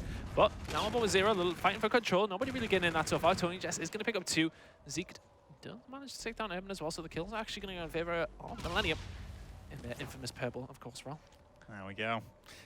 Maul's in control of the uplink drone though now, and it does seem to be Millennium making this early push. I mean, we do see some big counters. They got a little bit overextended towards mid here. Joe's going to get the kills here, but that should be an easy one. Well done by Millennium. Going to get scores on the board. But now, they actually have been all down. You see, when you make that all or nothing sort of push, then it puts you in this sort of situation where you push back into your spawn, the kills are coming in, the enemy team have got control, so was that 1 point even worth it? This moment in time, I think you need to stay alive just that little bit longer as Orbit are just going to head straight back into the lead. 2-1 is the score. Yeah, that's it. And I mean, carry captures on this map seem to be somewhat easier in comparison to some of the other uplink maps as well. So you're probably predominantly going to see teams go for that. The uplink center is very close to kind of a corner. Zeke picking up another 2 kills in the middle of the map there, and another point on the board for Orbit. They just seem to run the short once again. You know, see Millennium did get that first point on the board. Might just walking up Orbit. As we can see, Maul pushing down this right-hand side, just wants to try and gain some more sort of control if he can. Does go down. Yeah, and you can see the uplink drone kind of just suspended midway between this engagement. And this is very, very big from Orbit there, shutting down Millennium. Get control once more. And Zeke, the rising French star, did all he could just to hold them off and did a great job of it. On board with Maxi, just trying to wrap around here, trying to do something. E-Ride is out, something we're expecting to see a little bit more this weekend. As things go on, I think, you know, it's probably going to develop what we're seeing. I think teams are probably going to play it safe with the K bar. As I said, it's the same as the rig draft. If they've got any weapons in their locker to use otherwise, you know, where they think they could be an advantage with. Wow. Could see them on Saturday and Sunday towards the latter stages of the tournament. But on board with Zeke, see if they do anything here. 3-1 is the score. Not too bad so far. Millennium could definitely catch that one up. A couple of kills being traded mid-map though. Mars is going to get a second as well, so is that going to allow them to push through? No, it's not. Urban does take him down. That drone is still in limbo in the middle of the map. Urban gets another one on the Maxi. Is he going to be able to get another onto another member of Millennium? Not quite, but the rest of your team are going to push through. They are going to get control towards the place where they actually do need to be, which is that drone from Millennium. Surely there should be another one going in. No, it's not. Maxi's defending that very, very well. The kills do actually come in as well, so it's going to allow them to push out. Can Millennium get some more points on the board? Let's have a look. As we are going to surely see it get collected soon. We can see Orbit surrounding the uplink drone, but not wanting to make a push on it. The kill so important with the respawn delay on this. They just want to pick a few off before they make that push. Well, Zero now shot's going to go in towards Research. Does shut down 2 members of the French squad. This could open things up for Orbit. They're going to push through. Mals is the last guy who may be able to do something. Does take down Joe and Rated, so Zero has no blockers here. He's going to just go for the one. He is going to just about get it, but well done by Millennium. That was a definite 2-pointer if Mals hadn't made those couple of kills. They're not going to be able to push out. Are they going to be able to get that mid-map control that they want? Tony Jess has got a free route through. They are making kills inside Warehouse towards his right-hand side, so he's going to push this forward. Throw that random pass towards it, but Urban says no, picks down 3 members of Millennium, and all that work they just did was for absolute nothing. Very, very good play from Urban there, and you can see straight away, makes the push, got some great support by his teammates. Things really opened up. There's only Tony JS left who might be able to stop it, and he might have been able to get the 2 points there, but playing things safe while they do have that lead. Well, with Tony JS, and it just seems that Millennium are always on the back foot, and when they suddenly get on the front foot, Orbit switch on. They just make the kills when they need to. Maxi, once again, slowing down a little bit here. 5 and 12. Uplink isn't really not necessarily about the kills, but you need to make the kills to help you get points. And currently 6 and 13 is not helping his team as the wrap comes in through the other side. And it seems as if Millennium have got a lot of defensive work to do here. Urban gets a kill onto Mars, and they're going to have to push through and do something about this, but I think they're going to get caught out. Urban is surely going to get taken down. Does rewind away, but where's the drone gone?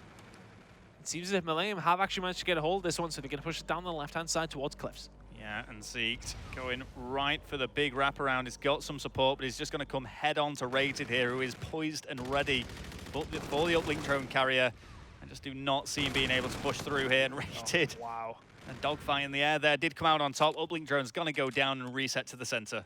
Yep, all the kills coming in once again when Orbit need them. 5 seconds remaining on this side though. They've got time to put this one in. The passes do come in. Is it going to be an opportunity to get one? Yes, they do. Just about making that 6-1 there. It's a really quick movement by Orbit to get across that map and pass it over when they needed to. 6-1 is the score. And this is a tall order for Millennium now. It looks as if this is going to be a 3-0 victory towards Orbit. Yeah, and you know, it's not the most convincing score margin we saw. I think Splyce. It's comfortable though, isn't it? It's certainly it's a notable lead though. I mean, 1 point in a grand total of 5 minutes there from Millennium.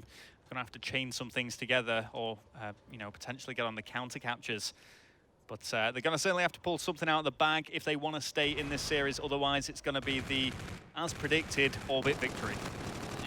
Just on over 0 now in the mid-map, just trying to get control. Once again, Millennium, they do seem to get those entry kills in the middle of the map as Malz gets the second one at 0, sliding in and taking him down with the K-bar there. But then they don't tend to do anything with it. I think Orbit are a lot more efficient with what the kills they do get.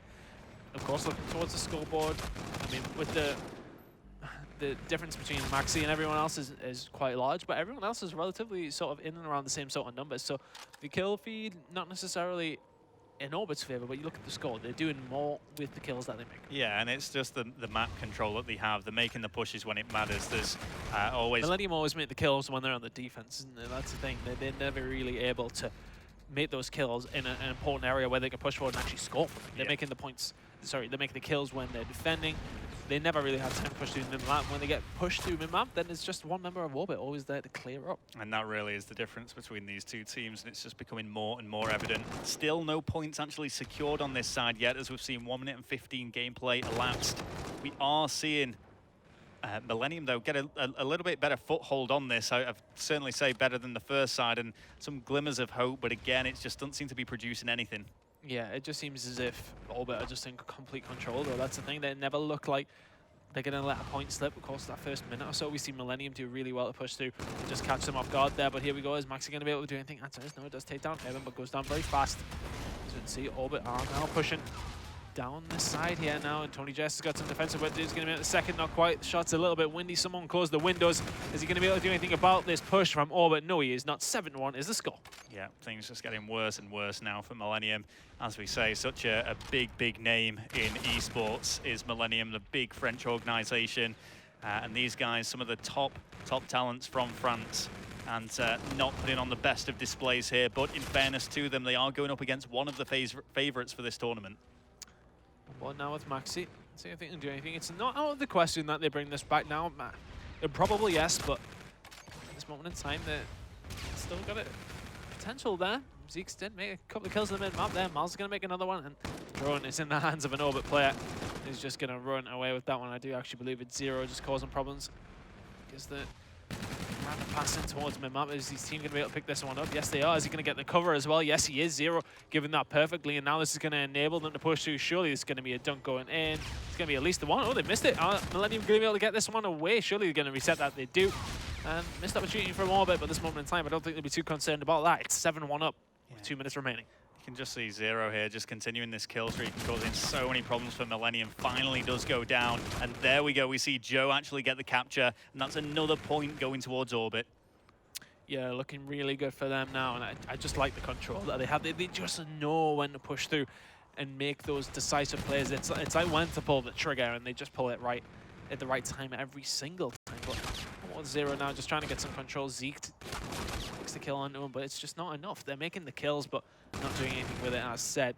Maxi has stepped up his game a little bit, 16 and 25 now.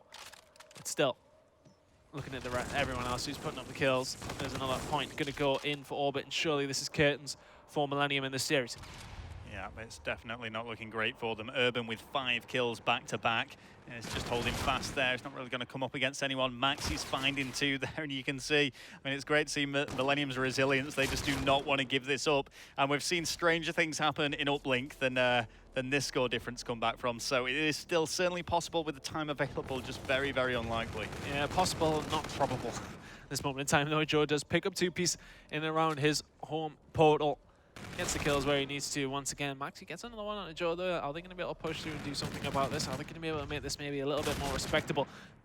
Zero just about goes down there. Urban is on a 7, made that an 8 kill streak currently. Here comes the overdrive from Maxi though. Is he going to be able to be useful to his team? So far, 20 to 26, not going to happen. Did have to go for that 2 as said. Raid shuts him down. Zero teaches Zeke the lesson. Kills are not going to quite come in there for Tony JS either. Just shut down by a flurry of over players with 25 seconds remaining. It's going to be very, very hard for Millennium to come back from this. A very convincing performance out of Orbit from all 3 maps. The S&D maybe a little bit shaky towards the end of it, but Uplink, they really showed the team that they are. The score is 9-2 and may yet rise, but Orbit going into this tournament were expected to be one of the favorites. They've just shown why. That's going to be 3-0 to them. And Millennium, for them, they're going to take away from this what they did. Those 3 S&D rounds, they looked pretty good in. A couple of moments in Uplink, they had a couple of nice points, but Orbit are going to walk away as winners and now. All right, 9-2, the final scoreline. 3 big rounds there for Orbit, really setting the tone for what we can see from them in the rest of this tournament. We've seen some very strong displays by some top European talent. But let's remember, this is just pool play. That does not mean Millennium are out of this just yet, and they can still certainly fight their way through this tournament. It's a brilliant game, Tony, but I would love to hear what Brycey and the analysts have to say on the analyst desk. Thank you very much to their ton. Well, it was pretty much a clean sweep as we expected. But Jonas, I'm going to start with you. The French just not measuring up. No, and this is pretty much what we saw from them online, the same kind of things where, you know, they're able to beat the teams that are between top 7 and 16, but when it comes to those elite teams, the kind of Orbit, Splyce, they're not able to keep up with the pace. They have some glimpses of hope here and there, but overall, they're just not able to beat the level of the other teams. I just wanted to be known that the French expert here in Jonas selected it to be a 3-1 in favor of Orbit, and the American, who apparently hates Europeans, did correctly predict the 3-0. So, wow, as if you have to rub that in. Oh, sorry. Yeah, and then you take his microphone out. Don't rip me out. Wow. That's a out bully. of order. That's You've next changed. That's like that now. You've changed. I thought we were friends. We are friends. Not anymore, apparently. Well, I wasn't invited to your wedding, so. Which congratulations, by the way. Yeah, everybody again, everyone seemed to be upset about that. I should have invited the entire room. Sorry, that was out of spite. I apologize. All right, before we get too sidetracked, let's talk about Orbit. Orbit looking strong, didn't really put too much of a foot wrong, and a lot of it, actually, I think they went harder than I was expecting them to go up points. I mean, it's what you expect to see. Both of them now in Orbit and Splyce, 3-0 so far to start off this weekend. They're looking to prove why they're the best 2 teams in Europe. It's no surprise to me here. If you're Millennium, I mean, this is the kind of same thing as Bando that we saw earlier when they faced Splyce. It's like, you take that match and you go, guys, we're fighting for second in our group. Can we do it? And we'll have to see how they bounce back after a rough one like that. Yeah, I think it's going to be difficult for Millennium to bounce back. It's not going to be the easiest run for them anyway, but Jonas, do you think they can make it out of the group? Yeah, I think so. I think the problems of the outside of the British team is always the confidence going into the game. They go their heads down knowing it's going to be a tough fight instead of having that winning attitude. And you could tell from the game they were being shy. S&D, they only started when he was playing like good, when he was 5-0 down. So obviously they won 3 rounds, almost went 4. But it was too late, so they need to go in with that confidence that they can finish second in the group. I think it's their goal. Talking to them earlier, they said that they wanted to finish second in the group, get out of the groups, at least get top 8 in this tournament, and I think it's feasible. They didn't play that bad. No, and I think that's a kind of a good way to sum it up, really. I mean, if you take into account that it is Orbit, and it is one of these teams that, you know, after this weekend, could be very well just saying that's one of the elite level teams in Europe. That's one of the teams that, and if it goes internationally, everybody's going to be an eye out for. And you know what? Maybe some NA teams will kind of look at this and start figuring it out. But we're going to go into this map by map, but not quite yet, because first we are going down to the floor. It's an interview. It's Lottie with Zero. Thanks, Bryce. So, and hello to Zero from Orbit. Whitewash of a game, that. Amazing start to the series. What do you make of it? Well, we knew we could do it. It's Millennium. Last year they had a very good team, which consisted of UK players. Now it's got the French players, which I don't really deem that good, really. So, yeah, we knew we could free them. Were you very confident going into the game, or was it like not really sure? I was pretty confident going into the game. Pretty sure my team were as well. Never lost to them online, won't lose to them online. Fair enough. And where do you see you guys sitting in the competition going onwards? We're going to win, 100%. Going to win? Very confident? Yeah, very. And all your team believe in you as well? Of course. Of course, easy peasy. So what is your favourite map in the series? favourite map that we just played? Probably the hard point. You know, I just like getting kills really. Got killed by my teammate 3 times with streaks, all 3 streaks used, so it's quite annoying, but hard point definitely. And who is going to be your biggest challenge to face? Probably Elevate or Splice. I deem them very good teams. A lot of good players in them, so I'd like to come up against one of them and just beat them. You're going to smash them though, right? Yeah, of course. Great, thank you so much, Zero. Back to you, Bryce. Well, Zero, ever the humble man. But no, fairly confident. I think he's obviously, he knows his position as he comes through into this one. And yeah, they're going to be one of the elite level squads. It didn't really worry him that game too much. We didn't really expect it either. But is there anything you kind of saw from, you know, Orbit that said, oh, you know, well, this is the fire we've been looking for? Well, it was kind of funny, too, in that I just want to quickly talk about that first hard point, which was similar to Splice, was a little bit of a slower start. It wasn't a completely dominant performance right off the break. You saw really Rated begin to heat up towards the end of it. He brought that then into the Search and Destroy and continued that effort through the rest of the series. It was just interesting to see how both teams had that little bit of a slower pace to that hard point, then were absolutely explosive in S&D, and then just completely dominated the uplink. These teams are ready to go. They're fully practiced. And I'm happy to see that they took it seriously, right? You say, the great performance you saw, they didn't underestimate their opponent, which I think is absolutely key. That's the only way that I really see this team faltering throughout this entire weekend. Yeah, I think so too, Jonas. I mean, you were saying that. Let's take your Millennium point of view, because I know you were watching them a bit more closely. What do you think Millennium, where do they fail in that hard point? Well, they just felt keeping up with the pace and the gunfights. I think once again, it comes down to that confidence. You can tell that they were very shy. They were almost trying to be too clean, you know, overextend to get those spawn control and not flooding into the hill. And then at the end, when there would be the scrap points, they would like trying to panic and go for it because they would see they were too late. So they were always like tailing back and never in a controlling position. So they would never have those early rotations whatsoever. So it's really been, you know, down to that confidence and being able to match the pace of the game. It's really where they struggle. And Outpoint's definitely not their strongest suit, I would say, especially not against a team like Orbit. Yeah, I think so. And I think it's a good benchmark. I mean, obviously, Hardpoint being one of the fastest games, there's a lot of gun skill, a lot of kind of just trading and getting those rotations in. And for some of these players, like I said, they are coming in cold. They haven't played in LAN in a little while. Cool. It's where they kind of go, all right, well, okay, this is our settle in, especially for the big teams. And what I do want to point out is, you look at the kill feed there. There were so many times where you just saw the side of Orbit just clean up 2, 3, even 4 dead, and that's what you're talking about, Jonas, where it wasn't that it was a completely unbalanced slaying game for the first half, which is what I go back to before the score opens up to something like this, 219 to 105. But what it really came down to was examples like that right there. 4 kills chained quickly, which gave the opportunity for Orbit to not only get control of the hard point, but then show why they're one of the best teams in Europe at holding it for a large amount of time. You saw there they get nearly 50 seconds off that bottom bike path hill, which is hard enough to do in and of itself. Yeah. It's not known as a money hard point on a map like Throwback. It's just a sign of a team being much better at a game mode than their opponent. Yeah, I think that's exactly how it is. Let's move on to map 2 then, and this kind of reminded me of like the old Infused a lot because we saw some big plays coming out. This was awesome. This was great. This was just Dave Urban. I mean, he reads it absolutely perfectly, right? You see how long he traces his opponent. He kills him right there because he knows he can see the bomb from that angle. There's no way that the player on bomb is going to get there fast enough, and it makes sense that the opponent would also be watching the opposite side of the map because they have no clue where Urban is at that point. He reads it perfectly. Again, Rated here, another smart play. I talked about how end of map 1, he heats up. He starts up this game 7-2.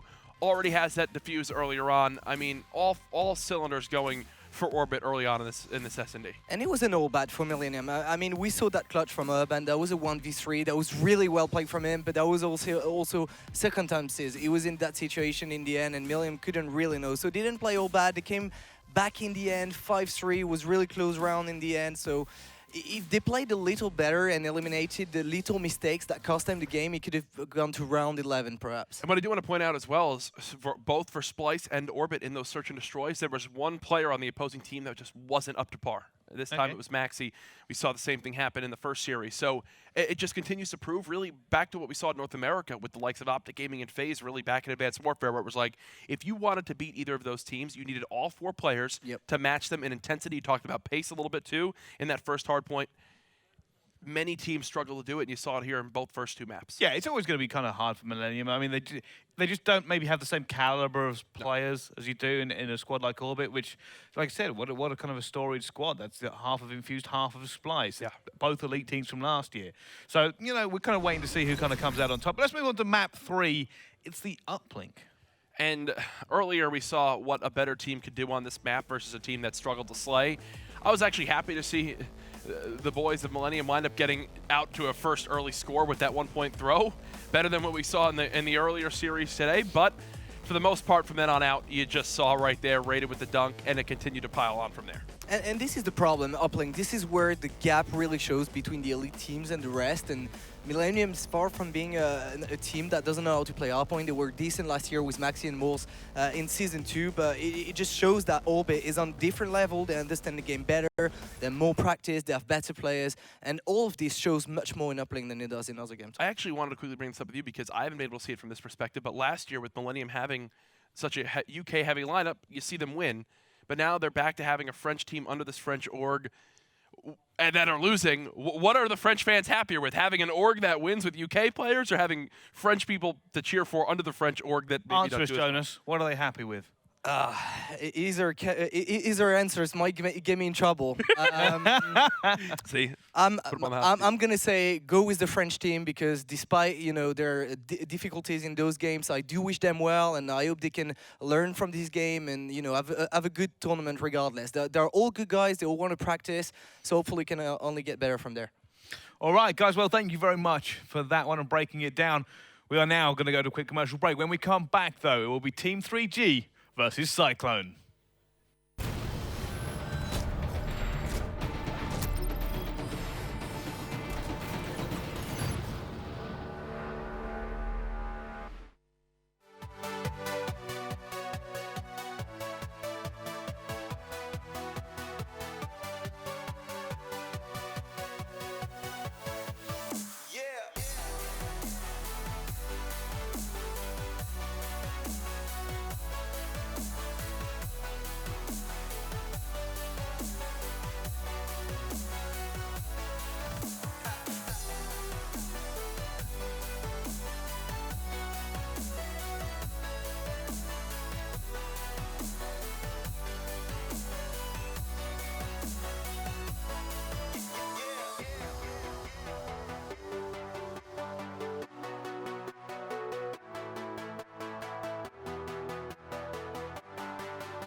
Ladies and gentlemen, welcome back to the London CWL event brought to you live from the Gfinity Arena. My name is Bryce, and we are about to get another game underway. It's going to be Team 3G versus Cyclone. And it should be a good matchup, one team more heavily favored than the other again in this case. But we'll find out just how close it is. But before we do that, let me introduce you to who's on the desk this time around. First of all, Jack. I'm back. You let me stay. Yeah, I let you stay. So thank you. Okay. I take that as a compliment You're like of itself. you know, I've known you for a while now. Right. That's a good way. That was I've known really you for- nice of you. After all this time and working together, I think No, I I appreciate can consider you someone I've met. You know what it was? You saw me have the right prediction last time, and you're saying he's going to come up here and do it yet again for the next series. And I'm very confident I'm going to be able to. But we've known each other longer. We have known each other longer. Right? Okay, stop rubbing it in. I don't remember when I met Brycey, to be quite honest with you. I think it was a long time ago. one of the COD champs, I want to say, a very long Probably time ago. before I was that. like, oh, that guy's got hair, decent hair, and he speaks kind of funny. I kind of like him. Matt, where did you go suntanning from? Listen, from so I New York got here. to London. So I actually I got didn't know here. the sun was out I got your here on place. Tuesday. It was pretty sunny out on Tuesday. Really? Yeah. Bryce, was it It's a sunny? good day on Tuesday here. Oh, Yeah, no. I did. It was. I went to the local beach here. Ah, the Heathrow Beach. All I know is he kept mumbling, "Making America Great Again" Oh, downstairs. I don't really understand. no. He's got. He had, I think he had a stylist Let's shared move on. a stylist with someone like that. I don't know who it was. That is not. All right. So what match is coming up next, Bryce? All right, it's Cyclone versus Team 3G. Now, obviously, I've brought two Americans onto my desk for two European teams, but Yep. fortunately, you know, these two are experts in the field, more or less. Yes. Let's start with Team 3G then, because you guys definitely know some of these names. Yeah, Zerg, Nile, you wound up having Quicker there as well. This is the squad that's going to win this series. I'll say that right now. I have full confidence in this team. Guys that really I began to take note of because of the CWL Season 1 last year in Black Ops 3. Now, obviously, with some new faces on this lineup, forming a new team. Team 3G, not sure if I'm the biggest fan of the name, but hopefully that gets changed in the future. They're going up against Cyclone and Matt. I'm a big fan of the Cyclone name, though. Oh. I mean, you don't like 3G. I think the Cyclone's a great name, but I don't think they're going to do well in this matchup. Matt, quite honest Matt, with you. please let everybody know what you said prior to us going live. I thought Jack could play for the Cyclones. No, I don't know. I haven't seen them play. Speaking with Jonas, Jonas said they're actually a team, a French team that goes and plays. They're actually a team. I hope They so. are a It's team, gone to anarchy. guys. I brought you We up here, confirmed and that. it's gone to anarchy. No, they're a team that plays in local French tournaments. They do quite well there. They have good skill, but just not great teamwork and strategy. All right, well, I'll tell you what, let's have a quick look at the maps. It's going to be Throwback Hardpoint, Scorch, Search and Destroy, Frost Uplink, Breakout Hardpoint, and Retaliation, Search and Destroy. Guys, really quick prediction from the pair of you. I think that 3G wins. I think the Cyclone team, their best chance is in the respawn game modes. French teams always play extremely aggressive, fast, in your face, usually have pretty good skill. So if they're going to take any maps in the series for one of the respawns. 3G, 3-0. 3G 3-0, full Boom. confidence. Pretty clever, Done. Jack. Simple as that. Simple and effective. Yes. All right, well, I'll tell you what, let's pass this one over then. Let's get this out of here. I don't think we need to dwell on you two anymore. No. I don't think anybody needs to dwell on those two anymore. But let's get this game over to our casters now. I believe it's Phil and Ton. Thank you very much, Brycey. That was quite a pleasant intro. I'm actually pretty surprised. I thought something crazy was coming out. I think it was just because he Bryce's. didn't know who it was. Yeah. So he's like thinking on the spot, can't really think of anything. But yeah, good game coming up here, Phil. I think it should be an interesting one. 3G taking on Cyclone. Predictions out of the desk seem to be pointing towards 3G. I would agree. Yeah, you've got to look at the experience. Quicker, Nile, Zerg. I mean, even Weeman, I know a little bit about. I look at Cyclone. I'll be the first to put my hands up. I know very, very little about these. You know, first of all, the name's going to confuse me because there's 3 that begin with S. So we'll see how that one goes. But yeah, Quicker, Nile, Zerg. 3 players who all featured in the CWL already. And we'll be looking at the 3-0, really. Yeah, I think it's probably going to be a one-sided affair. If anything, the last few games that they tell off, I mean, Cyclone, they could take them up realistically because these two teams are in the middle of their group, so more so they're evenly matched too. But realistically, I think 3G have got to take this one. You would expect them to. They got three players on that team who are well-seasoned veterans so far in terms of how many events they've been to. Of course, playing the CWL last year, so they know what they're doing. And nothing out the ordinary in the rig as well. You know. Yeah, looking towards that. Yeah, it's all pretty much the same as what we'd expect to see. Active camo, reactive armor, and rewind featuring pretty much all the time. Centurion, of course, that Shockwave on trophy the system. was a bit different maybe, but I mean, still, it's Nothing really that's going to impact the no, game too no, much. No, he's gone ahead and chose that instead of Man-at-Arms, so yeah, it's not too much to read into. Of course, I think it's probably not a wise choice. I would say Man-at-Arms is definitely the most useful out of the traits that you could use on the Merc rig, but either way, he might prove me wrong. Okay, so jumping into the game very shortly on your screens, though. Let's go with anyone in particular who you want to watch. I want to go with someone from 3G. Yeah, I think. can we go with Weeman? Because I feel like I've watched Quick and Nile and Zerg a lot, but like, I haven't really seen anything from Weeman. Is this Weeman from way back in the day, or is it a different Weeman? I honestly, it potentially could be. I know Weeman probably, I think he was a bit too young previously. He's now obviously of age featuring in the CWL and pushing forward. But let's see what things can start off, of course. Fighting for this middle half point. Cyclone versus 3G. As we do go down, Weeman falls as well, jumping on board with Stan. He's going to fall straight away. Everyone does. And Team 3G starting off very strong. Yeah, great start. I mean, this one, you just want to be getting hold of that middle hard point. You get a few points to the ball. Maybe when it gets around 20 seconds, you want to try and push through, get hold of that Bond side spawn. The kills are all coming in, and they're all on the side of 3G currently. Zerg and Weeman doing the business for their team. And currently Zerg is 5-0, currently staying alive as well. He's going to be able to pick up that kill he does as well. And he's already well and truly on his way to his score streaks, and we're not even at the second rotation. And this is somewhat of a whitewash so far. They've swapped the spawns, and for me, that really just tells how this game is going to go. Yeah, that was perfect play from Zerg there. He got all the kills in the middle. He's pushed down to Lemon, managed to flip the spawns, and even falling there, he should still get a decent spawn. He should spawn around barn, even to the back of it. So jumping on board with Nile now, he seems to be the one who's sit in the objective for the longest, of course, racking up those 31 points. And you know what, I'm not going to stay on board with him because he's doing exactly the same. Weeman, though, he should be anchoring at the back. No, he is going to be able to try and anchor, but Moscova and Slice are going to come through there and try to cause problems. Moscova's going to get another kill on the board. Zerg is going to defend that very well. Now he picks up the third as well. Moscova picks up his third. He's going to break that one wide open. Suddenly it was only Weeman left to try and do any defensive work here, but some points are going to be picked up here at barn by Cyclone. And 3G looking to contest that down the left-hand side. Yeah, they've actually pushed it out pretty well here, and with 30 seconds left to go, they can actually pick some points up, but they're giving the hard point away at the moment. Good trades come in, and Cyclone do get a triple first kill on the board for Seiko as well. He started off slow 0-6, but hopefully that first kill can be the catalyst of a few more to come, though. Stan, still on your screen, controlling this hard point. And with the scrap points coming in, should be able to close this one out. There we go. Let's go on board with Weeman, because he should be able to hit the rotation shortly, but he's actually going to wait to block this off. Yeah, I think he's just going to try and cause problems as we go towards bike path. Yeah, he is going to have this Lemon side locked down. Causing problems.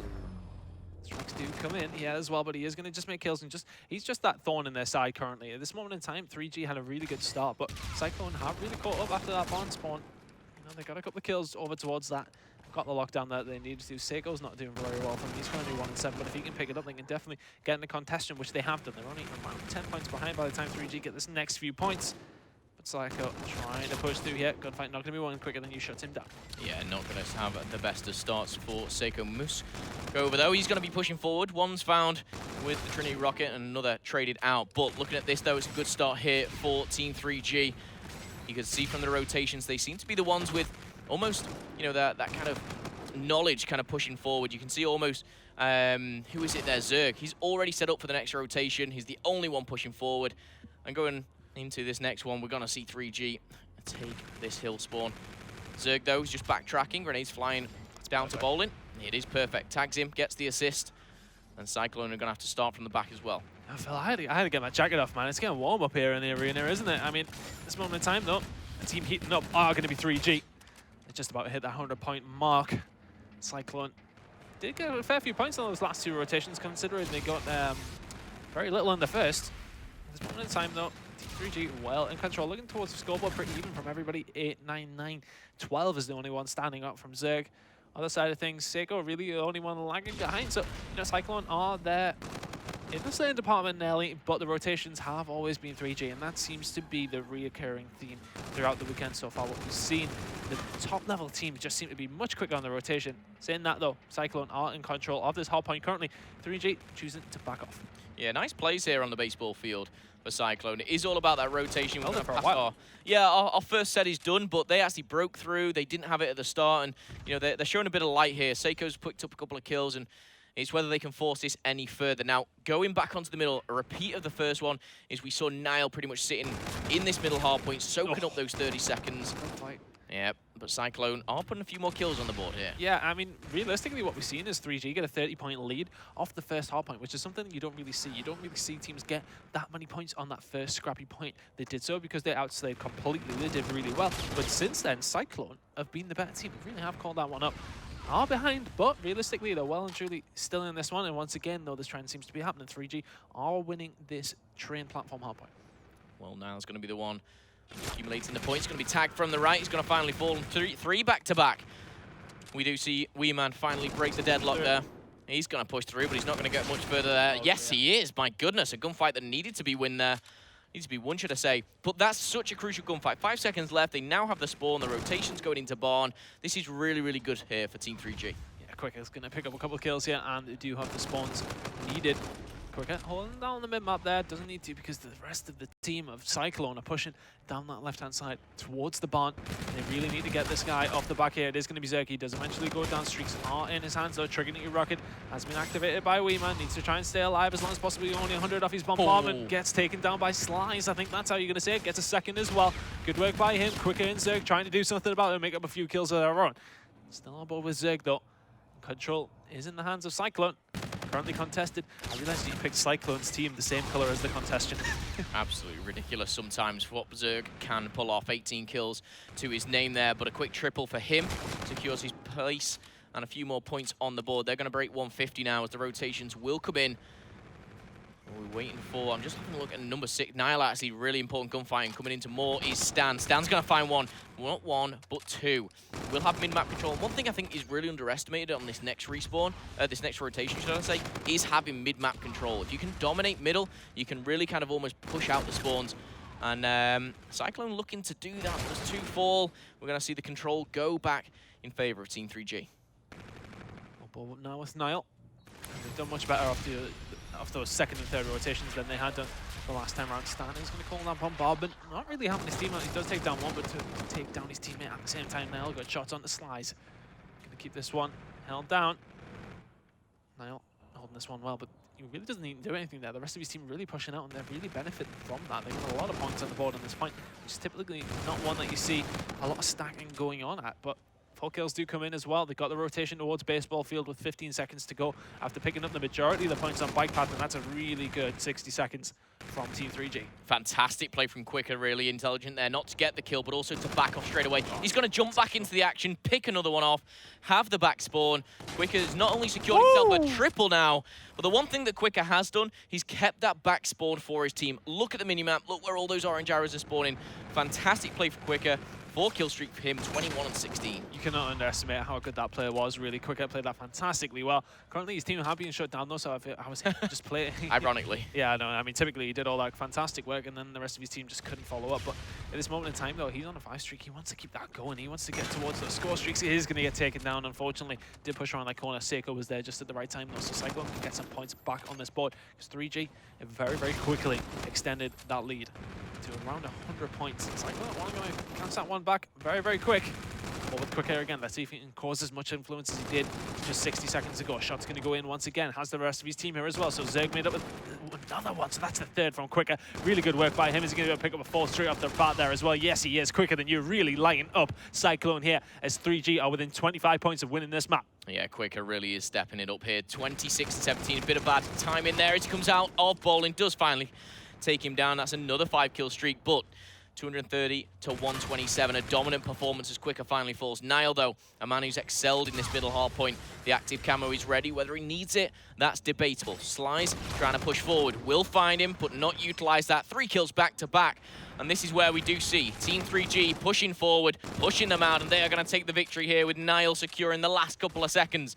Team 3G looking dominant in game number 1. Yeah, really convincing performance. You know, after that first rotation, I was asking the question whether Cyclone really actually had the better first rotation of all the hard points, because realistically, the first hard point isn't something you expect 3G to pick up a lot of points on, but they did it every single time. They seemed to pick up around 20 or 30 on that first hard point, and then Cyclone did all right on the first rotation of the rest of the hardpoints. Yeah.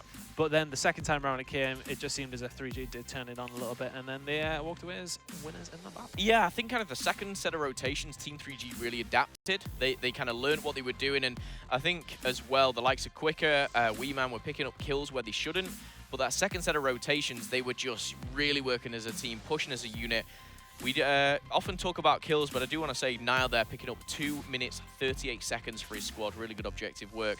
But we saw, right from the bat, he picked up, 30 seconds, that middle hard point, that scrappy hard point sometimes. So, great plays from Niall.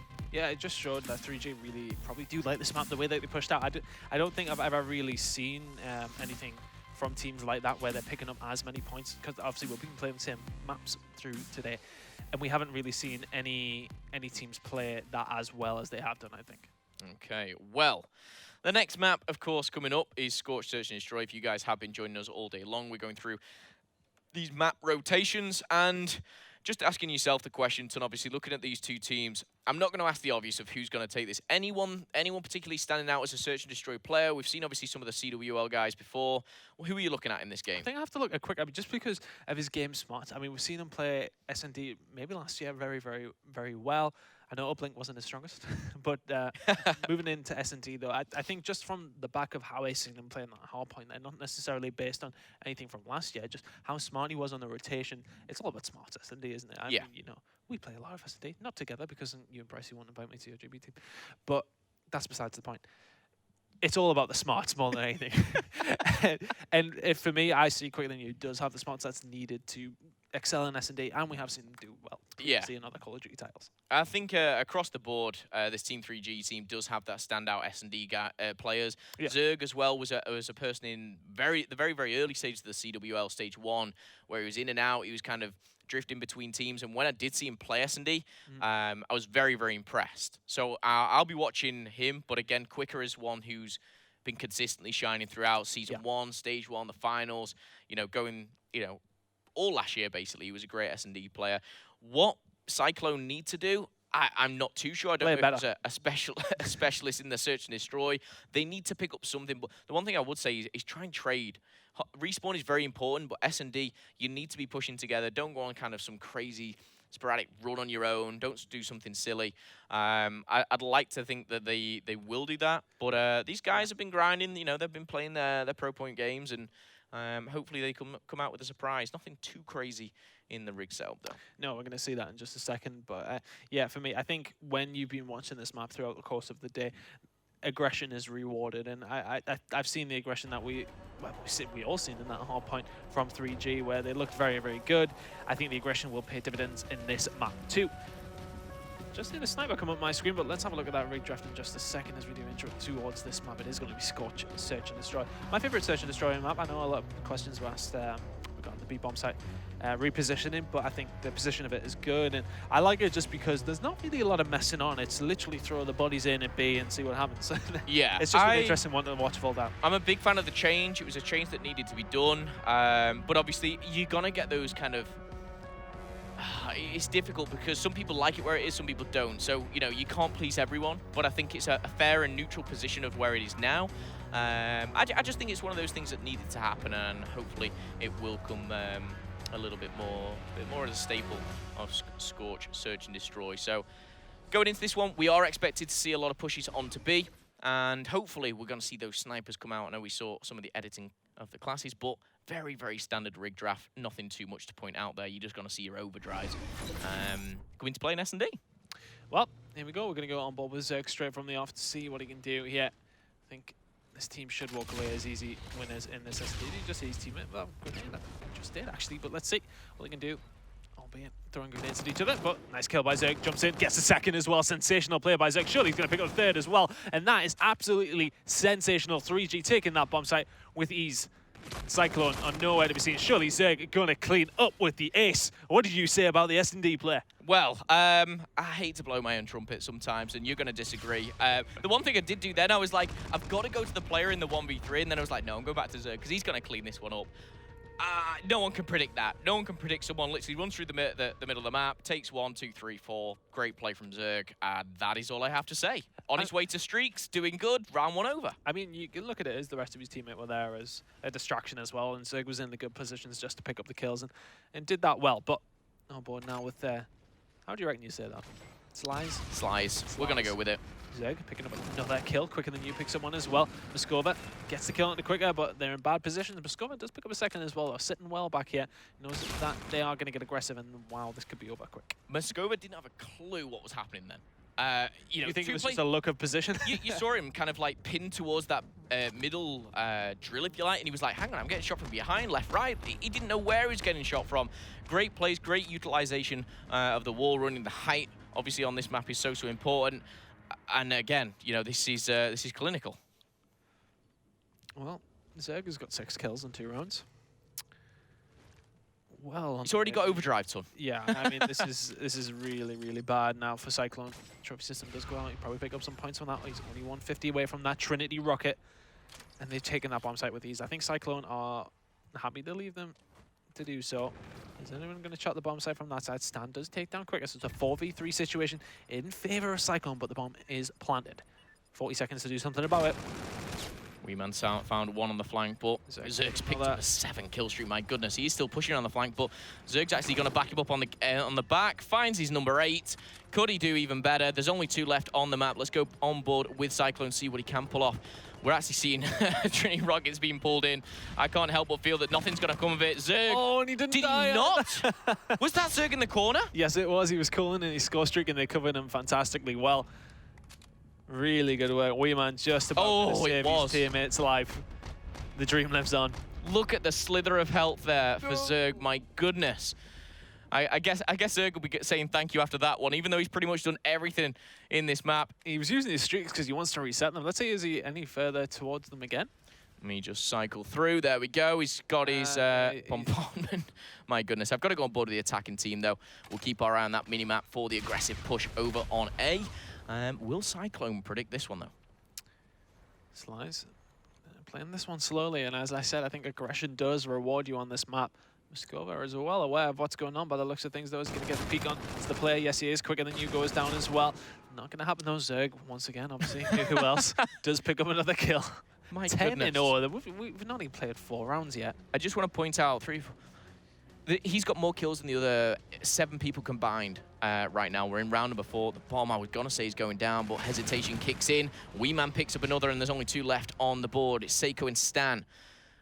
And they're so literally opposite ends of the map. Seiko is very, very close to them. Stan is absolutely miles away, and the bomb is in no man's land. I think if you're Cyclone, you want to just try and kill Zed and then see what happens. I mean, like at this point, 10-0. It's a little bit special. Yeah, that is something I didn't expect. I think he's got overdrive again. I'll have to double check in a second. But with 18 seconds left on the clock, the bomb has been collected and now pushed towards B. It looks like, I tell you what, they've rotated in a way which does pay dividends to them. Nothing which I think they predicted. But as the bomb goes down, let's go on board. I've got to go back with Zed just to see Zerg just to see what he's doing. Weeman picks up another, stealing Zerg's kills. How dare he? Nile does the work as well. 2 men do go down very, very fast, and 3G just all over this. Surely you would give him the... He doesn't need it. I mean, Weeman's on for streaks himself. Yeah. Weeman's on 4-0. Well played by Weeman. Does pick up a few kills. And Zerg really doing work. I mean, this is just absolute utter destruction.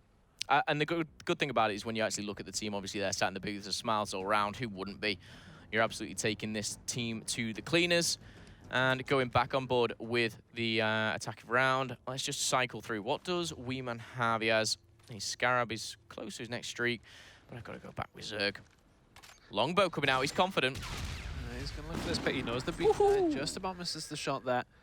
Go past the Synaptic left-hand side shoulder. Looking for that peak once again. Does have that bombardment. Maybe want to slow things down. Picks up another kill. Oh my goodness, this is beyond a joke right now. Just kill everyone else. Zerg will probably still win this round. Slice and Stan do answer back, and a 2v3 comes in. Zerg, though, as the bomb does go down, has picked up a K-bar. He has actually been able to utilize this, and he can get back now. 35 seconds, though. Oh, surely he's going to get killed here. One man just going to... No! 2 Zerg, sensational work from him. Is he going to be able to pick up the 3rd as well? Is he going to be aware? Eventually goes down to Seiko. But Zerg, 13 kills before he gets destroyed himself. Wow. It just shouldn't be happening. To pick up the double there in that position should not happen. Fair play to Seiko there. He kept composed. He took him just from around the corner. If he picked up that triple, though, that would have been astonishing. 13 kills, though, already. And we're only 5 rounds in.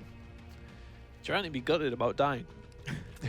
It's one of those where, you know, he's probably a little bit frustrated. However, he's not doing too shabby. 13 kills to 1 death. Right.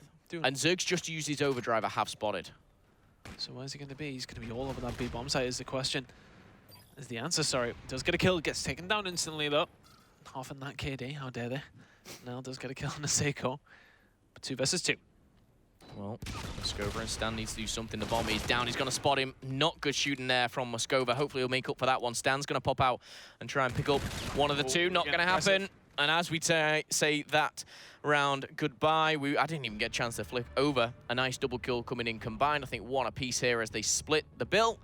And there we go. Quicker hopping in. And Moscova just turning the back. A bit of back cod timing goes in there. But 5-1. So dominant here. Yeah, it's a little bit silly how strong they're actually looking here, but it is a complete mismatch by the looks of things. I think the hard point was closer than it probably should have been, really. I think there was a couple of times where the Cyclone really held their own where you wouldn't have expected it, but Quicker is well aware of what's going on towards A. Not often we see an A push. No, I mean, this is a little bit different, but if you're 5-1 up, 1 round away, now it's going to pick up another. Grenades going in their abundance there down to the bottom, and now a 4v2 here. Stan and Slice, let me just flick on board as the bomb is planted. Slice going to look for a kill. He's going to get one on the Quicker, turns his back just at the wrong time. Stan gets a kill on a Nile as well, so Zerg and Weeman left alive.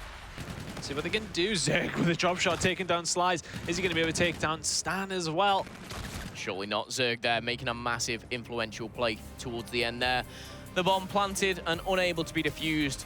Sees that round end 6-1. And you know what? I've got a feel for Cyclone. They're getting taken out.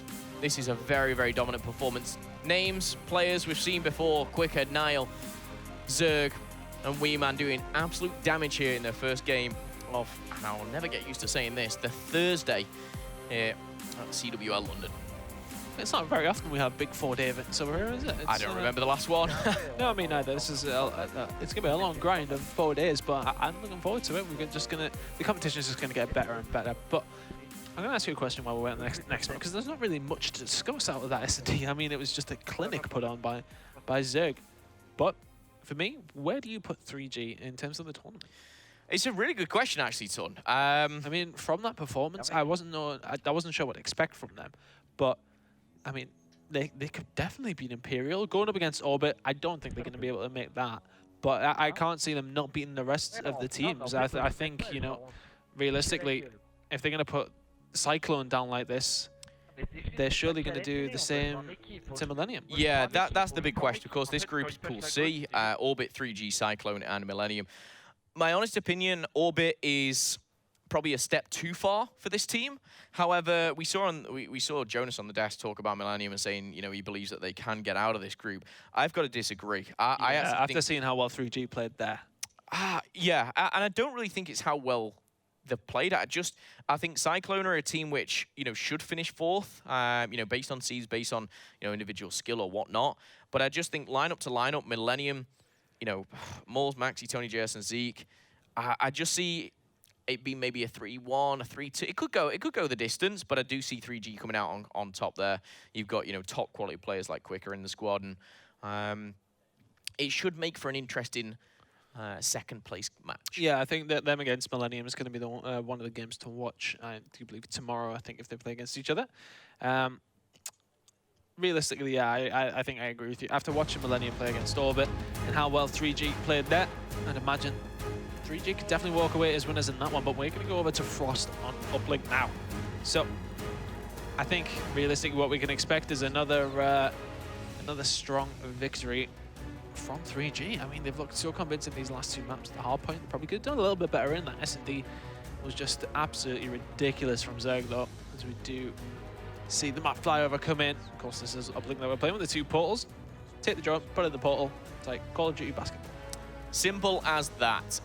We've seen this map already quite a few times today, Ton, and we've seen some dominant performance. We've seen some close games, but all in all, is that kind of heavy slaying power team that will come out on top. That is Uplink. You know, if you can, you know, put your opponents to bed, you know, you will have that map control. Map control leads to points, and I see this going no other way than, of course, to 3G. Something crazy would have to happen for them to drop this. Oh yeah, absolutely. As we do now look to the rig draft, active camo, reactive armor, overdrive, and rewind, just as normal. What we come to expect in all the rig drafts that we do actually see. But yes, moving into this game now, let's see if Cyclone can hold on in this series. 3G. Okay. They could walk away with it. So, rig draft going down, nothing crazy going in this one. Overdrive, of course, stays. Being Uplink, you want that fast-paced player, and the momentum we saw Shane utilizing it now in the past couple of games. But other than that, nothing to change. I mean, we have to go with Zerg, don't we? We have to. We cannot start this game without checking out Zerg. I'm sure we'll switch between it. I hope we switch between it going a little bit later. But we're just going to change those around as we get into the start. I do like the animations at the start of these games. People just saluting, fist bumping. And here we go. Very respectful towards their opponents, do you think? I like it. I like it. Team 3G, though, Cyclone 2-0 to the Greater is 3G. Jumping on board with Zerg. He's just dropped 15 kills in Search and Destroy. Let's see what he can do in Uplink Frost. Yeah, I'm just going to switch away from him and just look towards where the teams are going to actually be looking for control. The Zerg does push over there quicker, holding down this ridge side here.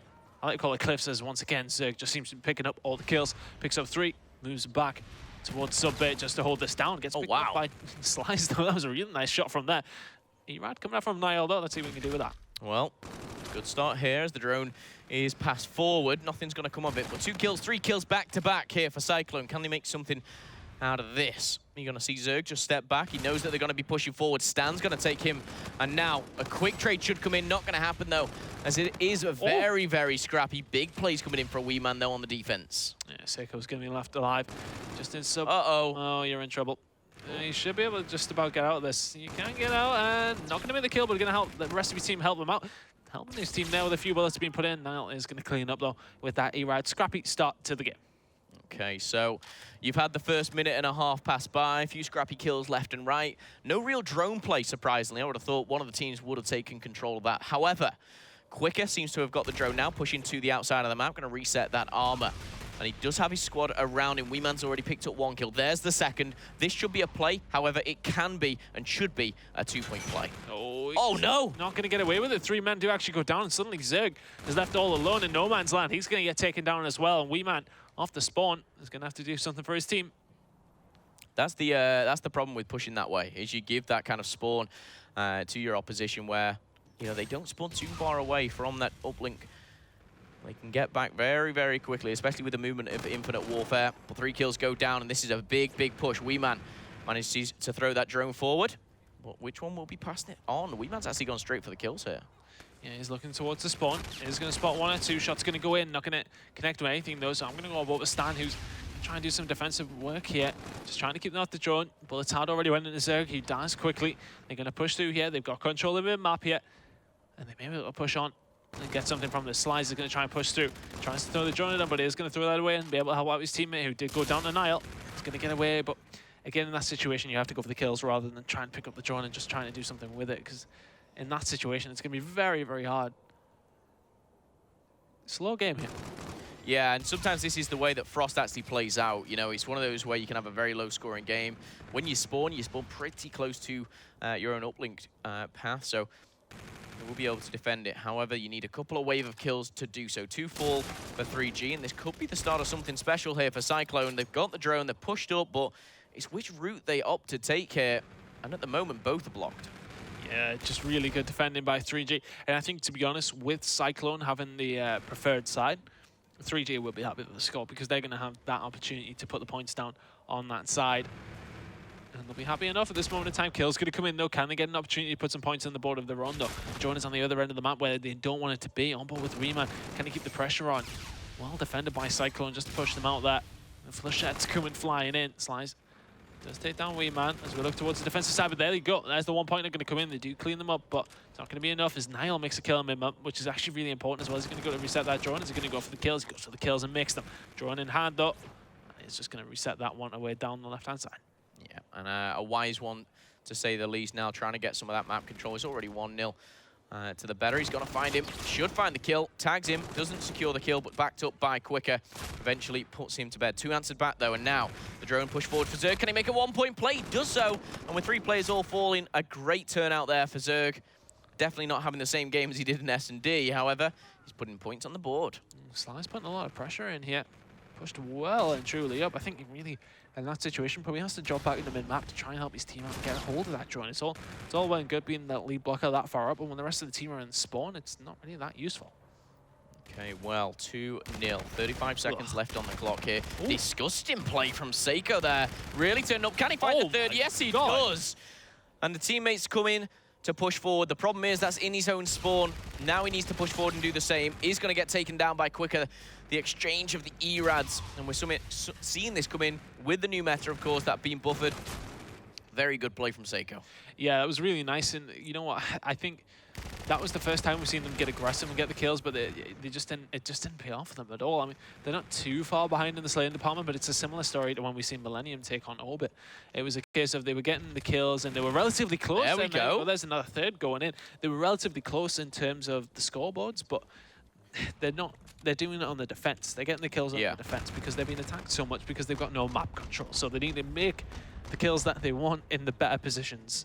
Sorry, they need to make the kills that they can get in the better positions to do something with it. But at this moment in time, 3G up 3-0 to the good. They're 2-0 to the good on maps. And they're going to have to just hold out here, but I'd imagine they're just going to extend this to get more points on the board. Yeah, the one thing that they can afford to do is almost sit back, wait for the kills, then push forward. They obviously have that lead and that cushion ahead of them, but Wee Man picks up one as Quicker puts the second down. That's Slice. As we do jump on board with Seiko, he needs to stay alive, doesn't though, and now is all pinned on Muskova. The drone is in play. It's in the hands of Quicker, and there we go. He's popped it in for the first 2 point play, and that's only 30 seconds into this this second round. 5-0. It's looking clinical here for Team 3G. Yeah, it's going to be hard for Cyclone to try and bring this one back now. They're going to be pushed into this spawn the whole time, I'd imagine. On board with Niall just patrolling through mid-map. So you can go on board with Zerg, actually. Had such a stellar performance in that last map, and of course he dies as soon as I go on board with him. But back to Wee Man, just patrolling around research. Just have a Scarab available as well, although I can't see a good time for him to use it on board with Seiko, though, who's got some defensive work to do. The manual pass does come in to research. Seiko holding this one down.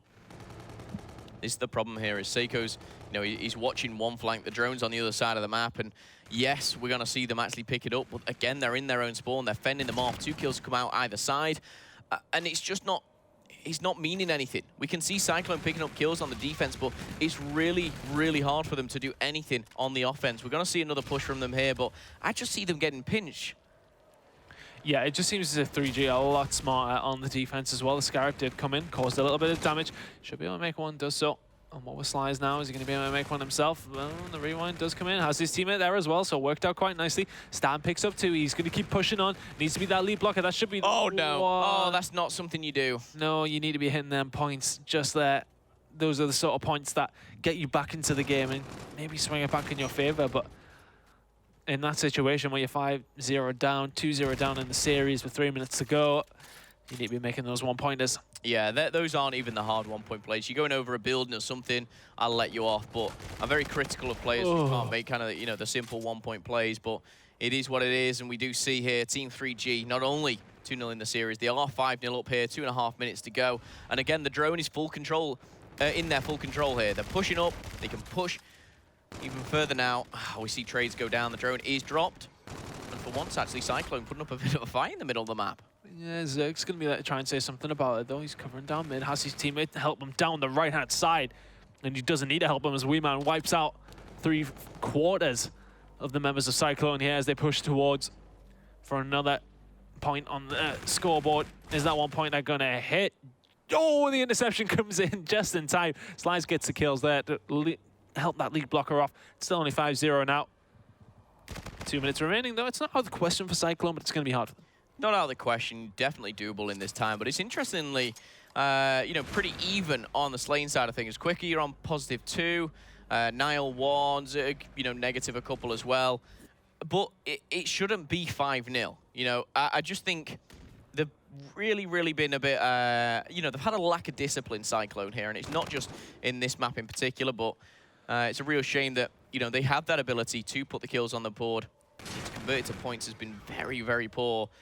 I'm trying to think of a time during this whole actual map where they've been even close, bar that 1-point play that they should have made. But apart from that, good play for Team 3G. Yeah, Albo and Moscova in the mid-map here. They need to do something fairly quickly, I think. Cyclone are going to struggle the rest of the weekend if they keep playing like this, unfortunately. But it's just the gulf and class that we have talked about. Albo with Niall here trying to cause problems, going to easily make that kill onto Seiko. Pushing down ridge side as well. He's just going to put pressure on in the spawn, but the fight is going on towards Subbit. Weeman going to push around, is going to spot one, takes him down easily. 3 men do go down, surely this is going to be another point on the board for the team. The overdrive does come in as well, and surely the point is going to go in. Yes, it does so. Zerg picks up another 2 points for his team. 7-0 is the score. 45 seconds remaining. Yeah, we were sat at 3 minutes at 5-0. Now I think it's by them a little bit too much here. Slice you see here, you know, 3-4 kills back to back. And you know what? It just won't equal a point. They're doing it on the defense, aren't they?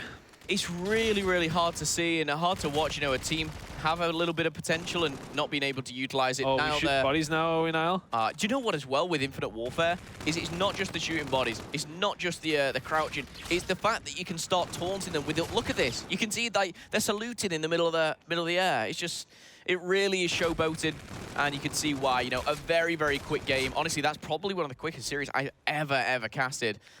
That is a 3-0. We go from Hardpoint, a lead of, what, 100-ish? Yeah. Then we go to, you know, S&D, a dominant 6-1, 15 kills. And then we go into the uplink.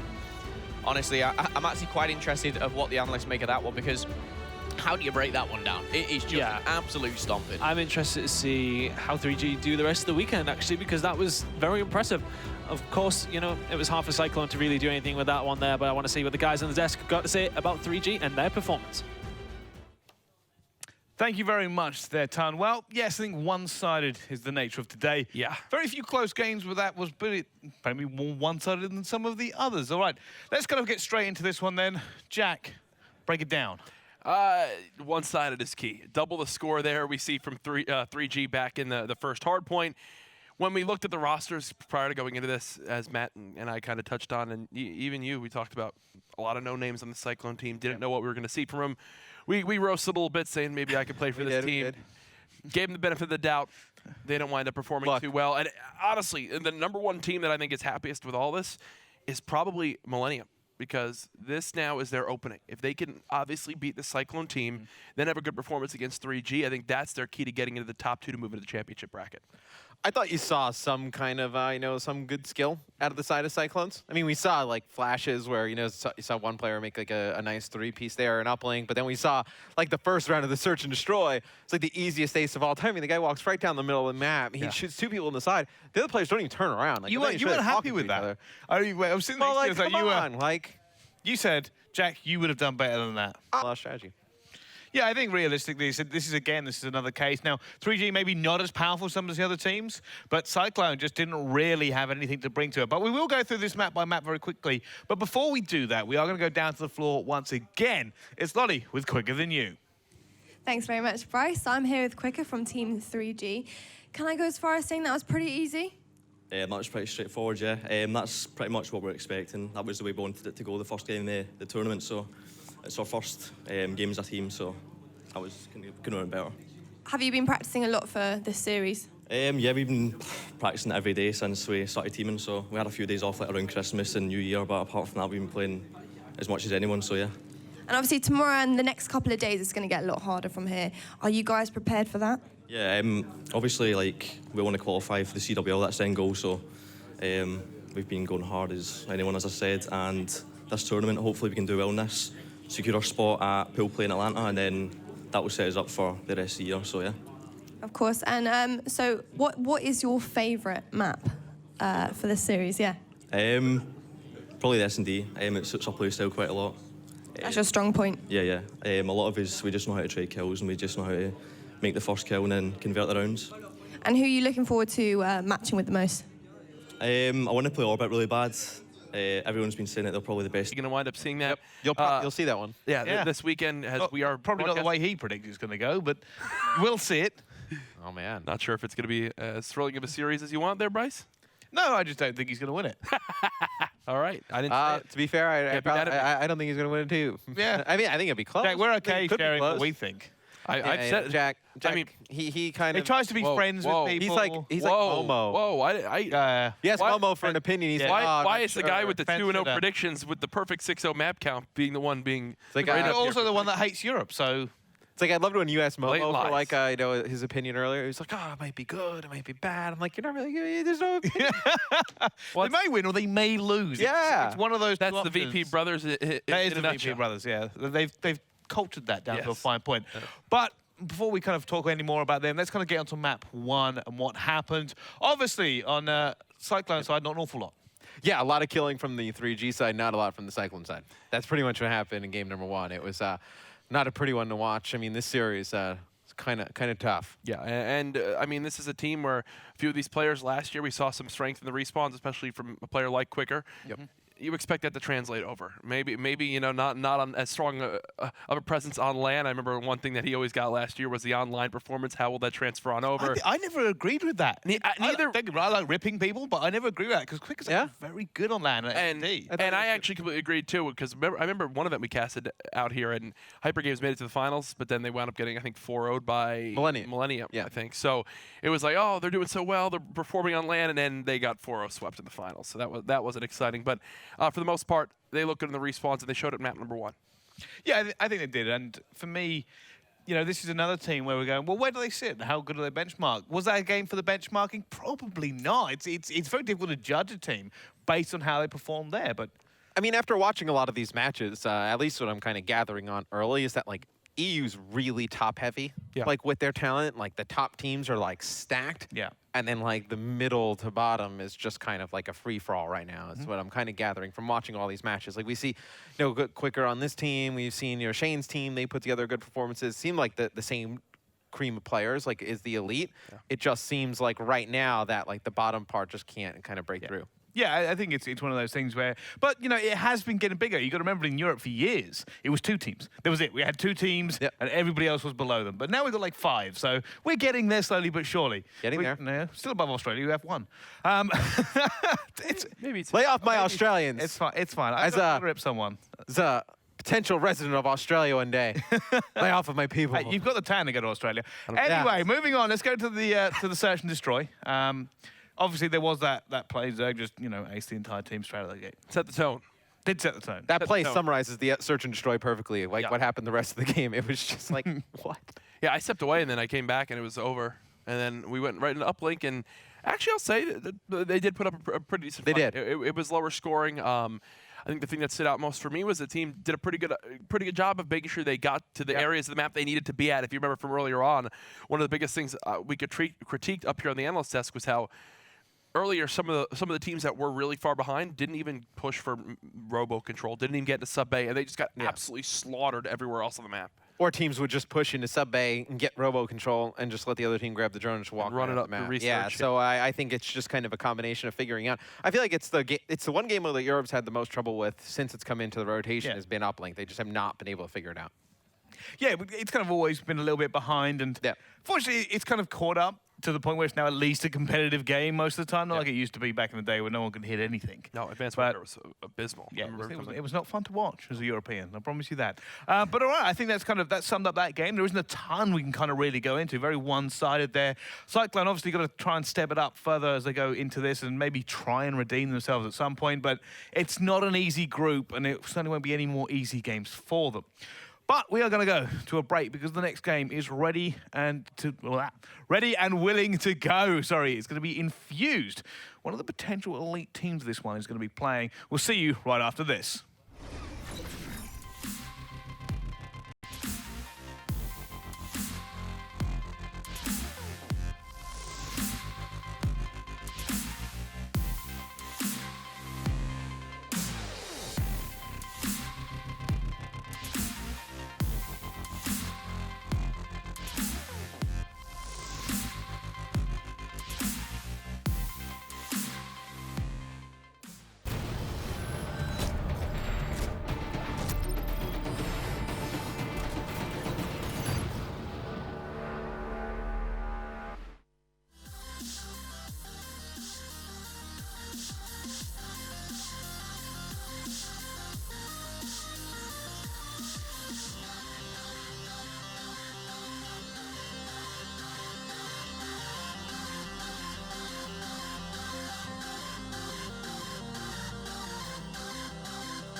Ladies and gentlemen, welcome back to the CWL London. My name is Bryce, and we are joined for another fantastic game. It's going to be Infused versus Hadouken.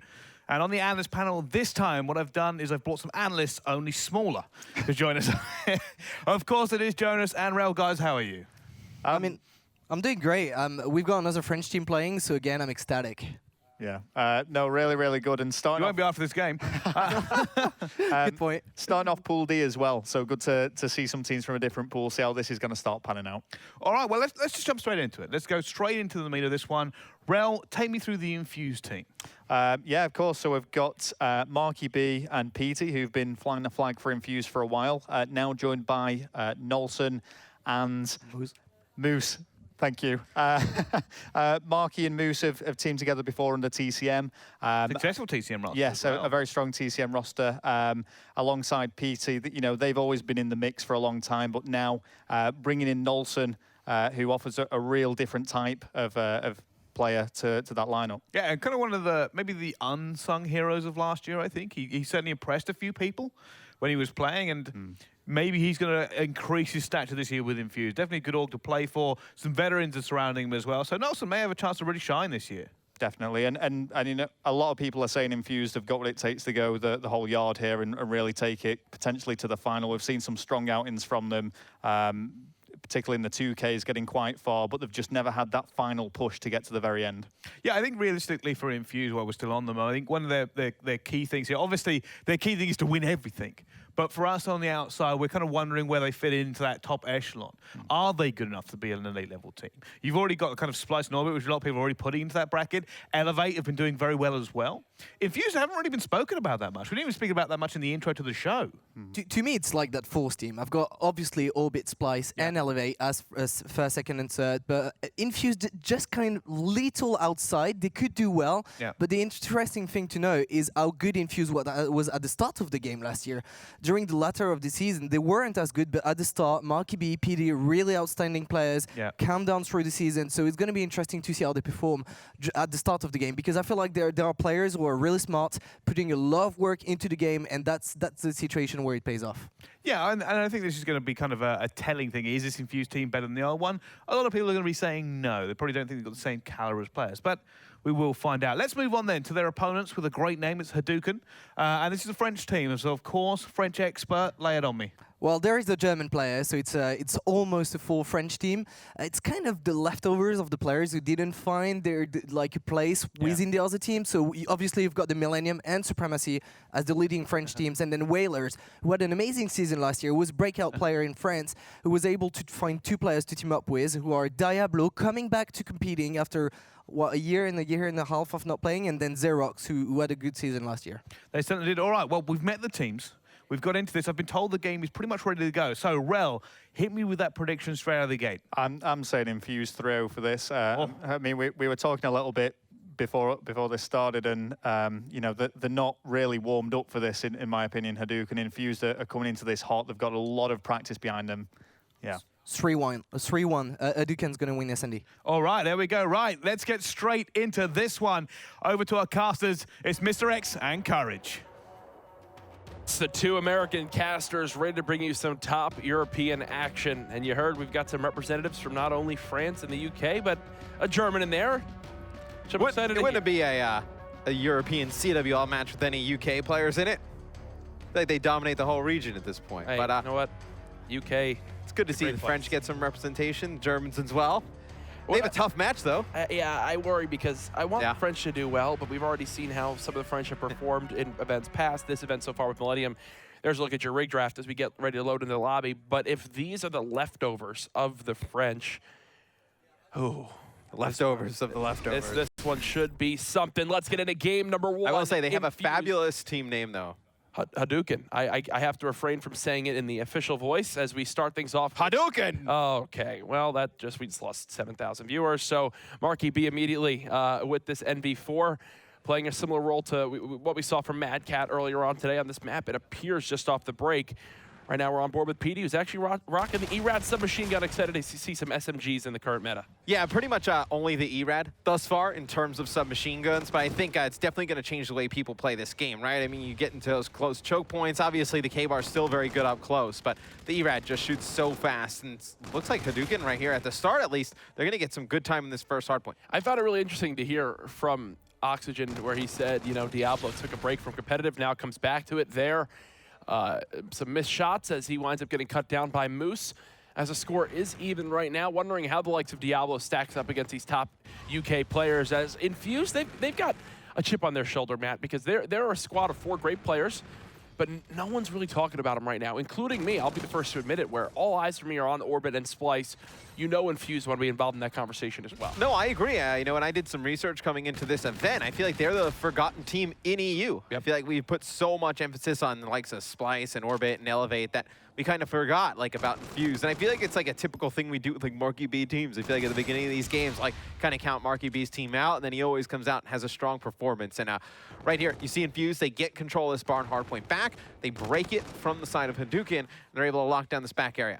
Yeah, and this was a smart setup they had. They wound up getting a quick 4 dead, and they send Moose to watch over this backfield area. Solid job by him. Now on a 5 streak, nearly can make it 6 if he stays alive right here in this one-on-one engagement. That'll earn himself a streak, and does he actually challenge back out for more? The guy's feeling confident right there. Nice job. 50-second mark now eclipsed on the side of Infused as we will begin the rotation towards his new hardpoint at the bottom bike path. Right now, they're getting the job done, up by 30 seconds, looking solid. I got to ask you, Jack, quick question. Who do you think individual player-wise has the most to prove on this Infused team?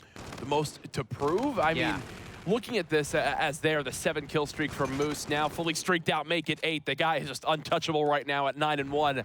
I would say Nolson comes to mind. Really? I mean, there was times with Petey where he was regarded as potentially the best in Europe. I remember back at times in Advanced Warfare, which I found really exciting. I mean, Marky B's been at the top for his entire career. Yes, maybe you could make an argument for Moose, where he's someone That's what I would have said. Went to North America and, as you like to say, got the aches treatment and didn't really have a lot of area to succeed with that team. But now, I mean, he's got a great break off here, but Nelson 2-7, not just saying it for his stats this game. He goes back to someone where last year, again, highly regarded as an online player. How does he transfer over to LAN? And I think he's still waiting to prove himself. I think Moose, for me, is the one who needs to really prove himself in this game. And I feel like that because, you know, he had a great Ghost, right? He was a fantastic player in Ghost. We're all talking about him on the TCM lineup and whatnot. And then Advanced Warfare, he just did not play well towards the end. Yeah. And then last year, a little bit of a subpar year for Moose. And this is like a good shot on a top-flight European team now. He needs to really prove it and earn that spot. He's doing it so far in this game. He's 14-2. Oh, they're a guy on a mission. I mean, every single one of them are having hero plays so far. You now have got a combined 7 streak between 3 of these players. Again, forcing the spawns all the way out after on the side of Hadouken. 4-11 right now from the German player in Shucks. The rest of the team, double negative as well outside of Diablo. This is just a recipe for disaster right now, as it's an 80-second lead. No sign of this stopping. This is very easily going to be a 100-point club game if they keep this pace up. I mean, we're on with Nolson inside of the hard point. Have we seen anyone from the side of Hadouken get close to him? No, well, it's because nobody's even close. They gave it up. They wound up sending a player towards top ticket. Well, let's see really what's going wrong for the side of Hadouken outside of just not getting kills when you've got every player negative on your team. That's a pretty bad sign of things to come. They're now about to be down by 100 seconds. Matt, if you're on this team, where's your opening to come back to this game? Do you have one, or are you already looking forward to it? Well, what I feel like with a team that gets down by this much and they're not picking up kills, what I feel like people start doing is they just try and, like, I don't want to say, like, hide, but they try and, like, bait kills out, because obviously you don't want to be the one who finishes a game, like, 10-21 or, like, 10-25. So, like, you're just trying to get as many kills as you can, which obviously you're not going to be able to make a comeback because nobody's going to go near the objective. No, and now you're seeing how Nolson's fully streaked out. He's on a 6 streak of his own, trying to match that of his teammate Moose from earlier on. Moose 17-4. Crazy stuff from him. Haven't watched him too much as we've been talking a lot about his teammates. But the guy just seems so confident right now, knowing what to challenge, knowing what not to. Another 10-kill combined streak. I mean, this has to be close to one of our most one-sided games so far today, man. Oh, without a doubt. I mean, Infused just putting the hurt on Hadouken right now. And they're going to try and set up for this barn hardpoint, but Moose going to win that engagement against Whalers inside of the hill. And it is an ugly start to this hardpoint, Jack. This is sloppy right now. You've still got streaks ready to go. No payloads available as well on the side of Hadouken, so any tool that they could use to potentially come back in this game is not at their disposal. RKB doing what he can to lock down that hard point, as it is a break for the side of Hadouken. Rare so far to see, though, this map. Yeah, nah, they're going to get in. I mean, 30 seconds left on this. They need to contest for the rest of this time. It's not like they're in a position where they can rotate early and play for baseball. They have to control this. They're going to be able to pick up some kills. Xerox and Diablo in the kill feed, they're able to get a kill apiece. But, I mean, if you're Infused, you just have to rotate towards that next hard point. Don't do anything stupid like give up streaks here, and you're in a perfect shape to take this game. And look at this from Moose, man. He just charges back in. What? Kills 3 with 1 clip, doesn't even care. Gets, what, 8 seconds of scrap time. Now we'll spawn the opponents out towards the opposite side of the map. Calls in his final streak as well, 23-6. Oh, God, if he snapped out of that player there, would have been quadruple positive. Matt, is this the most one-sided hardpoint you've seen so far today? Today, it probably is. I mean, this is just a dominant performance by everybody from the side of Infused. I mean, they put everything together, where some games we've seen teams just really just kind of outpower another team and outslay them. I mean, this Infused team has brought fantastic slaying power with very smart rotations, good strategy so far here in the first one. And right now, it is all Infused as they are up 229-80. Yeah. So Hadouken trying to mount a little bit of a comeback here, Jack, but And this, it is again, highly unlikely. The relentless amount of streaks come in. Nulson clears out 2, perfect for that bike path area. Moose gets the 3rd. The final player here is going to be Diablo, as he's going to do what he can to stop this unrelenting pressure. There goes the flip on the hard point, 231-91. At this point, they're just fighting to not be in the 100-point club, and I do believe the squad of Hadouken, which is French players and 1 German, will be able to pass that point mark up. They'll hit it exactly, as this should be the final hill of the game if Moose and crew can close it on out. Yeah, and I believe currently right now, if you're just wondering, Hadouken, it's like I believe it's just kind of like a placeholder name. They don't exactly have an org yet. I would hope so. Though, I believe Whalers is still with Vitality technically, though. So yeah, I was reading something about that. A little bit of an interesting scenario there. But either way, it doesn't matter who's representing them here. They have gotten absolutely smoked in map number 1, 250-101 the score line. At one point, Matt, it was positive 30 in the slaying department for Infused, as they were just every player had a 5+ streak at one point. I mean, it's basically impossible to lose a game with that much slaying. Yeah. I mean, when you're positive 30, it's pretty impossible to lose. And especially with the lower kill amount in Infinite Warfare hardpoint. It's not like people are dropping 40+ like we saw at times last year. This year, very, very rare, maybe 1 or 2 times an event, where last year it felt like every single map where positive 30 felt a little bit more reasonable. Of Infused, it is just all them in game number 1. I mean, you had Moose 26-10. He did a minute plus inside of the hill, and Nulson did 22-13 with almost 2 minutes of hill time. So fantastic game from those two as Infused storms through game number 1. And now we're going to be able to get right towards game number 2, I believe. There's Marky B and crew in the booth alongside the opposite side of Hadouken. You can see still some smiles over there, just chatting things up. If you're coming into this match, I think you're reasonable with yourself, saying we're facing 4 of the best in Europe. You expect them to perform well in this series. How can we stack up? Game number 1, maybe not the best showing of the skills on the side of Hadouken. I want this to be closer because, man, today has just been... It's in Blowout City. Yeah. Blowout City. I mean, this is, a lot of teams just losing 3-0 today. I do feel like I know some of these teams obviously severely overmatched. You have some of the top players in the group going against the bottom. So I feel like you kind of expected some of these matches, but still you'd like to see a little bit better performances. Yeah, and everything we've seen so far today, Matt, is there anything that really stands out to you in Europe outside of the top-heavy skills? Anything you've seen that maybe is different from NA from what we've seen? That's really been it. I actually do feel like there may be one thing. There are some times when we watch some North American games where, all right, we talked about how Europe is really top-heavy, and then like you kind of have everybody else. And I feel like it's not that everybody else is so far behind skill-wise. I feel like they're behind just in terms of strategy and team coordination, where sometimes when we're home in the States and we're watching games, it's the complete opposite. It's the teams know how to play, they just don't have the skill. Okay. I'll side with you on that. That's an interesting way to put it. I think one thing I'm wondering is, outside of these top, 6, maybe 6 EU teams that you're seeing here this weekend, is there any chance for any of these other squads in regards to facing North American teams? I'm leaning towards no. And I don't know where they start in regards to being able to get to a point to feel confident against those teams. I guess it comes with getting better against your own region first. No, it definitely does. It starts with just growing the teams here. I think better the top gets in Europe, the better the middle to the the bottom of your top 16 will get as well. And some of those players are still they don't have a ton of LAN experience. These guys, you got to remember that too. It's they don't get to travel to as many international events and whatnot. So you're really just kind of cultivating this talent within Europe. I feel like once they get the opportunity and once they get the consistency of playing against international competition, they can get even better. Look at Moose right there. What a specimen. The guy drops what? It was at one point like 19-4 in that game. Yeah. Felt like he was playing a pub. Now just looking handsome in that wonderful sweatshirt he's got there. If anyone from Infused is out there, so that is actually a jersey. I believe that's a jersey above a sweatshirt. Yeah, so that's actually next level, but I'm just going to go ahead and put that out there. So do you want the jersey or the sweatshirt? Anyone from Infused hear this, please? I would love a jersey. That'd be a cool jersey. It'd be a cool jersey to have. It would. Take one. You want to? Yeah, sure. Why not? Fuse. Matt and I both wear extra larges. That's not true whatsoever. An extra large on me would be like a robe. Hey, come on. Don't be so mean, okay? Be like down to the floor. All right, thank you, Matt, for making fun of my size as we go ahead and get into size. No, I'm just kidding. I'm entirely kidding. Game number 2 about to start on up for what is our, I believe, 6th match of the day. Honestly, today's been a blur. I've watched a bunch of matches today. I just got confirmation from Michael backstage that is a 6th, so surprised I could still do math. Speaking of math, I've now been awake for 17 hours. You didn't really do math. You essentially just counted. You didn't really. There was no math involved. First, he makes fun of my size, then he makes fun of my brain abilities. Match 1 plus match 2 plus match 3. I need Maven back. Yeah. No. Here's talk about somebody who can't do math or count or do anything that a human should. Here's the rig draft, though.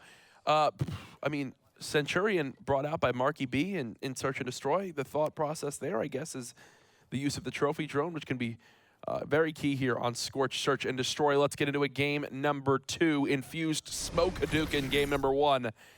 Can they keep the pace going and prove that they should be in the conversation with the likes of Splyce as well as Orbit? So what's interesting is that in the teams that got outmatched in Game 1, you figured the best game mode that they would have the option to making some kind of noise or come back in a series would be in the Game 2 Search and Destroy.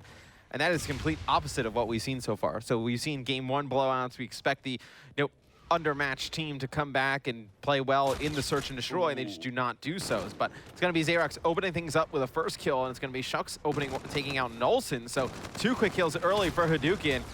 It's going to be PD answering right back, though. And I think that the first blood is actually going to be the key thing that could win Hadouken this round. Right now, it's Moose by himself. He's going to get charged from player to the left. There should be a quick cleanup. Nice job by Hadouken to hold patiently towards that B site. They read it like a book, and I think that the time window was missed on the side of Infused.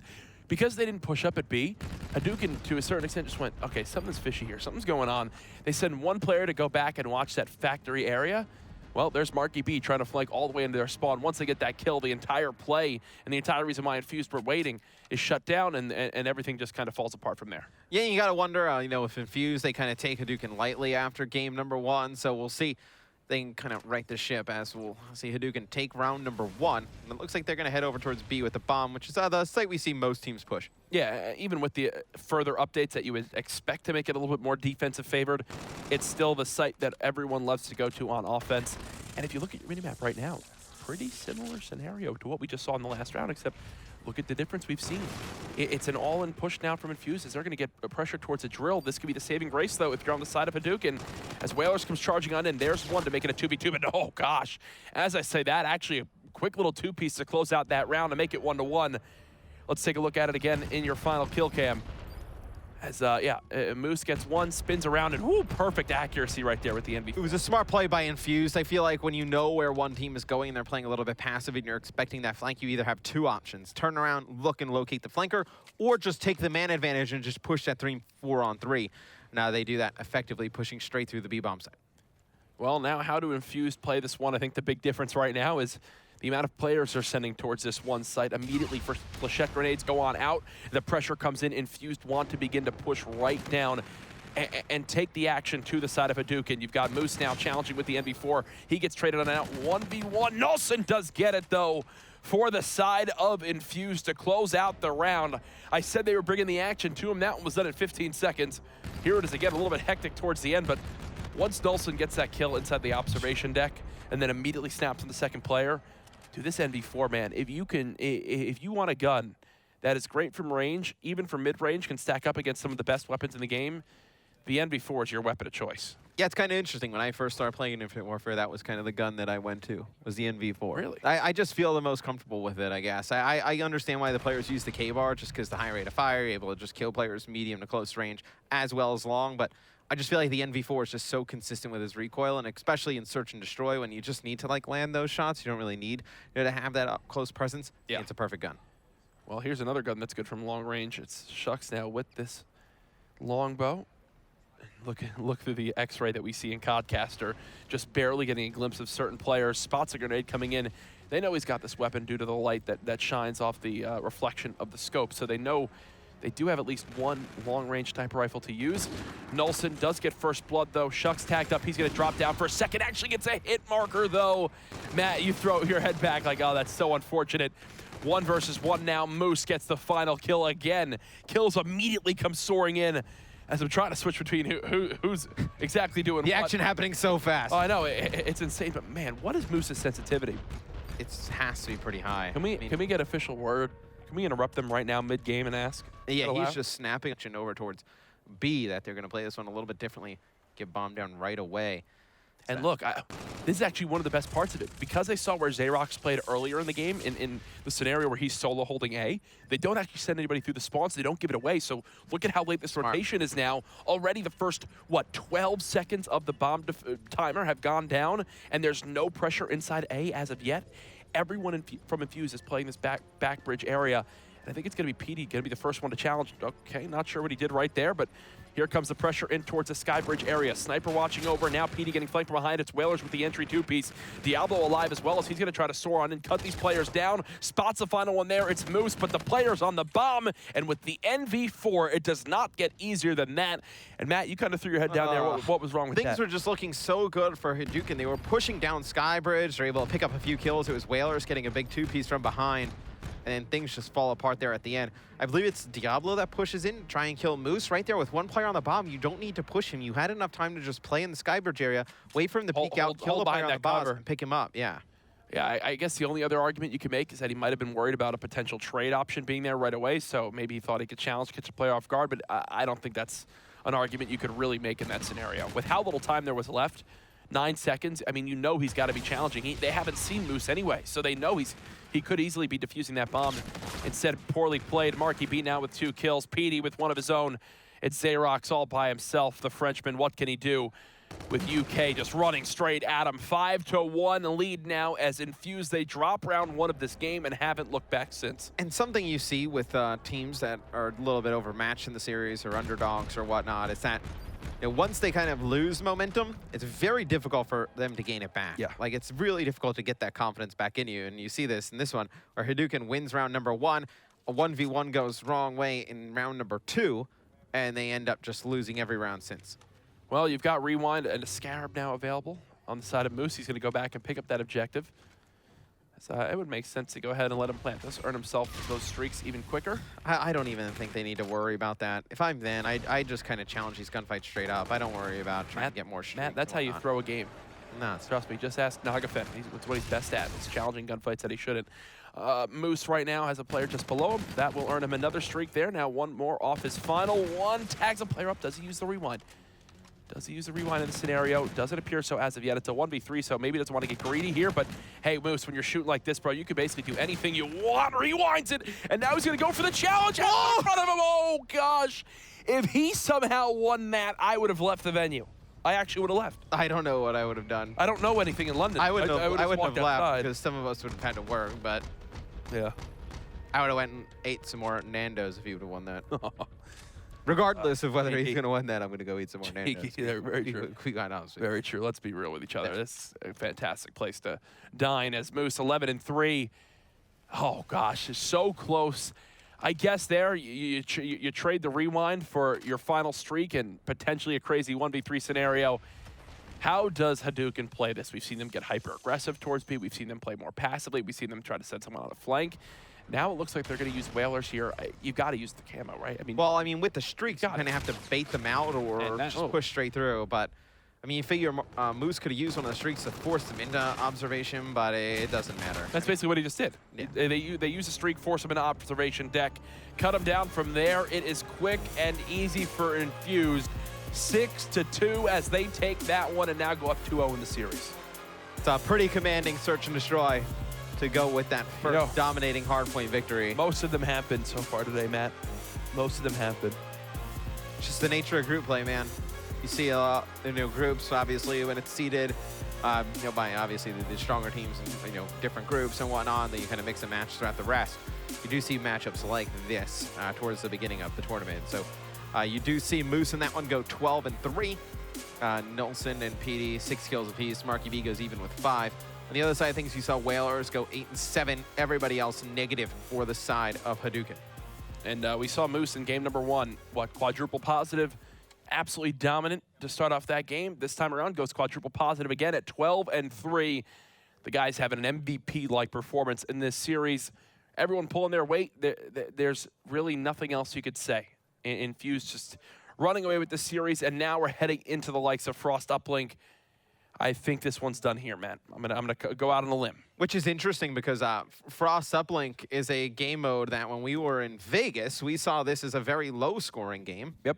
And when we get here, I was saying, oh, I know this is going to be low-scoring. We've seen some crazy scores today on this one. And again, I think it goes to the imbalance between the teams, how prepared they are for Uplink. But the biggest outlier that we've seen between everything is a lot of times in the NA matches that I've seen that are low-scoring, it's been 2 teams that know how to play the game mode, that are even in kills, and are just looking for an opportunity to just throw up a 1 if they can. Today has just been Dunk City. I think I've seen 5 throws and 25 dunks because it's teams outslaying by 25 kills in an Uplink, which is so rare. And then having all the time in the world that they want to push up the objective, nothing to worry about, lead blockers alive, rallying the drone in. They don't even have to care. Yeah. I mean, they just do a better job in terms of obviously picking up the kills, but then controlling drone and then controlling those preferable sides of the map. So in this one, obviously, you want to control the inside of the map. You don't really want to push that drone towards the cliff side. If you're able to get through sub-bay, you're able to just put up some 2-point plays. We've seen teams like Splice obviously do that to great effect earlier in the day. Here's a look at the Hadouken squad, looking quite defeated so far. What do they do here is the question for me. How do they wind up climbing back into this? Because I personally don't know where it goes. Maybe they'll use the power of the beard. I think that might be the beard and mustache combo that could potentially save them here. It's a fabulous beard and mustache. Coming from a beard and mustache connoisseur in yourself. Yeah. You give it a solid rating? Yeah, it's like a 9 out of 10, potentially 9 out of 10 beard. Wow. It's an excellent set of facial hair. That might be the biggest thing I've seen so far today, is you rating that beard. Me rating that beard. 9 out of 10. Wow. That's some big stuff there.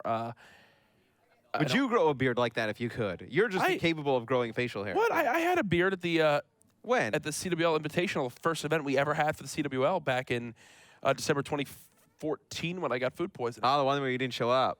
I had food poisoning, or 2015. Didn't show up. Jack calls me. He's like, I had food poisoning, and it was for the first day, and then I was there the rest of the weekend. No, I know. I'm messing with you. Okay, thanks, man. It really makes me feel better. I saw the scoreboard of the series go up for a brief moment. Not sure if we're going to go ahead and show you that one here. It's pretty bad, so you kind of get the hang of things. The score is 2-0 in favor of Infuse. And then 6-2 in favor of Infuse. All teams fighting for a wonderful trophy this weekend, and obviously the prestigious title of the CWL London London Champions, as well as the pro points, which I feel like at this point, for some players, is more important than the prize. Without a doubt. Yeah. I mean, just the points, obviously, go to an event like Atlanta, and then obviously, the Global LAN League starting, in April. I feel like that is just something that players definitely need to keep in the back of their mind when they're grinding out for these pro points.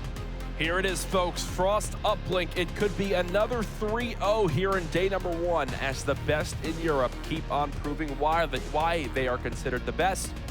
There's your rig draft. Again, nothing too crazy coming on out. A mirror matchup now between the teams. Let's get into it. We're watching Whalers off the break from Hadouken. There you go. He tries to bring his team back into this series. I said it like that, and I just, whenever I say their name, I think of like Sharuken, like something you would throw, like a ninja star.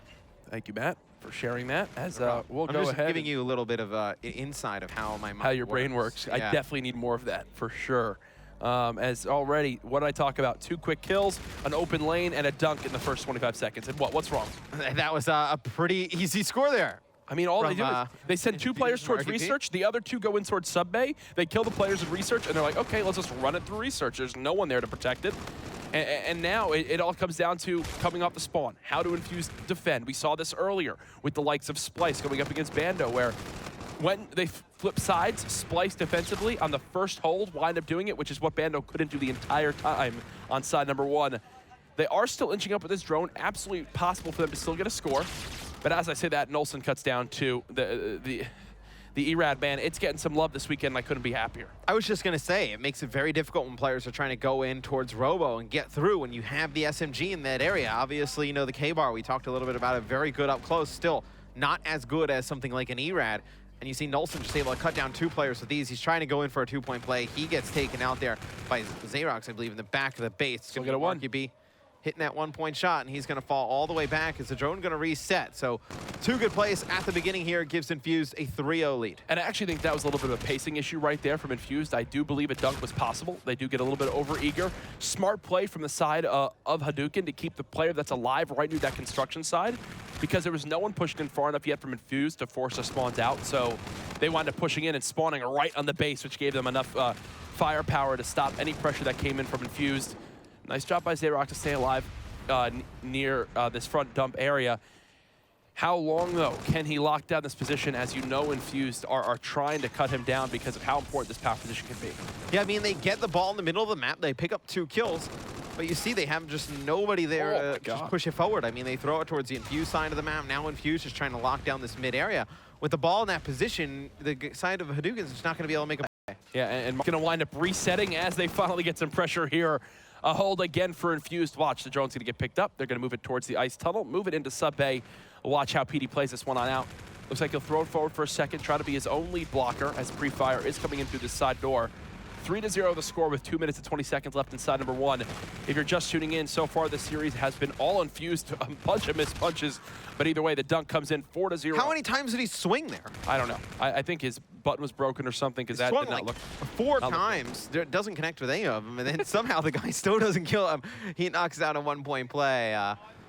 Just not good here at the beginning for Hadouken. It's going to be Infused, jumping out to a 4-0 lead, and now Nolson with the drone going cliffside. Because I'm not trying to bash one team over and over and over, but in a series like this, hell, there's not really much else to talk about when it's one team just completely showing why they're better than their opponent. I don't know where Hadouken lands up in this group. I worry because Infused and Fnatic in this, you absolutely expect those to be the top 2 moving into the championship bracket. I don't see where Black Forest Games or Hadouken fit into that equation. Yeah, Fnatic is a team that I know we were very interested in seeing play. A lot of talk about them coming into this event. Obviously, Fnatic as an organization getting back into competitive Call of Duty. Nah, I do think Fnatic's going to come out pretty charged up. Obviously, you know, you get a new org, a lot of big shoes to fill. You're pretty excited. Nah, I feel like it would be definitely hard-pressed for Hadouken to beat them. Right now, Infused looking dominant here as they are up 6-0, 45 seconds to go here in the first half. Done an excellent job controlling drone and controlling sub bay. Really giving no options to this Hadouken squad. There goes the throw. There's the connect, 7-0. Now the score of 4-possession game. And when you've only had a team pick up the drone once, that is not a good sign for things to come. As Infused, they know what's on the table this weekend. They want to be involved in the elite conversation. They're right there, but they're still, I would say, a tier below in regards to who everyone regards the best in Europe right now in Splyce and Orbit. And they're making a case themselves to be up there right now. They will potentially be joining them in both being 3-0 on day number 1 in map count.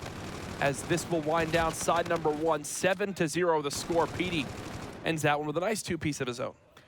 Yeah, and I feel like in the second half, you're going to see Hadouken probably try and press a little bit more, be a little bit more aggressive, obviously down 7-0. Now, I don't think it's going to go well for them, Jack. I mean, to be honest, you could see them kind of trying to go on the overextension, force some things that aren't there. And I know as long as Infused wins the gunfights, they could end up racking the score up even further. Talking really quick about Uplink in this game, from the North American playstyle to what I've seen so far in EU, honestly, they look pretty darn similar. I haven't seen anything too crazy. They look well practiced. Yes, they're not against maybe the strongest teams. I would love to see how these top teams react when they're getting outslayed. It's almost something like an Optic Gaming, right? Where Optic Gaming looked so good for so long on land because no one could ever match them in slang. And then when FaZe did back in Advanced Warfare, it's where we saw FaZe do so well against them because it was like Optic was finally playing from the back foot. I would love to see how these teams react as well in a similar scenario when they go up against some even level teams later on this weekend. Yeah, I think that would be extremely entertaining to see. And right there, Hadouken, they have a chance for a 1-point throw. They throw it towards the infused goal. It's actually intercepted by Nolson. And now he has some lead blockers heading into Robo. And he's going to get a 1-point playoff. Going to connect with it. Saw Marky B there inside of Robo, just trying to clear us out. And look, okay, so this is a perfect opportunity. Okay, there you go, Xerox. That would have been bad. But the perfect opportunity, you think Hadouken, right? They pick up 3 kills in their spawn. They're going to be able to push out. Marky B just kills 3 in Robo. Shuts down any type of offense Hadouken would have had off of that. And what I find so interesting is like Moose, Marky B, and PD. They've been extremely consistent, which I think is key for this team. Nolson has had a little bit more of a quiet series, but immediately recognizes that, and he's been more selfless with the drone, trying to pick this up. Immediately play for whatever pressure he can help with his teammates. I like seeing the selflessness with this lineup, which I feel like has always been a stat line with Marky B on the team. I feel like that's his thing, where he just teaches that to his teammates around him. It's how they wind up building this lineup, and so far it's paying off for this Infused team. Yeah, I mean, Marky B, look, he does not mind, you know, he's not a guy who tries, like, take the spotlight, like, doesn't really care to be the star like Shane. of the team. It's like Shane when you talked about earlier. Yeah, he's perfectly okay with just kind of, like, fitting into the role and what the team needs him to win. Right now, it is him just locking down this interior as he is racking up kills. Wow. And this one, you know, obviously, you can see the scoreline at the top. I feel it's always even, you know, bigger than what the scoreline is, just from the sense that Hadouken has really not gotten any control of the drone, no offense at all. Yeah, I thought Marky B was invisible there for a second as no one was shooting back at him. Finally, someone decides to try to challenge. 7.5 minutes into this game, it is scoreless on the side of Hadouken. And if you're Jonas, aka Oxygen, the French caster, and you're sitting here watching the French team just get absolutely decimated, I mean, it's got to be a little disheartening, right? Yeah, I that mean, your region is just struggling so much. You got to talk to these guys as PD just mows down 3 in the base. I know the French Call of Duty fans, some of the best I know, and I've done ESWC, just incredible turnout, and you know, they've had some good teams in the past. You know, they deserve that to get out with his life for that long with 2 kills right there, because it stops any opportunity for the side of Hadouken to get towards the drone. The one time we've seen them pick it up has been because they don't let that happen. Throughout the rest, though, it's always been a cleanup crew for the side of Infused. One player making too much impact than should ever be available with how little resources he has to his name right there. Marky should not get a kill. He should be immediately cut down, and they should have a wide open sub-bay to push And through. somehow Infused still has control of the drone. Yeah. I mean, you see PD almost get a 1-point throw off there. The minute and 20 to go. Right now, Hadouken just trying to not let Infused put any more points on the board. As I say that, a 2-point play goes in. Nolson actually picks up 1 right after. And you see now, Hadouken, they spawn all the way in the back of their base. Marky B pushed up. They have drone control, does Infuse. I just love how Marky plays this, man. He knows exactly where he can position himself. 3 dead again. Xerox trying to defend his base. Either way, this one is done and dusted. Again, we talked about how one side of the hard point was. This one's got to be right up there as well. In the second half of this game, have we seen Hadouken go on the offensive side outside of that 1-point throw that was intercepted by Nolson? I can't recall any type of offense. They've been in their base. We've seen them fight from this helipad and robo area the entire game. Yep, simple as that. This one, tough to watch, as now we'll have another 3-0 today. What's that, our fifth 3-0? It's a lot of them. I believe the only one was our second match today, which was a 3-1. Still to come. Obviously, some more top teams action. I'm wondering where exactly now these pools begin to develop. Who do we see stack up as the second of these pools? Because, I mean, I've got Splyce, Elevate, Orbit, and Infused winning the pools. But, I mean, I guess you would say Aware, Epsilon, 3G, and Fnatic as being your seconds in those pools. And they may be even, like, clear-cut seconds from what we've seen today. I feel like there's a big disparity between a lot of these teams. Infused will take the uplink here 19-0 and the series 3-0. Yeah, that one, I don't know how the analysts go too deep into this one. As that is done, great series there for Infused. They start up the weekend the exact way they wanted to. Hadouken can't say the same thing about them. I know, though, we have Bryce eagerly awaiting the throw as they can break down this series that was pretty one-sided. Thank you very much. Well, you are right, one-sided once again. It seems to be the theme of today. Every single game, you're like, yeah, it's pretty one-sided. But first of all, Jonas, are you happy with the French? Well, I have one thing to say. Last Definity, the French were able to win some games. I have one wish, my fellow Frenchmen. Can you please win a map? That would be great. I think they can because probably do it. they've literally, you know, there is a big gap between the French teams and the rest of the British teams, and this was just a very poor showing. And I was expecting a lot better with the caliber of players that was in that team. Yeah, I think that's maybe something to take away from this, is that the caliber of players isn't maybe as low as some of the other teams we've seen get blown out. I mean, there are names on this team that we kind of recognize, right? They aren't unknowns. They aren't people that have just come out of nowhere. There are some, you know, waiters for a start, you know. And That's Xerox big as well. Yeah, these are big names. Top 6 season 2 last year, and he went to Cochem. So to go from there to getting swiped by Infuse this way, this is just like, okay, guys, what have you been doing? Have you played the game yet? Yeah, and I mean, one thing you've got to really remember here is the fact that, as you said, Diablo's kind of returned from a long hiatus. Infused are one of the top teams here, and I've got to say, and it's no disrespect to them, but maybe they are just past the peak, some of the French players in that lineup. We'll go into that when we come back. We'll go through it map by map anyway, but we are going to send it down to the floor now. It's going to be Lottie with Marky B. Thanks very much, Bryce. So I'm with Marky B here. So obviously a really good win for the first day here. I just want to talk to you about your new team. So you've got a new setup. There's 2 guys have left and you've got 2 new guys in. How's that transition going? It's good. I think that we needed a change, I think, in our previous lineup, and I think it's working out best for both teams, best for both people that have changed. So I'm really comfortable and really happy with the new team. So. Awesome. I know you've got an old friend who's just joined the team as well, Moose. You played with him previously, and you've had a break, and now he's back again. How is it playing with him?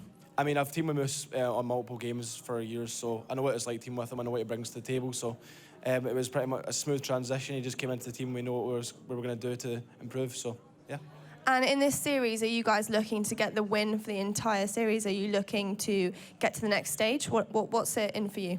I guess what we want to do is win the whole event. So we want to continue through, keep winning all the games we can, and hopefully win the whole event. That's the idea.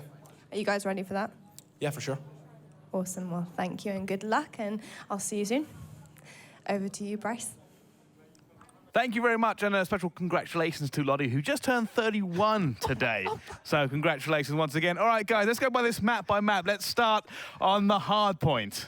She is not going to be. She is not going to be happy with that, no, but we're going to continue on. It is your fault. Yeah. Okay, starting off the hard point, obviously, you know, we've talked about the caliber of players and, you know, they were just not able to keep up. And actually, that's...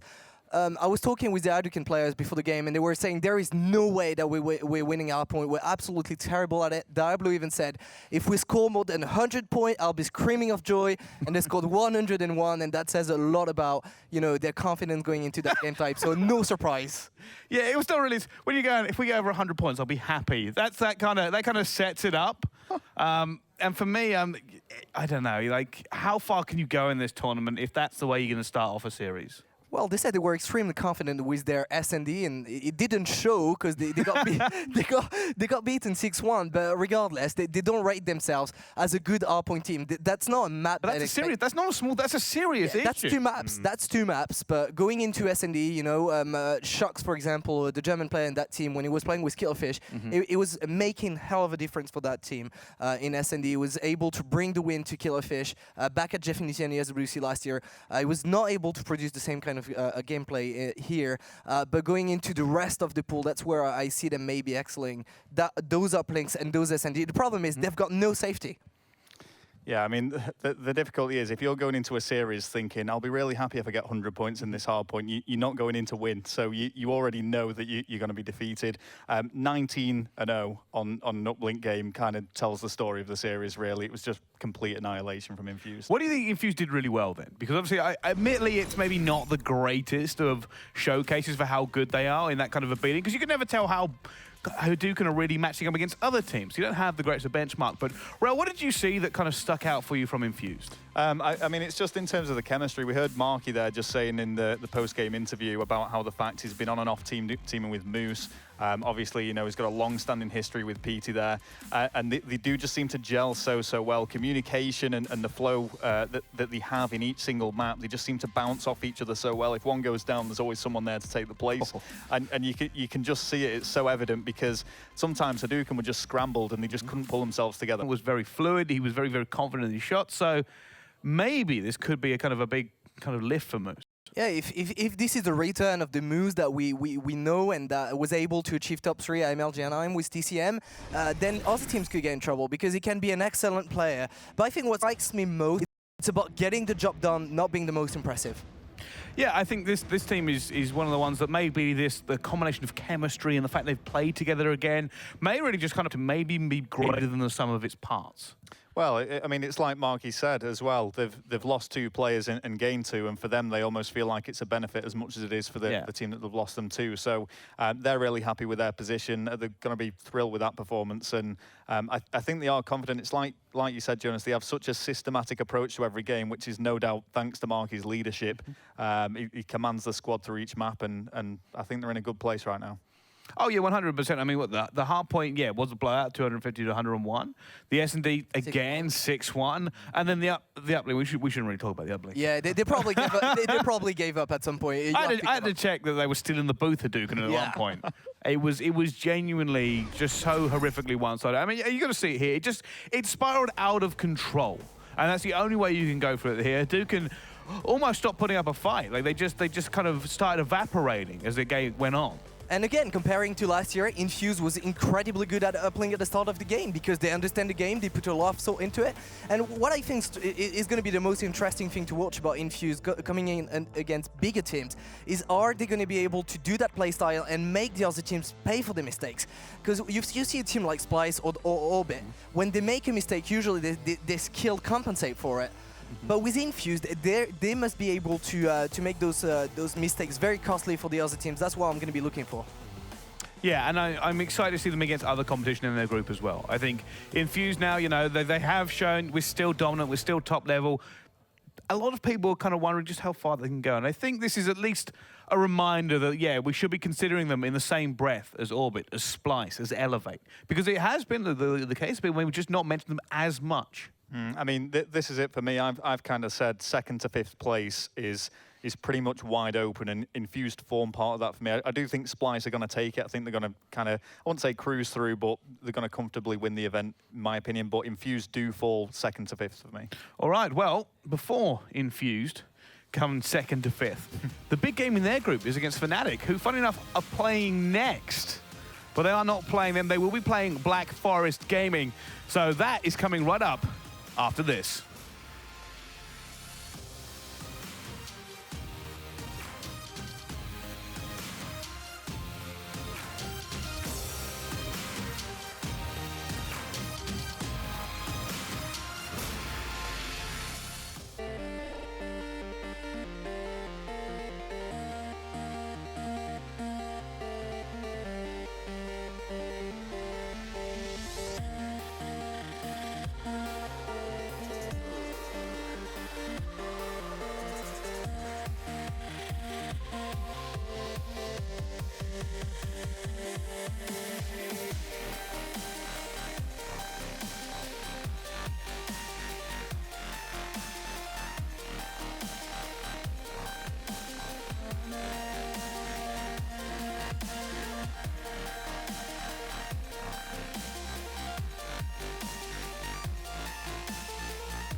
Fill the frame.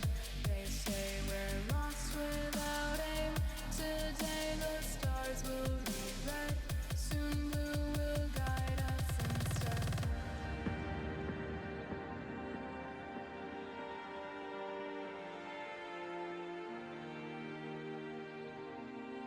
Scheduled to remind everyone of where we are. Okay, so match 3 we had earlier on, Imperial versus Intuition, fairly one-sided. Then Orbit versus Millennium. Orbit took them down. 3G 3-0'd Cyclone GG, and Infused 3-0'd Hadouken. Now, it's been a lot of 3-0s. Will it be another one? Fnatic versus a Black Forest.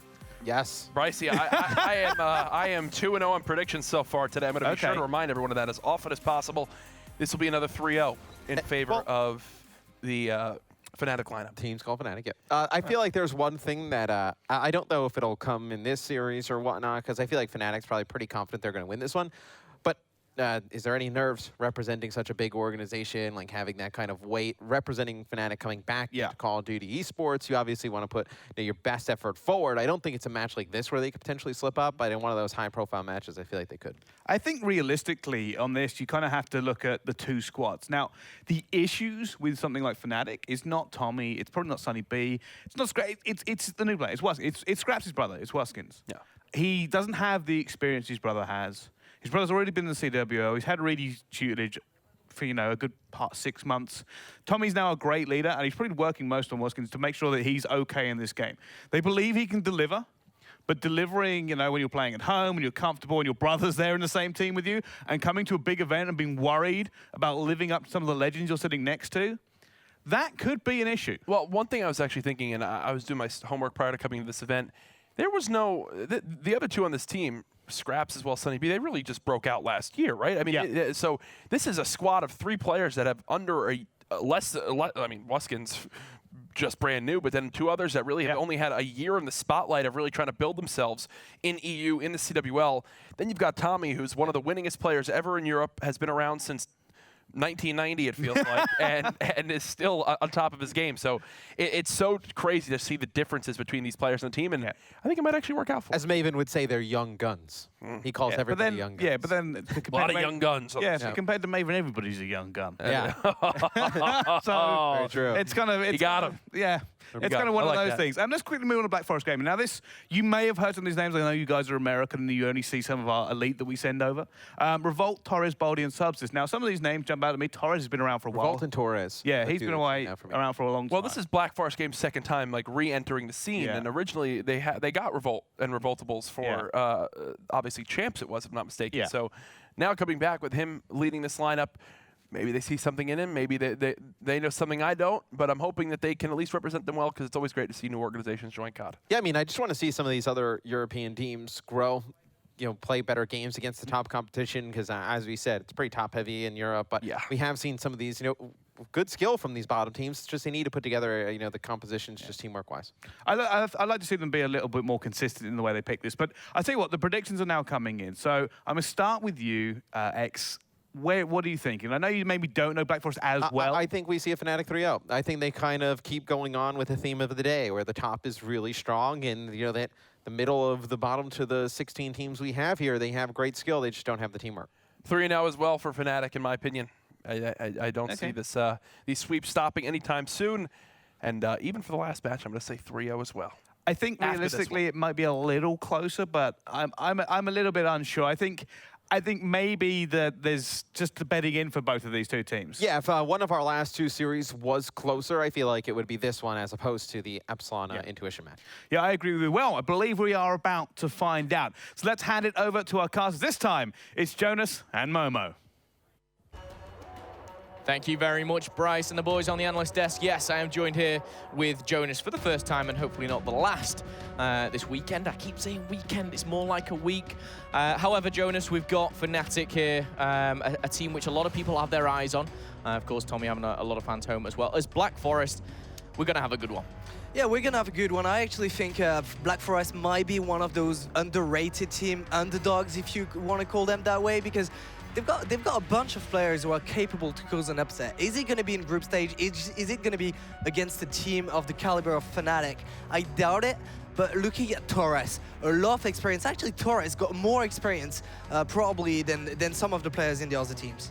Okay, well, Tommy up against Torres. Tommy, a player which a lot of people will be looking at. And a new organization is always the case when coming into Call of Duty. They have been here before, they're back now. A lot of eyes on the organization as a whole. I know the guys from Fnatic have been here as well. So going into this one should be a good one. However, I've got to agree with the guys on the analyst desk. I'm looking at a 3-0 maybe for Fnatic. Yeah, so do I. Maybe a 3-1. Maybe Jonas. However, I'm going to stay on board with none other than Tommy, see what he's rocking off the start. He's, of course, got the K-bar and the likes, but we're, of course, on Throwback. We've seen it many times a day, and we're going to see it once more after this. If you just joined us, here it is, Fnatic versus Black Forest Gaming. Yeah, and we're going to look at the start of the game. We've seen the biggest teams in the tournament so far have a slow first rotation. We're going to see if the same thing with Fnatic. Then they usually pick it up and win the first map easily. But so far, so good for Fnatic, in control of that first hill, in the middle, just picking up all the kills. Look at your minimap. Already trying to set up, and it's going to be kind of a scrap hill. It's always the case on the first one. It's usually in the middle of the map. Very hard to control for a long time. Okay, well, on your screen, you got Baldy, someone who I am a little bit unfamiliar with compared to the likes of Subsist, Torres, and Revolt.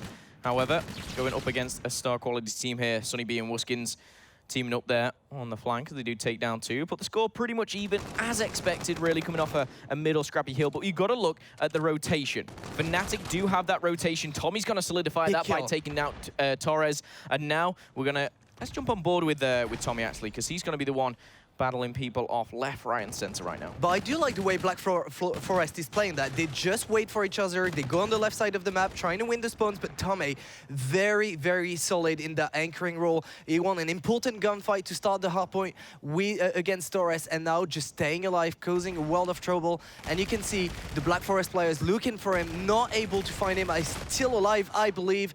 And finally, they're going to be able to try and go into the hardpoint. But look at it. It's just so hard. Like, the Fnatic player has hold that so well. Okay, very hectic straight away. But heading into the bomb here, we do see a couple of trades going out, but the majority going to Skrapz and Sunny B. These players lighting it up here on the Gfinity main stage. Skrapz already 6-3, 2 kill streak to his name, and we'll be wanting to expand on that one as the rotations do come in here to the road. Jammers left, right, and center.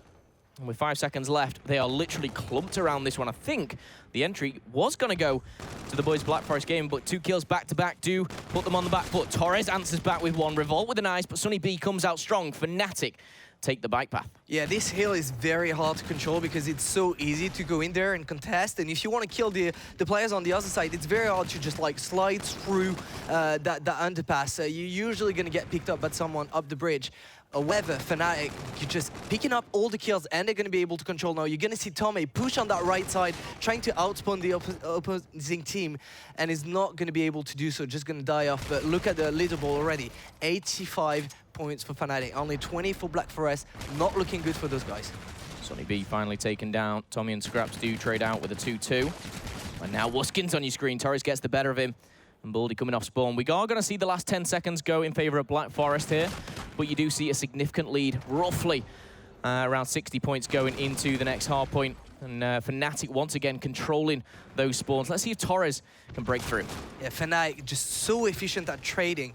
They're picking up most of the kills, but even when Black Forest is able to pick up kills, they're just not able to trade as efficiently as Fnatic. And look at that from Tommy. Great reaction, getting that melee kill onto Subsist. Black Forest just seem not able to do anything. They don't have the early rotations, and even when they do, they just get broken in the hardpoint very quickly. And it's kind of a nightmare scenario for them right now. 80-point deficit.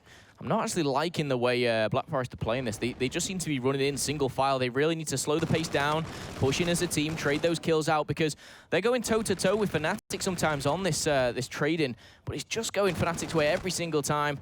Revolt, though, trying to change things up. 2-2 split. We do see finally Black Forest get the better numerically, but with only 10 seconds left on the baseball field, you're wanting to get that rotate back in. Again, this is very tough to watch. Black Forest Gaming are getting pushed aside. And again, that push came down to 1 kill. You were right. When it comes to the trading, Black Forest goes toe-to-toe with that Fnatic lineup, but they're just not able to get that last kill that would give them the control of the hill. Fnatic just very, very solid, very patient plays from there. And look at Tommy, just great awareness. Once again, only 1 player spawned there, but he knew someone would spawn there. And it's just looking very, very bad. 146 to 29. Fnatic in the lead. Look at the scoreboard as well. 14-8, 13-8, 14-8. Great showing from the team. Do you know what? I'm really surprised, you know, at this. Yes, I did back Fnatic, but I didn't think they'd come out this strong, or even Black Forest Gaming coming out this week. I thought they'd put up a bit of a fight. You've got a lot of big names on their squad, but Fnatic are taking them to town right now. It's completely one-sided.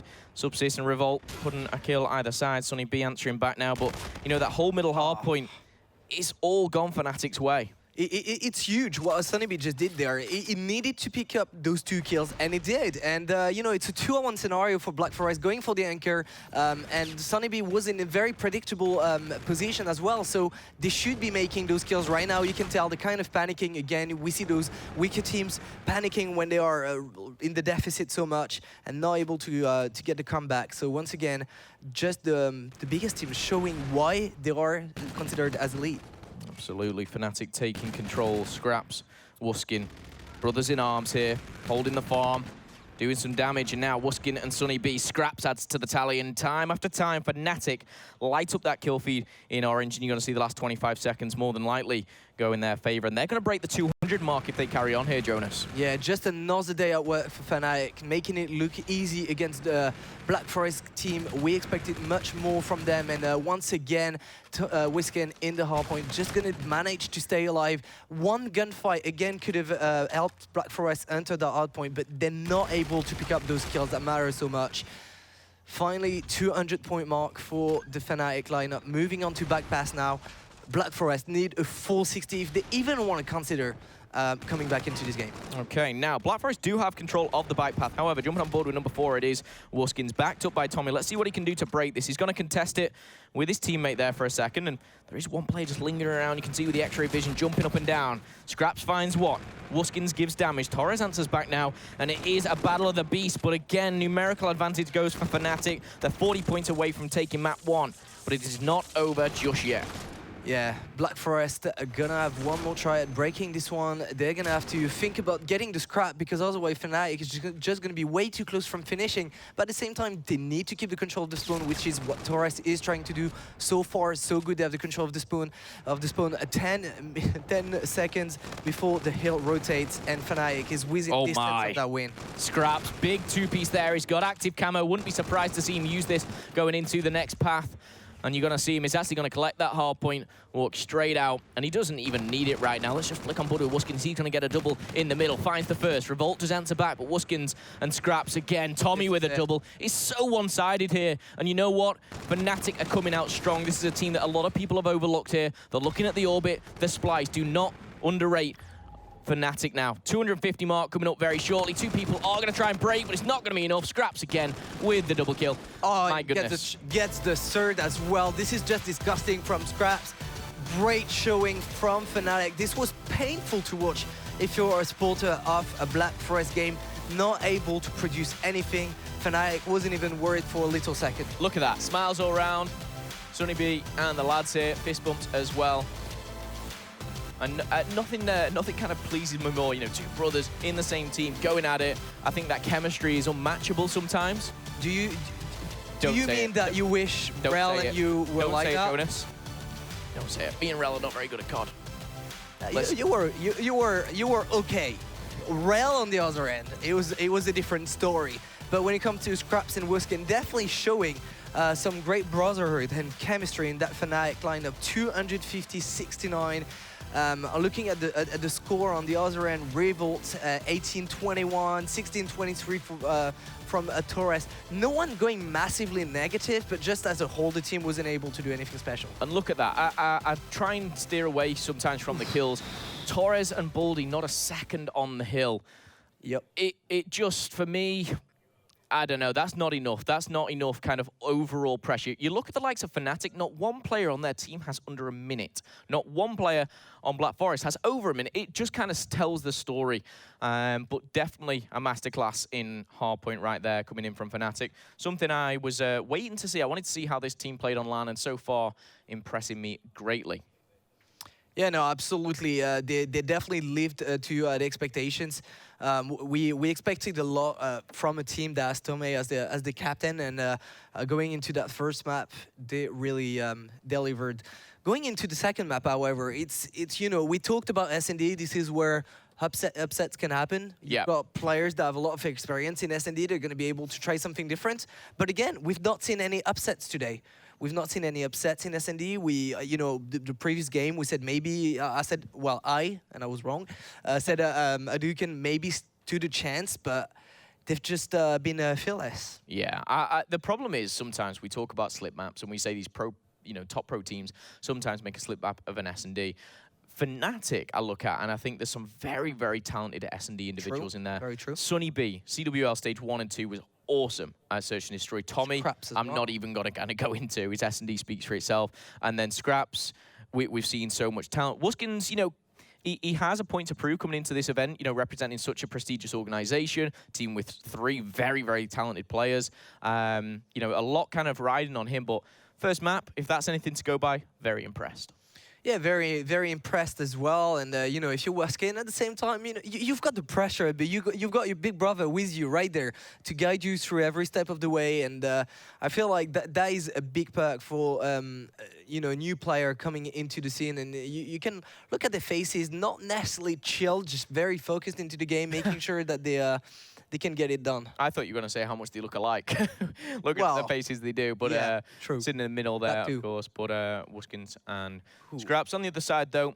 I mean, we talk about Black Forest, you know, Revolt, Torres, you know, Subsist. These are players that have been around for quite a while now, but, you know, heads are down. They'll have to pick that up. They've got the experience behind them to do so, but I think this is a mountain, it's a big, big mountain to climb for them. Yeah, and if I you know, I look at the maps, I say maybe Black Forest can get an S&D, maybe that's Scorch S&D, but then going into Uplick and Hardpoint, Breakout and Frost, I just can't see Black Forest upsetting Fnatic on those maps. To me, if we have to judge by that first map that was 250 to 89, it just looks like an impossible task, or Black Forest is going to turn into a totally different new team. Yeah, I look at Scorch S&D and I think, you know, that's something Fnatic will actually excel on. That was an absolute blowout, that first map. But we'll be heading into it very, very shortly. Baldy, Torres, Revolt will be going head-to-head. Scorch, one thing about this map, Jonas, quick question for yourself, obviously. We see a lot of, you know, a lot of the action going down at B. That one time that we go, you know, to A, that slim corridor, what are you wanting from a team kind of pushing onto A? Is there anything specific that you think they need to do? Is there anything specific that, you know, you'd like to see them do more, or...? I mean, I've liked when Infuse was attacking A on the previous game. We've seen them go to A, and it's always something that's kind of surprising because those teams expect the teams to go B. You need to send someone to B, to make some noise, to send some grenades, to get the attention on that B bomb site, because it's where you expect it to be. But then on the other end, if you want to go to A, you need to make sure that you do it fast while the other team hasn't figured out what's coming. And then once you've got the bomb set up at A, it's actually a little easier to defend than it is on B, from my opinion. So definitely both bomb sites attackable. We've seen B being heavily favored. And looking at the rig draft, is there anything surprising? Nothing crazy, everything just you expect. Same old, yeah. Overdrive, Rewind, Camo, and Reactive Armor. However, something special you might want to tune in for is Tommy and the Sniper. I've jumped on board with him straight away. We know what he can Classic do. Tommy. He's going high. He may see someone just over the top, not going to, as he does find someone in the window. The trophy system's down, but it's too much for Subsist. And getting killed by a Sniper as well. So Sniper on both teams, something that we like to see in S&D. Maybe we haven't seen as much today, but there you go. Scrap's going to pick up 2 kills. Torres is going to pick up 1 more, and it's going to be a 1-on-2 situation for Subsist with that Sniper. It's going to be a tough task with that weapon. Well, he got the first blood. Can he pick up the last 2? A very big task, as he does see 1, and for my liking, he's just going to get charged. Jumping out with a pistol, not going to help anyone. First round to Fnatic. And you know what? That's quite disappointing. You're on the defense, you pick up the first blood, and it ends that way. But big plays. Disappointing indeed, but if you look at Scraps, very nice 2-piece to open bomb side, and then just leaves that Black Forest lineup in a bit of an awkward situation. It's always very hard to defend that bomb site when you don't have the numerical advantage. Okay, well, going on board with one of the players that did pick up a kill, it's Torres. And on the attacking side, it does look like we're going to see this B push once again. They'll be heading in as a full squadron a little bit further behind, and they'll be watching the flank. Let's go with Baldy, as he's pushing forward, being that aggressive player. Backed up, not for long. Tommy says hello, says goodbye. He's taken off the map. As Subsist is that alternate Sniper. Will he be able to do what he did in round number 1? Take Tommy down, of course. You can see them through the wall. Of course, for you guys at home, players cannot see that. That would be a little bit too much of an advantage. Yeah, it would. And Subs is going to go in the middle map, trying to get that gunfight with the Sniper against Tom. Tom's just going to back out quietly. Hello. And they've look at the Fnatic lineup. The way that they're moving on the map, they know that they're probably too scared to go to B, so they are checking that A bomb site. And now we've got 2 players on A. Tommy is there with the sniper, not able to pick up that first kill. And Black Forest, they've just got to do something. Time's running out. Only 30 seconds left on the clock. Time's running out. Numerical advantage goes to Fnatic. This is very, very tough because the longer they leave this, they need to dedicate someone to the bomb. Someone planting the bomb cannot have a weapon in their hand, and that's going to be a 2v4. Revolt and Subsist need to come out with a miracle. Finds one, can't find the second. Now, once again, all up to Subsist, who does find one. Now left in a 1v2, but the time is against him to plant that bomb. He's not got it. He's not going to be able to do it. And the smart thing for Fnatic would be split up and get out of there. He's going to pick up one, but Sonny B, being the wise player he is, has to jump on board with him. Sat in a corner there, knowing he can't plant. Yeah, that was just painful to watch from the Black Forest Games team. You know, just not getting the first kill, waiting way too long to decide to go back to the A bomb site, taking way too long trying to get the first pick, and letting time run out. This is definitely the worst situation that you can find yourself in. And I always find there is something like very wrong with the team when they find themselves in this situation. Oh, and there we go. We see Tommy straight away. You fool me once, he says, not twice, as Subsist finds the floor. Scraps does put the second to bed. Torres answering back, and now a very quick round. Revolt is the only one left. I try and flick on board with him. We'll just see if we can do so very quickly. Left in a 1v3. Picks up one, can't find the second. And it all came from Tommy. Very unfortunate timing to reload that weapon. He was dead probably anyway because there was 2 players rushing on him. And it's going to be Sonny B with the easy slide and the Erad picking up Revolt for that round. And yeah, if I look at the way that Black Forest was set up once again, you know, Torres allowed his teammate to get killed just because he was looking the other way. And it just looks like there is a big lack of awareness and just overall communication in that Black Forest team, making it a lot easier for Fnatic than it should be. Don't get me wrong, Fnatic's playing well, but you can tell that Black Forest is definitely not as practiced as it should be. Okay, well, pushing forward. This is very, very strong here for Black Forest. They put a lot into this B-bomb site. All your eggs in one basket, as some may say. But Tommy once again strikes first blood, jumping in, trying to trade things out. Sonny B up close and personal finds another, and this is looking fantastic. And now Subsist, oh, he could have made maybe one with a sniper. It's disappointing. It's a clean sweep. Fnatic 4, Black Forest Gaming 0. Yeah, and time again, it's what, the 3rd time that Tommy has picked up the first blood with the sniper, putting his team in numerical advantage. If you are Black Forest, at some point you've got to know that this is going to keep happening. Obviously, he's more prepared than your sniper, so you need to get those smokes out, make sure that you can get onto that bomb site and really plant the bomb and let them come at you, because right now they're not able to produce anything. That B bomb site can be controlled. Just get those smokes out and try to plant it. Okay, well, Tommy taking an alternative route. He's not going to find anyone this way. Is he going to pop through the middle? That's the question. I'll be sure to keep an eye out on the minimap, but nothing going down just yet. Sonny B, he's going to find him, tag him. Nothing more, though. Those couple bullets were a bit scary. Must have hurt the other guy. Tommy's not finding anyone just yet. There is a score streak in play. Doesn't find anyone. I think the intel was gathered, but no kills have been picked up. This is interesting. Scraps is just gone through the middle of the map. With Tommy. Finds well, one. they're not watching it. He's traded out. Tommy may be able to get a kill here. He's flanked right round the back. However, a flank of their own is Torres. 3v2 here. They need to go big. The bomb is not down. It's all up to Torres. He finds one, though. Can he find the next 2? Tommy and Wuskin's not going to happen. 5-0, clean sweep. Fnatic, they seem very, very comfortable. And when I say clean sweep, it wasn't quite, but it just seems so simple for them. Yeah, they just trade efficiently. I mean, it's a 2-on-1 situation. It wasn't anywhere close at being able to make a kill there. Tommy doesn't miss any bullet of his sniper so far. And it's a 5-0, just again, very painful to watch for Black Forest. Not able to contest anything. 0 and 5 for Baldy, and they might not even be able to go up to that 0-7, because I have a feeling this is going to end right here. Don't put him in the agency. Don't be that mean on game number 1. Baldy, I'm on board with you. Let's take some confidence. Let's give him some love, see what he can do as he's pushing forward. Grenades flying through. And there's Tommy. There we go. Tommy again. Just sniper bullets flying in. I mean, I'm not going to lie. I'm spectating the guy, and I didn't even see Tommy right there. Yeah. We're going to see another fall, and Subsist is going to be left in a 1v3. And you know what? It may be a little bit difficult. It may be a 6-0. Yeah, good luck, have fun. Oh, I think we may have seen the first donut of the tournament. Maybe not. We've seen a 0-7 in our point, but definitely not in S&D and Fnatic. Just, you know, they lived up to what we saw in the first map. We said, you know, maybe some teams can slip up in S&D, but that wasn't the case. 6-0 for Fnatic, just making it look easy.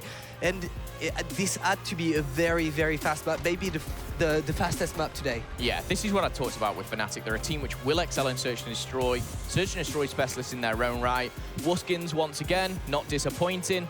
Putting up some, you know, I'd say big numbers, but there's only so many kills on the map. He picked up 5 there, 2 deaths. But, you know, I'm impressed. Yeah, there isn't much to say except that Fnatic is just a much better team so far. You know, we talked about Black Forest and the players they had in the team. It's very disappointing from their end. As much as Fnatic is impressive, Black Forest is extremely disappointing. 100% agree with you. Quick question for you, though, Jonas, says we are going to be transitioning to our third and maybe final map.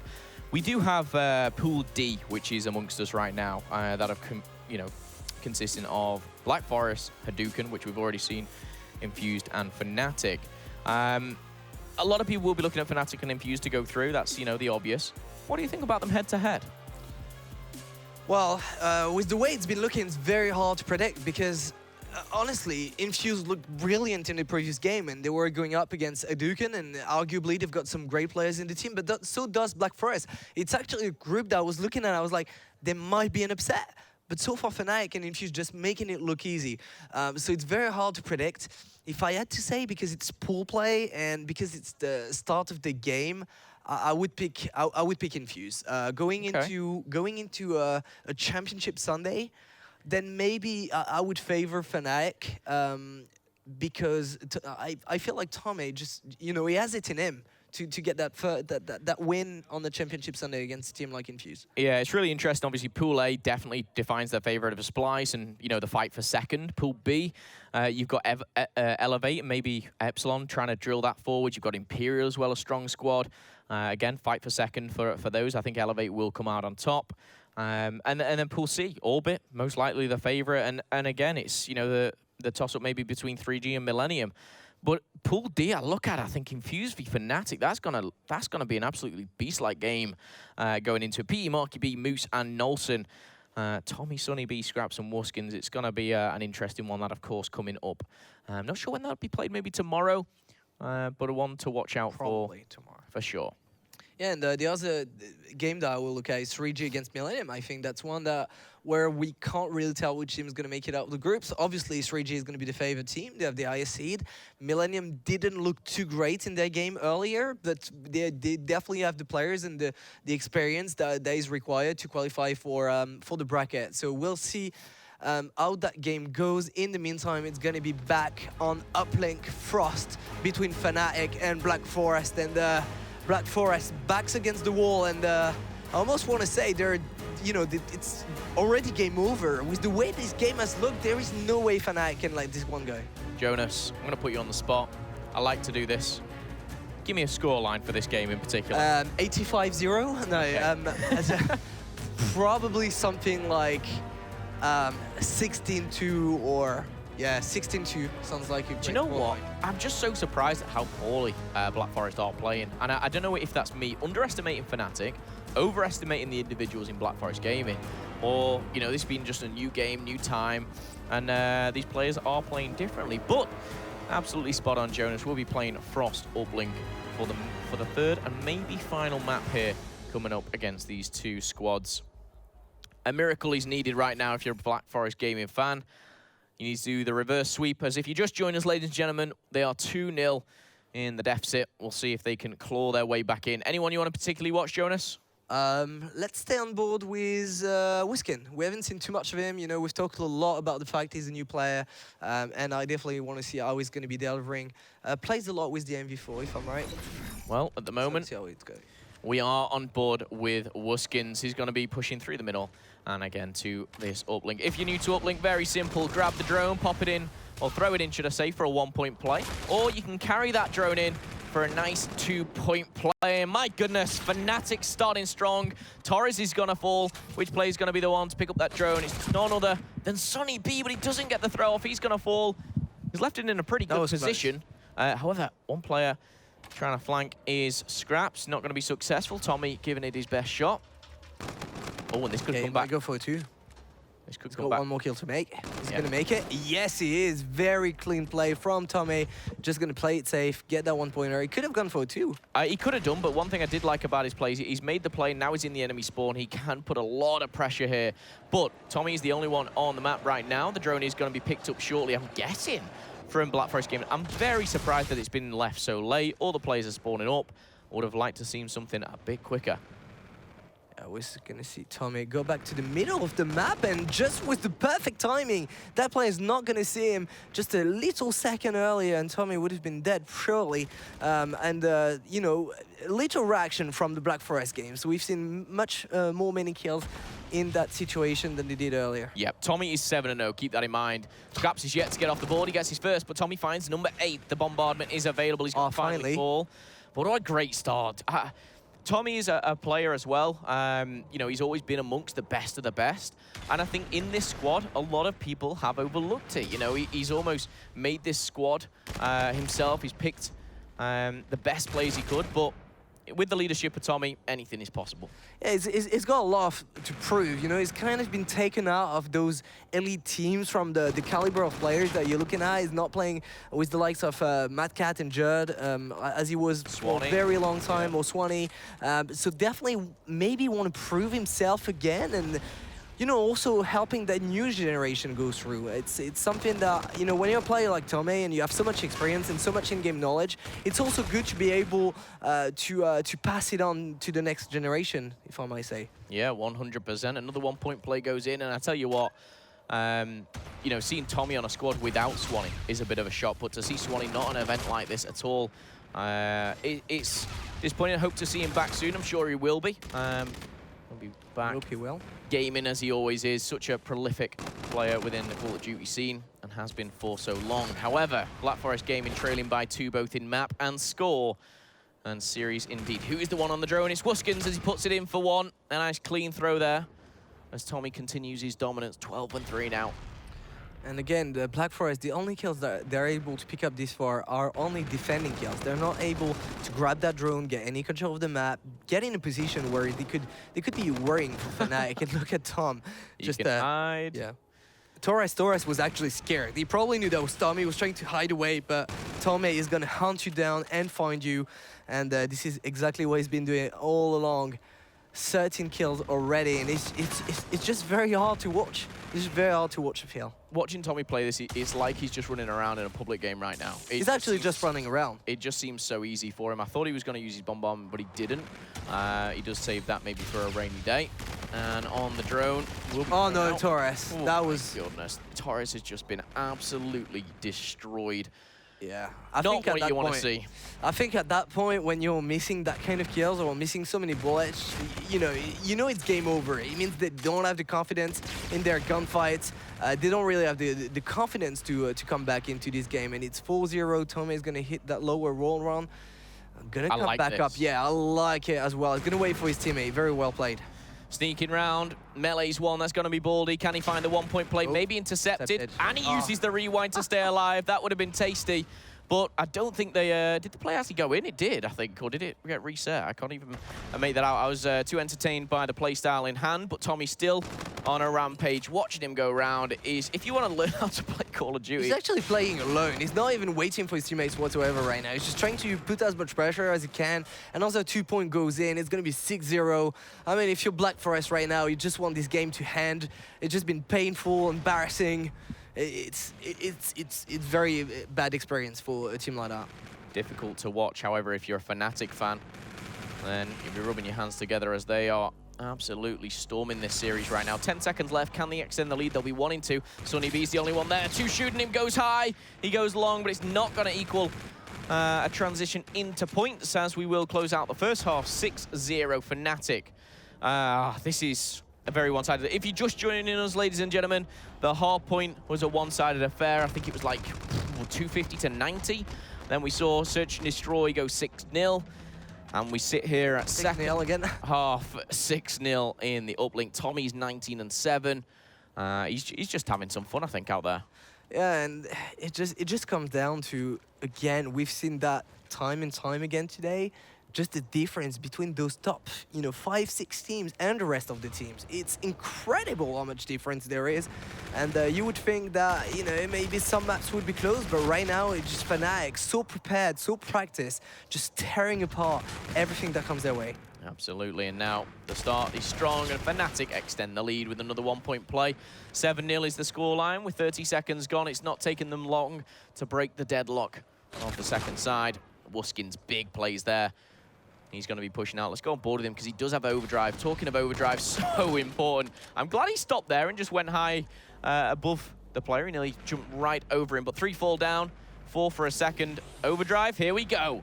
Pushes forward, should be able to make a 2-point play. Will have to go high, fast. Can he make the kills though? That's the important. Picks up 1, nearly the second.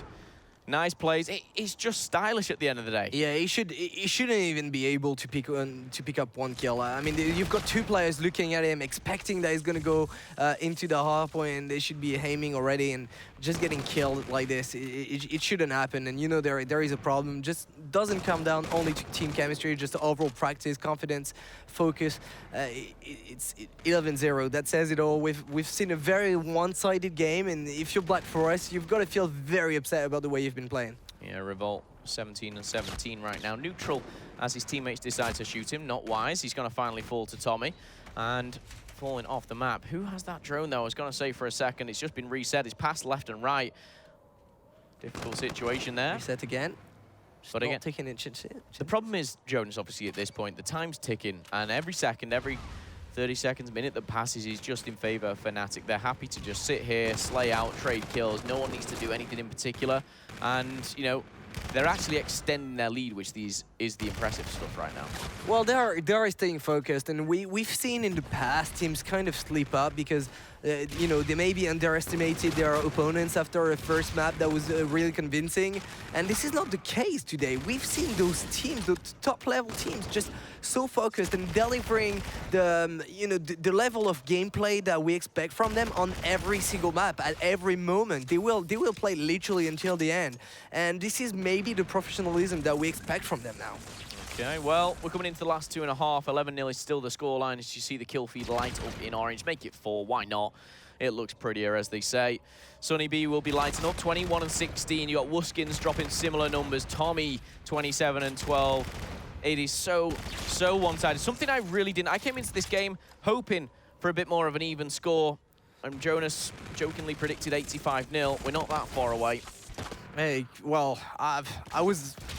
You know what? At some point, I gave 2 points to Black Forest. I wouldn't be surprised if they didn't score any with the way it's been looking. And, once again, yeah, maybe on that push, I was going to say. But look again, Scraps just very, very cautious. Picking up that 2P is going to probably make it 3. There you go. Just making it look easy. And there's 3 players coming at him, and they're not able to kill him. And that's been what's been happening for 3 maps now. So just a very different league. Yeah, Scraps is still playing for those kills. He was on a 4, he finally goes down, and with 90 seconds left, I think this is almost over. However, Fnatic will want to extend their lead. 14. Make it 14 there with the 1-point play. Keep getting close to my prediction. Fnatic, if you can hear me, if you can leave 2 points to Black Forest, that would please me. But I don't think it's going to happen. I mean, let's just look back. The last 9 minutes we've seen, what's the closest we've seen Black Forest to putting 1 in? Have they picked up the drone? I don't even know how many times they've picked up the drone. If there was actually a stat to see it, I'd be interested, because I don't think they've picked up the drone. And held it for maybe more than 10, like, yeah, 5, yeah. Like every time they've had it, it's basically because they were defending and they reset it. But actually picking the drone from middle map and trying to go for it, they've maybe picked up twice, and that's absolutely ridiculous. Well, Tommy continues to have fun amongst the enemy's base as he breaks the 30-point mark. Another 2-point play goes in, and Jonas, your 16-2 prediction actually not too far away as well. Here we go, and you just see definitely not happening. Sunny B, Scraps, time and time again, this kill feed is only one-sided. Fnatic looking very, very strong. Tommy, actually, for the first time, I think, getting the drone. making it 18, and this is obviously gonna be it. I don't think they can come back. You can correct me if I'm wrong, Phil, but I have a feeling Fnatic is gonna walk away with the win on the uplink and the series. Just extremely convincing stuff. Very, very impressive from the Fnatic camp. Well, the interesting thing is on map 2 and map 3, Black Forest Gaming scored 0 points. That's across 2 game mode. They didn't pick a round on S&D. They didn't put one uplink play. Yeah. It was just... Like, that's big. That's huge, and they didn't even break the 100 point in our point. So overall, they got 100 point club. Yeah, just completely dominated by this new Fnatic lineup. They've got to feel great about it. Okay, well, ladies and gentlemen, that was Fnatic versus Black Forest Gaming. Let's hear what the guys on the desk have to say about that one. Thank you very much. Well, that may have set another record for the most one-sided game we've seen today. That was rough. I thought the last one I casted just was, but yeah. Hard to watch. Welcome to Fnatic, I think is the best way to put that. Yeah, welcome. What, 100-point club, 6-0 in S&D? Yeah, no nerves from the Fnatic squad. 18-0 in uplink? Might be a worry, but no. Well, I mean, this the problem with this is we expected Fnatic to win. Yes. But not like that, which begs the question, is it Fnatic being, you know, better than we thought they were, or is it Black Forest Gaming being considerably worse than we thought they were? They might be better than what we thought they were. I mean, I think we talked about that, like, to open up the show, me and Momo. It's like my big question, like, how would this Fnatic team play? And they had the biggest blowout of the day. I mean, you look at all the teams. I mean, they came in, they 100-point club to hard point, 6-0 in S&D, and the uplink was just brutal. I mean, yeah, it was a big win there for Fnatic. Yeah, I think like I said, it begs the question now. Fnatic are going to be moving forward, and I can't wait for the Infused Fnatic games. Oh, that's going to be great. Yeah. It's really going to be one of those ones, all right, now we see what both teams are made of. Exactly. If you're Black Forest Gaming, though, there's not a lot of positives you can really take away from that. I mean, you have to play tomorrow. That's the positive, I guess. Yeah, right? You're not out yet. I would say that the Infused Fnatic matchup is the toughest pool play matchup we're going to see this weekend, I think. Without doubt. Okay. Well, maybe. I don't know. There's Elevate Epsilon. I still think Fnatic, that game will be tougher. Yeah, I think Fnatic. Okay. Well, we'll see. We'll see. We haven't even seen Epsilon yet, so we'll find out. We know better than you, Alan. Oh, okay. Before we get into your ridiculous statements that are not true, we're going to go down to the floor for an interview. It's Tommy and Lottie. Thank you very much, Alan. So I'm with Tommy from Fnatic. Obviously, that was a very easy win for you guys, a nice warm-up for this series so far. Let's talk about this new team of yours. So Fnatic as an organisation has been going for a while, but you haven't played as a team for a while. How is the new setup going? Well, yeah, as you say, Fnatic haven't been in Call of Duty for about 5 years now, with their first roster returning to it. We've got a couple of new guys, but it's going well. We just needed to get that under our belt. I mean, it's Brad's first event, like official event, and it's his twin brother's only like third or fourth, so it's good to get that under our belt. So you have you have a set of identical twins in the team. Are they identical players? Not really, no. I'd say Matt is a bit more fast-paced, but they're quite hot-headed, so in terms of personalities, they're the same. Talk me through some of the other new players on your team. So you got Sonny B, he's been around for a long time. He's attended, I think, 2 or 3 champs now. So he's got experience under his belt. It's just, I wouldn't say he's had like the team to win a tournament. So I feel like he wants to really prove himself within this roster, so it's bringing a good fired up Sonny. Awesome. And do you feel like you're the team mentor? Obviously, you've been playing for a while. You've seen yourself in lots of different championships, etc., and series. Do you see yourself as a team mentor? I guess so, in a way. Everyone says that they're going to need like mentoring as such, but it's not really. They know how to play the game. It's just more keeping calm heads, making sure that, for instance, Brad, if he's playing well on the map, you let him know that he's doing well for his first event to get his confidence going. So, is there a lot of pressure for playing for such a prestigious organisation?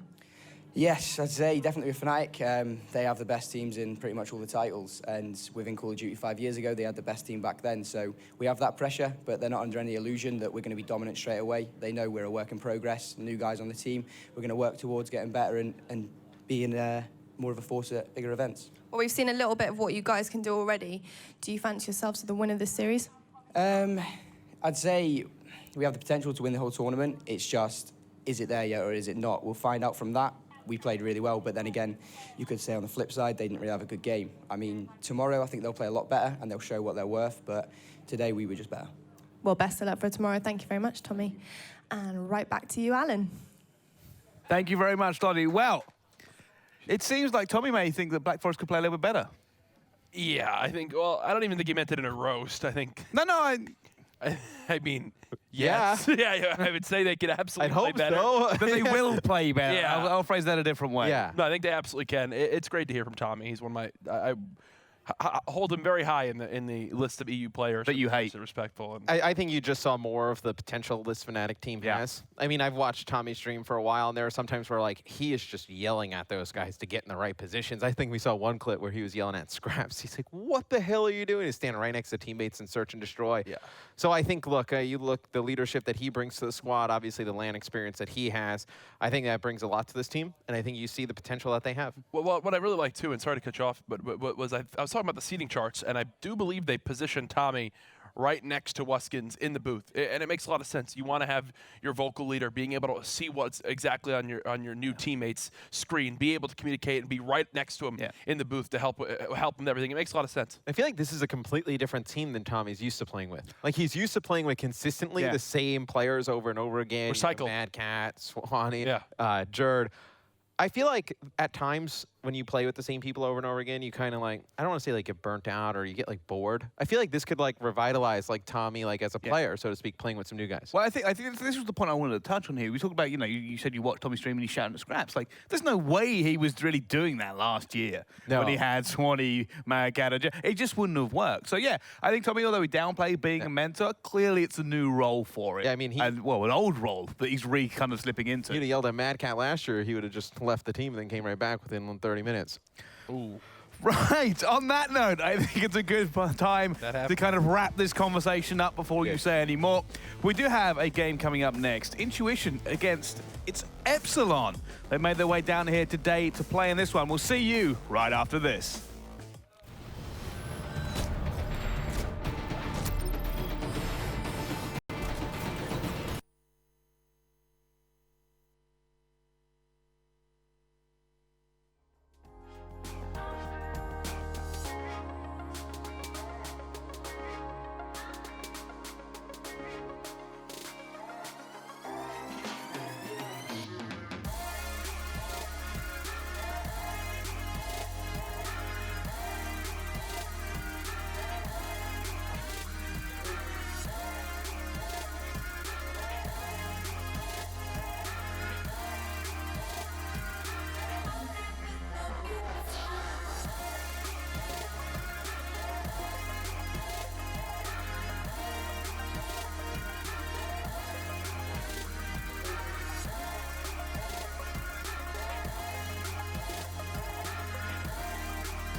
Ladies and gentlemen, welcome back. It's the last game of the day, but it is not least. Some fan favourites, Epsilon, have finally made their way into the tournament after a few shenanigans and a few issues. They are finally here.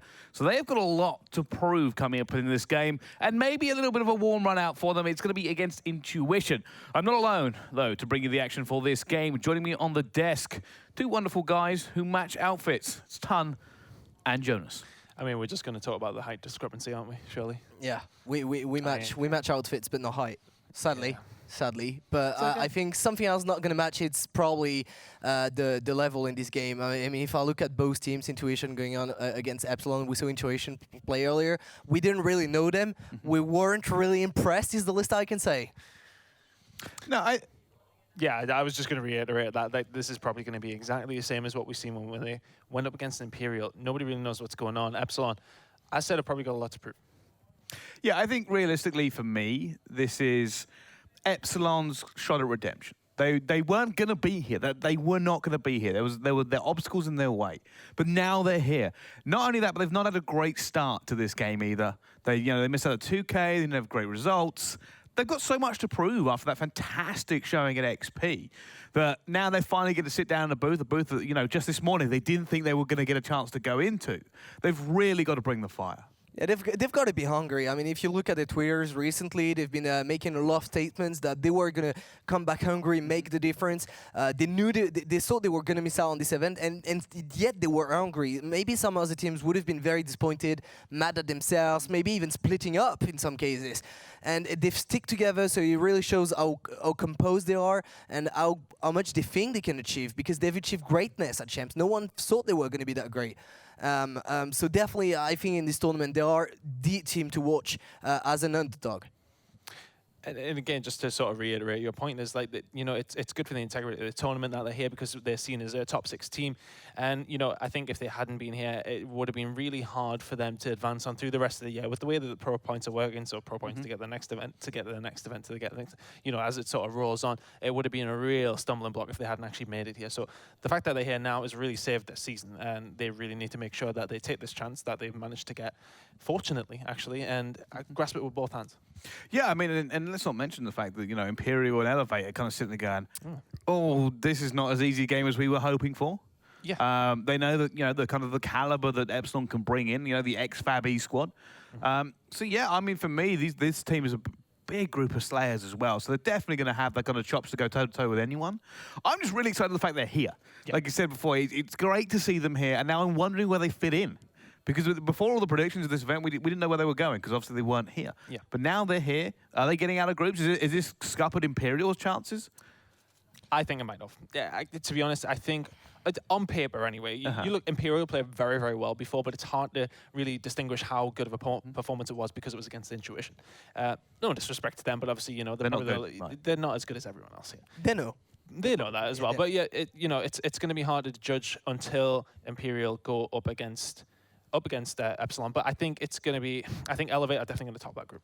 For me, I think they just look too strong online. Probably. But are they? Transition. Well, no, I know, but I mean, 2 finals in the 2K in a row. That's a step. Yeah, but it's online. It's online in the same way that you could think, Epsilon, sure, they had the tournament of MLG Vegas and they didn't do as well as they wanted to. But if you come back to that tournament, we're on European soil and they've got a lot to prove. They're going to be hungry for it. Elevate did. They could beat Elevate. Elevate did just as well as Splice at MLG Vegas. Yeah, no, you're absolutely right. I do think Elevate's going to top the group, but to me, it's going to be an extremely close game against Epsilon, and I wouldn't be surprised. I wouldn't be surprised at all if Epsilon was winning that game. It wouldn't be a surprise, but at the same time, they're not favorite. They're not the favorite. Oh, I'm glad you two got to an agreement in the end. Like I thought you would start having a little go at each other. I was enjoying it. I was just standing back like, this is great. But no, yeah, I think that's a great conversation. I mean, it's actually probably a more interesting conversation than the game we're talking about, because we all think this is going to be a bit one-sided. Obviously, Epsilon not had the greatest of starts, but Intuition just not really shown anything for us to be hopeful for them. I think when you come in as the unknown entity, Jonas, you said before, we were actually analysing the same game, that, they've got no pressure coming into this. The thing is, though, they're coming into it as an unknown entity, and everyone's just going to think, you know, we're going to turn these lot over, and that's how it happened in the previous game. You know, Imperial looked strong, but they made them look a little bit silly. To me, it's not what is going to be the scoreline, because I think we're all going to agree it's going to be 3-0. Sorry for skipping predictions, but it's going to go down to I'll ask you again in a minute. How bad is it going to be? Like, is it going to be bad like we just saw with Fnatic? Are they going to be able to score more than 100 point outpoint? Are they going to win an S&D round? Are they going to score once in uplink? These are questions I'm asking in this game.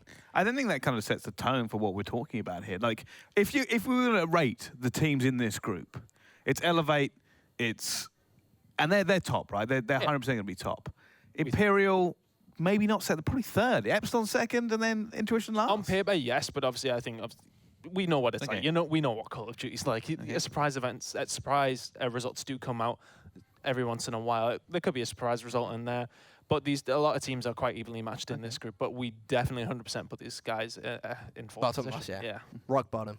I think the Imperial Epsilon games can be very interesting. Yes. That's going to be a big decider for how this group goes down. All right, well, because Epsilon weren't in this before this morning, nobody really kind of factored them into where they would finish in this tournament. So, playing on the fact that I think we're fairly confident they should make it out of groups, they may be slightly favoured over Imperial. Where do you think they're going to go in total? Top 6. Top 6?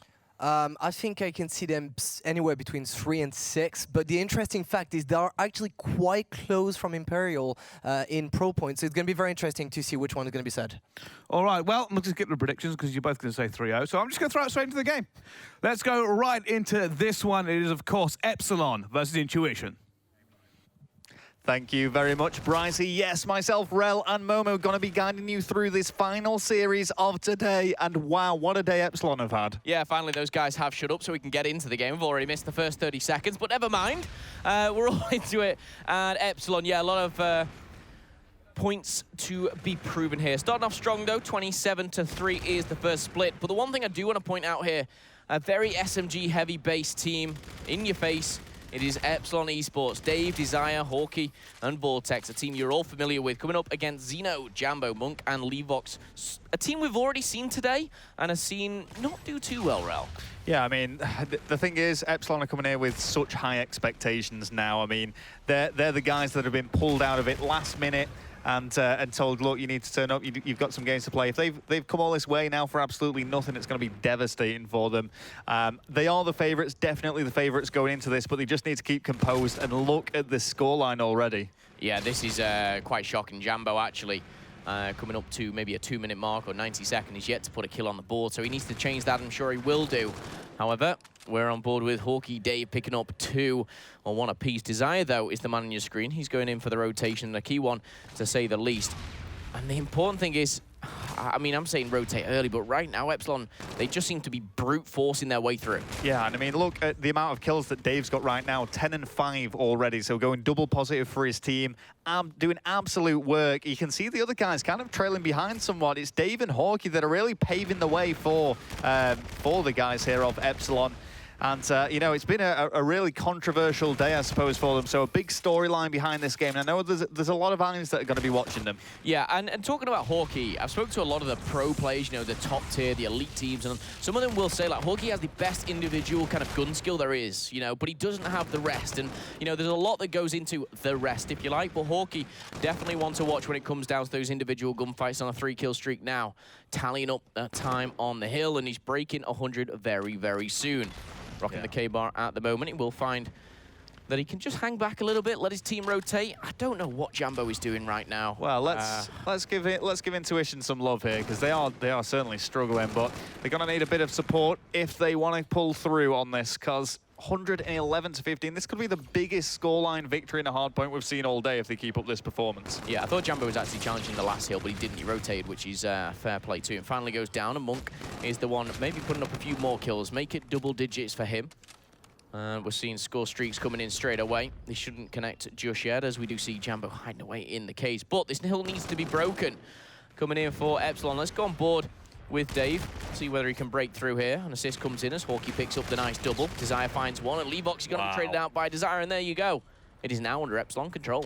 I know I'm a little bit slow on this one, but I was scrolling through Dave's Twitter before. He's got a full life-size cardboard cutout of Desire. Yeah, he's a big fan. Daily Desire. Bit of Daily Desire coming through, but It's a lot of love with this team, and I think, you know, these guys, they stuck together after a very impressive champs experience. They took a lot of money home. They've made it work. We've had so much drama with this team previous to the event, but they're here, and they need to make an impact on this. You know, they need the pro points. They need to push forward if they're wanting to progress. But Hawkeye 18-4, my goodness. Well, I mean, Epsilon have so much to live up to as well in terms of an organization. Historically, they've always been top of the team, top contenders now. And with what's effectively a new roster coming into Infinite Warfare, these guys have got a lot to live up to, but they're certainly making a mark now. They are pretty much quadruple the points of their opponents of Intuition. Yeah, it's not the first 7-kill streak I've seen pop up as well. Dave picking up some big stuff. 3-kill streak for him now. The crazy thing is, you know, Vortex, like we always talk about how there's only so many kills on a map. Vortex has picked up like his 7th kill just now, but I mean, when your teammates are slaying so heavy, what else can you do? Yeah. That was always my excuse, by the way. And what an excuse. I had to defend that for so many years. It was so difficult. We've got full score streaks, though, here for Desire. Bombardment was pinged. Isn't going to be coming in just yet, though, but I mean, even without the score streaks, this is just a clean sweep, and they could even be seeing a 50-point club. Yeah, the one thing I will say is the rotation looks like it's gone down, and this is a hill which you can saturate, you know, 40, 50, even more points for, but we'll have to see whether Desire can break through. He's actually just used his streaks, his bombardment, that is, but he's miles away from the hill, so he's going to push them out of it, which, you know, is a good thing, but they're not going to be able to take control. Interesting play. Yeah, I mean, that's, I suppose, one of the difficulties of the score streaks. Obviously, to use them, you've got to take yourself out of the game, but still vital for those breaks. As you said, just force them out of the area, cause a bit of trouble. And let's give some credit to the guys on Intuition here. They've really pulled back some ground. They had a great lockdown on this. They've had a great round. This has been, for all intents and purposes, this has been a great hard point for them. This has been a good hill. Yeah, it has. They've clawed a few points back. However, the rotation is so crucial right now, and it is all Epsilon. There's 2 players pushing forward, one of them being Levox, but can they make a mark? That's actually Levox making a big kill. Zeno does one, and they've actually broke the hard point straight off the back. That's fantastic stuff actually coming in, but you've got to look at the scoreboard, 204-87. Is it a little bit too late for the boys, as we do see one player falling straight off to the map as we see him pick up a nice little kill. There we go. Vortex going down as well to Jambo. And I mean, man, just look at that scoreboard. Look at the scoreboard in the top right. Hawkeye is 27-10 already. That's incredible. Full score streaks as well. Yeah, and speaking again to a lot of the pros, you know, he's praised in his gun skill, but also criticized in sometimes, you know, his ethic to play as a team sometimes. You know, he's 28-10, he's doing fantastic single-handedly, but, you know, are those kills in the right places? I, for one, not one to judge. For me, he's an absolute superstar, but we'll have to wait and see in the later parts of this tournament. 29-10, though. Looking to finish things off. He's dropping the score streaks in, and he's going for the rotation too. These guys grinded the GB pro points.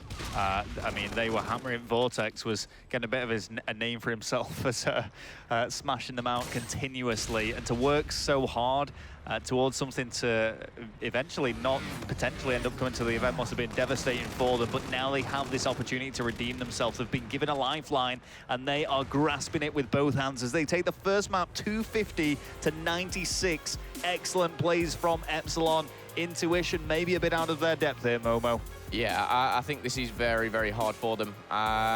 You see Jambo, you know, not even hitting double digits, and you've got to feel for them. They're playing a very top squad. No one really knows where Epsilon fit in, you know, to the kind of squads at the moment. Are that elite level team? Probably not right now. They've struggled in a lot of 2Ks, and, you know, we'll have to have a wait and see. But Hawkeye, yeah, 31 kills, 10 deaths. He has 1:45 on the hill as well. Fantastic stuff all round, but you look across the board, and it's just business as usual for Epsilon.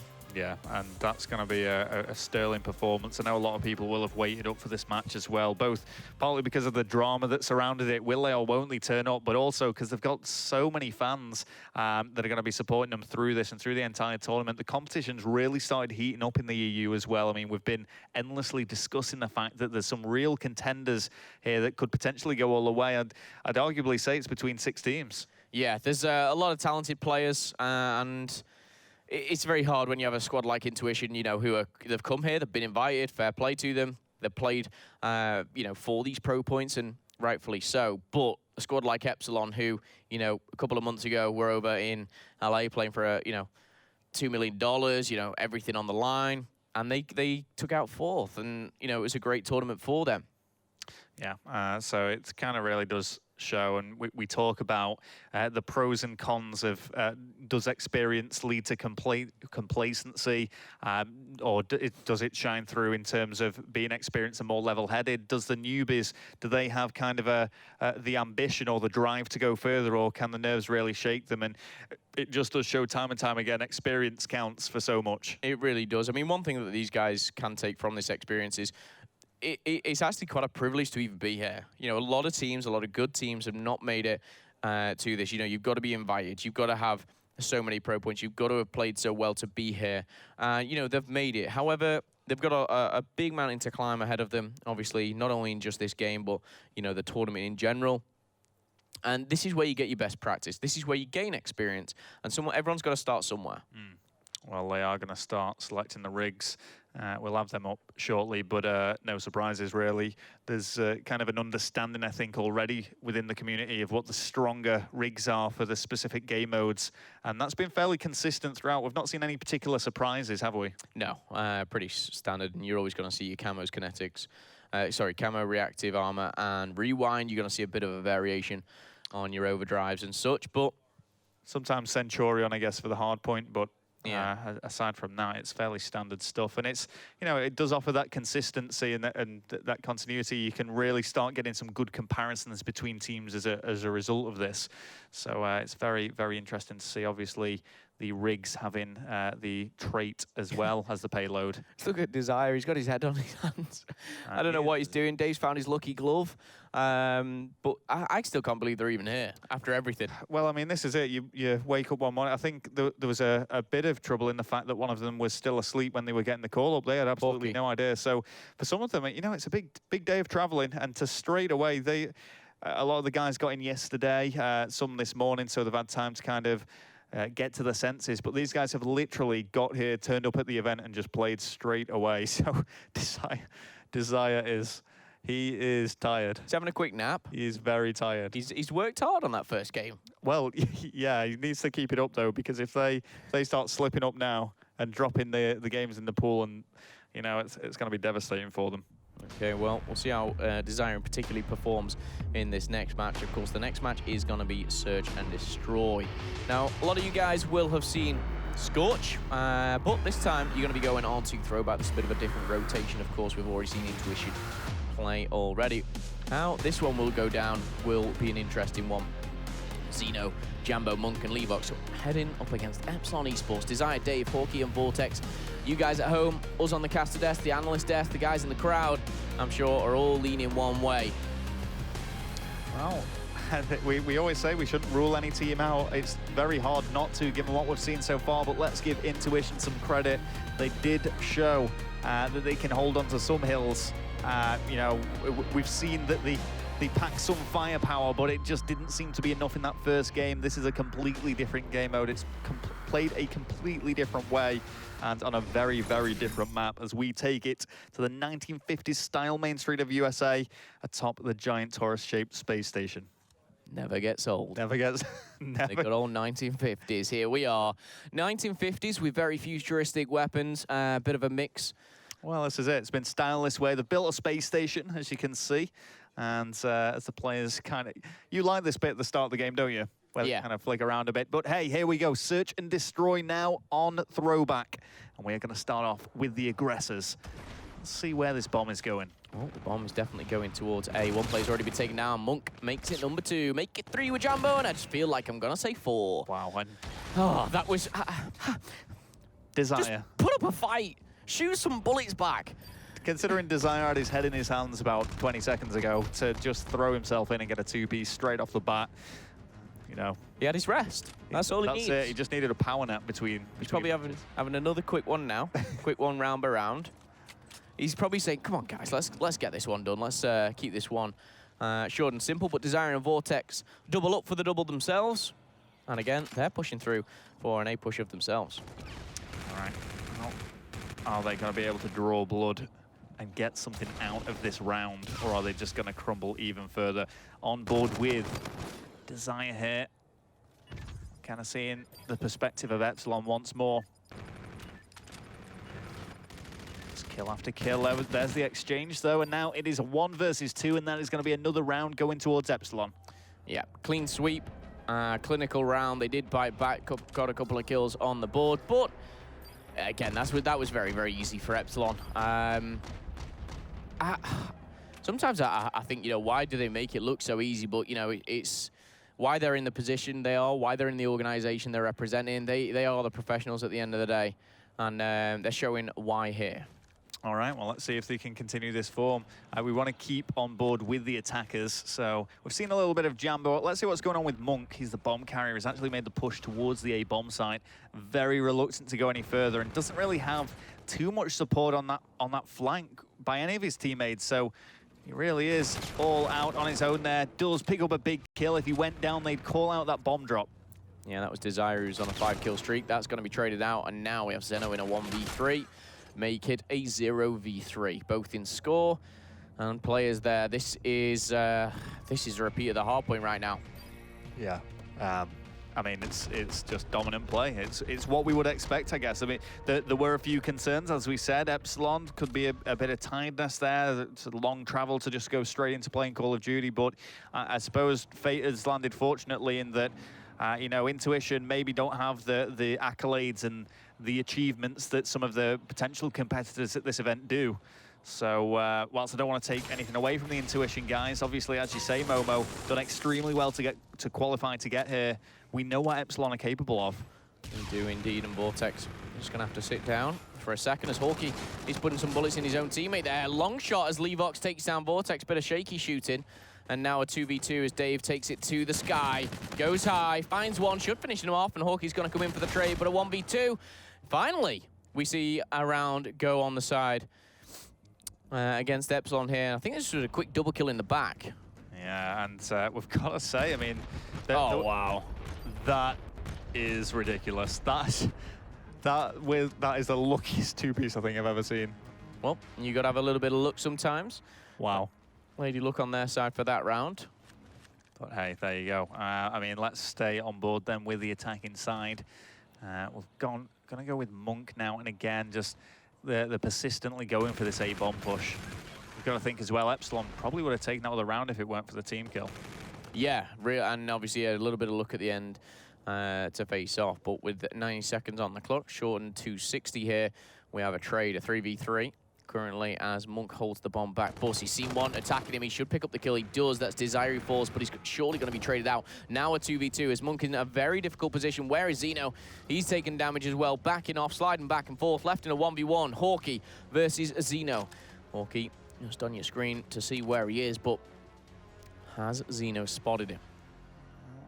It's going to be a close one. Oh, they both spotted each other here. This is the engagement. Oh, wow, I thought Zeno had him locked. It's Hawkey, man. It's his gun skill. He's just an absolute beast. That's one player you don't want to go up against in a 1v1. When he locks on, he doesn't miss. I've got to say as well, fortunate in some respects that they had an MV4, though. That was the perfect gun to engage with. What's your favorite rel? MV4, K-Bar? See you more as an MV4 kind of guy. I would say K-Bar. I don't think you're skilled enough to use the K-Bar. I'm not skilled enough to use anything, but you forced me to choose. I did indeed. 4v4 back on the board here, and another 90 seconds as we do see a 3-man stack for Epsilon at A, but the bomb is lingering over at B. Keep your eye out on that mini-map. Let me just bring that overhead up for a second as Hawkey takes down 2, and there you go. Dave sprints onto the bomb. A trade is going to come out, but it's not going to matter here, as we are going to see Hawkey now on the flank. Bomb goes down, he should be traded. Unfortunately for Hawkey, he does miss. He lets me down, and now 1v2 for Zeno. He's high, he's low, he's everywhere, except on the score sheet. You thought for a second there that he might have actually made that quite unfortunate spray and pray, I think. But it is going to be Desire that comes out on top in that engagement, which means they are just 1 round away from taking this Search and Destroy 6-1. And they will have a firm grasp on this best-of-5 series. All they will need to take is the uplink match to follow. And we've seen some huge uplink scorelines. No mercy, though, on uplink on this game. Yeah, absolutely. Especially amongst go all the way. Top teams. I think Epsilon are a good Uplink team as well. Long range battle here coming in for Xeno. And I was just having a quick thought to myself, actually. Today, I've casted with yourself, Jonas, Tun, and Mr. X. If this goes 3-0, that will be the third 3-0 that I've seen. We always, of course, love those Game 5s. Be unfortunate to see it go down this way. We did see a couple closer games beforehand, but another gunfight only going the way of Epsilon. And Epsilon take it 6-1, so that is the second map of the series going to the boys in Epsilon. And considering everything that's happened today, they have turned up. They've just got to this event as quick as they could, and they are turning up now, having a great start. And it's going to put them in a great position for tomorrow as we go into pool play. Is Desire awake? That's the question. That's a very good question. Day's been working out, showing us a quick flex there. I like it. I mean, pool play, you said yourself, Momo, that ample 3-0s tend to happen in pool play. Not uncommon. Quite often we see top teams who, you know, the way that the pools are drawn would be in the 1st to 4th category, going up against the lower pro point seeded teams. But this really has become an interesting group, actually, Group B. I think it's almost a foregone conclusion that Intuition are going to be out of this, but as I say, they could always win 3 maps on the bounce, so we don't want to come to any conclusions just yet. But Elevate, Imperial, and Epsilon. Wow, that is going to be a battle for top 2. Who's your prediction on, I mean, the 2 teams progressing in Group B? For me, it's got to be Elevate and Epsilon. Okay. And I think Imperial are going to be really frustrated at that, because I think yesterday they would have been thinking they're cruising through. But hey, these things happen. Epsilon or Elevate? A great question, but I'd say Elevate. Yeah, I think obviously seeing the way they've performed in the recent 2Ks, obviously 2 back-to-back silvers, and you know Epsilon may be struggling a little bit. I would have to edge it towards Elevate as well. But you know what, this Epsilon squad, or you know these 4 individuals, they always seem to perform on LAN. And I think a year ago, when first the CWO came about, these were the team that I was like, how are they going to perform? Is Hawkeye going to be as good on LAN? You know, is Vortex going to be? But we've seen them for the past year, and they've really not only been consistent, but they've improved, I think, as well. So now this is a squad which I think can take on the likes of Elevate. I think Elevate and Epsilon should be the ones going through. But I honestly think, head-to-head, I think it's going to be a very, very interesting game, that. But I haven't seen Elevate yet. Well, I mean, this is it. It's going to be a big clash between them if the 2 teams do, well, when the 2 teams do come to head-to-head and meet. But it's a difficult one to call, and this is why we've been saying that the top 6 at this event really is almost impossible to call. I'm personally backing Splyce to take it, but outside of that, I really cannot say who's going to advance the furthest. And Epsilon versus Elevate, I think that would really set the bar as to what we can expect to see.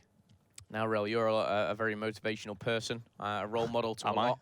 You know, as my older brother, sometimes I look up to you. Most of the time, I don't. Wow. But record that clip. Yeah, most of the time, I don't. But one thing I was going to say is, for the Intuition guys, what do they need right now? What do you what advice would you give to them? You know, as a Call of Duty expert. Not my advice. I would not be offering advice to them at all. But hey, if there's something that they need to do, it's just to forget about those previous 2 games. They know. I mean, they must surely know that Epsilon are the stronger team. It's not a dig at them, but they'd be a bit delusional if they thought otherwise. The Epsilon are incredibly strong at this game, and that's been proven so far. They just need to take this 1 map at a time now. Forget the fact that they're down 2-0, and not try and rush themselves to the final game. Okay, well, we are going into Precinct Uplink for the first time today. I did like to ask that question, purely because right now I don't even know the advice that I give to these guys, because they're going up against an absolute beast of a squad that is Epsilon Esports. Yeah, I mean, you can kind of see on the map fly through here the open streets that just give incredible overall pace to this game as we take it to a more modernized map now in difference to throwback, the 1950s USA one. We are taking it to Japan. Just before the SDF invasion, actually. Okay, thank you very much, Rel, for clarifying the SDF invasion in Japan. Some facts for you all at home, which I'm sure you're very keen to know. A couple of facts for you is the rig draft, though, and nothing out of the ordinary. You're going to see your overdrives coming in. It is, of course, Uplink. It's what you're going to see. Anyone you particularly want to jump on board with, Rel? Let's go for Desire. Desire. See if The man, it's the myth, fully the double kill. Can he make it the triple? Goes for the wallbang, not going to pierce through that unpierceable cloth there, but Hawkeye finds another double and Vortex takes the drone. Yep, and already they're making a big push, and that's 2 points, just 22 seconds in. Already Epsilon make a mark. Good stuff so far from Epsilon. You know what? They're in the spawn, and Dave's picked up a nice triple here. 4-kill streak for him. The drone's going to be collected. Hawkeye's on a 3 as well. It's a multi-kill. It's an absolute abomination right now. Epsilon are dragging them through the mud. And Hawkeye's going to find another double. This is so one-sided. A 5-kill streak for Hawkeye, a 4 for Dave. And Vortex should be able to put it in for another 2 points. You know what I always find crazy to see is obviously an Intuition might be given a little bit of a hard time, but they are great Call of Duty players. You know, to get to this point, they're obviously very skilled and very good at what they do. And if the likes of someone like me or many people went up against them, then we would get absolutely destroyed, and you would kind of expect as a result of that these games would just be neck and neck back and two. But it really does show how there are these big gaps in terms of how good some of the teams are. Yeah, 100%. Nice little throw there for Hawkeye. Doesn't manage to pull it off, though. As we do see Levox not only collect the drone, but he's going to go for a run himself. And he's actually running a bit of an alternate route here. He's going to pop it down, but Vortex finds the double. He certainly does. Design cleans up the 3rd as well. And if another 4 goes down, and that is going to be a clear, open route all the way. They should certainly get some map control here and then get ready for a push. Yeah, the one thing that they have done, they've spawned them right at the back so the drone can be carried and pushed a bit of an alternate route one, which you will see. But sometimes teams like to go collectively. Bit of a pass. Melee comes in, not going to happen, but the points will 6-0. Yeah, and again, as we say, just Epsilon looking so strong here. And potentially, whilst a lot of people are dubbing them the dark horse, these guys could be favourites. If they could play like this against some of the better teams, they could really... That's what I mean, man. Elevate, you know, against this. This is going to be a very tough game.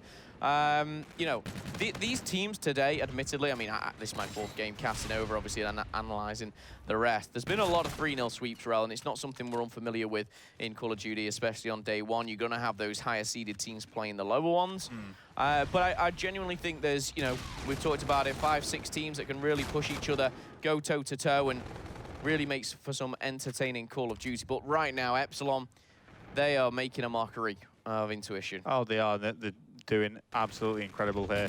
I mean, you can kind of see Monk there is going 1-10 at the moment, and we've spectated over Epsilon for a lot of the time, and I know we want to see this exciting gameplay, but just let's give Intuition a little bit of love. I know they're going to have some people watching here, just see what they can do to try and counter Epsilon, how they are approaching this, and effectively, with them losing, just see if there's anything particularly that you feel that they're doing wrong.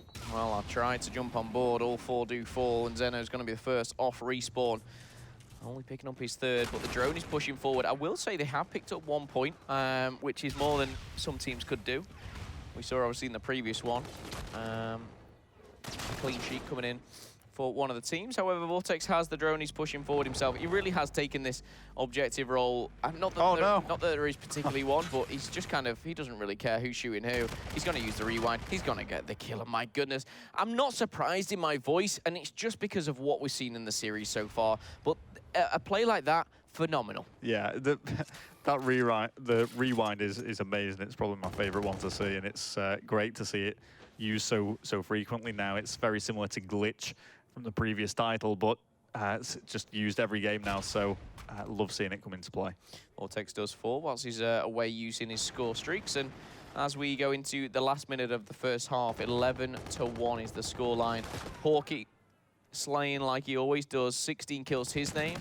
Dave down as well. Like you said, I want to go on board. Jambo's hit double digits. Let's see what he's up to. Yeah, see if Jambo can do something else. I mean, they have managed to find 1 point here, and there we go. It's going to be another point for Epsilon. I mean, it's rarely slipping away from them. One of the biggest, I think it was the biggest scoreline was the one we just saw, 19-0 against the French team of Hadouken. And I just want to see if this is going to be a bigger score margin, if we can see a 20-1 or anything like that. Well, I would say they're on the, preferable side here. However, you can still put some nasty relays coming in. Another 2 points put in for the boys of Epsilon. They're going to extend it to 14-1. And we're going to end the half as that. The drone will not be picked up. Kills will be either side. Vortex find a nice double to end things off. But round 1 of the uplink, the first 5 minutes is done. We're going to switch sides. And we're going to see if these boys can make a... I don't even want to say a cut. They could do it. It's possible. You never know. I don't think they can. They might love this side. They might be great on this side. I don't think they can. Well, let's have a look. Let's watch one of them from the start. Let's see if they can produce something here. It's quite interesting to see Vortex again in terms of the slaying. I know Desire's pretty much on par with him, but does tend to fall behind in terms of slaying. But objective-wise, he has 11 of the 14 points for Epsilon. Good stuff from Vortex. That was the role that he was kind of doing. It almost like he was just running around, having a bit of fun, not really trying to slay. And we're going to see the drone go in the hands of one of the players as well there. Not sure who that is. Let me just have a quick flick through. Has been reset. Still 14-1. Hawkey on the flip side here. He should be able to pick up this drone and push through with his team. Yeah, they're making this look very easy now. And you can just see that kill feed in the bottom left just so dominated by blue. This just seems to be that Intuition can find no answer here, but they're not giving up. You know, 4 minutes is a long time to get back into it, but it's also extra time for Epsilon to extend the lead. 16-1 now for Epsilon. Yeah, Epsilon are making this game look very, very easy for them. Another triple coming in back-to-back, and we're going to see the drone just sneaked away here for a second. I think it's Vortex who does go down, but he does get the uplink play. 17-1, 3 minutes 45 on the clock. Such an easy game for Epsilon. Yeah. This is a walk in the park right now. Well, you know, they're making it look easy. I think that's the important thing to know because, again, Intuition, you know, in all accounts, in the real world, they're a very good Call of Duty team. It's just when they go up against the likes of these, it's just a complete walkover. They are making a push here, though. Oh, they're just throwing that drone right down the side. Yeah, trying to get a bit of map control. They're going to find one, but again, big trades come out. 3 to Epsilon, 1. Oh, it's just tough. It really is. Intuition there. They're trying to trade out the kills. They're pushing as a team. They're getting outskilled, outplayed, outsmarted. And this is all Epsilon right now. And you know what? If I'm, you know, someone in their group, Elevate for likes, I'd be watching this thinking, you know what? These look pretty hot. Well, there's not much more you can do but try for Intuition, and try they are. Still giving it their all, not giving up, which is great to see. Let's see if they can produce anything more than a point on this side. Well, they've done just 1 to come back into this game. They need to have 16 more. 2.5 minutes to go. Vortex will fall after picking up 1 for himself. Quick fun fact about Vortex, the reason why he has 2 underscores his name, there is another one. Or Supremacy, or previously. So, just the reason why. Very true. Oh, and there we go. Kills being exchanged once more. 30 kills now for Hawkey. Huge slaying work from him. Yeah, the slaying is never a problem with Hawkey. Respawn delay absolutely excels in it. It does a lot of damage. The score streaks as well, sorry, the payloads, I should say, are coming in for the boys of Epsilon. They are, and there's it's just compounding the amount that they can get ahead here. You can see that they're all set up and ready. No doubt going to be utilized at the appropriate moment. That uplink drone has been collected, though, by Intuition. Again, they just seem to get shut down, and it gets reset once more. Well, with the reset still coming in, you've only got 100 seconds left on the clock to score 17.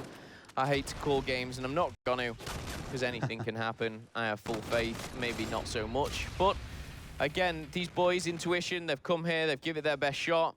And, you know, there is, you know, believe it or not, there is still positives to take from this. And I hope they go away, do what they need to do, and come back fighting. Well, Jambo, he's held his own in some respects, 22 and 27.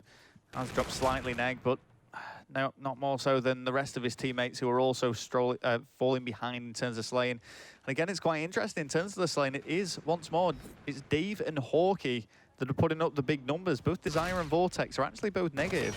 Yeah, I mean, Hawkey is a player which always will. Just bear in mind, he's got 37 kills. I think he dropped something ridiculous on the first map as well. But 18-1 is the scoreline. So one-sided here. Epsilon Esports looking on fire as we'll go into the final stages now. Precinct. A map which really you can push your enemy team back in uplink. A lot of people have said it's difficult, but if you want to know how, watch this video right back. Or if you're watching live, take notes, and you may be able to put something into practice. 25 seconds though, Ralph. Yeah, and as you say, it's nice to actually see a different map. For consistency, it's been the same map throughout a lot of the pools so far. Same map rotation, so I'm sure you guys have been interested in seeing another one as well. But as we enter the final 10 seconds of this game, it is going to be a landslide victory as Epsilon take it 18-1 and get the 3-0 sweep on Intuition. Fantastic stuff there coming in from Epsilon. Dave, you can have a little rest now. You can put your head back down as you do sweep the series 3-0. Dave, Hawkey, Vortex, 4 players. You've done it internationally. Now they're here in London for the CWL.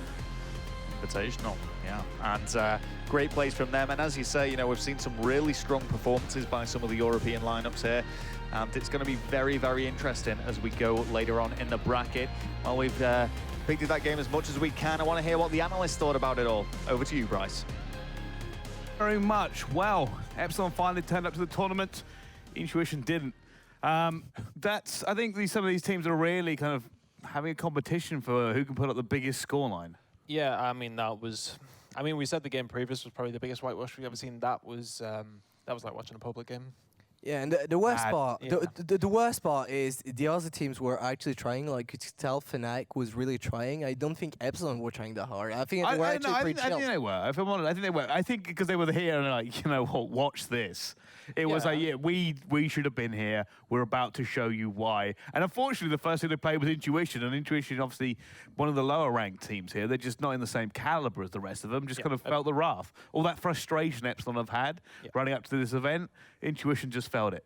Yeah, they would have wanted to come flying out the gates, and that's exactly what they did. I mean, I know obviously we'll be breaking down the maps, but it was just they put on a clinic. It was as simple as that. It was hard to walk. Yeah, it's one of them games where you're just like, wow, I mean, this is like... Here's the worst thing for me, right? The worst thing you can take away from this now is Intuition only have one more game to play, and it's against the #1 team in the group.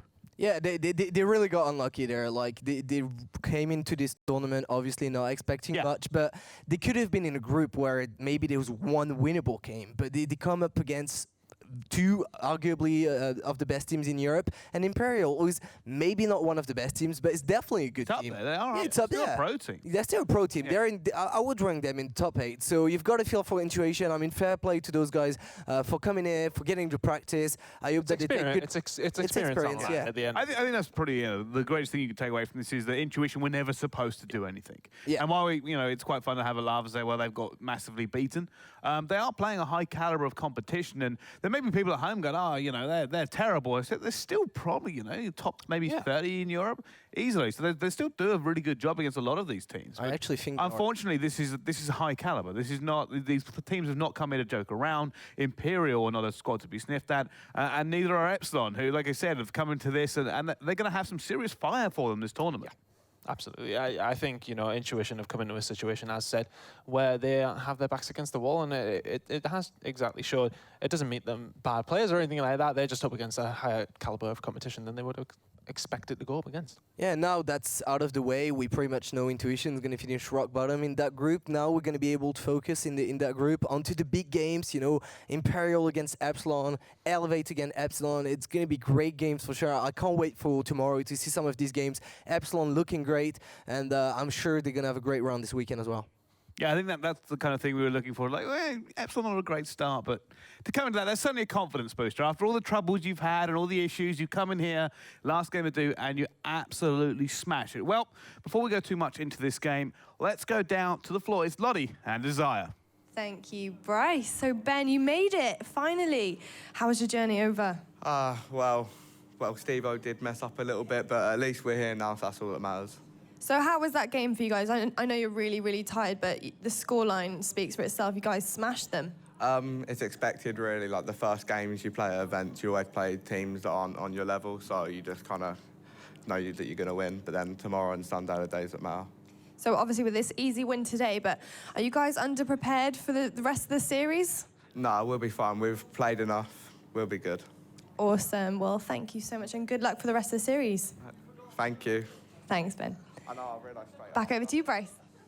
Thank you very much. Well, very confident and a bit of a relief coming in from there. He was happy. He's good. Holzmeier, yeah, Holzmeier. You can tell he's happy to be here. You know, it's all in the past. They must have been very upset. Obviously, maybe some internal arguments after there was these internal communications issues. But now it's all good. They've got to maybe get some good sleep, be fresh for tomorrow. It's going to be a big day for them coming up, even against Imperial. I mean, that's one game where Imperial and Elevate tomorrow.